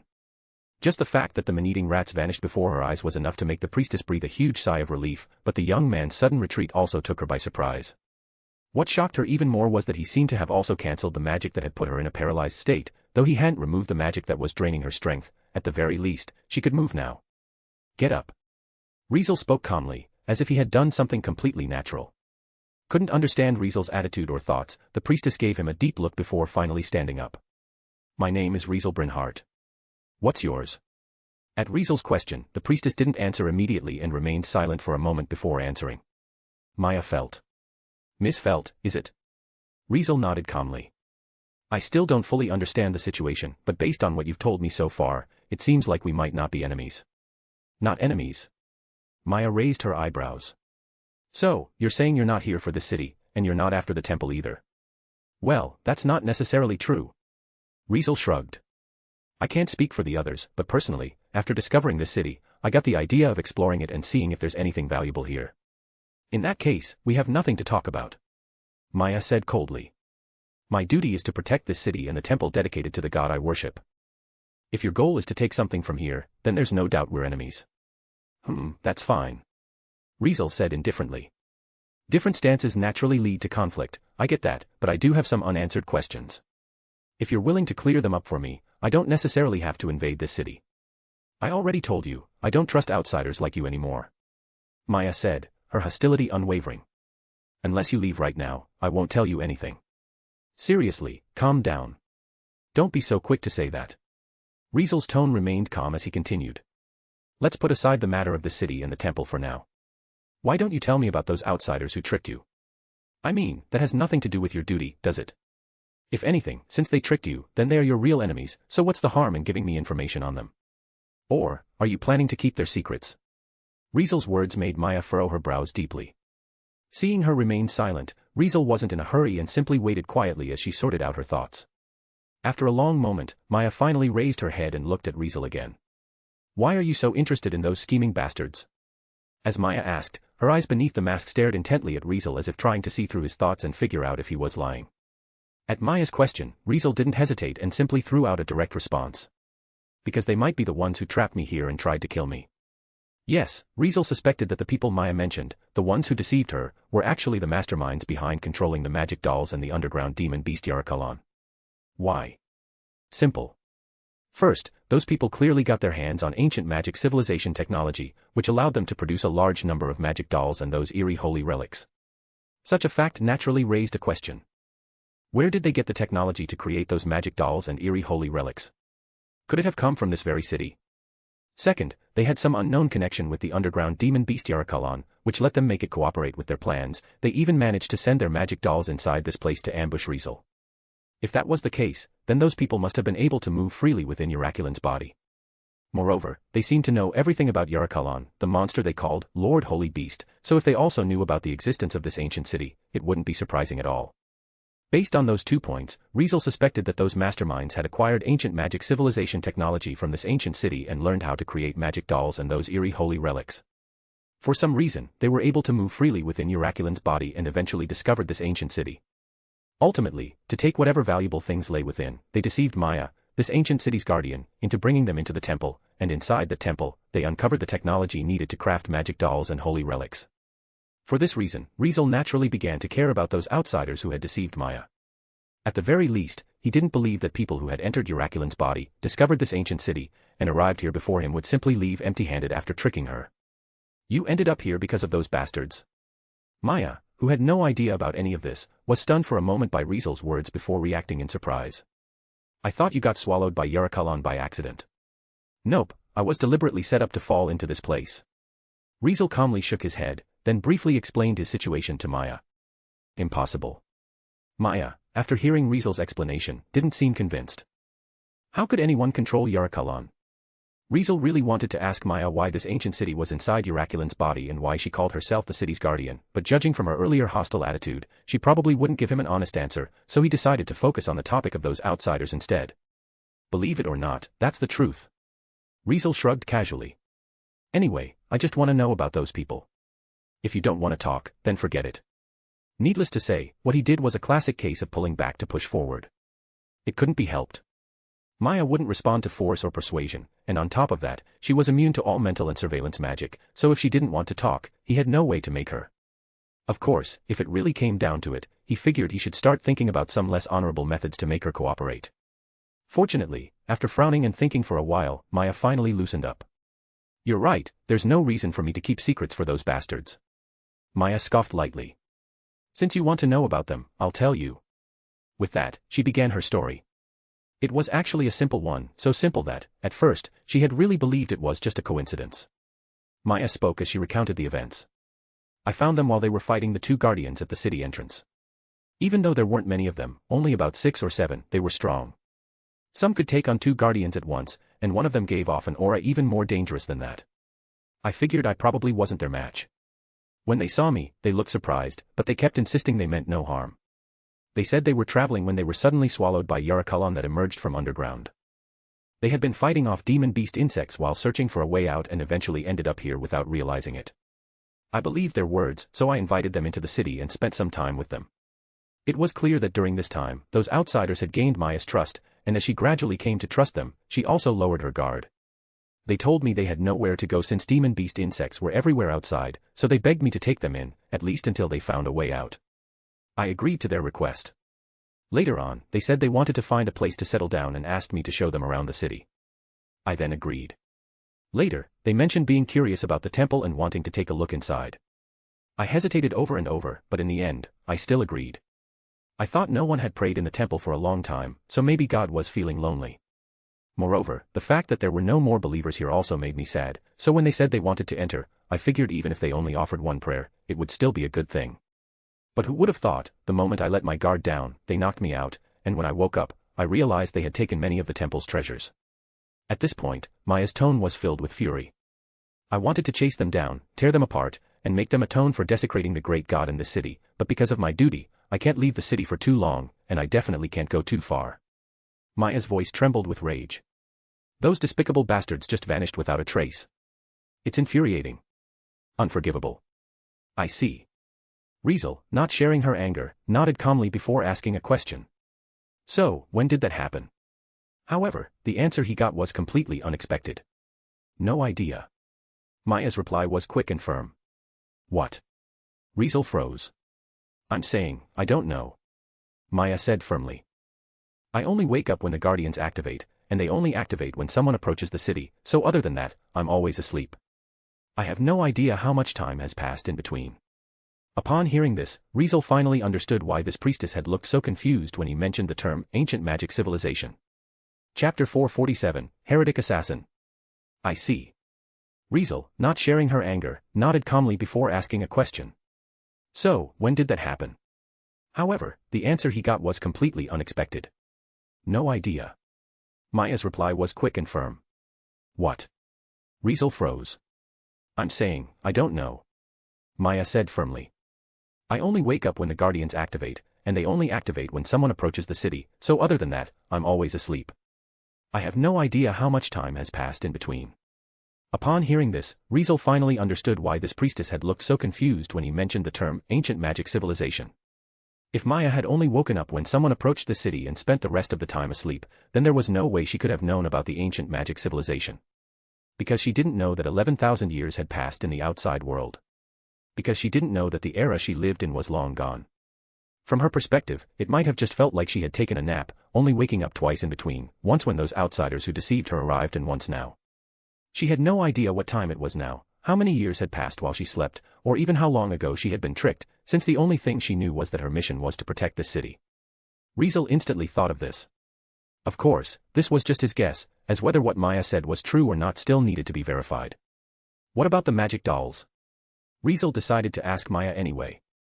Was the temple storing the technology to create magic dolls? I don't know about that either. Maya shook her head, appearing clueless. From what you just said, those so-called magic dolls were made using living people as materials, right? There's no way such an evil magic technology could exist in the temple. However, back when people still lived in this city, the priests who served God like I did had fought against evil magicians who abused magic and researched magic technology that violated human ethics more than once. And whenever the priests succeeded in defeating those evil magicians, they would usually send the spoils they obtained to the temple's forbidden room. In other words, the magic technology used to create magic dolls was likely one of the spoils the priests sent to the temple's forbidden room at that time, and those who deceived Maya might have broken into that forbidden room and taken this forbidden magic technology from within. So, does that mean the technology to create those eerie and chilling holy relics was also taken from the temple's forbidden room? As Riezel thought this, it was most likely true. Whether it was the technology for making magic dolls or the one for making those eerie holy relics, neither of them looked like something that should see the light of day, so it was only natural that such forbidden technology would be sealed away by priests who worshipped a god. As the guardian of the city, Maya might have known everything about it, but as a devout god follower, she would have definitely avoided the forbidden room, where anything evil and forbidden was sealed away. Given that, it made sense that Maya wouldn't know exactly what kind of evil things were locked away in the forbidden room. At this point, Riezel had cleared up most of his doubts about the masterminds behind all this. Now, the only thing he was still unsure of was their identities, and unfortunately, that was something Maya wouldn't be able to help with. It couldn't be helped. Maya had been here for so long that she didn't even know the outside world had changed dynasties, so how could she possibly know who those masterminds were? Can you tell me what they looked like? In the end, this was all Riezel could ask. You mean their appearance? Maya asked back, looking troubled. How was she supposed to describe that? Ultimately, after struggling with the question for a while, she finally explained. I only know that there were 5 men and 2 women. Among the men, 2 were elderly, around 50 or 60 years old.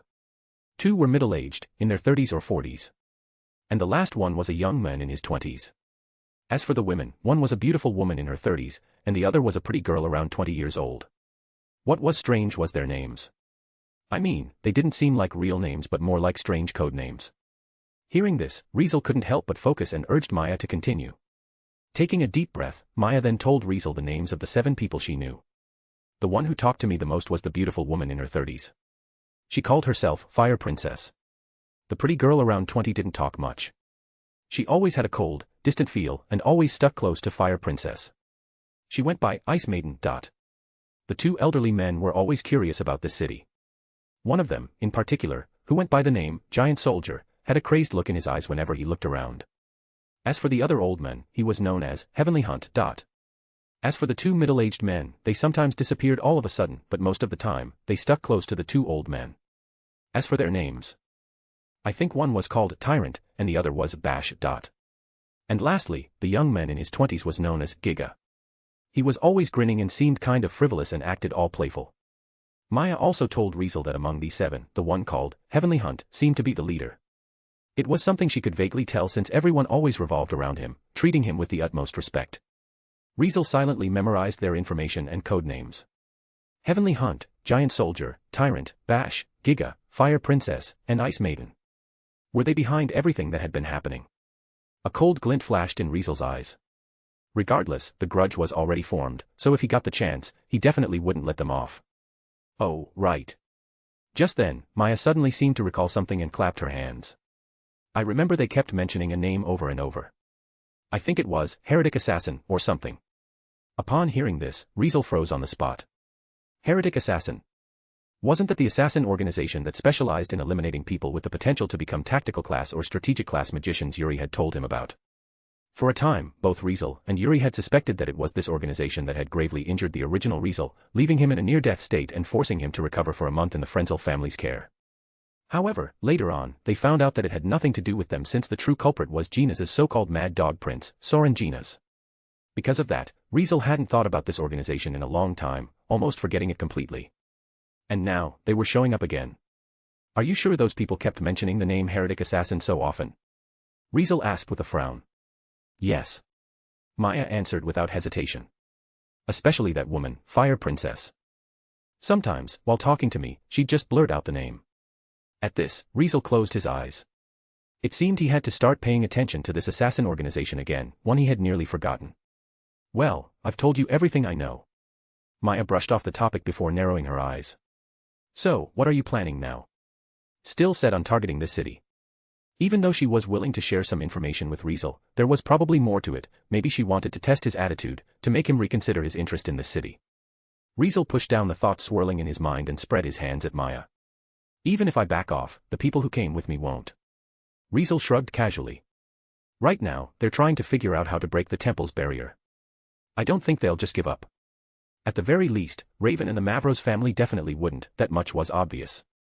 Maya, however, didn't seem to consider Raven and the others a threat. Humph, they think they can break the temple's barrier. What a joke. Maya scoffed. Oh. Riezel raised an eyebrow before speaking leisurely. You really trust your temple's barrier that much? Do you even know what that barrier is? Maya sounded almost like she was showing off, her tone full of pride. It was constructed by the archbishop and 3 high priests together, layered, complex, and unbreakable. It completely suppresses magic, making it immune to any magical interference or influence. Besides, it also has physical durability strong enough to withstand a meteor strike without a scratch, and it automatically repairs itself. It's the highest class barrier magic on the entire continent. In this world, there's probably only one magic that can surpass this barrier, and as far as I know, there's only one person, or rather, one existence, that can break it. Maya spoke with absolute confidence, completely unfazed by the idea of the barrier being breached.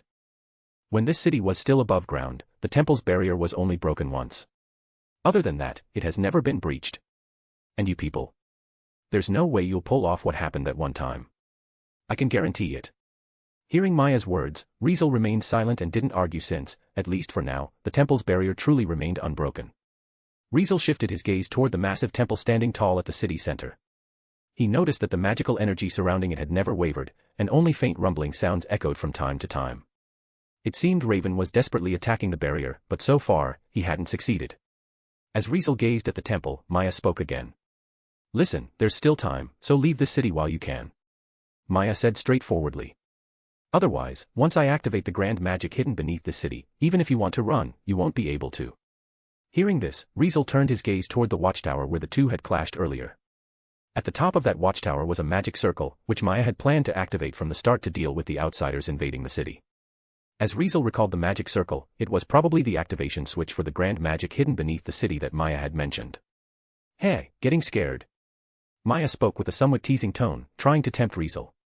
If you're scared, then hurry up, Anne. Before Maya could finish her sentence, however, her expression suddenly changed dramatically. No. No way. Maya suddenly cried out, completely caught off guard. Chapter 448, Let her go. What's wrong with her? Maya's sudden, intense reaction made Riezel instinctively activate the transparent world, but the moment he did, she suddenly turned her head and walked away. In the next moment, Maya's pure white robe spread open like wings, lifting her into the air before, right in front of Riezel, she flew away, her movements filled with panic and urgency, making anyone who saw her like this understand one thing: something big had happened. Fly. Riezel's eyes flickered, and without much hesitation, he activated flight magic, turning into a streak of light as he followed behind Maya. As they flew, even before reaching their destination, Riezel already knew where Maya was headed. The temple. Indeed, the direction they were going led straight to the temple in the center of the city. Before long, Riezel and Maya arrived one after another at the plaza where the temple stood, and over there, the Mavros family's knights, led by Raven and Nibbled, had, for some reason, stopped all their actions, frozen in place as if paralyzed.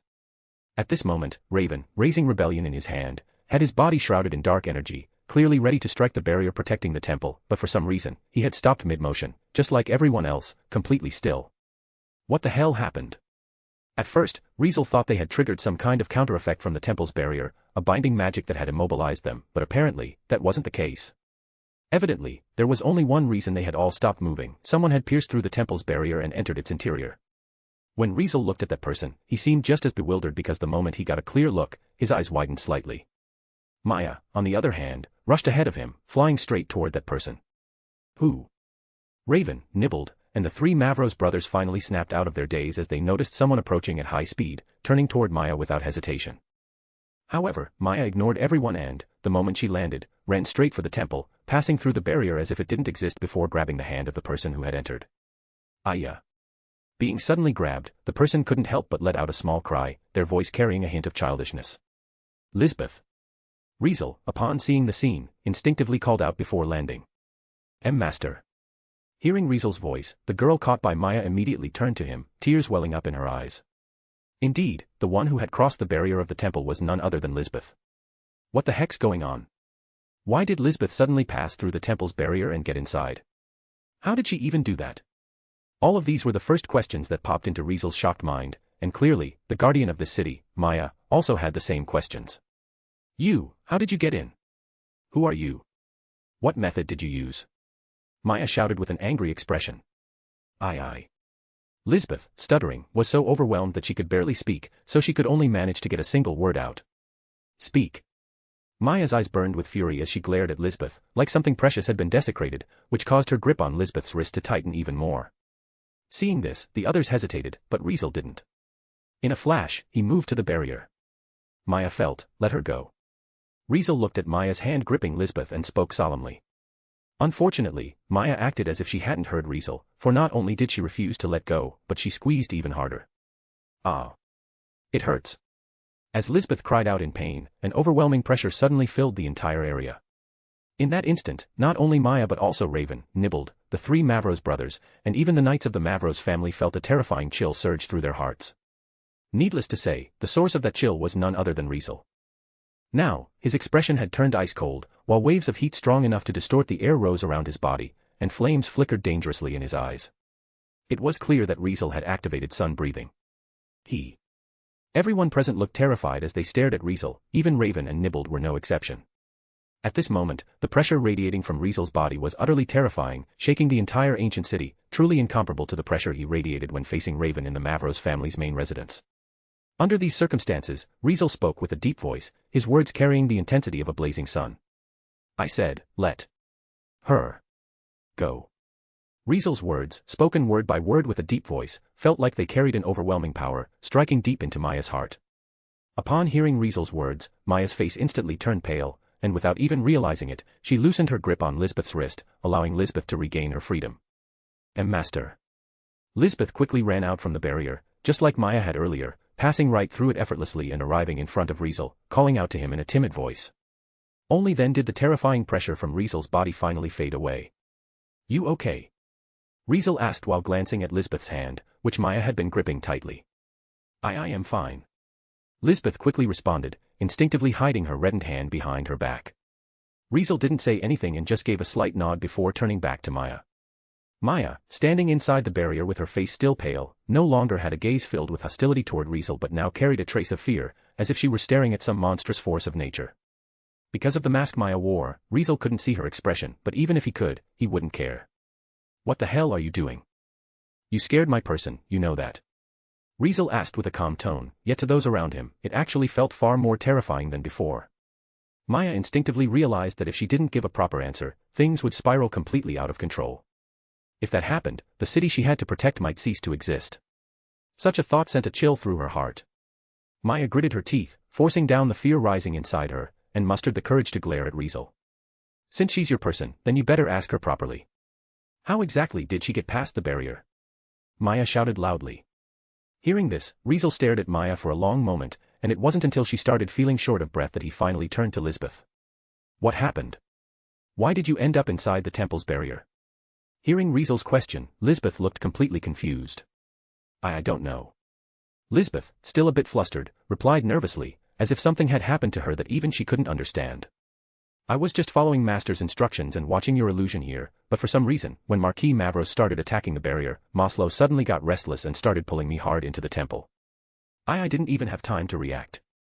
I was dragged inside all at once, and by the time I came to my senses, I was already inside the barrier. As Lisbeth spoke, she lifted Maslow, which she had been holding tightly in her arms, but the moment she did, Maya, who was inside the barrier listening quietly, immediately widened her eyes. That sword is. Maya shouted in surprise, and her expression was visibly shaken. Riezel noticed this and immediately pressed her. What? You recognize this sword? Maya didn't respond but just kept staring at Maslow in Lisbeth's hands, then at Lisbeth herself with a gaze filled with an unusually complex emotion. Just then, Raven and the others finally approached. What exactly is going on right now? Raven asked first before turning to Maya. And who is she? Nibbled and the others all looked toward Riezel, waiting for an explanation. According to her, she's the guardian of this city. Riezel replied after a brief silence, his tone calm. In other words, this place is her territory, and we're outsiders who've trespassed into it. As soon as these words left his mouth, Raven and the others' expressions changed. What? The guardian of this city? You mean, this ancient city, actually has a guardian? Nibbled asked, looking even more shocked. Guardian of this ancient city? Didn't that mean this woman was connected to the ancient magic civilization? Everyone's gaze toward Maya shifted, just like Riezel's earlier. Master. Did I mess up again? Lisbeth asked hesitantly, looking uneasy. However, it wasn't Riezel who responded to her but Maya, who had been watching Lisbeth with a complicated expression since earlier. No, you didn't mess up. Maya's voice carried that same complexity as she spoke. I see. So that clan actually still has a descendant. If that's the case, then it makes sense. You were able to pass through this barrier and enter the temple, it was only natural. Saying this, Maya stepped out from inside the barrier, which made Raven and the others react slightly, quietly raising their guard. Riezel, on the other hand, only narrowed his eyes and didn't take any action, simply watching in silence. Soon, Maya approached Lisbeth before carefully examining her, staring at her face as if trying to memorize her features. Along the way, Maya also gave Maslow a once-over and, after a long moment of observing Lisbeth and Maslow, finally shifted her gaze away from them and looked at the rest of the group. You all want to enter the temple, right? Maya, with a calm expression, asked everyone. All right, I'll take you all inside. Chapter 449, Revelation. At Maya's request, Riezel cancelled energy drain that affected her, restoring her original strength, and then returned the golden scepter he had previously taken from her. Needless to say, the golden scepter was an exceptionally high-quality artifact since it could increase the wielder's magic activation speed and shorten magic chanting time, amplify magic power, and minimize magical energy consumption. In terms of value, the scepter even surpassed Raven's Rebellion and Moni's. Thanks to the scepter, Maya could unleash that high-speed and powerful meteor-like flash magic so smoothly, even skipping the chant entirely. Its assistance also allowed her to summon a magic mirror at incredible speed, absorbing and reflecting attacks with remarkable efficiency. For Maya, the scepter was especially important, more so than the enchanted robe she wore, which granted her flight and had even protected her from Riezel's thunderclap and flash without a scratch. After reclaiming the scepter, Maya turned to the temple and began chanting a long, intricate, and mysterious incantation. Rumble. As Maya chanted, the temple began to tremble before the invisible barrier surrounding it finally revealed itself, glowing like a radiant golden wall, and as she continued chanting, ancient, profound runes emerged across the shimmering barrier, starting to dance, aligning themselves as if returning to their rightful places. Eventually, they interlocked and imprinted themselves onto the barrier in neat rows and columns. In the next second, a soft, flowing light rippled across the surface of the barrier before an entrance just wide enough for a single person appeared at the bottom of the barrier, right in front of the staircase. Go in. Maya withdrew her scepter and spoke coolly. Everyone exchanged glances, hesitating. Clearly, they still harbored some wariness toward Maya and dared not act rashly. Even Raven, who had been relentlessly trying to break through the temple's barrier, so desperate to charge inside that he would have gladly sliced the whole structure in half, did not immediately trust this mysterious woman who had suddenly appeared and opened the way. Maya, however, didn't seem to care what Raven and the others thought or whether they intended to enter, and simply looked at Riezel and Lisbeth, showing that she had evidently opened this entrance specifically for Riezel and Lisbeth, so whether Raven and the others chose to follow was of no concern to her. Riezel glanced at Maya for a moment before stepping forward without hesitation, walking straight up the staircase as if he had no concerns about any possible traps. Master. Seeing Riezel step onto the stairs, Lisbeth naturally wouldn't stay behind, so she hurried to follow. Maya trailed silently behind Lisbeth, sticking close to Riezel and Lisbeth without sparing a glance at Raven and the others. Let's go. We're going in too. Raven spoke after a brief silence, making the others nod in agreement. Just like that, everyone followed Riezel and Lisbeth, stepping onto the stairs and ascending toward the temple's highest level. Because the staircase was long, at least several hundred meters, it took Riezel and the others quite some time before they finally reached the temple's summit, arriving at the only door leading inside. Standing before the massive door, Maya chanted another incantation, but the chant this time was brief, just a short phrase. Still, neither Riezel nor Nibbled could understand what she was saying or even identify the language she was using. Soon, as if pushed by an invisible force, the massive door slowly began to open. All right, I'll lead the way from here. Maya said this as she stepped in front of Riezel and Lisbeth, but unlike before, her gaze also fell on the others. She wasn't completely ignoring them this time. Before we enter, however, there are a few warnings I need to make clear. Maya spoke coldly. First, once we're inside, you're not allowed to wander off without my permission, and you absolutely cannot leave halfway. Second, do not touch anything in there, and definitely don't take anything. Third, this is a temple dedicated to God. I hope you'll show some respect and offer a prayer. Of course, I won't force you. If you want to do it, go ahead. If not, then forget it. Lastly, aside from these two, the rest of you better keep your distance from me. Otherwise, don't blame me for being rude. Maya pointed her scepter at Riezel and Lisbeth, while her gaze toward the others remained as hostile as before. It was like the saying, once bitten, twice shy. After what happened last time, when outsiders knocked her out, Maya was clearly on guard, so that last warning was probably because of that. And so, after delivering her warnings, Maya didn't wait for a response and simply turned around to face the massive temple door as if her announcement was final. Follow me. Saying this, Maya stepped inside first. Seeing this, Riezel was just about to follow when Raven and Nibbled blocked his way. Can we trust her? Now that they were about to enter the temple, Raven finally voiced his doubts. Nibbled seemed to share the same concern. Who exactly is that priestess? Nibbled lowered his voice and asked Riezel while glancing at Maya's back. I can tell she has a considerable amount of magical energy, maybe even more than me. And her attitude toward us is, well, let's just say she's not exactly friendly and clearly doesn't trust us. Someone this mysterious just showing up out of nowhere, can we really rely on her and follow her in? While this happened, the others stayed put, waiting for Riezel to make a decision. What they didn't know was that even Riezel himself wasn't entirely sure about Maya's attitude. Since she had been deceived by outsiders before, she had initially been dead set against letting him and the others enter the temple, but now, she was suddenly willing to lead them in. Needless to say, the shift was way too abrupt. He didn't think it was because she felt threatened by him and was afraid, simply because when he had used man-eating rats to scare her, even though she was terrified to the point of trembling, she still refused to back down. For someone like her to change her mind this quickly, there had to be an important reason, and that reason most likely had to do with one particular person. He couldn't help but glance at Lisbeth out of the corner of his eye. At this moment, Lisbeth, staying close by his side, still looked a bit lost and uneasy as she unconsciously clutched his sleeve as if relying on him. Lisbeth held Maslow tightly in her arms, but the golden sword was completely still, showing none of the activity she had described before, how it had apparently dragged her inside on its own. Looking at Lisbeth like this, Riezel then answered Nibbled's question without revealing any of his thoughts. According to her, there's some powerful magic hidden beneath the city. If that magic gets activated, intruders like us are gonna be in serious danger. From the way she talks about it, she seems to have a lot of faith in that so-called grand magic. I mean, if that were the case, she wouldn't need to lure us into the temple just to trigger some traps. If she really wanted to deal with us, activating that magic would be way faster and easier, right? In other words, if this was a trap, it would be kind of unnecessary, so regardless of what, Riezel had no intention of backing down here. If you guys are worried, then just stay here and wait for us. Riezel continued casually. She only changed her attitude because of Lisbeth, so me and her going in should be enough. He then reached out and took Lisbeth's small hand. Lisbeth immediately gripped his hand tightly, like holding onto him would give her more courage. Riezel gave her a small smile, and then, hand in hand, they walked into the temple.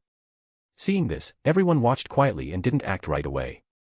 Raven and Nibbled exchanged a glance, and neither decided to follow. Father, what do we do?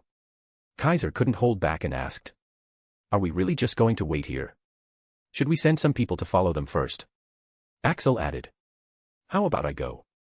If I take too long to come back, then you guys should retreat immediately. Diego even suggested. Hearing this, Raven didn't respond right away but closed his eyes and pondered. I'll go. Nibbled said, pulling out his staff and gripping it while two wyverns stood beside him. Since this temple is a ruin left behind by the ancient magic civilization, I should be able to gather more intel if I go in. Hearing this, Raven opened his eyes and spoke up. No, I'm going too. Yes, that priestess is certainly suspicious, but the lightning sword saint also has a point. Given this is her territory, if she really had some powerful magic set up here, she wouldn't need to lure us into a trap. Of course, your concerns aren't unreasonable. But just in case, not everyone should go in at once. Raven then turned to his three sons. You three take half the knights and stay here, while the rest will come with me and Nibbled. Upon hearing this, the three Mavros brothers seemed reluctant, but under Raven's firm gaze, they had no choice but to nod obediently. I'll be counting on you, Nibbled. Raven said, turning to Nibbled. Ho-ho, what's there to count on? Nibbled chuckled and lightly shook his head. I came here to assist you anyway. Even though we didn't run into that mysterious disappearance incident, I already have some leads on it. Now, getting to explore ancient ruins that no one's ever seen before doesn't sound too bad. Besides, this whole situation is really piquing my curiosity. Not only did the underground demon beast Uraculan's body end up in this state, but unknown ancient ruins are sitting right here with someone guarding them. You know, all of this is just fueling my thirst for knowledge. Nibbled then let out a carefree laugh. Now that I've got the chance to step into the heart of the ancient ruins, there's no way I'm missing it. From these words, Nibbled's intent was clear as day to Raven. In that case, I'll be counting on you, Nibbled. Raven, for once, let out a rare smile. Ultimately, the two shared a look before stepping forward together, leading half the knights into the temple. As for the other half, along with the three Mavros brothers, they remained in place, silently watching them disappear into the temple. It could be said that the interior of the temple wasn't as grand as it looked from the outside. It was vast and spacious, but unlike its outward appearance, the inside wasn't heavily decorated or furnished, giving it a somewhat simple look that resembled the hall of a museum. Even though stone pillars stood tall around the space, they were only carved with a series of images, with no other intricate engravings. As for the walls, they were the same, covered with images that looked like ancient murals, simple lines, rough strokes. However, aside from their historical value, they didn't seem to have much artistic significance. Led by Maya, Riezel and Lisbeth stepped inside, taking in the seemingly omnipresent murals. "Master." Lisbeth spoke softly while tugging at Riezel's clothes. "I know." Riezel nodded at Lisbeth since he knew what she wanted to say. Evidently, the murals around them, whether from their lines or the atmosphere they carried, bore a striking resemblance to the style of the drawings on the animal skin Lisbeth had once carried. Moreover, the murals here also felt just like the rubbing of the murals found in the ruins unearthed in Siniel that Yuri had shown to Riezel. It was basically confirmed that this ancient city was indeed a remnant of the ancient magic civilization. Just as Riezel and Lisbeth came to this realization, Maya suddenly spoke. "Our great God, the God we worship, descended upon this world long, long ago, bringing us the future." Maya spoke with a solemn tone. A long time ago, before humans learned magic, before they wielded supernatural power, life on this continent was incredibly harsh. Monsters roamed freely, possessing strength and savagery beyond anything humans could hope to match. In the face of those powerful monsters, humans were nothing but prey, devoured, toyed with, trampled, and slaughtered. Until suddenly, before humanity's helpless eyes, our God descended from the heavens. Maya's voice took on a reverent tone. From God, we learned magic. From God, we gained power. As a result, humans worshipped God, served God, and devoted themselves to God, beginning their long struggle against the monsters under divine light. I don't know how much time has passed outside, but it seems you people have forgotten our God. I suppose the era you live in must be vastly different from mine. Maya then led Riezel and Lisbeth to the deepest part of the temple. Now, see for yourselves. See the form of our God humanity once worshipped. Open your eyes, this is our God.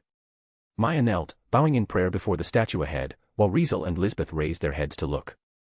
However, the moment their gazes landed on the statue, both of their pupils shrank. I assent that. Lisbeth exclaimed softly, staring at Riezel in shock. Riezel, on the other hand, had his eyes fixated on the statue before him, falling into silence. Right before them, a statue sat atop a high platform. It was a square-shaped statue that looked familiar. Dimensional magic cube. Riezel thought solemnly and fell into deep thought. Chapter 450, A God. A God. You saying, this is, a God? When Raven and Nibbled arrived in the temple with the knights and saw the statue Maya was praying to, both of them made uncertain remarks. Is this what a God looks like? Raven continued straightforwardly. It wasn't surprising that he would ask this. In the modern Akasha continent, religious faiths did exist, but their gods were usually depicted as mighty or sacred figures, typically in humanoid form. At the very least, they would appear as dragons, serpents, or fierce beasts, clear and recognizable shapes. Yet the god worshipped in this temple was nothing more than a simple square block, which, to Raven and the others, was undoubtedly peculiar. Even Riezel hadn't expected the god Maya kept mentioning to be something like this. It couldn't be helped. Even in his previous life's world, gods were usually depicted in human or beastly forms, whereas worshipping an object as a god was something he had never personally witnessed before. Maya, however, scoffed at their bewilderment. If you ask me, imagining gods in the form of any living creature in this world is nothing but blasphemy. Maya said bluntly. Gods are transcendent beings, far above any creature in existence. Trying to shape them into something you can understand and accept is nothing short of arrogance. Before long, she finished her prayer, stood up, and turned to face the group. I don't know what things are like outside now, but back when I was still on the surface, there was only one God worshipped and revered. Whether it was us or other tribes in different places, all of humanity believed in a single God. From the time of our God's descent to the moment the city vanished beneath the surface, a total of 27,000 years passed. No matter how civilization advanced or how much humanity evolved, we never forgot the one true God who enlightened us and allowed us to flourish on the surface. Hearing this, the group, aside from Riezel, who had already guessed Maya's identity, felt utterly overwhelmed. Are you really someone who survived from the ancient magic civilization? Nibbled asked, looking at Maya with astonishment. Maya, however, neither confirmed nor denied it. I don't know exactly what you mean by ancient magic civilization, but I can guess that, to you, the time I come from is a distant past. Maya replied calmly. All I can say is that I'm not from your era. And don't look at me like that, I didn't survive because humanity's lifespan was extended. I simply abandoned my human self and became something beyond human in order to protect this temple and this city. For a brief moment, her expression grew complex, but it quickly returned to normal. Don't bother asking me too much about my era. I might not know more than you do. Maya continued and sighed slightly. When this city was on the brink of destruction, I followed it underground to protect both the city and the temple, only to end up being swallowed by the underground demon beast Yarakalan. When the city sank, I have no idea what happened on the surface, why regimes changed, why history unfolded the way it did, or how it all led to what you now call the ancient magic civilization. As for what happened after we were buried underground, I know even less. In the end, to keep my mind from breaking down over time, a protective mechanism was placed on me. Unless someone approached the city, I would remain in a deep sleep. It's something I have no control over. With that, Maya shut down any further questions about her origins, leaving the group with unanswered curiosity. Even so, now that they knew she had lived since the ancient magic civilization, their perception of her had changed. Maya, nonetheless, paid no mind to how they saw her and simply made an offhand remark. You people can look around nearby or pray in front of the altar, but don't wander off. If you want to leave, you can go out through the main door you came in from. However, aside from that leaf door, you're not allowed to go through any other doors. In this temple, there were several leaf doors, seemingly leading to other places.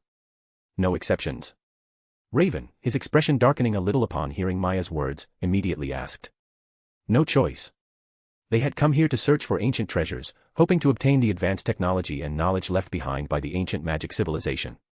If they weren't allowed to explore beyond this area, wouldn't that mean all their effort fighting those autonomous guardians was for nothing, just for the chance to tour an ancient temple? Needless to say, such a fact was not going to sit well with Raven and the others. What? You planning to take something from here? Maya, who could naturally see right through them, asked before letting out a cold laugh and raising her scepter. Well, it's not like that's impossible since this place isn't some untouchable treasure vault. Even though there are indeed relics and dangerous forbidden relics here, this is still a temple. Just as we provide for the faithful, we do the same in cases like this. Indeed, it was clear from the fact that Maya was even willing to bring those outsiders, who had deceived her, inside the temple. If this temple were truly a sacred treasury that no one could enter, there was no way she would have let a group of strangers set foot in here. A temple was a holy and solemn place, no doubt about that, but at the same time, it was also meant to welcome those who wished to pray.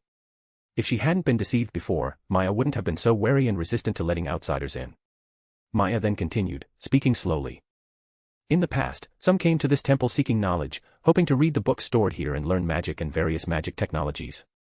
In the past, some came here for relics, hoping to borrow powerful relics to overcome hardships and defeat formidable enemies. For such people, we have never outright turned them away. Our God once guided humanity, bestowing knowledge and power upon them. As followers of God, we cannot simply ignore people's thirst for knowledge and their desire to grow stronger. But taking without effort is not allowed, since that's something we will never condone, just as our God only guided humanity toward gaining strength rather than simply handing it to them. Maya then declared. If you seek knowledge and power, you must pass the temple's trial. As long as you complete the trial, and your request is reasonable, meaning it does not involve forbidden matters or religious secrets, I have no issue with you taking some knowledge from here. Originally, there were some relics here, but most of them have already been taken by those damned deceivers. Even the majority of the books. Saying this, Maya clenched her teeth in frustration. Raven and Nibbled exchanged a glance, silently understanding each other, before stepping forward toward Maya, seemingly ready to take on the so-called trial. Meanwhile, the knights remained still, quietly awaiting further orders. As for Riezel, he had already led Lisbeth over to examine the walls around them. Master. Lisbeth spoke in a slightly worried tone, lowering her voice as she looked at Riezel. That god? Yeah. Riezel, having already regained his composure, gave Lisbeth a small nod before speaking expressionlessly. If I'm not mistaken, that so-called god should be the one inside me. Naturally, Riezel was referring to the dimensional magic cube. Lisbeth had already learned about the dimensional magic cube from Riezel before, so she knew that the divine entity worshipped by the people of the ancient magic civilization was inside his body, which was why she reacted this way. Riezel himself was quite surprised, as he hadn't expected the dimensional magic cube to be the very god that the ancient magic civilization worshipped. Such a revelation made him recall the drawing on the animal skin that Lisbeth carried with her, on which humanoid figures surrounded something resembling the dimensional magic cube, worshipping and praying to it. Looking at it now, that scene must have depicted the people of the ancient magic civilization offering their prayers to their so-called god. Sighing, Riezel lifted his head and looked at the murals before him. He saw that the carvings on the murals seemed to tell the entire story of the encounter between God and mortals. On the wall, there were 6 murals in total. The first depicted a transparent cube descending from the sky like a meteor, while on the ground, a group of raggedly dressed people pointed toward the sky in panic, looking utterly bewildered. The second mural showed a large gathering of people surrounding the transparent cube, which had landed on the earth, treating it as if it were a living being and placing various offerings of food before it. The third mural depicted the transparent cube splitting apart and transforming into a long stairway of light that extended into the void, while a lone figure, who was receiving respectful bows from the people, was shown walking step by step toward the end of the staircase. The fourth mural illustrated that same figure returning from the void, descending the stairway of light while holding a radiant golden sword with a brilliant glow emanating from their body. The fifth mural showed the figure wielding the golden sword, leading humanity in battle against a group of towering beasts. The figure was depicted stepping on the corpse of a massive creature, having emerged victorious. The sixth and final mural portrayed the transparent cube enshrined on an altar, receiving the devout worship and prayers of the people. Needless to say, these 6 murals vividly and clearly depict the history of the ancient magic civilization, and when the content of these murals was combined with Maya's earlier explanation, Riezel could easily piece together the historical narrative. Back then, humans were weak. Riezel thought inwardly, his eye locked on the murals. They didn't have any supernatural powers and could only be at the mercy of monsters, getting trampled and devoured like livestock. It wasn't until the dimensional magic cube descended from the sky that everything changed. Since the dimensional magic cube had the power to connect to endless dimensional worlds, its appearance led humans of that era to start dimensional travel, allowing them to gain powers from other worlds and bring them back here. From then on, humans in this world finally had the ability to fight back against monsters and were no longer just prey but a race capable of thriving on this land. And all of this was thanks to the dimensional magic cube. Because of that, humans of that era revered the dimensional magic cube as a god, believing that it had granted them knowledge and power. Maybe the reason they didn't just see the dimensional magic cube as a mere item was because of the messages that flowed into their minds during dimensional travel. They must have thought those were its voices, huh? Indeed, whether it was during dimensional travels or when assimilating special items from other worlds, the dimensional magic cube would transmit something like a voice or messages that were received by its user's brain. To the primitive humans, who were still undeveloped at the time, this phenomenon probably wasn't any different from divine revelations or the voice of a god, right? Riezel thought about this while browsing through the other murals. Lisbeth, on the other hand, was gazing at the fourth and fifth murals on the wall. Seeing the figure holding a golden sword, radiating with a brilliant light, she instinctively tightened her grip on Maslow in her arms. Riezel noticed it and immediately understood what Lisbeth was thinking. No doubt, the golden sword in the mural was the very same sword that was now in Lisbeth's arms. Based on the fourth and fifth murals, the first human guided by the dimensional magic cube to undergo dimensional travel didn't just gain power from another world, but also brought back Maslow. Wait, could Maslow have been something the first dimensional traveler got from another world? Maybe they assimilated it with dimensional energy and brought it back. Riezel suddenly realized the truth about Maslow. Clearly, that would explain why Maslow was so mysterious and why it appeared so often in the murals depicting the ancient magic civilization. It was simply because Maslow was the first powerful weapon that humans in this world had ever obtained. However, why is this weapon in Lisbeth's hand? And what did Maya mean earlier by Lisbeth being the descendant of that clan? As this thought crossed Riezel's mind, his gaze couldn't help but shift toward Maya. Over there, Maya seemed to have already finished discussing things with Raven and Nibbled, pointing at one of the leaf doors in the temple and signaling both men to go inside. Raven and Nibbled, after exchanging glances, entered the leaf door, leaving only the knights behind to stand by in the temple. At the same time, Maya, noticing Riezel looking at her, immediately walked over to him. "What's up? Something on your mind?" Maya asked calmly. At this question, Riezel thought for a moment before deciding to ask a question first. "You ever heard of the Hidden Land?" Hearing this, Maya was briefly stunned before responding. "I don't know anything about a hidden land. I only know the land of the beginning."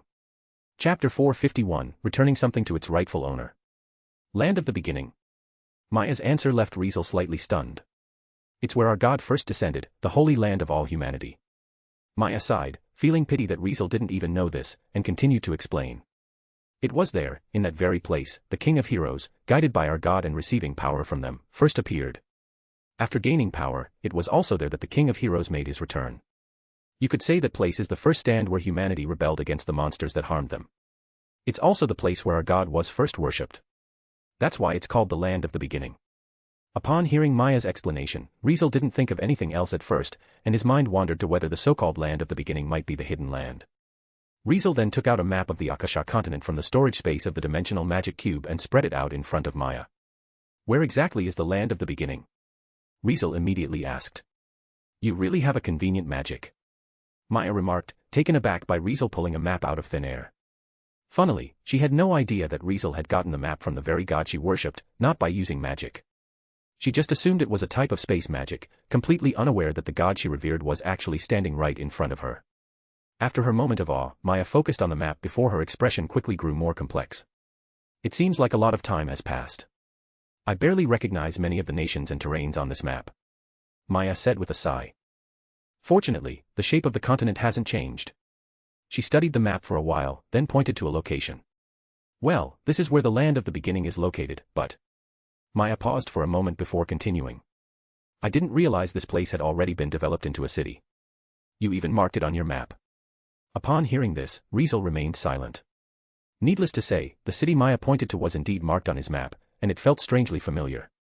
Lisbeth also ran over, staring at the city Maya had pointed to, and was momentarily stunned. Isn't this Siniel? Lisbeth muttered with a puzzled tone. Indeed, the location Maya pointed to was the final destination of Riezel and Lisbeth in this journey, Siniel, a neutral city located in the neutral region. So, this is where the dimensional magic cube first descended.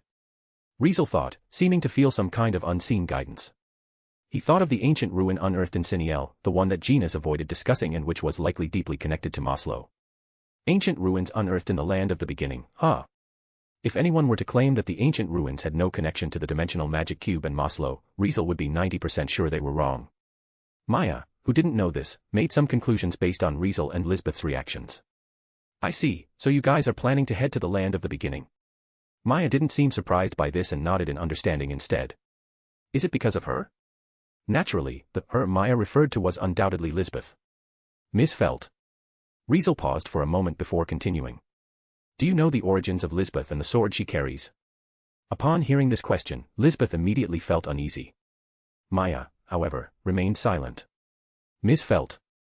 Riezel questioned in confusion. Maya stayed silent for a long while before letting out a sigh, speaking weakly. Don't ask me.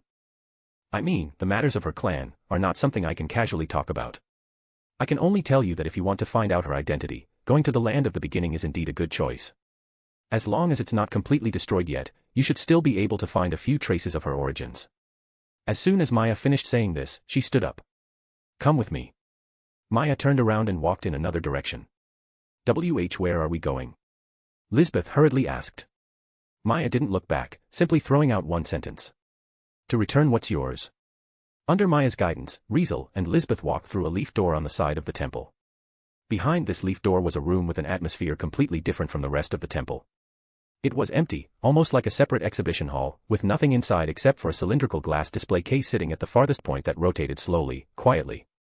Meanwhile, the cylindrical glass case was tall, reaching from the floor to the ceiling, resembling a transparent stone pillar, and inside this glass pillar, a ring floated, as though it were being moved by some invisible force, hovering up and down, rotating left and right, giving off an air of mystery and increased edibility. As soon as Riezel saw it, he instantly recognized it as a highly valuable magic item, proven when he used all appraisal magic item on it, and no information came back. For an item to prevent Riezel's appraisal magic from providing any information, it could only be something like a world item, such as those referred to as the 20. In other words, this ring was a magic item of that level, either a treasure exceeding the normal world items or something even rarer. See that ring? That's the one. Maya said calmly, pointing at the ring. Go on, take it. Upon hearing this, Lisbeth became anxious. This is something very valuable, right? I can't just take it. Lisbeth said in a distressed tone. I told you to take it, so just take it. Maya said somewhat irritably. I told you, this was always yours. I'm just returning something to its rightful owner. Seeing that Lisbeth didn't seem to know how to respond to this, Riezel chimed in. Are you sure this is Lisbeth's? Riezel asked, staring at Maya calmly. Maybe you made a mistake. Impossible. Maya shook her head, denying his words without hesitation. Only someone from her clan can wield the holy sword Maslow, so she must be from the clan I think she is. I see. Riezel nodded thoughtfully. So, the reason you say this ring belongs to Lisbeth is that she's the descendant of the clan. Yes, that's correct. In the first place, this is something from her clan, kept in this temple. Maya nodded casually, confirming Riezel's words. Unfortunately, we couldn't complete it in time, couldn't use it to fend off the impending disaster. In the end, we had to let it sink into the earth, and it's been sleeping here ever since. Now, since the descendant of the clan has arrived, it's time for it to be returned to its rightful owner. Go ahead, take it. Maya then looked at Lisbeth. You're from that clan, so the recognition device set here won't react to your presence. You can safely take it. Upon hearing this, Lisbeth was still at a loss, not sure how to react. Buzz. Suddenly, Maslow, which was in Lisbeth's arms, trembled, pulling her and charging in the direction of the ring. Lisbeth was immediately pulled away, letting out a long cry of surprise. Seeing this, Riezel finally understood why Maslow had pulled Lisbeth and charged into the temple barrier when they were outside. Apparently, it was because Maslow must have sensed the existence of the ring, which made it react like that. Just as I thought, it's the holy sword Maslow. Maya muttered beside them and then sighed softly. When the archbishop and the high priests were constructing the temple barrier, they opened the passage for the holder of the holy sword Maslow. No wonder she can freely pass through the barrier. Maya's murmur was naturally heard by Riezel, whose senses were sharp. Are you and Lisbeth's ancestors really that close? Riezel asked, more out of curiosity than anything. Well, I'd say that all the temples have a deep relationship with the clan Lisbeth is from. Maya answered in a soft voice. After all, if you had to trace it back, all the temples on the surface could be considered branches of the clan she belongs to. Hearing this, Riezel wanted to press further, but Maya gave off an air that suggested she wasn't going to answer any more questions, causing him to furrow his brows and fall into deep thought. Regardless, Maya had already revealed a lot of information, so if he could organize it, many mysteries could probably be unraveled. He didn't have the luxury of time to go over it right now, so he simply made a mental note to think it through later. Lisbeth, in the meantime, had already stood before the cylindrical glass pillar while holding the wildly flying Maslow. She stared at the ring floating inside the glass pillar with a hesitant expression before glancing at Riezel a few more times, seeming uncertain and completely lacking in confidence. Maya didn't rush Lisbeth, simply standing quietly and waiting. Riezel knew that dragging this out wouldn't help, so he gave Lisbeth a nod. Take it. Given that the ring was worth at least as much as the 20, such a treasure, if it was offered for free, was foolish not to take. Ultimately, with Riezel's signal, Lisbeth finally stopped hesitating. Lisbeth cautiously extended her hand, and soon, as her slender fingers reached directly through the cylindrical glass pillar, they finally touched the ring. In the next moment, Lisbeth pulled the ring out from the cylindrical glass pillar. Seeing this scene, Maya, in a voice so soft that even Riezel couldn't hear, muttered to herself. With this, the hero clan's final treasure has returned. Unfortunately, it's too late. Yes, too late.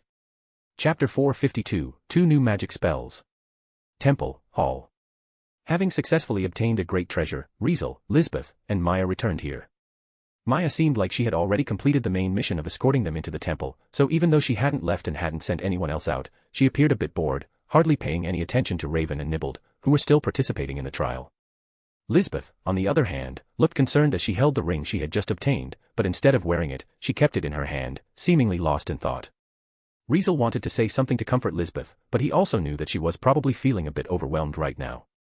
While her true origins had been partially uncovered, it still felt heavier, and it was clearly wearing down the little princess, who had always had low mental endurance. Well, she just needs some time, so let her take a moment to herself. In the end, Riezel made this decision, then, with a concerned look, wandered around the temple hall with Lisbeth, who seemed absent-minded, continuing to observe the murals. However, the remaining murals mostly depicted humanity's struggle against monsters, occasionally interspersed with scenes of worshipping a god, but after looking at these murals, Riezel made an additional discovery. Not everyone gets the chance for dimensional travel. Only the chosen few can use the power of the dimensional magic cube, the so-called power of God, to travel to other worlds and gain strength and weapons. On the murals, Riezel saw people stepping onto the stairway of light created by the dimensional magic cube, embarking on dimensional travel to other worlds, but these people were few and far between. Moreover, it seemed that all these people had some connection to Maslow, as they all held a golden sword. At first, Riezel thought only the first person to undergo dimensional travel had done so, but later, he realized that these figures had slight differences in their lines. The most obvious difference was that some of the figures were female, with lines that were much different from the males. It was because of this that Riezel realized the people who had undergone dimensional travel were not the same person. Regardless, whether male or female, old or young, they all held Maslow in their hands without exception. So, are they all Lisbeth's clansmen? Only the direct descendants of the first person who got the opportunity for dimensional travel can have the same ability to travel between worlds. And the one who first gained the power is the so-called king of heroes from that clan. Riezel felt like he was starting to piece things together. No, just looking at the murals, the information is really limited. Riezel thought for a moment before deciding to ask Maya if he could borrow some books from the temple's library, preferably those that recorded the history of the ancient magic civilization. However, when Riezel asked Maya, she gave him some bad news. Books that record the secrets and history of my era were basically all stolen by those despicable bastards who deceived me. Saying this, Maya led Riezel into the temple's library, where he saw mostly empty shelves.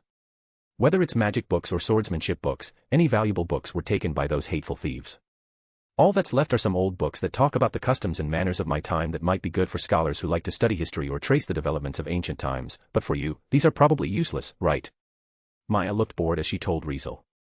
Once those two are done with the trial, I'm planning to give them the remaining books. I believe they can find some value in them. As for you, it's clear you have no interest in them. It had to be said that Maya had a keen eye, since she was so accurate that Riezel almost wanted to ask her why, with such good judgment, she had been deceived by a group of suspicious people in the past. However, if he said that, it would definitely infuriate Maya, so Riezel wisely kept his mouth shut. Does that mean there's nothing valuable left in this temple? Riezel asked, couldn't hide the disappointment in his voice.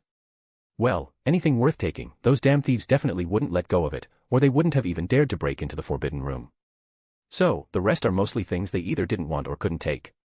Maya shrugged casually. Like the ring that girl took, the identification device it was stored in is pretty powerful. Anyone other than that girl who touches it will be struck by a powerful magic trap set in advance, even me. In other words, the remaining treasures in the temple were like that, either they were too precious to be taken and were carefully protected, or they weren't worth much. Naturally, in Maya's words, she wouldn't feel bad giving away those less valuable items, so it was perfect for Raven and Nibbled, letting them have some kind of gain. No matter what, these were still relics from the ancient magic civilization, so whether treasures or knowledge, they might not immediately benefit people like Raven and Nibbled, but as long as they took them for research and analysis, they might be able to reproduce some precious technologies that could help advance modern magic civilization.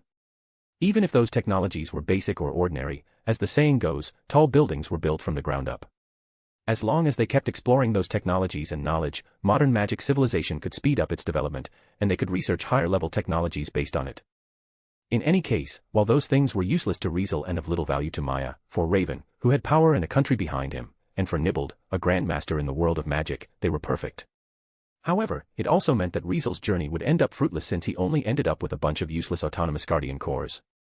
To make matters worse, after Maya found out that Riezel had taken most of the autonomous guardian cores, she directly asked him for them.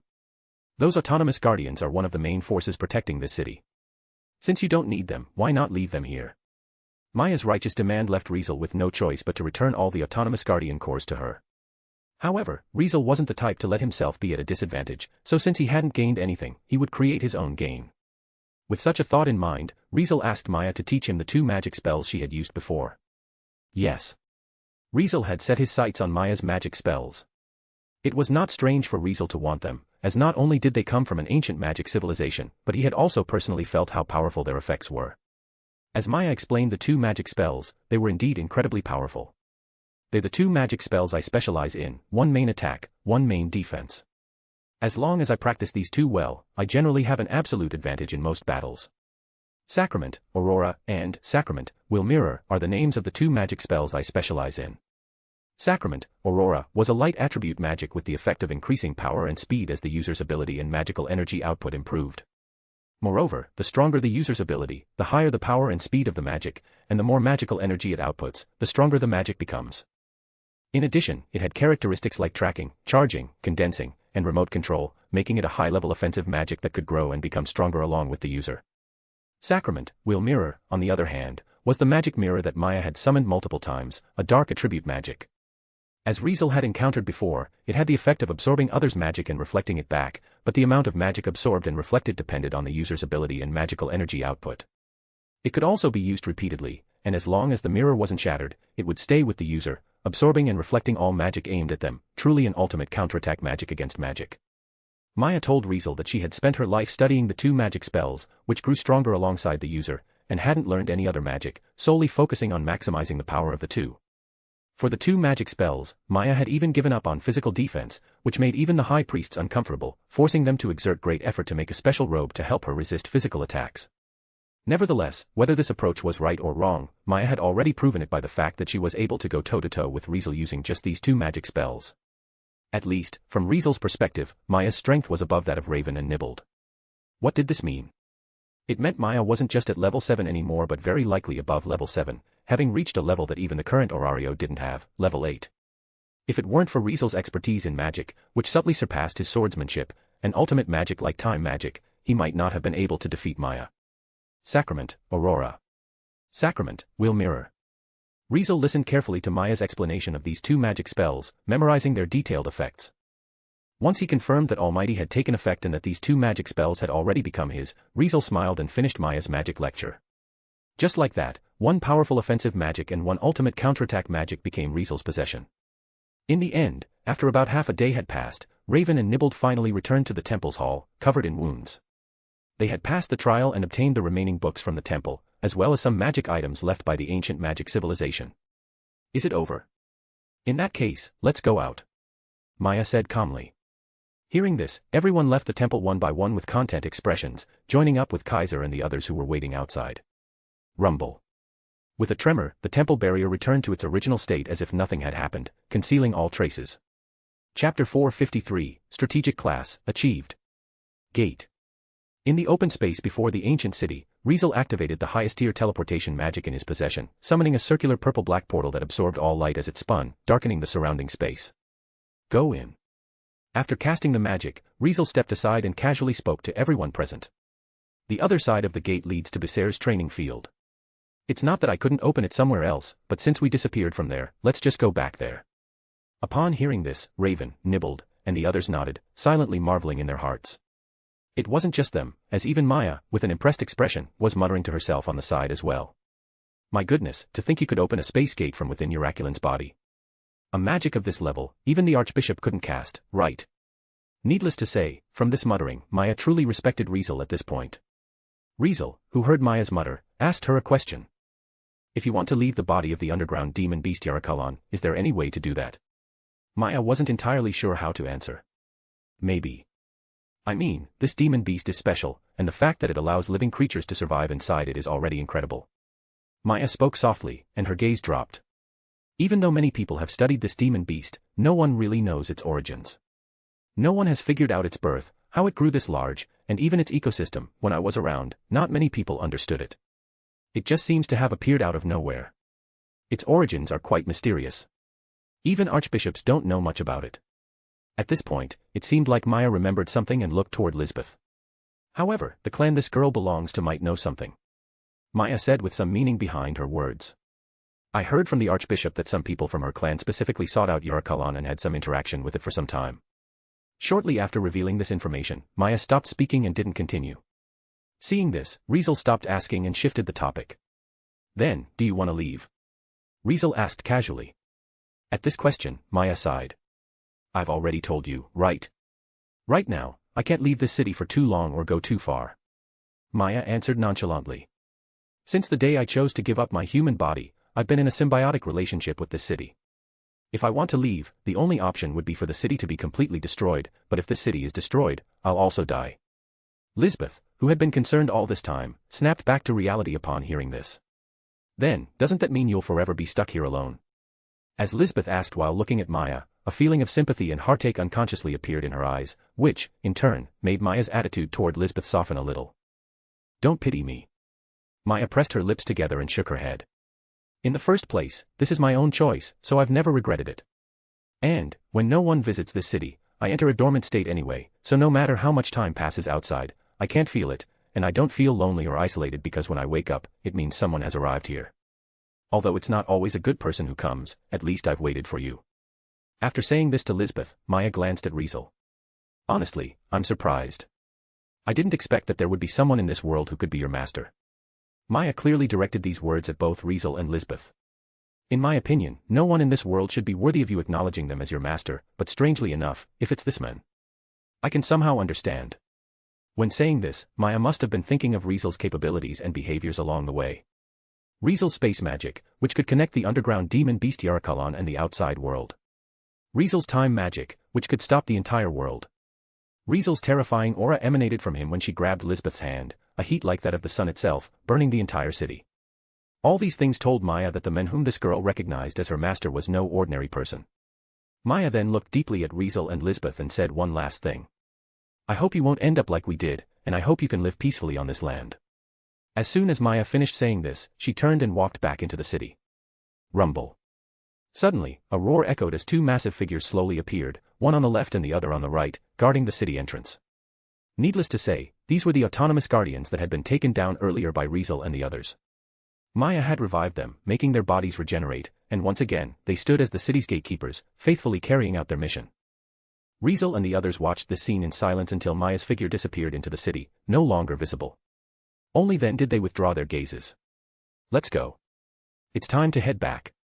Raven said indifferently. At this, the knights who were carrying boxes all nodded, then, led by Raven and Nibbled, everyone began to walk toward the gate, disappearing from sight. Lisbeth also subconsciously walked over, but after a while, she realized that Riezel was still standing in place, unmoving. Master. Lisbeth called out to Riezel in confusion. It's fine, you go ahead. Riezel smiled at the little princess. I've got something to take care of. I'll be there in a bit. Then Lisbeth was about to say she would stay, but Riezel stopped her. Don't worry, it'll be quick. Go ahead. Riezel said while patting Lisbeth's small head. Lisbeth showed an expression that seemed like she wanted to say something but hesitated. In the end, she nodded and, under Riezel's gaze, slowly walked into the gate, heading back to Becerre. Before long, the circular purple-black portal began to shrink, gradually disappearing. Riezel watched the scene in silence before raising his head and looking up at the sky. Greater teleportation. In the next second, Riezel vanished from his spot. In the dark and gloomy depths of the underground, a massive creature was moving. It resembled a whale playing in the sea, breaking through the layers of earth as it swam freely, turning the entire underground space into its playground, completely unaware of what was happening above it. Suddenly, Riezel's figure appeared in the sky above this underground. Riezel looked down from a high vantage point, gazing at the seemingly endless land beneath. He didn't know where this place was, but as long as he confirmed that there were no inhabitants, no cities, and no creatures nearby, he could continue his actions. Riezel's eyes, shining with a translucent glow, seemed capable of piercing through the thick layers of soil, casting his gaze upon the massive creature deep in the earth beneath him. In this situation, Riezel's murmuring voice echoed. I don't know your origin nor your reason, but since you chose to align with those unsavory rats, you must not be innocent, right? As these words dropped, a magic circle appeared beneath Riezel. It was a fiery red magic circle that radiated intense heat as it expanded outward, quickly growing to cover the entire sky above. Perfect. I'll use you to test my current magic attack power limit. With this declaration, Riezel began chanting. The flame will soon be released. Creeping war, unavoidable destruction. The horn of battle sounds aloud, the cruelty of conflict will envelop all. Come, crimson flames, the ruthless inferno. You are the avatar of hellfire. Sweep completely, bring a close to the great war. Burn them through, sword of Surtur, my name is Alf. As this solemn chant left Riezel's lips, it echoed through the entire underground. Soon, terrifying heat and astonishing magical energy surged like a tsunami, causing the atmosphere to wail in agony. Deep underground, the massive creature, which had been playing and frolicking, seemed to sense something as it let out a roar that shook the earth. Unfortunately, its roar, aside from causing tremors in the earth, didn't reach the surface. Riezel locked onto this massive creature and decisively unleashed his strongest offensive magic. Widen maximize magic, Ray Levitine. In the next second, the magic circle beneath Riezel's feet suddenly erupted with blinding light, and soon, the world turned crimson. Asterisk boom. Asterisk. On the vast, desolate land, a deafening roar accompanied the explosion of flames. These were flames that seemed to engulf the entire world, so intense that it seemed like they could burn everything in existence. Such terrifying heat, combined with the flames, erupted from the ground, turning the world into a sea of red. It continuously destroyed the rock layers, tore apart the earth, and drilled deep into the depths, eventually igniting the massive creature roaring below. Asterisk rohair. Asterisk. Howling in pain, the massive creature's every movement caused the earth to tremble violently, as if a massive earthquake was happening, making everything on the ground collapse, crumble, and fall into destruction. A giant demon beast capable of devouring an entire city was struck by this wide-range, super-powerful magic and severely burned. It screamed in agony and overturned the earth as flames raged across its body while it sank deeper into the earth. Riezel, high above the massive creature, witnessed all of this, watching the land turn into a sea of flames. As he saw everything within a radius of dozens or even hundreds of kilometers swallowed by the fire, he suddenly smiled. Strategic class, achieved. Riezel, after confirming his current maximum magic attack power, muttered softly before vanishing from the scene. All that remained was the sea of fire, with no way of knowing how long it would take before it would finally extinguish. Chapter 454, Caught Red-Handed. Mavros Territory, Becerre. Recently, several rumors had been circulating in this city that was hailed as a military base. Did you hear that the Mavros family's main residence was broken into? Did you hear that Marquis Mavros had a duel in the training field? Did you hear that the training field was destroyed for unknown reasons? Did you hear that Marquis Mavros had an incident before, and now he's back? No one knew when it started, but rumors like these gradually spread through Becerre, growing louder with each passing day. No one knew where these unverified rumors had originated, and no one knew whether these rumors were true or false. Many people started desperately seeking out more information, only to be warned by the Mavros family. No one is allowed to spread unverified rumors. Anyone caught doing so will be punished for acting as a spy. After the Mavros family issued this warning, the rumors that had been spreading like wildfire were finally suppressed, which caused frustration among those who had been eager to spread or gather these rumors, hoping to uncover some hidden information. Needless to say, they could no longer use this situation to their advantage. Considering this was Becerre, the place closest to the neutral zone in the battlefields of the two nations, those hiding in the shadows, when such major news had surfaced, were eager to verify its truth, so they quickly made their presence known, looking to make something of it. Unfortunately, because Becerre acted as a military base, the Mavros family, fully aware of the consequences of letting rumors spread, acted swiftly and decisively to suppress those trying to stir up trouble. Despite their efforts, however, some information still found its way into the ears of these people. For example, the half-destroyed training field was right there for anyone to see. If one paid attention, it was clear that not only had the field been severely damaged and could no longer be used, but the knights and soldiers who trained there had been reassigned to other locations for their training.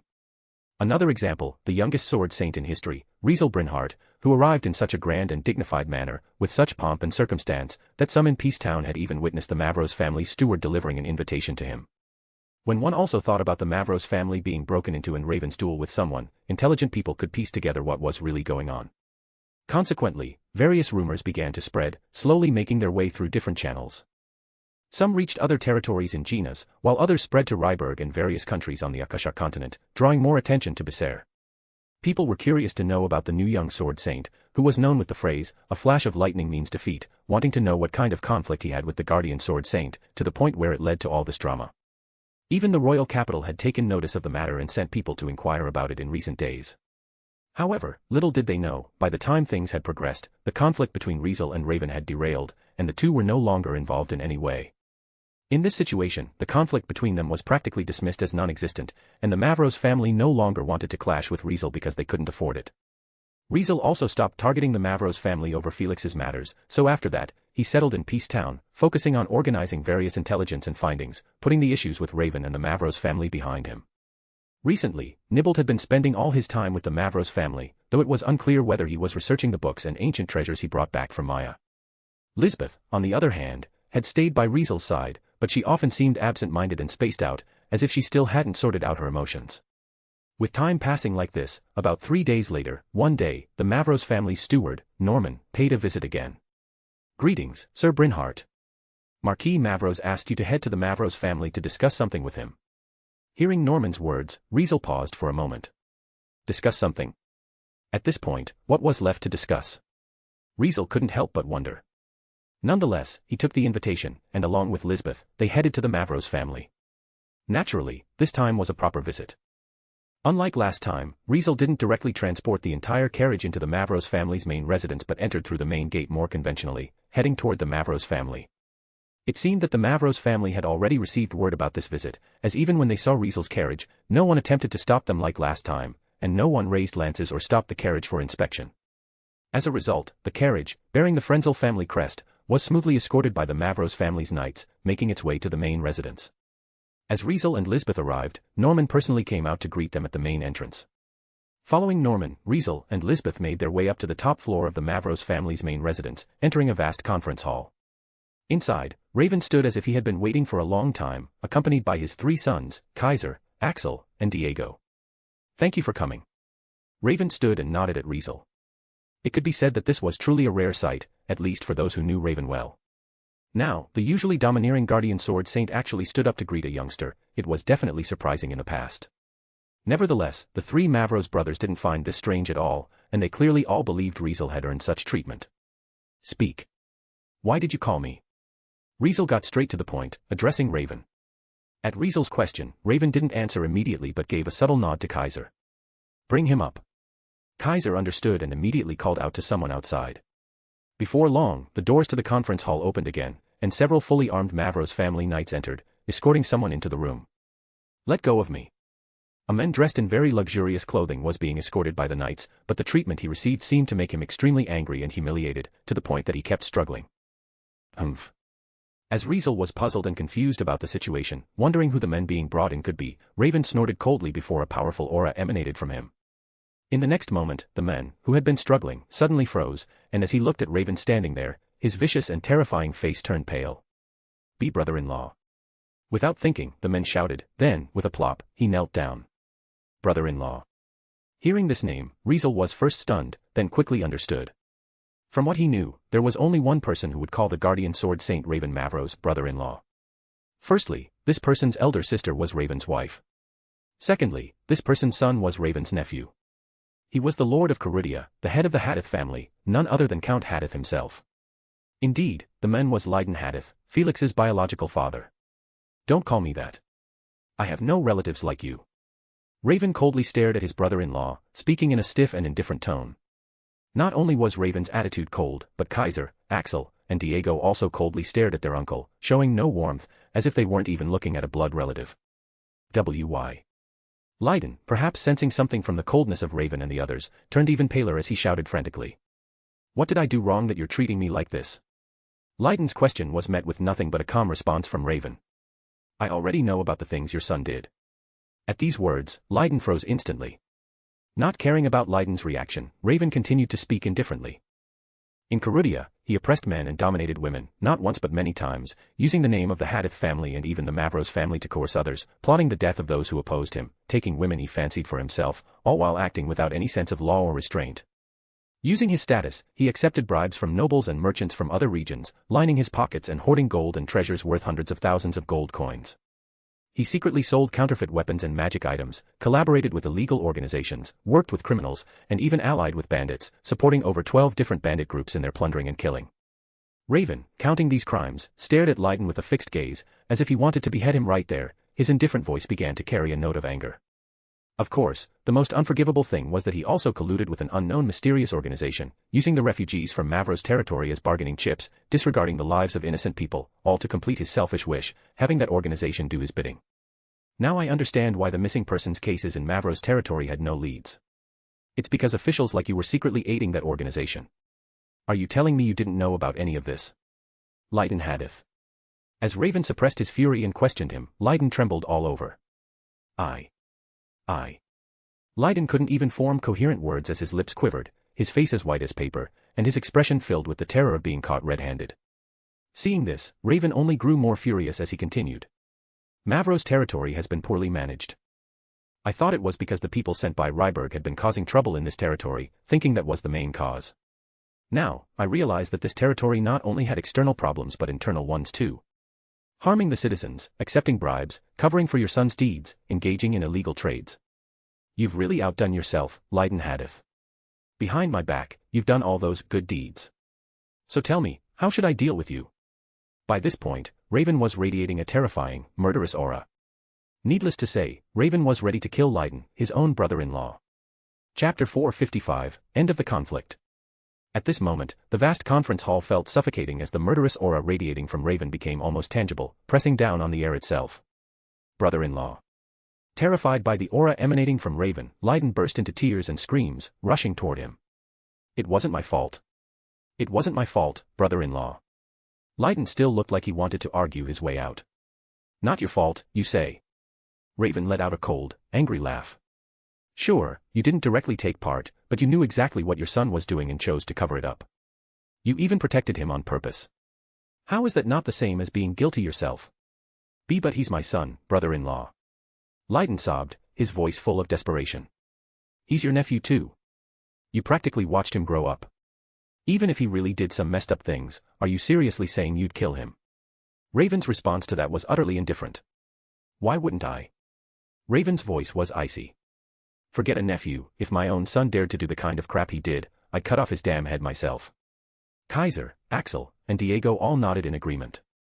As Raven's biological sons, they knew better than anyone that their father absolutely meant what he said. After all, the three of them had been thrown onto the battlefield as soon as they were old enough to remember anything. If they had died there, Raven might have grieved, but he would never have regretted his decision. From Raven's perspective, greatness could only be forged through hardship, and no one ever amounted to anything by living an easy life. He was proof of that himself, wandering as a child, still wandering as he grew up, roaming as a swordsman, and continuing to drift even after becoming a sword master. It wasn't until he became a sword saint that he finally settled down, earning a noble title from the kingdom and taking up the duty of guarding the border against foreign threats. With a life like that, Raven had no intention of spoiling his children, much less allowing them to abuse power and act like tyrants. Needless to say, his beliefs were like those of the old soldiers, strict discipline, harsh training, and the idea that only hardship built character. Maybe that was why he felt both disbelief and deep frustration when he learned what Felix had done, realizing he had overlooked the fact that he had some truly rotten relatives. I know I'm not cut out to manage a territory. I'm just a brute who only knows war, fighting and killing all day. That's why I gave up my authority and let you vassals handle things, entrusting each of you with a city to govern. But now, this outcome tells me I was wrong. Not everyone is trustworthy. Not everyone upholds the same principles I do. You indulged your son, I get that. But I sure as hell don't agree with it. And that's not even mentioning the things you've been up to all these years. I had no idea until I looked deeper. Every word from Raven struck Leiden like a blade, making him tremble uncontrollably. Leiden's immense wealth clearly hadn't come without reason. He had taken plenty of bribes, embezzled funds, and lined his pockets in ways that weren't exactly legal. Even worse, it wasn't just him, the other local nobles in Mavro's territory were no different. So many people have mysteriously disappeared, not just those near Carudia, but even people from other cities have gone missing.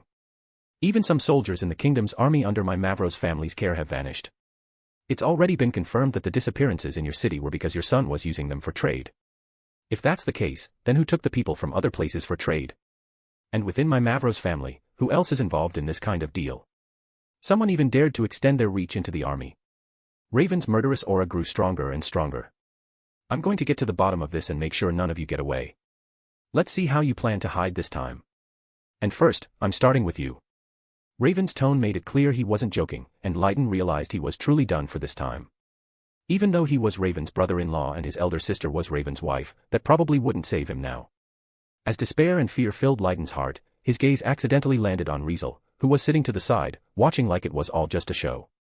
In an instant, Leiden's overwhelming despair and fear turned into rage and hatred. It's all your fault. Leiden roared at Riezel.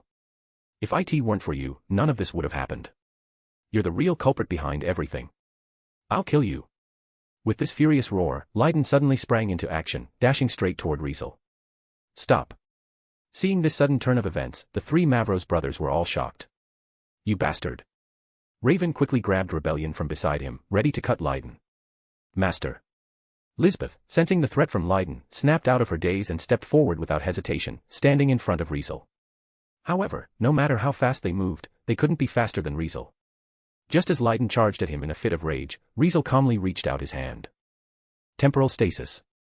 Riezel, with a casual tone, cast the most unsolvable magic in this world. Leiden, who had been charging straight toward Riezel, suddenly froze in place, his eyes burned with rage and hatred, and his face twisted into a vicious, contorted expression. Just like that, he remained motionless, as if frozen in time itself. What? Everyone who had been preparing to react was instantly stunned by the sight before them. It couldn't be helped. What had just happened was something beyond their comprehension. Temporal stasis, as ninth-tier magic, was a spell that could completely stop its target's time. Even though it couldn't cause direct harm to its target, it rendered them completely powerless. Riezel, the one who had cast the magic, calmly stood up and slowly walked toward Leiden. Delay maximize magic, energy drain. Riezel used his trump card, timing it precisely with the moment temporal stasis wore off. As soon as time resumed, he unleashed the contact magic he had been getting more skilled at lately. And soon, as temporal stasis lifted and Leiden's time resumed, the delayed magic activated. In that instant, Leiden's power was drastically weakened to an extreme degree, while Riezel absorbed that very energy before his eyes, converting it into a temporary buff for himself, shown by the magical energy that flickered around his body. Damn it. Unlike Maya, who had managed to retain some level of strength despite losing most of it, Leiden instantly collapsed to the ground like a doll with its string cut, completely drained. Master. Are you okay? Lisbeth finally snapped out of her daze and rushed over to Riezel. Do I look like I'm not? Riezel chuckled and shook his head before shifting his gaze toward Raven. Can I take a look at this guy's memories? Hearing this, Raven gave Riezel a deep look before nodding. Go ahead. Raven didn't ask anything and simply agreed. No. Don't. Leiden suddenly yelled, his voice frantic. You can't let him do this, brother-in-law. Unfortunately for him, Raven completely ignored his desperate shouts, standing there indifferently without even sparing his wife's younger brother a glance. Riezel reached out and placed his hand on Leiden's head as he struggled helplessly. Control amnesia. As the magic activated and delved into Leiden's memories, Riezel started flipping through them. Riezel didn't examine them carefully and just skimmed over them, discarding irrelevant ones while picking out those containing important information. Even so, he still saw plenty of filth in Leiden's memories, proving that everything Raven had just said wasn't baseless. Riezel was sure of one thing: this count definitely deserved to die. Leiden might not have been as utterly depraved as his son, but he was undoubtedly guilty of crimes that couldn't be overlooked. As a result, after seeing all the disgraceful things this man had done, Riezel became even rougher in his search, no longer caring about Leiden's well-being. Finally, Riezel found the memory he needed. It was about Leiden's deal with a magic doll named Jack. From Leiden's memories, it was clear that after forming an alliance with Jack in his own home, he not only promised to deliver 1,000 refugees as payment but also agreed to help them infiltrate Becer. Evidently, the magic dolls Riezel encountered inside the underground demon beast Yarakulan had been smuggled in by Leiden. Leiden had arranged a carriage to transport the magic dolls to Yarakulan's location, allowing them to enter its body. Later on, following Jack's instructions, he had someone bury a rod filled with eerie, cold energy in Becer's ground.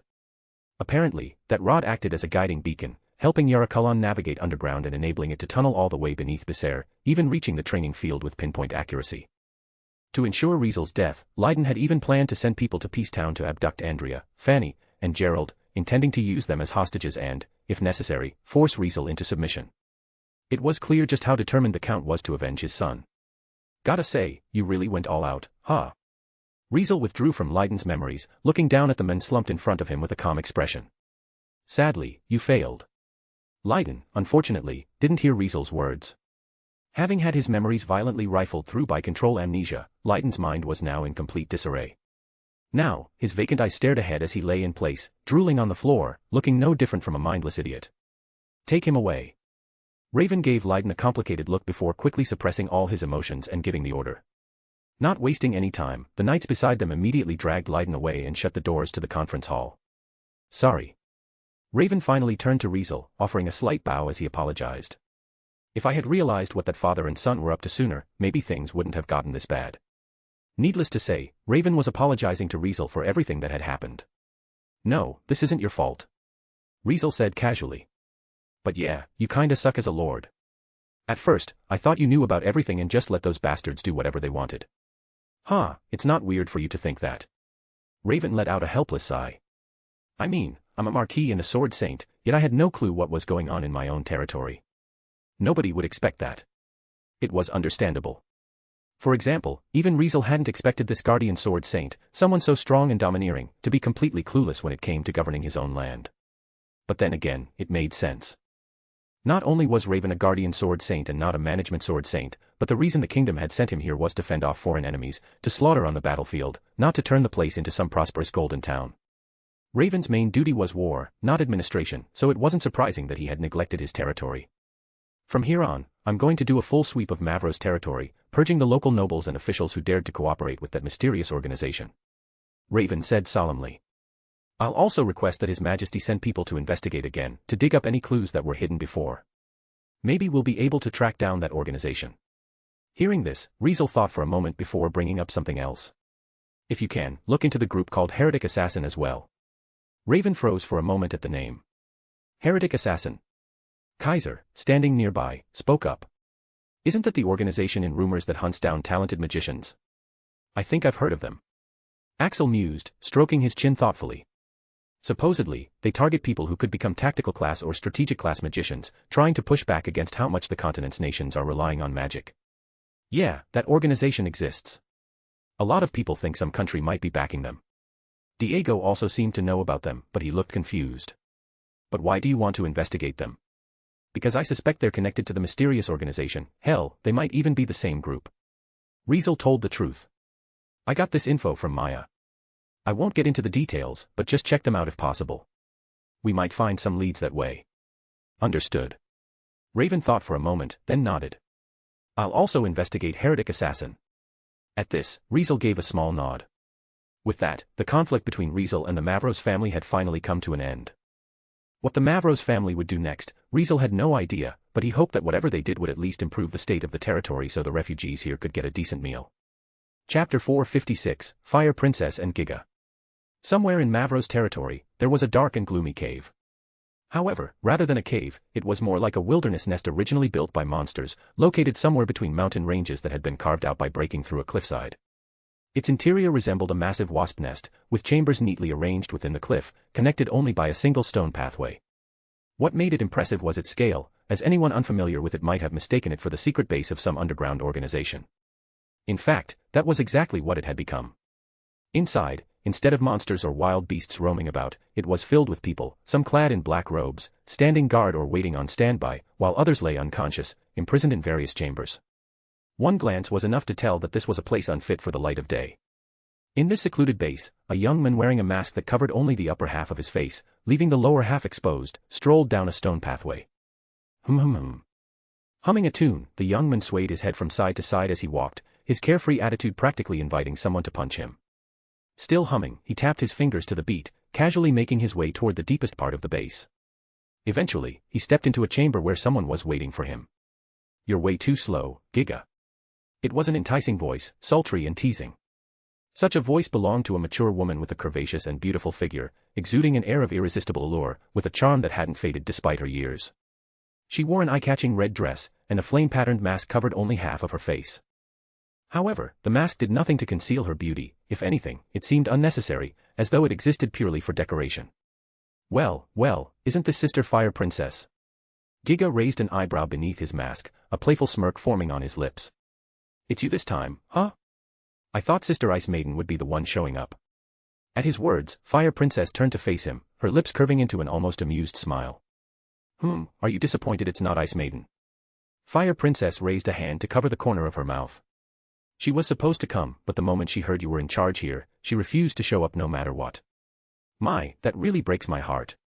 Giga clutched his chest in an exaggerated motion and let out a dramatic sigh. "All I did was confess my love to her 3 times a day using a communication magic crystal, write her love letters 3 times a day, confess once every time we met, and when we didn't meet, I'd make sure to secretly say her name and confess 10 more times. Is that really enough to make her hate me? Isn't she a bit too much?" "Fufu, I think you're the one being way too much here."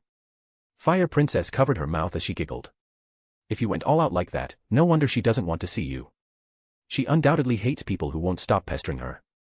Well, she's called Ice Maiden, after all. I mean, she's gotta be getting pursued by guys all the time, right?" Giga grinned. "But it's fine. True love will always win, so I believe she'll fall for me someday." "You." Fire Princess smirked, giving him a teasing look. "Come back and talk when you become a sword saint. If not, that girl won't even spare you a glance." "Man, that's a high bar." Giga let out a dramatic sigh, though his tone remained as carefree as ever. "But I'm almost there. Just a little longer, and I'll be set." "Oh."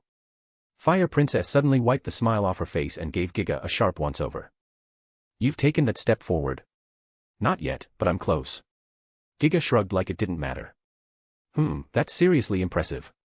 Fire Princess praised. "If I remember right, you're younger than Albert Borley, the guy they call the best swordsman just below Sword Saint, right? And yet, you're about to surpass him. If you revealed your strength, that claim would be yours in an instant." "Nah, not really interested in that." Giga shrugged again. "Besides, there's nothing to brag about.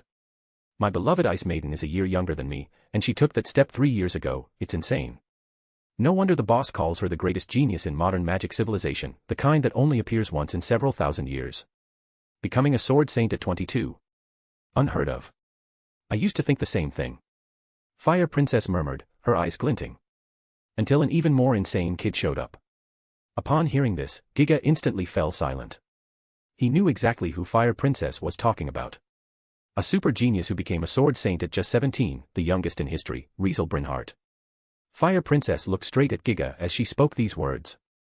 "By the way, the leader said that in your last report, you mentioned the Lightning Sword Saint. Not only did you say he arrived in Mavro's territory, but there's also a high chance he will meddle with our plans." At Fire Princess's inquiry, Giga let out a big sigh. "It's not just a high chance, he already meddled." Giga said with a helpless tone. "I thought if he was gonna meddle, it wouldn't happen this quickly, but who knew he'd directly bump into one of my business partners and get involved at lightning speed. It's really mind-blowing." When talking about this, Giga felt frustrated. He had become cautious once he noticed that Riezel had entered Mavro's territory, suspecting that if Riezel found out about his presence and what he was doing there, Riezel might directly intervene and go against him. Honestly, what could he do? As soon as Riezel showed up in Mavro's territory, he immediately started playing the hero, constantly helping refugees. If someone like Riezel knew that refugees were being used, how could he not get involved? For this reason, Giga grew extra cautious, even reporting this to the leader, Heavenly Hunt, and asking for guidance. However, while he was busy with all that, not only had Riezel already encountered the young master of the Hadith family, but that young master had also set his sights on the little princess beside Riezel, which made things speed up far faster than expected. At that time, Giga, because of Nibbled's arrival, had been consulting with his partner in the Mavros family about the situation, planning how to deal with this grandmaster in the magic world who was investigating the disappearance incident. Giga didn't even realize that Felix, in an effort to get Lisbeth, had employed his own magic dolls to intervene. By the time Giga realized what was happening, it was too late. Riezel had already been aware of the magic doll's existence, and they had inevitably become enemies, making things spiral toward the worst outcome. So, you just went ahead and teamed up with Count Hadith to make a plan to assassinate Riezel Brynhart. What's more, not only did you use the holy relics you worked so hard to create, but you even called in the holy beast.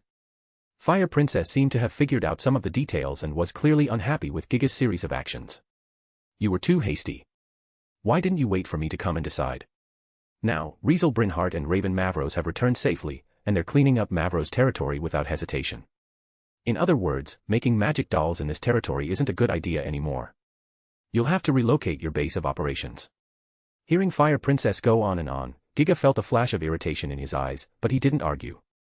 He knew he had to move his base, or else the Lightning Sword Saint and the Guardian Sword Saint would probably find him. If that happened, things would get really messy. TCH, this feeling's kinda awful. Giga scratched his head in frustration. If I've already taken that step, why should I be scared of two Sword Saints? Even if you take that step, so what? Trying to take on two Sword Saints is just a pipe dream. Fire Princess shot back without holding back.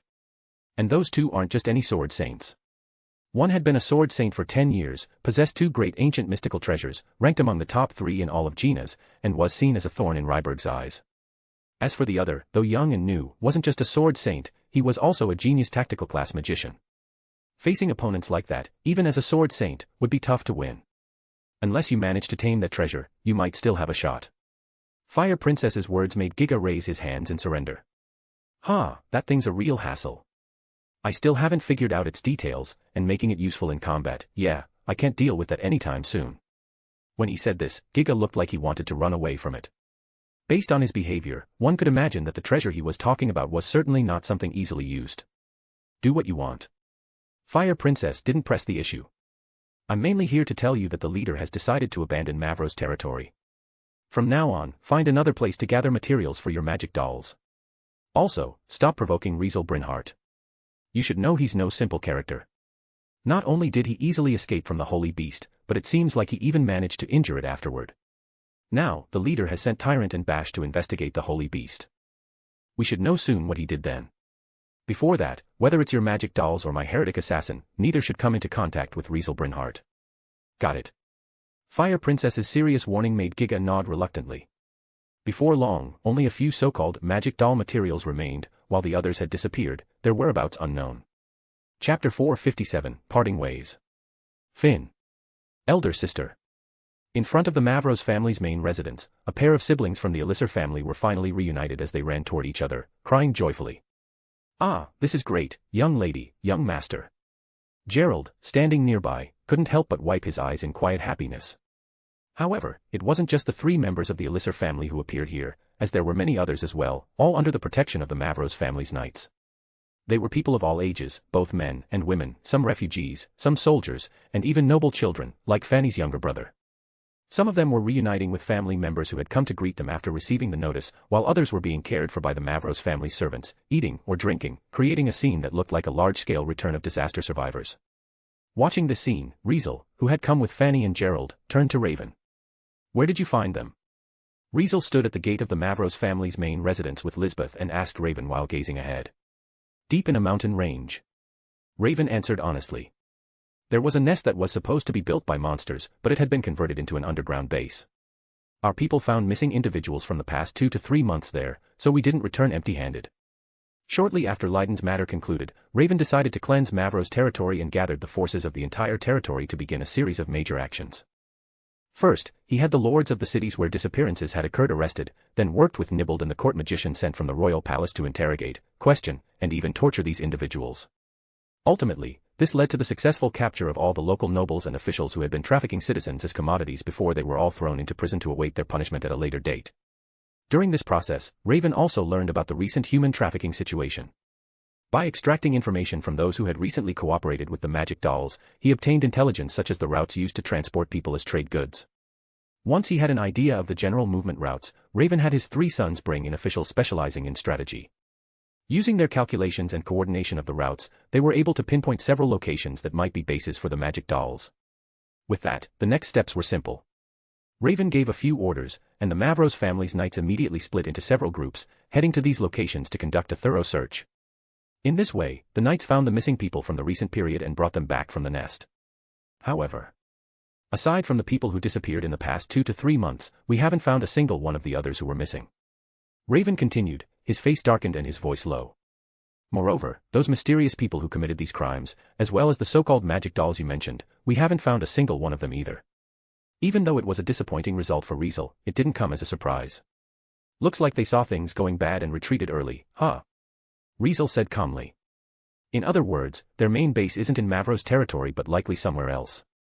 Otherwise, they wouldn't have pulled out so quickly and decisively. I think the same.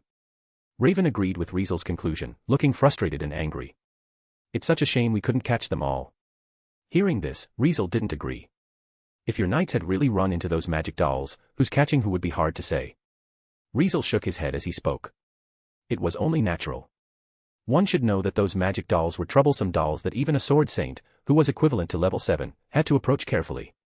Not to mention their strange abilities, they also had combat power at the level of a sword master, who was equivalent to level 6.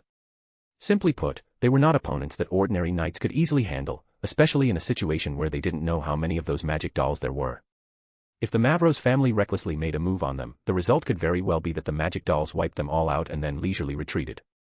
For this reason, Riezel never expected the Mavros family to capture those magic dolls. As long as they could provide him with some clues, that would be enough. Are those magic dolls really that tough to deal with? Raven didn't seem to fully believe it as he asked this. You'll know when you encounter them yourself. Riezel replied without further explanation. Since those mysterious people have already withdrawn, there's no need for me to stay here anymore. You all can handle things from here. Upon hearing this, Raven reacted a bit. You're leaving.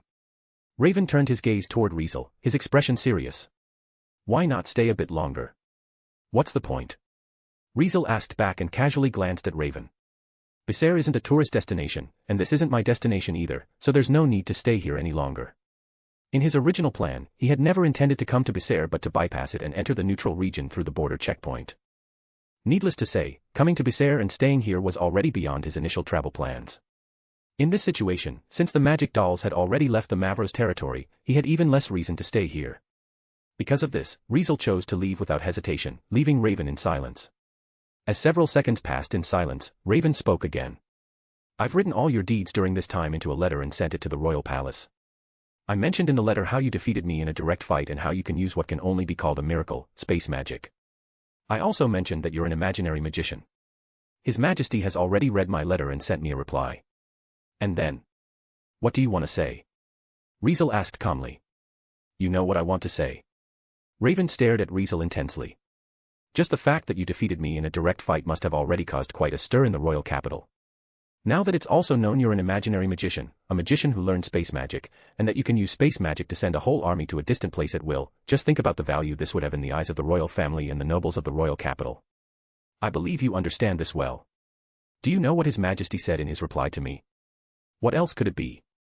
It was simply that Raven should try to keep Riezel around, convincing him to pledge loyalty to Gina's and work for him. His Majesty even sent a message directly through me, offering that, if you're willing to stay, he can make an exception and allow you to enter the royal treasury again and take up to 3 treasures with you. Raven openly laid the offer on the table. Hey, he's quite generous. Riezel sneered and smiled. 3 treasures from the royal treasury, huh? Those are certainly priceless. Not to mention anything else, just Riezel's divine mellow, and Raven's rebellion and Moniz, these 3 ancient mystical treasures all came from the royal treasury and were not ordinary items. Treasures like these, being able to pick any 3, would tempt anyone. Riezel, naturally, was no exception. If one asked if he was tempted, of course he was, but being tempted didn't mean he would agree. Raven seemed to have noticed this in Riezel's attitude. Looks like you're not planning to agree, huh? Raven said, his tone almost regretful. What did you expect? It's not my goal in the first place. Riezel replied flatly. If I wanted that kind of thing, I would have accepted the title offered by the king and become a noble when I was still in the royal capital. You're right. Raven seemed to let it go, smiling at Riezel. Though it's a bit of a regret that we couldn't strengthen this kingdom, at least we're not enemies with you, so I guess that's not too bad. You weren't like this before, Marquis Mavros. Riezel gave Raven a curious look. I mean, the old you was a lot more domineering. Didn't expect you'd say something that'd make you lose face like this. If you were just a mere swordsman, then even if you beat me head on, I might have recognized you, but I wouldn't have backed down like this. Raven responded, his tone cool. But you're not just a swordsman, you're also a magician who's compatible with the imaginary system. I still clearly remember all the magic you used inside Yarakalan. Honestly, I really don't want to face that kind of power. Is that so? Riezel smiled faintly. All right then, let's just hope we don't cross paths next time. Raven nodded seriously in agreement. Afterward, the two chatted for a while longer, mentioning Fanny and Finn, as well as Nibbled and Andrea.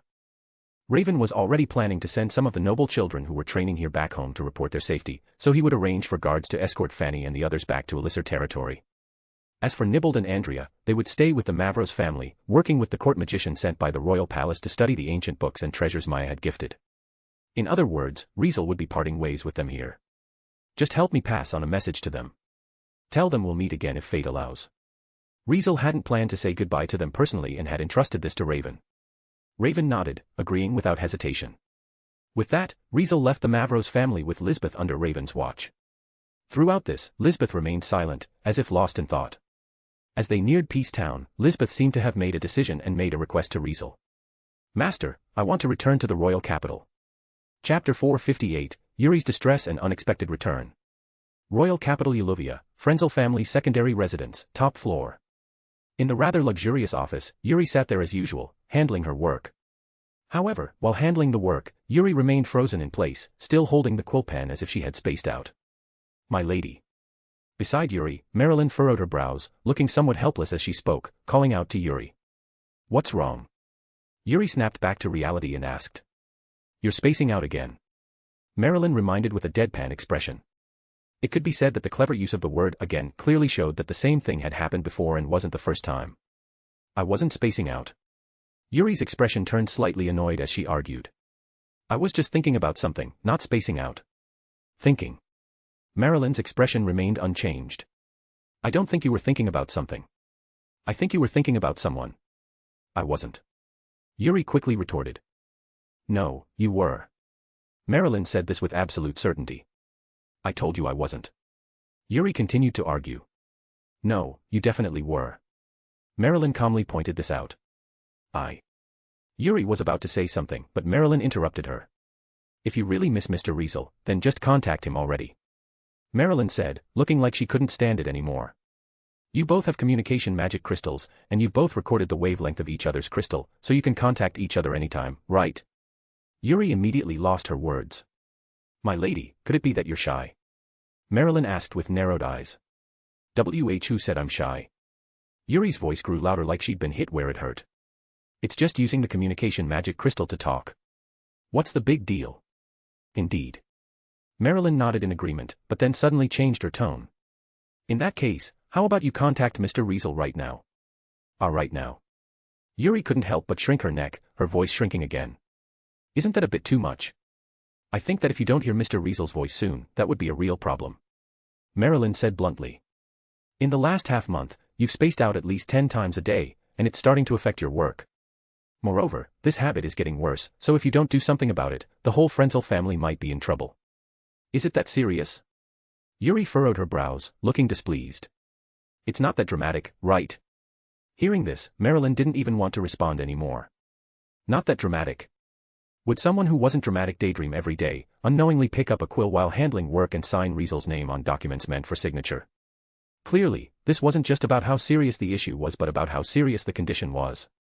Sighing lightly, Marilyn spoke again. If you're too shy to contact Mr. Riezel, I can help you contact him instead. As she said this, Marilyn immediately took out a communication magic crystal from her clothes. When Yuri gave Riezel a communication magic crystal, she had recorded Marilyn's crystal wavelength in it, as well as Riezel's crystal wavelength in Marilyn's crystal, so Marilyn could contact Riezel as well. Knowing this, Yuri became extremely panicked. Wait. Don't act impulsively. Yuri exclaimed, quickly trying to stop Marilyn. Please don't stop me, it'll be fine soon. Marilyn ignored her master and started initiating the communication. Stop. At least let me prepare mentally first. Yuri screamed in panic. Marilyn looked at Yuri with the expression of someone looking at a coward, but didn't slow down her actions to contact Riezel. Stop it. Yuri, in a panic, raised her hand and unleashed a purple wave. In an attempt to stop Marilyn, Marquis Frenzel actually used her proud and terrifying decomposition magic. My lady. Marilyn was shocked and quickly dodged to the side, avoiding the purple wave heading toward the communication magic crystal in her hand. As the purple wave shot past Marilyn, it flew toward the nearby bookshelf. Not good. Yesterday's finished documents are in there. Marilyn exclaimed in panic. Upon hearing this, Yuri froze. Just as they both mentally prepared themselves to redo yesterday's work, a section of the room suddenly turned black.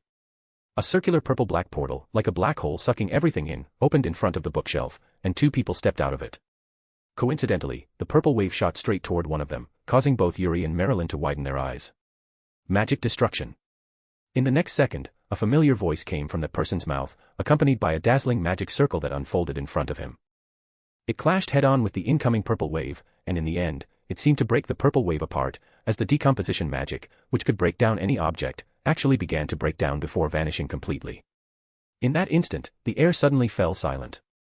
Yuri and Marilyn stared blankly at the two people walking out of the portal, and among the two, the smaller one seemed just as confused, as if the situation had come out of nowhere. Only the person who had just cast magic, eliminating Yuri's decomposition magic, remained silent, standing there for a long while. By the way, isn't this welcoming ceremony a bit too enthusiastic? Riezel, who had walked out from gate, couldn't help but comment sarcastically aloud. Upon hearing Riezel's voice, Yuri and Marilyn finally snapped back to reality. What's going on? Just like that, the office, which had been somewhat quiet, suddenly became lively. Half a month had passed, and Riezel and Yuri were once again sitting across from each other in her office. In front of them, a cup of fragrant red tea had somehow appeared, allowing them to sip and chat as they talked. I see. Yuri calmly took a sip of her tea, then organized Riezel's explanation before simply repeating what he had said. So, you're saying that you've actually reached Mavro's territory, and even got to Becerre, the border closest to Siniel, but because Princess Lisbeth wanted to go home, you used magic to bring her back, right? Omo. Riezel also took a sip of tea, equally calm, and nodded at Yuri. I'm glad you understood so quickly. Glad. Yuri smiled faintly, but her eyes showed no amusement. Do you really think that explanation was enough, O Lord Lightning Sword Saint? What else do you want? Riezel seemed completely unaware of Yuri's mood, chuckling lightly. I've told you nothing but the truth, not a word of a lie. Isn't that explanation enough? Enough, you say? Are you kidding me? Yuri exploded, unable to hold back her loud voice. One magic spell can take you straight from Becerre in Mavro's territory to the royal capital. And you even pinpointed my office directly. How is anyone supposed to accept that? At least, as one of the continent's 8 strategic-class magicians, Yuri couldn't accept this ridiculous fact. When did such absurd magic even exist in this world? Why did I never know about it? Where did you even learn this kind of magic? No, my head's a mess. Yuri rubbed her temples, her face looking tired. Not only Yuri, but even Marilyn, who was quietly listening nearby, felt like she was hearing a fictional story. Mavro's territory is at the southernmost tip of Gina's, and Becerre is at the very edge of this southern land. It's at least 20 territories away from the royal capital Uluvia, which is at the heart of the kingdom. If you traveled by carriage without rest, it would take at least a month, right?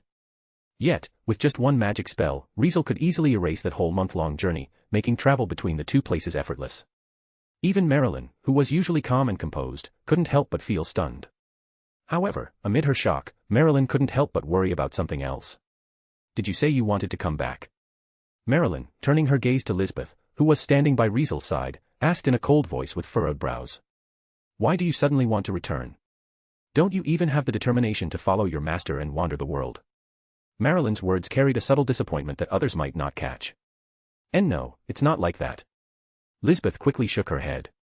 Then, why do you want to come back? Marilyn stared into Lisbeth's eyes as if trying to see through her thoughts. Lisbeth opened her mouth but quickly lowered her head. I just want to go to the royal palace and see Fath, His Majesty, and ask him something. Lisbeth's answer stunned Marilyn. Ask something. Even Yuri momentarily let go of her concerns about Riezel's gate and shifted her focus. Ultimately, Riezel explained to Yuri and Marilyn. We ran into some issues in Mavro's territory, and this involves Lisbeth's origins. Yuri and Marilyn immediately fell silent, especially Marilyn, whose gaze toward Lisbeth became more complicated. Lisbeth, full of regret, spoke again. I know this is selfish, but I really want to ask His Majesty how he met my mother and what kind of person she was.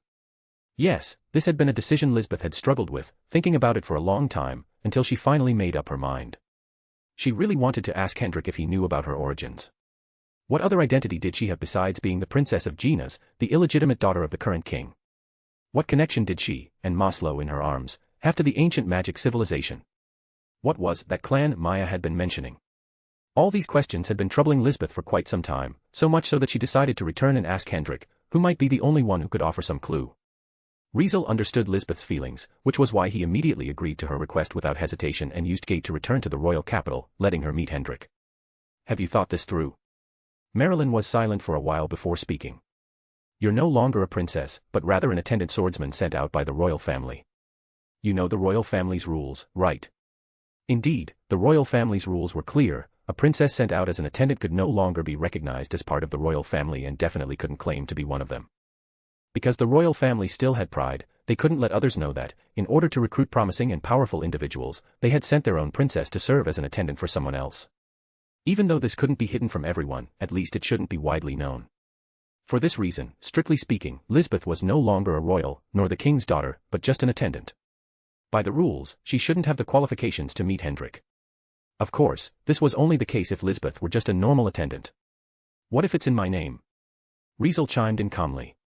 If it's in my name, then the king should be willing to meet Lisbeth, right? Needless to say, Hendrik would be more than happy to get closer to Riezel. If Riezel truly requested a meeting in his own name, even if Hendrik were busy in his chamber with his beloved consort, he would immediately get out of bed and come to meet Riezel. However. But that way, you might end up falling into that old fox's trap and find yourself in a situation where you owe him a favor. Yuri understood the situation and quickly dismissed Riezel's approach before turning to Lisbeth. How about this? I just happen to need to go to the royal palace for a while. They say some ancient magic civilization's documents have been discovered, and the king is gathering the court magicians to study them. Lisbeth, why don't you come with me? I'll take you to meet the king. Isn't that too much trouble for you? Lisbeth asked hesitantly. It's just guiding the way and passing on a message. Yuri smiled and shook her head. I'm sure the king won't refuse my request to meet him. I'll find a chance to excuse myself, and you'll be able to have a proper conversation with him then. At this, Lisbeth still hesitated, unconsciously looking at Riezel. Riezel nodded at Lisbeth, signaling her to go on. With Riezel's support, Lisbeth took a deep breath before bowing her head to Yuri. Then. I'll trouble you. It's nothing. Yuri responded with a carefree look, even seeming a bit happy. It couldn't be helped. She had finally met the person she had wanted to see all this time, so her spirits were naturally lifted. Seeing Yuri, Marilyn couldn't help but mumble a few words about her master in her heart. Unaware of all this, Riezel continued drinking his tea, seemingly indifferent, but only he knew what was really on his mind. Chapter 459, Lisbeth's Mysterious Origins. Because Yuri didn't know how to explain it to others, she decided to keep Riezel's unexpected return a secret for now, so his return remained unknown to anyone except her and Marilyn. If word got out that Riezel could use magic to travel long distances instantly, the nobles in the royal capital would swarm like sharks scenting blood, and the royal family might even develop thoughts they shouldn't have. Worried about this outcome, Yuri decided to conceal Riezel's return so thoroughly that even Modeste, Isaac, Ein, and Ian remained unaware. Riezel, on the other hand, found her efforts unnecessary. It was only natural. Since Raven had already submitted a full report to the royal family detailing his situation, and the king himself had even sent a reply instructing Raven to keep Riezel there as long as possible, the news of Riezel's ability to use teleportation was already circulating among the nobles. It was only a matter of time before it became common knowledge. Yuri, having no faction of her own and belonging neither to the royal faction nor the duke faction, typically received information later than the nobles who actively exchanged intelligence. Nevertheless, she would eventually learn about Riezel's actions in Mavro's territory. By then, keeping it hidden would be meaningless, since those who wanted to get involved would still get involved, nothing would change. Riezel understood all too well how invaluable Gate was in this world. Not only could it be a game changer in warfare, but it could also generate unimaginable profits if applied to commerce and trade. With Gate in his possession, Riezel was now far more desirable than ever. He wasn't just a powerhouse in combat but also carried massive economic and strategic value, so it was only natural that people would be drawn to him. Naturally, it was expected that they wouldn't just extend polite invitations this time, but would be far more aggressive, even shameless, in their attempts to recruit Riezel. Especially the royal family, they would undoubtedly want to know if gate was difficult to learn, if others could master it, or if, failing that, they could replicate its ability by developing a magic item based on it. If such magic could be mass-produced, what would genius become? Needless to say, the mere thought of that possibility would have been enough to set the king himself in motion, no doubt about it. Even though Riezel wasn't afraid, he also saw no reason to invite trouble, so he didn't oppose Yuri's plan and chose to go along with it, keeping his presence hidden. As for why Lisbeth later appeared in the royal capital and met with the king, Yuri had already prepared an explanation that ensured no one would suspect Riezel had returned. And so, Riezel quietly settled back into his room at the Frenzel secondary residence, his presence completely unknown. The next day, Yuri took Lisbeth with her to the royal palace while Riezel stayed behind, waiting for news. Lisbeth, however, didn't return that day. She was gone for the entire day and didn't come back until the early hours of the next morning. That was when she finally arrived at the Frenzel residence alone and knocked on Riezel's door. "Can I come in, master?" Lisbeth's soft, familiar voice drifted into Riezel's ears. "Come in." Riezel let her into his room without hesitation. Compared to when she had left the day before, the little princess looked almost the same, except for the faint traces of exhaustion in her eyes, likely because she hadn't slept at all. Riezel observed her closely, seeing that the uncertainty she had been carrying on her face for a while now not only hadn't faded but had grown stronger instead. Realizing this, Riezel immediately understood one thing. "What's wrong?" Riezel asked, helping Lisbeth take a seat while looking straight at her. "Didn't get the answer you wanted from your father?" Lisbeth stayed silent for a long time before nodding slightly and whispering, "I asked him, but he said he barely remembers anything about my mother." Needless to say, that was a cruel answer for Lisbeth, but it also somewhat made sense. One should remember that Lisbeth was just Hendrik's illegitimate daughter, the result of a fleeting affair the king of Genas had during a trip. If he had truly loved her mother or cared about the woman he met outside, he would have sent someone to bring her into the royal palace long ago, and there was no way he would have left her alone to give birth outside, only for her to pass away right after having their child. In the end, Lisbeth was raised by the woman she called Grandma Mia, whose origins were unknown. It wasn't until she turned 7 that Grandma Mia contacted Hendrik and had him bring Lisbeth into the royal palace. It went without saying that alone showed how little Hendrik thought of his past mistake, so it was only natural that he had long forgotten about the woman he met outside. However, that wasn't even the worst part. In truth, Lisbeth hadn't told Riezel that Hendrik didn't even remember what her mother looked like. It was almost certain that if she had, Riezel's opinion of Hendrik would have hit rock bottom. Besides, while Hendrik did meet with her, Lisbeth could tell he only did so because of Riezel's status.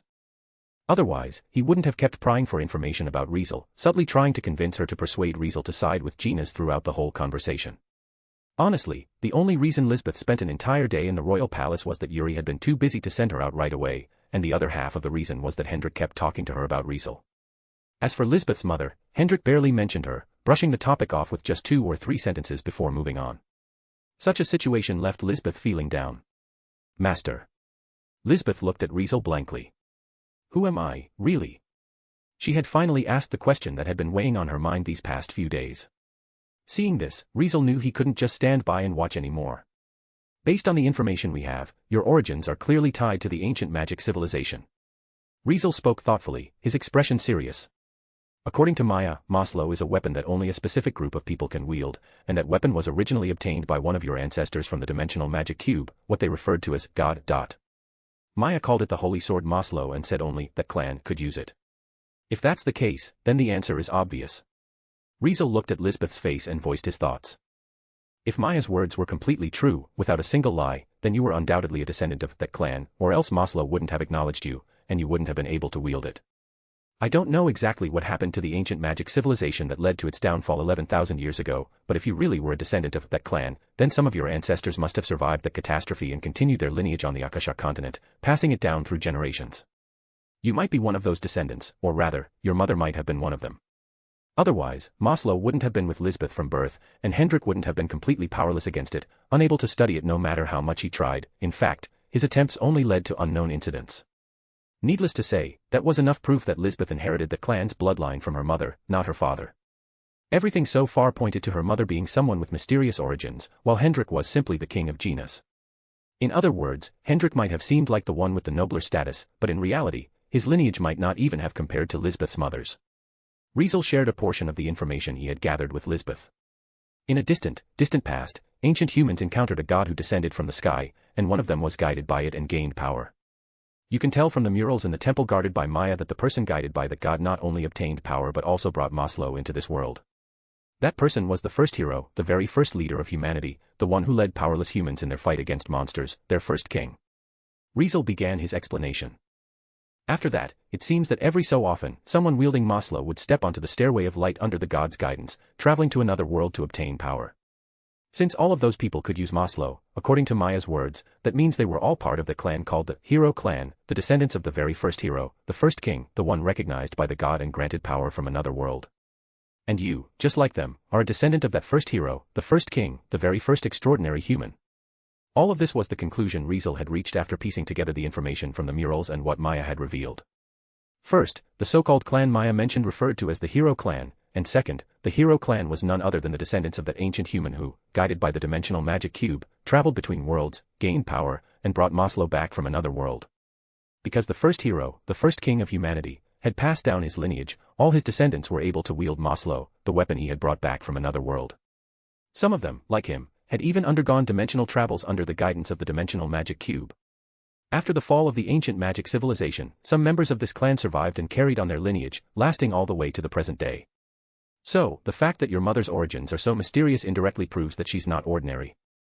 Not to mention, she left you Maslow and that animal skin. Riezel looked at Lisbeth's confused expression and let out a faint smile.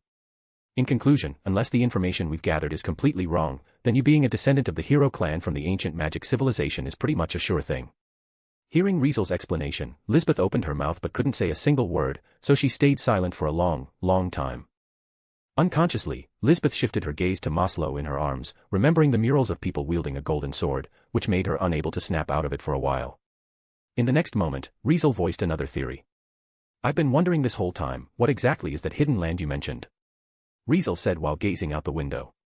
Now, I'm starting to suspect that the so-called hidden land is actually where your clan has been in seclusion, the place where those once called heroes of the ancient magic civilization have been hiding. Clearly, the name of the place itself seemed to hint at it, even if just a little. At the very least, Riezel believed that if members of the Hero Clan had truly survived and continued their lineage for 11,000 years, there was no way they would have remained so obscure. After all, they were the heroes who once led humanity in its fight against terrifying monsters. They were akin to the royal family of ancient humans, a lineage recognized by the god that the people of that era had revered. Given that only those of this clan could undergo dimensional travel under the guidance of the dimensional magic cube, gaining power from other worlds, that alone would have placed them at an exalted status in ancient times, one that could only be described as extraordinary. Maya's exceptional treatment of Lisbeth, her friendliness, and even her open statement that she couldn't casually discuss that clan, all of it proved just how highly regarded the Hero Clan was in their time. A clan like that, if they had truly continued to exist for 11,000 years, then with their abilities and influence, Riezel had every reason to believe they would have long since taken control of the entire Akashar continent, and the continent wouldn't be filled with countless nations and endless wars like it was now. Apparently, the members of this clan had chosen to remain hidden, no longer interfering with worldly affairs. Your grandma also said that one day, you could take that animal skin and head to the hidden land, right? Maybe that is guiding you home, back to your clan. But you also said she didn't really seem to approve of you going back. If that's the case, could it be that your mother did something wrong before? Or maybe something happened to your clan? If that's true, then what exactly happened that made your mother leave her clan, leave the hidden land, meet your father out here, and then give birth to you? At this point, Riezel shrugged. Well, there are still a lot of mysteries. From what I see, if you really want to uncover the truth about your origins and learn about your mother, you probably have no choice but to find the hidden land. With that, Riezel said no more, since this was as much as he could piece together. Find the hidden land. As Lisbeth took in Riezel's words, the confusion on her face slowly faded. Not long after, Lisbeth stood up and bowed deeply to Riezel. Thank you for telling me so much, Master. Lisbeth's voice finally regained its usual energy, and there was even a hint of determination in it. It was clear that the little princess had made up her mind to go find the hidden land and uncover the truth about her past. Really, thank you so much, Master. Saying this emotionally, Lisbeth's eyes quietly welled up with tears, and before she realized it, she had thrown herself into Riezel's arms. Good thing you're here, Master. If not, I really wouldn't know what to do. All the deep gratitude in Lisbeth's heart was poured into a warm embrace. Riezel could only suppress the stirrings in his heart and gently pat the little princess's head. Master. As soon as Lisbeth got up, she suddenly handed Riezel a ring, which caused him to freeze on the spot. It couldn't be helped. He recognized the ring. Isn't this the thing Maya told you to take? Riezel looked at Lisbeth in surprise. You're giving it to me? Why? Lisbeth nodded seriously. I feel like this ring doesn't really suit me. Maybe only Master can bring out its true power. Hearing this, Riezel took the ring with some doubt and examined it closely. Honestly, rather than calling it a ring, it was more like a band. It had no expensive jewels embedded in it, nor was it decorated with gold or silver. It only had a simple, somewhat mysterious look. If there was anything special about it, it was probably its unique material, which seemed to be made of extremely rare and unusual metal, pure white like jade with a faint translucence, almost resembling crystal at first glance. On the surface of this crystal ring, both the outer and inner sides were engraved with intricate runes. Looking closely, Riezel was surprised to find that these runes were actually glowing with a flowing light. Seems like this really is a precious treasure. After pondering for a moment, Riezel decided to use an appraisal magic on the crystal ring. However, since the appraisal magic had failed back in the temple, he decided to strengthen its power this time. Over Magic, all appraisal magic item. Over Magic, as the name suggested, was a metamagic enhancement that could elevate the tier of a magic spell when cast. With this metamagic enhancement, lower-tier magic could be temporarily raised to high-tier magic. As long as one's ability was sufficient and magical energy was abundant, even first-tier magic could be boosted all the way up to 10th-tier magic. At this moment, Riezel used this enhancement to temporarily raise all appraisal magic item to the highest 10th-tier magic. Thanks to this, the true nature of the ring was finally revealed before Riezel's eyes. Chapter 460, Fourth Dimensional Travel. Previously, when Maya asked Lisbeth to take the ring, she had said something like this. This is something from her clan, kept in this temple. Unfortunately, we weren't able to finish it in time to use it to crush the impending catastrophe. In the end, we could only take it down with us into the depths, letting it sleep here forever. Yes, they apparently hadn't finished the ring in time. In other words, the ring Maya gave to Lisbeth, which Lisbeth then gave to Riezel, had originally been an incomplete item. Now, it looked like the ring was finally complete, but there was no doubt it was something hastily crafted near the end of the ancient magic civilization, which resulted in it not even having been given a name yet. When Riezel appraised the ring using an enhanced, all-appraisal magic item, even though the information that entered his mind had a blank space where the item name should have been, its ability showed up clearly. Remembering the ring's ability, Riezel understood why Lisbeth had said the ring wasn't suitable for her. Simply put, this ring wasn't an easy item to use. It could absorb the power of the user and others, store that power inside, and once released, the stored power would be amplified dozens or even hundreds of times before exploding all at once, turning into a devastating force strong enough to wipe everything out. Riezel was recalling the ability of this item. Simply put, it was a weapon of massive destructive power. Its lower limit was incredibly low, but its upper limit was ridiculously high. At its weakest, it might only match the power of a single combat class magic, while at its strongest, it could unleash a terrifying force that even strategic class magic could not come close to. As long as it absorbed enough power and the power stored inside was strong enough, the destruction it could cause when released would be that much more terrifying. Not gonna lie, this thing's seriously scary. Riezel thought this once he got all the information about the ring. Even though the ring's ability seemed simple on the surface, it was insanely dangerous in reality simply because it had no lower limit and no upper limit. Theoretically, if it absorbed enough power, it could even destroy not just the entire Akasha continent but the whole world in a single strike. Of course, that would require a ridiculous amount of power, but the conditions for absorbing power with this item were surprisingly easy.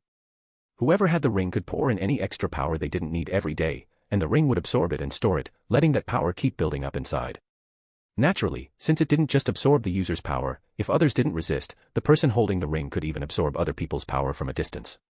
It didn't matter if it was 100, 1,000, 10,000, 100,000, or even 1,000,000 people, the ring wouldn't reject anyone and would take it all. What did that mean?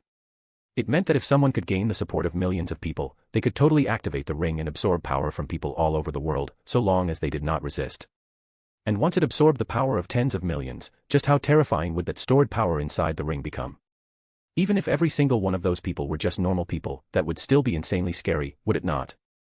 I guess I get it now. I get why the people from the ancient magic civilization made this ring.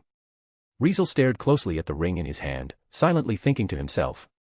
If this ring had been completed in time, then they could have totally picked someone to carry it, and that someone could have used the ring's ability to absorb the strength of all humanity, and used that power to fight back against the catastrophe that was enough to bring about the destruction of the ancient magic civilization. Of course, that person would surely have held an exalted status within the ancient magic civilization, seen as God's chosen one, the successor of the hero clan, the so-called King of Heroes. When the time came, the King of Heroes would only need to hold this ring and call to rally everyone, then collect the power of all the people around the world. Next, with that power magnified dozens or even hundreds of times, when it was finally unleashed, what kind of catastrophe could possibly survive a flood of destruction like that? Once Riezel understood this, the way he looked at the ring changed. Needless to say, This was not some kind of treasure but clearly a weapon of mass destruction, even scarier than nuclear weapons. Unfortunately.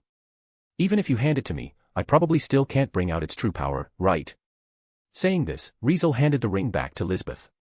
You gave it to the wrong person. It was obvious that the one most suited to wield this ring wasn't someone like Riezel, a lone wanderer, but someone like Hendrik, a ruler of a country. As long as someone like Hendrik gave the command, there wouldn't be many Ingenias who would refuse to lend him their power, especially when the kingdom was facing a major crisis. At a time like that, people willing to offer him their power would definitely show up one after another. No doubt, that would be the best way to unleash the full potential of this ring. However, Lisbeth still handed the ring back to Riezel's hand. I can't think of anyone more suited to hold onto this ring than you, master. Lisbeth said with utmost seriousness. I'm not as sharp as you are, but even I know that if this ring ends up in the hands of someone with bad intentions, it could be really scary. Riezel did not disagree with Lisbeth's assessment. A simple example was Ryberg, known as the nation of war, where an extremely intense culture of aggression ran through all levels of society, from the king and nobles to the commoners, all of whom believed that war was the fastest way for a country to become rich and powerful. Ambitious people were everywhere in Ryberg, so calling their people fierce and battle-hardened was not an exaggeration at all. In a place like that, what would happen if the king of Ryberg got his hands on the ring? No need to even think about it, he would definitely use it for war. Moreover, as long as victory could be guaranteed, how could the countless fierce citizens of Ryberg possibly hesitate to lend their power to their king? If it turned out like that, Ryberg would probably become a true nation of war, constantly stirring up conflict across the Akasha continent by abusing the ring's power, slaughtering enemy soldiers, and destroying enemy lands. Eventually, the whole continent would be left torn apart, reduced to a hell ravaged by war and fire.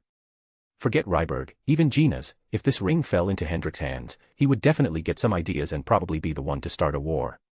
If someone could unite the entire Akasha continent and become its one true ruler, it was hard to believe anyone would not be tempted by that future.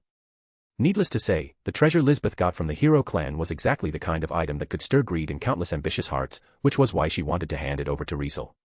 I don't have the confidence to use it right, and even less confidence that I could protect it. You're the only one who's got enough ability to keep it safe no matter what threats come, master. As Lisbeth said this, her expression was unexpectedly solemn, unexpectedly serious. Besides, you're my master. A treasure like this should obviously be something I offer to you. Hearing this, Riezel finally stopped himself from handing the ring back to Lisbeth. Riezel fell silent, thinking deeply, and after a moment, under Lisbeth's slightly hopeful gaze, he nodded. All right, in that case, I'll hold onto the ring for now. Riezel agreed, smiling helplessly, and only then did Lisbeth smile brightly at him. Thank you, master. As the ring's matters were settled, Lisbeth exchanged a few quick words with Riezel before heading off. She planned to go through the items she hadn't properly organized before to see if she could find anything related to her mother or Grandma Mia. Since those things were from her childhood, many of her memories from the time had become blurry, which made her worry that she might have forgotten or missed something important. What if those things could give her clues about her origins? As Lisbeth thought about this possibility, she decided to reorganize all her belongings, especially the ones she had brought into the royal palace when she was 7 and the ones Grandma Mia had given her, feeling it was necessary to look through them again. For this reason, Lisbeth even planned to return to the royal palace to check the place she used to live and see if she had left anything behind. Coincidentally, since Riezel also planned to wait until Yuri came back before setting out again, he simply let Lisbeth go back to the royal palace. With this trip, Lisbeth might not return until tomorrow or even later. Because of this, however, Riezel felt super bored since he didn't want to risk exposing himself to people and couldn't just wander outside his room. As a result, right then and there, Riezel took out Loki's god blood and updated his status. Riezel Brynhart. Level. STR, I0H. End, I0H. Dex, I0G. AGI, I0G. Mag, I0F. Lightweight, C. Swordsman, C. Mage, E. Battle Adept, F. Fast Attack, G. Magic Chant, I. It's been a while since I've had such weak growth. Riezel muttered with disappointment as he checked his current status. All basic ability proficiency combined didn't even go up by 1,000. Such a pitiful level of growth was something he hadn't seen since he hit level 2, especially the development abilities, not a single one had improved, which was actually a first. Looks like now that I've hit level 7, growth's gotten even harder. Of course, part of it was also because, since reaching level 7, Riezel hadn't been through many high-intensity battles. After leveling up, the only actual fights he had were inside the Great Tomb of Nazarick, just sparring with various NPCs to get used to his new strength. Once he got back to the Akasha continent, he mostly just wiped out some bandits and other small fry. In the Akasha continent, the only battle that could even be considered intense was the one against Raven and Maya, but other than that, even the autonomous guardians had been taken care of with little effort. With that being the case, there was no way Riezel's status would have shown much growth. Similarly, it hadn't even been a full month since he leveled up, so such growth wasn't really unexpected. Whatever, better than nothing. Riezel accepted his current growth and casually glanced at his remaining dimensional energy. Dimensional energy, 337. When Riezel returned to the Akasha continent, his dimensional energy had been at 323 units. It had been about half a month since then, and it had built up another 14 units, now sitting at 337. Seeing the number, Riezel suddenly felt the urge to return to the world of Danmachi, but in the end, he held himself back. A designated world dimensional travel costs 10 times the energy, so that's 300 units. If I burn 300 units now, I'll only have 37 left, which might not even be enough to bring a few items back with me. Guess I better keep saving up a bit longer. As Riezel pondered, he also remembered his current situation, where he couldn't even leave his room. Pondering for a moment, Riezel made a decision. One more dimensional travel. I'll head into another world and stock up on some dimensional energy. It was a shortcut for gathering dimensional energy because no matter how long Riezel stayed in another world, only a day would pass here. Given that he wasn't exactly in the best shape to be going out right now, it made more sense to use this free time to dimensional travel to another world, spend some time there, and build up dimensional energy while he was at it. Once he came to a decision, Riezel got ready to lie down right away, but before that, it would probably be smart to get some guards in place. Even though nobody knows I'm back, what if someone broke in here while I was out on my dimensional travel? Riezel didn't want to be completely defenseless at a time like that, just letting others flatten and crush him however they pleased while he was unconscious. Lisbeth, his attendant, had things to do, so she couldn't stick around to guard him this time. In that case, summon Monster 7th. Riezel cast summoning magic without hesitation. Yes, he was planning to have the monster he summoned to protect him. No matter what kind of summoning magic it was, aside from a few special magic systems, the monsters that could be summoned were pretty much fixed depending on the type. In Yggdrasil, players with magic-oriented job classes would learn one tier of tier magic every 7 levels. Levels 1 to 7 could learn first-tier magic. Levels 8 to 14 could learn second-tier magic. Levels 15 to 21 could learn third-tier magic. Levels 22 to 28 could learn fourth-tier magic. Levels 29 to 35 could learn fifth-tier magic. Levels 36 to 42 could learn 6th-tier magic. Levels 43 to 49 could learn 7th-tier magic. Levels 50 to 56 could learn 8th-tier magic. Levels 57 to 63 could learn 9th-tier magic. Levels 64 to 70 could learn 10th-tier magic. In other words, as long as someone was a magic-oriented job class player, they could learn all 10 tiers of tier magic by level 70. As for anything beyond level 70, it was considered the territory of super-tier magic, so it was exempted. Given this, the level of the monster summoned with summoning magic usually matched the level range of the tier of the magic. Because of this, when the people from the Sunlight Scripture summoned angels, they were around levels 15 to 21 with third-tier magic. When Nigan summoned an angel, it was around levels 22 to 28 with fourth-tier magic, and when Shaltir summoned her monsters, they were around levels 64 to 70 using 10th-tier magic. Now that Riezel was using 7th-tier summoning magic, the monster he summoned would be around levels 43 to 49. Simply put, no matter how strong Riezel became, this part would not change. However, after receiving enhancements from both Mage and Magic Chant, while the level of the monster he summoned did not increase, the number of monsters summoned did. Normally, unless someone used high-tier summoning magic to call lower-level monsters, most summoning magic could only bring out one monster, but in his hands, he could summon multiple monsters. In the next moment, a magic circle unfolded on the floor of the room, and one after another, insect-type monsters at level 49 emerged from it. All of them had 8 legs, and their forms were invisible, each one cloaked in stealth. Needless to say, they were none other than the 8-edge assassins. You guys hide around and make sure to protect me. Riezel calmly gave the order to the monsters he had summoned. Understood. Hearing Riezel's order, the 8-edge assassins immediately bowed in obedience, then quickly scattered and melted into the corners of the room.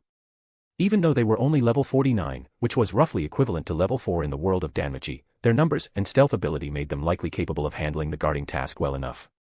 Riezel then cast several long-lasting defensive magic spells on himself before finally lying down on the bed and closing his eyes. Dimensional Magic Cube. As Riezel stared at the transparent cube in his mind, he murmured softly. Just what the hell are you, really? Sighing, Riezel then gave the command to activate the dimensional channel. Instruction received, initiating the activation of the dimensional channel. User is detected carrying unique items from this world. If you wish to bring them, it can be accomplished by consuming dimensional energy. A list of unique items has been compiled, please proceed with your selection. 1. Unnamed Ancient Mystical Treasure, 30. As this message entered his mind, Riezel, distracted and not thinking too much about it, made his selection without hesitation. Item selection completed, starting execution. Items assimilated successfully. Sufficient dimensional energy, initiating the construction of the dimensional channel. Successfully constructed. Shortly after the message resounded, the transparent cube in Riezel's mind immediately broke down into countless transparent grids, rotating and interlacing as it transformed into a stairway of light, shooting toward the void of the sea of consciousness. Evidently, this scene was identical to the one depicted in the temple's ancient murals. Before Riezel could even express his thoughts, the preparations for dimensional travel were already complete. Opening the dimensional channel, completed. Collecting information from the dimensional channel, completed. Searching for information that closely matches the world on the other side of the channel from the user's memory, begin organizing. Successfully organized. Connected world, Fate/Grand Order, Fey Round Table Domain, Avalon Lo Fey. Time scale, 1 hours 90 minutes. Attention! Dimensional travel is the descent of consciousness in which the user's consciousness is materialized in another world. While the death of the consciousness after materialization will not affect the user, the dimensional travel will conclude at the time of death. User is advised to act with caution. In the next moment, Riezel's consciousness stepped onto the stairway of light, heading into the void, just like the ancient heroes of old, one step at a time. Chapter 461, Fairies and Tintagel.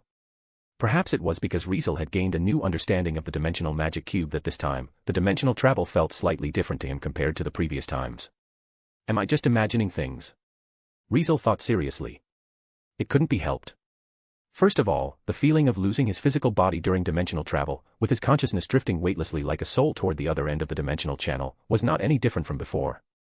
Maybe the only thing that had changed was that he unintentionally recalled something. When Lisbeth's ancestors did dimensional travel, didn't they also go through this same dimensional channel like I'm doing now? As this random thought surfaced from who knew when, Riezel kept flying forward before, eventually, the sensation of having weight and standing firmly on solid ground returned to him. Did I make it? Riezel opened his eyes immediately, but what entered his vision was not a landscape typical of another world but a dead silent enclosed space.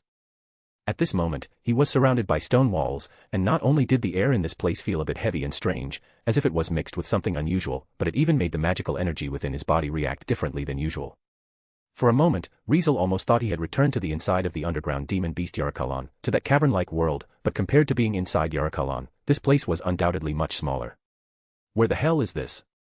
Instinctively, Riezel prepared to activate the transparent world, but right then, a hesitant and somewhat surprised voice suddenly came from nearby.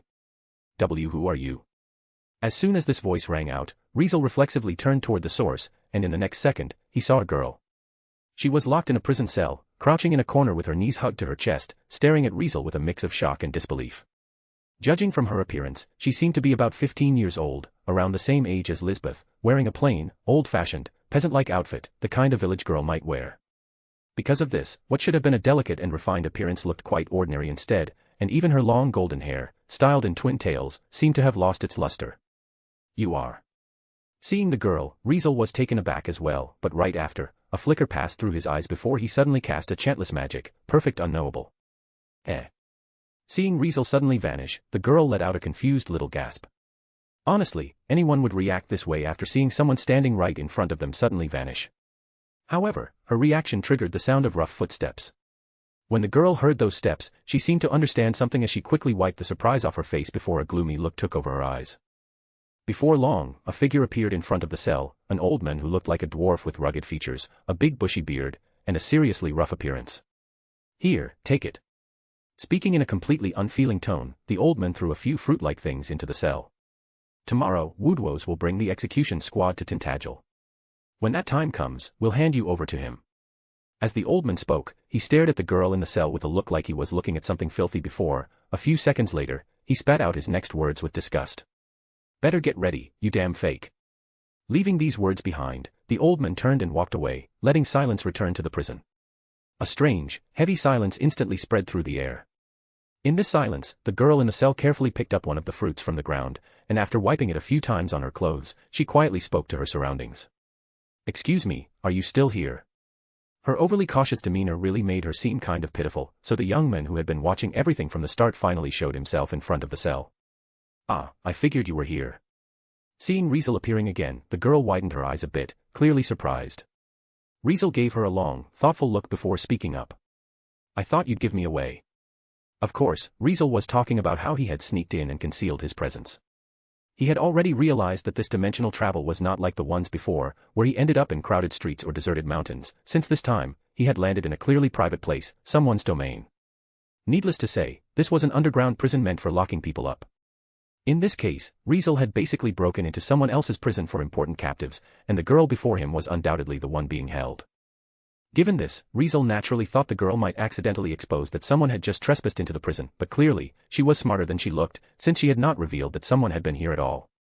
I just kind of hit it without thinking. Hearing Riezel's words, the girl said this quietly, making Riezel shrug nonchalantly.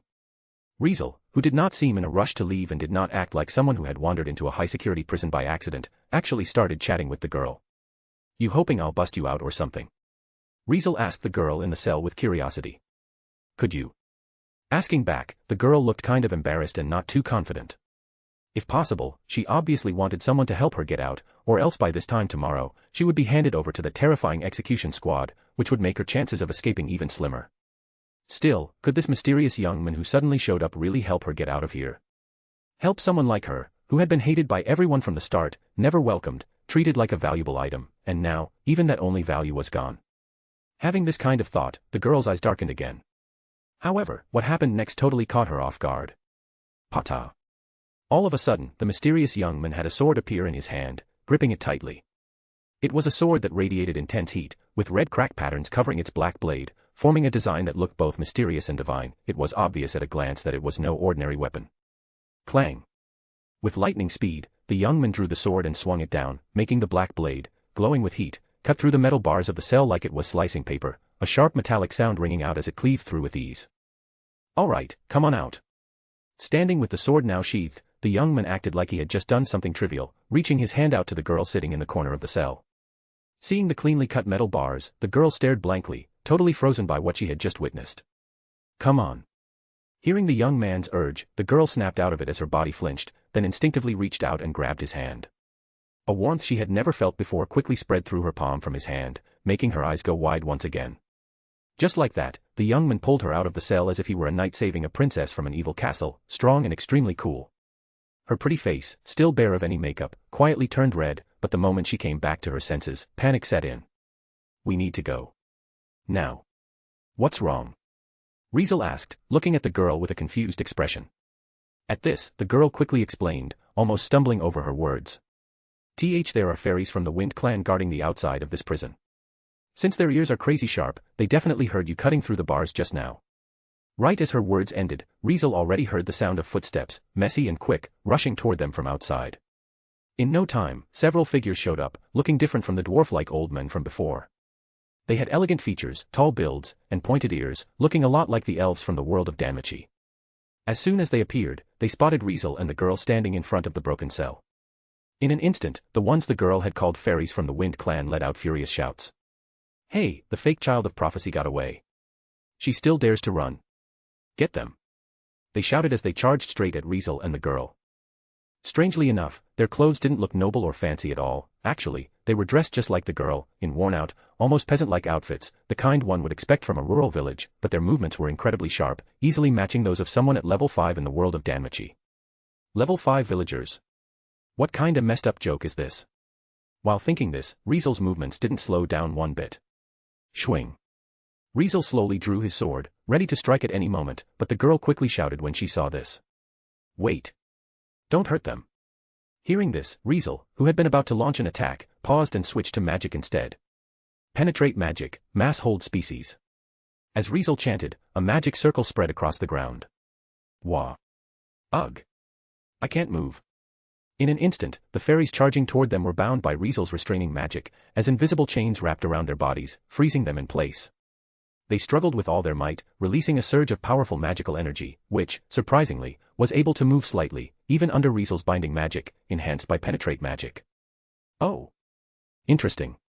Riezel looked at the fairies, suddenly intrigued, as he hadn't expected to run into something like this. In his eyes, they were just small fry, nobodies, yet they displayed such beyond superhuman strength. It was something he had only seen back in the Great Tomb of Nazarick, where every floor had high-level heteromorphs that gave him the time of his life. Now, seeing these villager-looking enemies, who could somewhat resist mass-hold species enhanced by penetrate magic, definitely lit a fire in Riesel's heart. Meanwhile, the girl next to him, as if she could read his mind, suddenly grabbed him. Let's get out of here while we can. She didn't give Riezel a chance to attack the villagers as she immediately dragged him along, running toward the prison's entrance. Stop right there. Don't run. You damn imposter. While struggling, the bound fairies kept yelling. Their yells made the girl pulling Riezel toward the exit lower her head with a gloomy expression.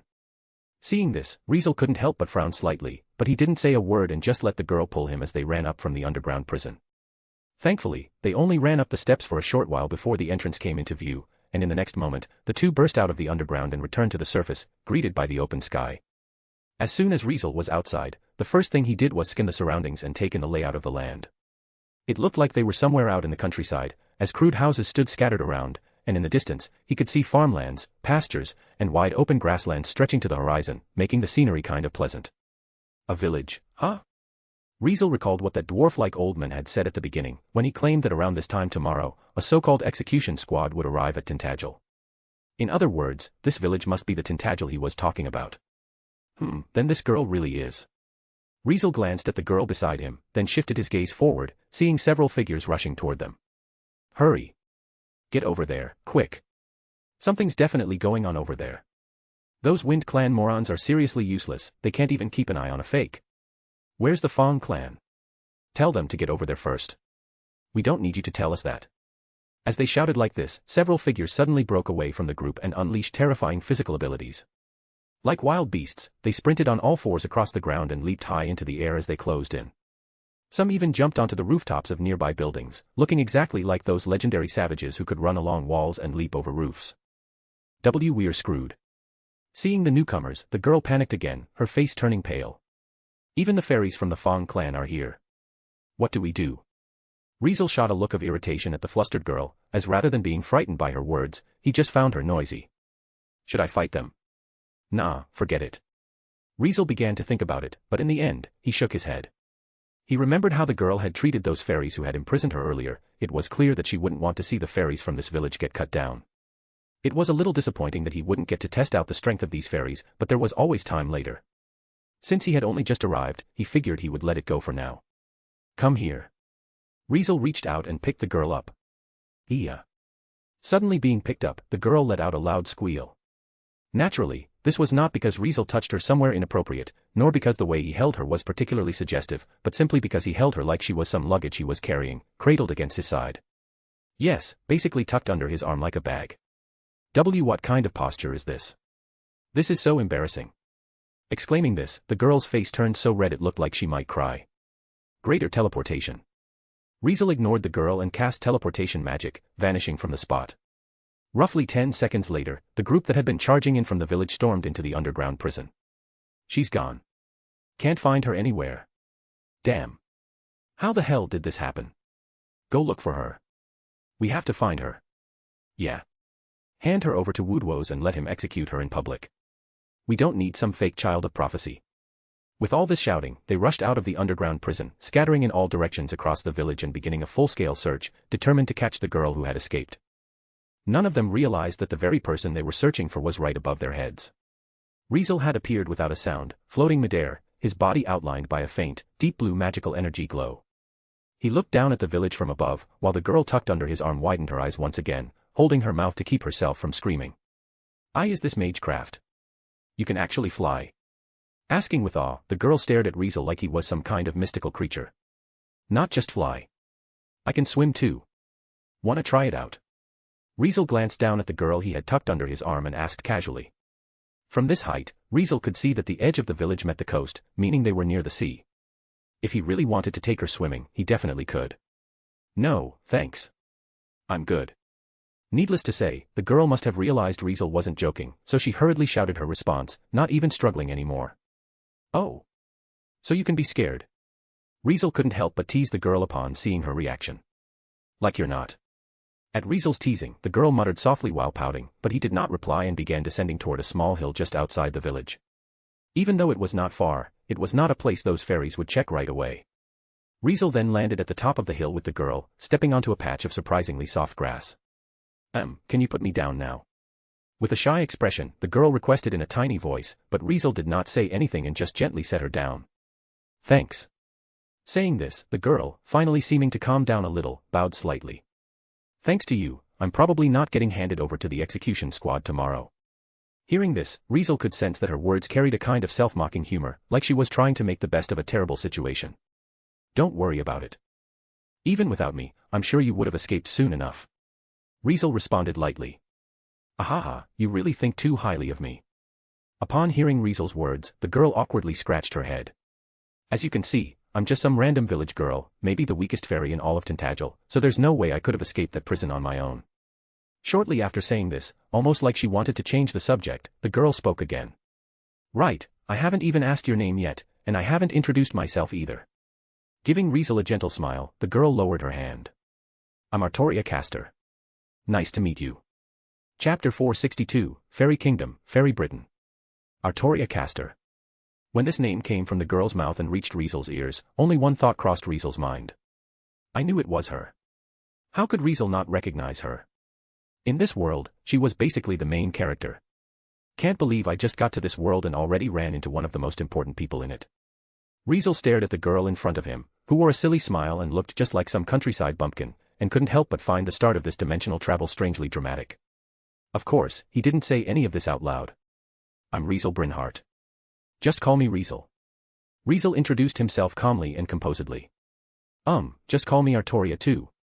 Artoria responded easily, still wearing that silly smile, but then she tilted her head a little and asked with a hint of confusion. By the way, which fairy clan are you from? I've never seen you before. What Artoria meant by fairy was a unique kind of being in this world, a race different from humans, and even quite distinct from the demi-human races in the worlds of Danmachi and Overlord.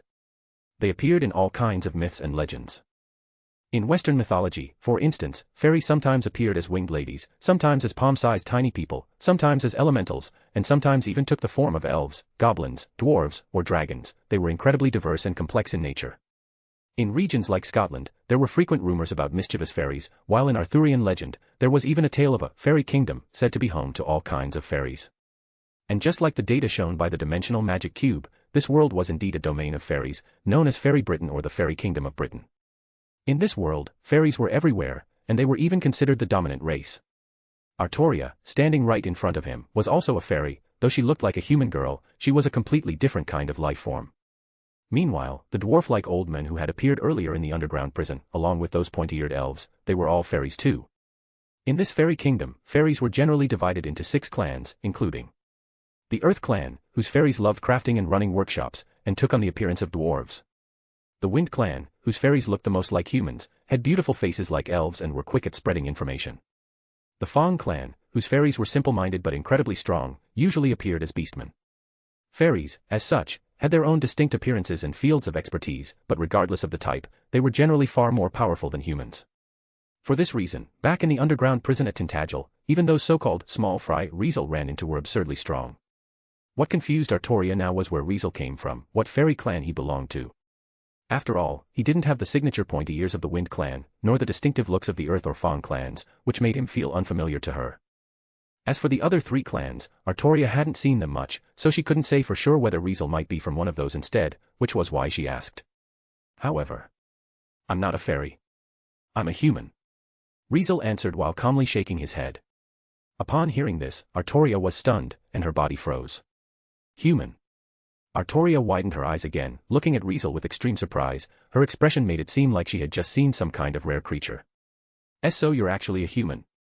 Artoria was honestly really shocked. In this land of fairies, humans did exist, but the status of humans here couldn't even compare to that of fairies. In fact, humans were basically considered the property of the fairies, just toys or pets they kept and raised. In this kingdom, not only did humans lack the concept of reproduction, but even the number of individuals allowed to exist was strictly controlled. The existence of special ranches just for keeping humans said everything about their position in this land. It was Artoria's first time seeing a legendary human, which was why she was so shocked, extremely shocked. What surprised her even more was that this young man, who claimed to be a human, actually had power that surpassed the average fairy. Could humans really be this strong? According to everything Artoria knew, humans were supposed to be weak creatures, so how did one suddenly show up with this much strength? Was everything she knew wrong? Were humans actually stronger than fairies? Artoria was truly confused. Nevertheless, the only thing she could be sure of was that this young man wasn't lying to her, everything he said was true, which was something her eyes told her. While Artoria was still caught up in her shock and confusion over Riesel's true identity, he suddenly changed the topic. So what are you gonna do now?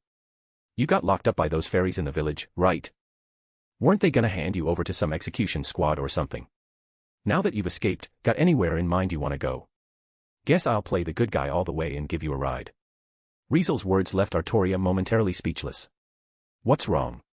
Riezel raised an eyebrow. Don't tell me you haven't even thought about where to go. I honestly have no idea. Artoria mumbled, lowering her voice. I didn't think that far. I've just been focused on how to escape the prison. As for what to do after getting out, she really hadn't thought about it. Regardless, she didn't feel lost either, since she had always known she would leave the village someday. Maybe she should just follow the original plan and start her pilgrimage journey. However, realizing the staff of selection was still in the village, Artoria suddenly found herself feeling torn and conflicted. All right. Riezel nodded calmly, more or less understanding Artoria's current condition. So, do you have anywhere to go for now? A place to go. Artoria muttered again, then suddenly seemed to think of something before turning her head and looking toward the coast. Over there? Riezel asked, following her gaze. Yeah. Artoria nodded. I've got a friend living there. It's the only place I can think of to go right now. As she said this, she gave a troubled smile. But I almost did something pretty messed up to him a few days ago. If I just show up like this, isn't that kind of shameless? Artoria was clearly hesitating. Seeing her like this, Riezel had just one thing to say. No matter what, you're not welcome in Tintagel anymore. If you don't go see your friend now, once you really leave this place, you might never get another chance to see him again, you know. Riesel's words hit Artoria deeply. In truth, she felt the same way, that she probably wouldn't be able to come back here again. If she didn't take this chance to see Grandpa, it might be really hard to ever see him again. Understanding this, the scale in Artoria's heart began to tip. Are you really going to take me there? Artoria turned to Riezel, asking seriously as she stared right at him. Her eyes seemed like they could see straight through someone's soul, anyone who looked into them would instinctively feel a little uneasy. Riezel, however, looked completely calm. You were the first person I ran into after arriving here. Guess that makes it fate. Riezel replied calmly. Besides, I'm the one who busted you out of that prison, so at the very least, I gotta make sure you're not gonna get dragged back in. In truth, there was something else he didn't say out loud. He knew very well that the seemingly innocent and carefree girl in front of him was about to face a harsh, painful fate. Her ending in the original work left many with heavy hearts. Her experiences in this world had made many feel nothing but outrage. She hadn't reached that point yet, but since their paths had crossed and he didn't have any particular goal in this world, he figured he might as well lend a hand. No need to think too far ahead, at the very least, for the tragedy about to unfold, he would help however much he could. Artoria didn't respond, but in her eyes, those slightly unsettling ones as she looked at Riezel, something almost unbelievable flickered to life. After a moment, the girl finally showed a bright smile. Thanks. You're such a nice guy. Just like that, Riezel got his very first nice guy card in less than an hour of arriving in this world. All right, hang on. With a calm expression, the so-called nice guy reached out his sinful hand toward the girl. Wait. Carry me differently, please. Artoria shouted, strongly protesting. She really didn't want to be tucked under his armpit again like some baggage. Okay. Riezel agreed without hesitation and, just like that, hoisted Artoria up onto his shoulder. Isn't this even worse? Artoria clung to Riezel's shoulder, letting out a loud, embarrassed scream. Greater teleportation. Riezel ignored Artoria's protests and struggles as he cast teleportation magic, vanishing from the hilltop. Artoria's goal was a workshop located on a cape near Tintagel. It stood alone at the edge of the coast, constantly battered by the waves. Like a lighthouse, it towered high, with a chimney on the roof puffing out smoke. However, it wasn't the kind of smoke that evoked the warmth of daily life, it was the kind of industrial fumes one would see from a working forge. According to Artoria, this was a forge that didn't actually exist in Tintagel. A blacksmith from the Earth clan named Ector had lived in this workshop for hundreds of years. He was eccentric, foul-tempered, rough in manner, and completely disorganized. If using Artoria's own words, he was just a bad guy. Nevertheless, even someone like that was a rare friend Artoria had managed to make in her 16 years of life, someone she even called Grandpa. Swish. With a single teleport, Riezel brought Artoria here and set her down, as she lay slumped over his shoulder like she had no will to live. All right, how long are you gonna stay all depressed like this? As soon as Artoria touched the ground, she crouched down, looking like she couldn't bear to face anyone, leaving Riezel speechless. I just carried you over, didn't I? I don't think I was being that rough. At these words, Artoria shot Riezel a glare. Is this about how rough you were? No, this is about your way of doing things being totally wrong. Artoria snapped. I'm a girl, you know. Can't you treat me a little more gently or act like a gentleman or something? If you want me to, I can treat you that way. Riezel responded calmly, staring straight into Artoria's eyes. But that wouldn't be the real me, that'd just be me putting on an act, right? So, which do you want? Me pretending to be someone I'm not, or the real me? If you want the fake version, I can change how I act right now. Riezel's words, half meaningful, half casual, made Artoria fall silent. Just stay the way you are. Artoria muttered, then got to her feet and walked straight toward the workshop. Riezel couldn't help but chuckle, then followed behind Artoria as they made their way to the workshop. As they walked, however, Artoria's footsteps began to slow and waver. It was obvious she was getting nervous. She must have remembered what she had done to Hector, something she clearly regretted. Just the thought of facing him again seemed to make her hesitate, but in the end, she made up her mind, pushed the workshop door open, and stepped inside. Riezel followed after her, entering a forging workshop that felt cluttered and chaotic, yet somehow still managed to feel like a proper smithy. Ding, ding, ding, ding. Inside the workshop, the sound of metal being hammered echoed repeatedly from the deepest part, right in front of a blazing furnace. A burly blacksmith, with the typical appearance of a dwarf, swung a hammer, pounding away at a piece of red-hot iron. Judging by the shape of the metal, he seemed to be forging a weapon. Riezel and Artoria's arrival didn't catch the blacksmith's attention. At this moment, the blacksmith radiated a clear aura that suggested he didn't want to be disturbed, making people instinctively hold their breath and remain silent. Artoria was no exception. As soon as she saw the blacksmith, she quieted down and stood still. Seeing this, Riezel wasn't in a hurry either. Given that Artoria didn't seem eager to interrupt or speak up, he turned his attention elsewhere and started walking around the workshop. He could see tons of things inside, like swords and other weapons, armor of various types, and even decorative items like headpieces, bracelets, and necklaces. There were even tools like hoes and shovels. He couldn't help but feel that it felt less like a blacksmith's workshop and more like a general store. However, what really surprised him was that every single item in the place had an incredibly high level of quality. Even the hoes and shovels were far superior to the ones made by ordinary humans, let alone the swords and armor. Even the worst of these could probably match third-class special equipment, right? Once again, Riezel felt the vast gap between fairies and humans. Fairies were born with an innate sense of mystery and were nothing like the frail, powerless humans who had no supernatural strength, especially those from the Earth clan, known among the 6 fairy clans as the famed Blacksmith clan. Any weapon forged by them was likely to be on par with special equipment made by a high-level blacksmith with the blacksmith development ability in the world of Danmachi. Riezel finished scanning the workshop and finally picked up a blade hanging on the wall. It was a dagger, about the length of half a forearm, with a blade that gleamed with a cold light, looking razor-sharp. Riezel took notice of it for 2 reasons. One was because the blade was black, just like Hermit, while the other was that the dagger held strong magical energy within it, making its quality the highest in the entire workshop. He didn't even need to use appraisal magic to tell, it could definitely rival second-class special equipment in the world of Danmachi, maybe even surpass them. Just as he came to this conclusion, a deep voice rang out. What you hold is a dagger I forged 100 years ago. Even though it's just a short blade, maybe because I used some top-notch materials, it turned out pretty damn nice. Honestly, it's one of the best pieces I've made in the past few centuries. Hearing this voice, Riezel lifted his gaze from the dagger in his hand and turned his eyes toward the source of the voice. At this moment, the dwarf-like blacksmith, who had just been hammering away at the forge, had already stopped his work. No, it wasn't that he had finished, but had stopped halfway through. Maybe drawn in by Riezel's actions, the blacksmith tossed aside the iron he had been working on so seriously just moments ago and walked straight up to Riezel while still gripping his hammer. "Ec, Hector." Artoria called out to him softly, but the dwarf-like fairy known as Hector ignored her and instead glanced at Hermit, hanging at Riezel's waist, which hadn't been stored away in the storage space, and let out a grunt. "You've got a pretty damn good blade on you. With that thing, I doubt you'd care for my crap work, huh?" Hector's tone was definitely rough, and his attitude was just as bad. A fairy who can make a blade like that, as far as I know, there isn't even one in all of Camelot.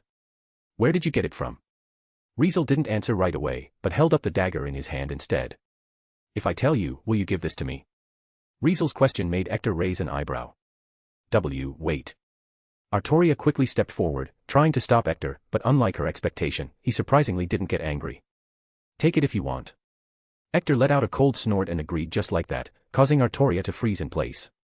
He's actually being nice. Is this really the Ector I know? Chapter 463, Child of Prophecy. In Artoria's memory, Ector really hadn't been the most approachable person. He hated all fairies and everyone in the fairy kingdom, so he never associated with anyone. He just stayed in this remote corner by the sea, guarding his workshop, hardly ever stepping out of the place. Tintagel was the closest village, but barely any fairies were willing to go near it. Back when Artoria was in the village, all the rumors she heard about Ector were basically bad, since he had a terrible attitude toward any fairy, so no one liked him. On top of that, Ector was hard of hearing, making it tough for him to catch what people said, which made him seem kind of arrogant, like he was ignoring everyone on purpose. And now, this same man, out of nowhere, was not only planning to give away one of his greatest masterpieces but also suddenly didn't seem hard of hearing anymore. Was this favoritism or what? Could it be that, despite hating fairies, Ector actually liked humans? Truthfully, judging from what Ector said from the heart, he didn't seem to hate humans, but he didn't exactly like them either. So what was going on? Artoria was extremely confused. Let alone her, even Riezel was confused. You sure you're giving this to me? Riezel held up the little black dagger. I mean, this thing's worth a ton, right? I figured even if you were willing to hand it over, you'd ask for something in return. It's no use just sitting around here anyway. If you want it, just take it. Ector went silent for a bit, then continued with clear irritation. All right, now hurry up and tell me, who made that blade you're carrying? That's kinda hard to explain. Riezel shrugged when he saw Ector wasn't joking. Originally, this sword didn't even look like this, but I fused all sorts of stuff into it, and it ended up like this. So, asking who made it? Well, the answer's kinda complicated. Needless to say, the one who first forged Hermit was without a doubt Arario's strongest blacksmith, known as Cyclops, captain of the Hephaestus Familia, Tsubaki Kalbrandi. However, the Hermit created back then was just a regular weapon with the Durandal attribute. Even though it was considered second-class special equipment, because of the Durandal attribute, its power was slightly lower than typical second-class equipment. It went without saying that the past Hermit, in terms of quality and value, probably didn't even compare to the dagger Riezel was holding right now and definitely wasn't something worthy of Ector's interest as a divine weapon. It wasn't until the world of Demon Slayer that Riezel used magic to refine a large amount of scarlet crimson iron sands and scarlet ores, merging the essence of both materials into Hermit to reconstruct it, that it became what it was now. Given that, it really was hard to answer the question of who actually forged Hermit. Let's just say it was a joint effort between me and another skilled blacksmith. Riezel ultimately chose to answer this way, which made Ector frown. After a moment of silence, Ector turned his head away as if he had lost interest. If it's a blade made by two people with some random luck involved, then I'm not interested anymore. As Ector spoke, he seemed ready to head back to the forge and continue working. Hey, wait. Ector. Artoria couldn't hold back anymore and shouted. I'm here too. I'm right here. Why are you ignoring me? At Artoria's words, Ector dug at his ear. I can hear you. No need to yell so loud. Ector shot her a look full of annoyance. What are you doing back here anyway? I just came to see if you're doing okay. Artoria's presence deflated at a speed one could almost see as she looked down, muttering timidly. Doing okay? Humph. Ector gave a heavy snort. I'm just fine. At least I wasn't killed by you the other night. Upon hearing this, Artoria instantly went quiet. Seeing her like this only made Ector even more annoyed. Since you already escaped from the prison, what the hell are you doing back here? Ector said with a dark expression. You finally got out, and instead of running for your life, you've got time to wander around a place like this. What, you think getting captured once wasn't enough or something? Oh, of course not. Artoria shot back. I just came to take a look, that's all. I'm leaving right after. I'm not going to waste too much time here. Then why haven't you left yet? Ector asked again, clearly annoyed. Sure, this place is remote, but it's not that far from the village. Soon enough, those fools will find me. If you're still here, they really might tear you to pieces. I know. Artoria muttered sadly. Once I get the staff of selection back, I'll leave. Hearing this, Ector silently walked into the back room of his workshop and brought something out. It was a staff, taller than Artoria herself, that looked like it was made from some mysterious tree root. Its surface had a plant-like texture, and the top extended into root-like branches. At the tip of those branches was a crystal. Whether it was a jewel or just an ordinary crystal wasn't clear, but the whole thing had a very natural vibe to it, so much so that it didn't even seem man-made but looked like something that came straight out of nature. Here. Your staff of selection. Ector casually tossed the staff to Artoria. Why do you have this? Artoria scrambled to catch the staff, her eyes going wide in shock. Didn't everyone at Tintagel take it away? Who do you think I am? Hector scoffed. It's just a damn weapon. I could sense where it was, even from a distance. Getting it out of the village was easy. Upon hearing this, there was no way Artoria could misunderstand what it meant. You stole the staff of selection from the village for me. Artoria held her so-called staff of selection tightly and asked in a low voice. It just happened, all right. It's not like I went out of my way to do it for you. Hector scowled as he said this, but unfortunately. You're lying. Artoria said firmly. You totally went and stole the staff of selection just for me. Needless to say, there was no way her eyes would miss something like this. TCH. Hector clicked his tongue, clearly annoyed, as if something had just occurred to him. You know, that damn fairy of paradise thing is such a pain in the ass. Can't believe you still have those kinds of eyes, it's supposed to be long gone. Despite all his griping, he didn't deny it anymore and looked Artoria straight in the eyes. Now that the staff of selection is back in your hands and you're free from the village, it's time for you to set off on your own journey. Go on your pilgrimage, Artoria Castor. Hector's words made Artoria tighten her grip slightly on the staff of selection. Go. It's your mission and your fate. You can't run from it. Hector added. Just as these words came out of Hector's mouth, Riezel, who had been toying with the black dagger the whole time, suddenly spoke up. Now that's where I gotta call bullshit. Riezel spoke up rudely out of nowhere. Nobody has to carry some unchangeable mission, and no one's fate is carved in stone from the start. Can't run from it. What a damn joke. If you really don't want to do it, who says you can't run? Riezel's sudden rude comment not only made Artoria freeze up but also made Hector turn and shoot him a sharp glare. You know anything about this girl? Hector asked with a blank expression. Kinda. Riezel replied calmly, looking completely uninterested. She's the child of prophecy from the rumors, right? Child of prophecy. It was a figure known to just about everyone in the fairy kingdom. Around 16 years ago, a clan head from one of the fairy clans had left behind a prophecy. From now on, I tell you of a future, the fate of a mysterious island that became the land of fairies. The innocent return. This infinite castle of the queen. Like rain, like ashes, it accumulates. Like snow, like lies, it fades away. Our hopes are at the ledge. Even now, we remain in the palm of the queen's hand. But we only need to endure it a little longer. The morning when 2,000 years have passed, the child of salvation will appear. The one who joins fairy and human. The child of salvation who will save the world. Like a moth to a flame. Even if it begins as a small spark, even if it cannot be seen. A city of iron, a sea of soot. When the calamity was repulsed, the pilgrimage can be welcomed. Guided by the staff of selection, watched over by the foreign traveler, the child of salvation will reach the throne.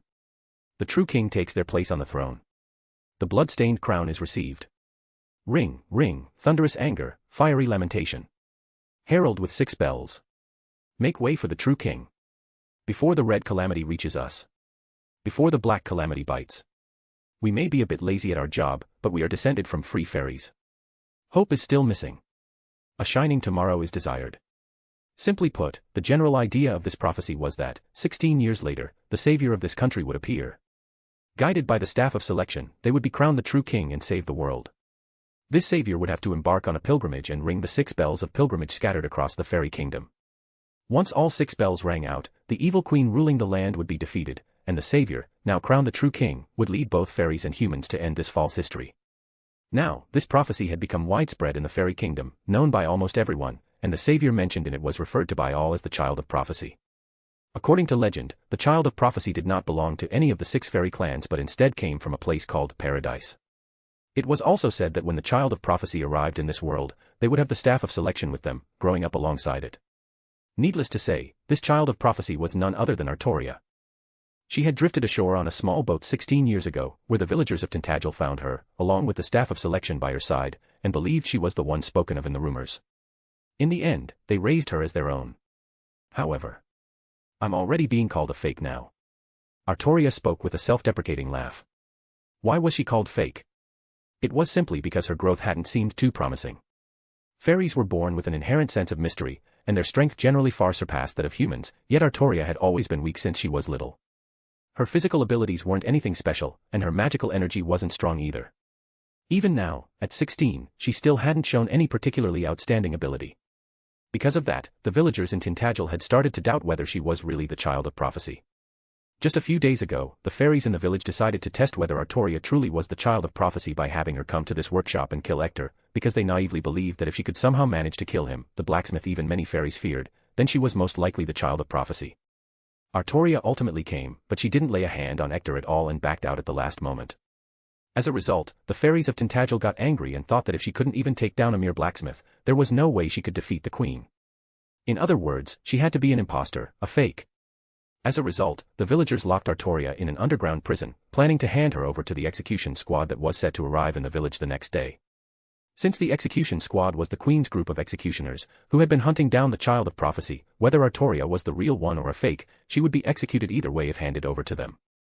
Knowing this, Artoria naturally didn't want to die, so she had been planning to find a chance to escape from the prison.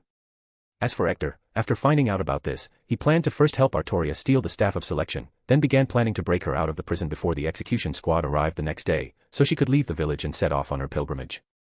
However, just when everything came down to the wire, Riezel suddenly appeared out of nowhere and rescued Artoria from the prison without a scratch. Hector didn't know the exact details of what had happened, but seeing Riezel show up here with Artoria, who should have still been locked up, he could more or less guess what had happened. Even so, I wasn't going to ask you, but now I need to know. Why'd you break this girl out of prison?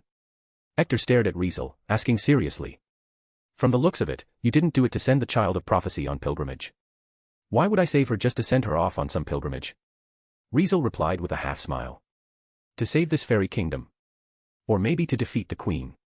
Let's set the first one aside for now, but isn't the second one your goal? Hector frowned and asked again. Everyone knows that the queen's tyranny has pissed off a lot of fairies. She's the one who gave that order to strictly control the human population too, so whether fairy or human, plenty of people want to overthrow her and free this country. You aren't one of them. Hector's question only got him a cold, indifferent response from Riezel. I'll just be honest, this country isn't worth saving. Riezel said bluntly, sounding calm and distant. As soon as these words came out, both Artoria's and Hector's expressions changed. Riezel. Artoria stared at Riezel in shock. You. Hector's brows furrowed even deeper. At first, the look he gave Riezel was filled with hostility, but then the hostility strangely faded, as if something had crossed his mind, his gaze turned thick with emotion, tangled and hard to read. Riezel didn't pay any attention to their reactions and just looked at Hector before speaking again. Let's not talk about that for now. Shouldn't you be thinking about your own situation instead? Riezel said indifferently. I mean, now that Artoria has already escaped from the prison, no matter where she plans to go next, those dumb fairies are surely going to take it out on you if you keep staying here. Take it out on Hector? Artoria exclaimed in panic, showing how easily she got distracted. You're right. Hector finally calmed down and responded in a low voice. TCH, those morons know I've had contact with this little girl. If they can't find her, they're surely going to think I helped her escape and hid her somewhere. In that case, come with us. Artoria exclaimed quickly. Don't stay here anymore, or the fairies in the village are surely going to come after you. I do need to leave. Hector nodded but then shook his head. But I'm not leaving with you too. Before Artoria could anxiously ask why, Hector cut straight to the point. I'm not going to go on some pilgrimage journey with you, since that's a path you'll have to walk on your own. As soon as the sentence dropped, Artoria shut right up. Riezel, on the other hand, didn't hold back at all. You don't even want to go yourself, yet you want someone else to go and talk about some mission or fate. Guess you're even more pathetic than I thought, old man. Hector didn't argue with Riezel's words at all. I'm sick of it, but this girl still has to go at least once, or else she might never find out about the history of the fairy kingdom, about the truth. Hector let out a sigh, looking kind of frail as he said this. As a fairy of paradise, at the very least, she needs to understand what she's doing before she can decide whether she wants to do it or not. After saying this, Hector seemed like he didn't want to waste any more words, so he started shooing Riezel and Artoria off. All right, I've said what needed to be said, we've met up, and that's that. What happens next, you youngsters figure it out yourselves. Don't worry about this old man. I'm not dying just yet. Now get out of here. Go do what you're supposed to do. Go where you're supposed to go.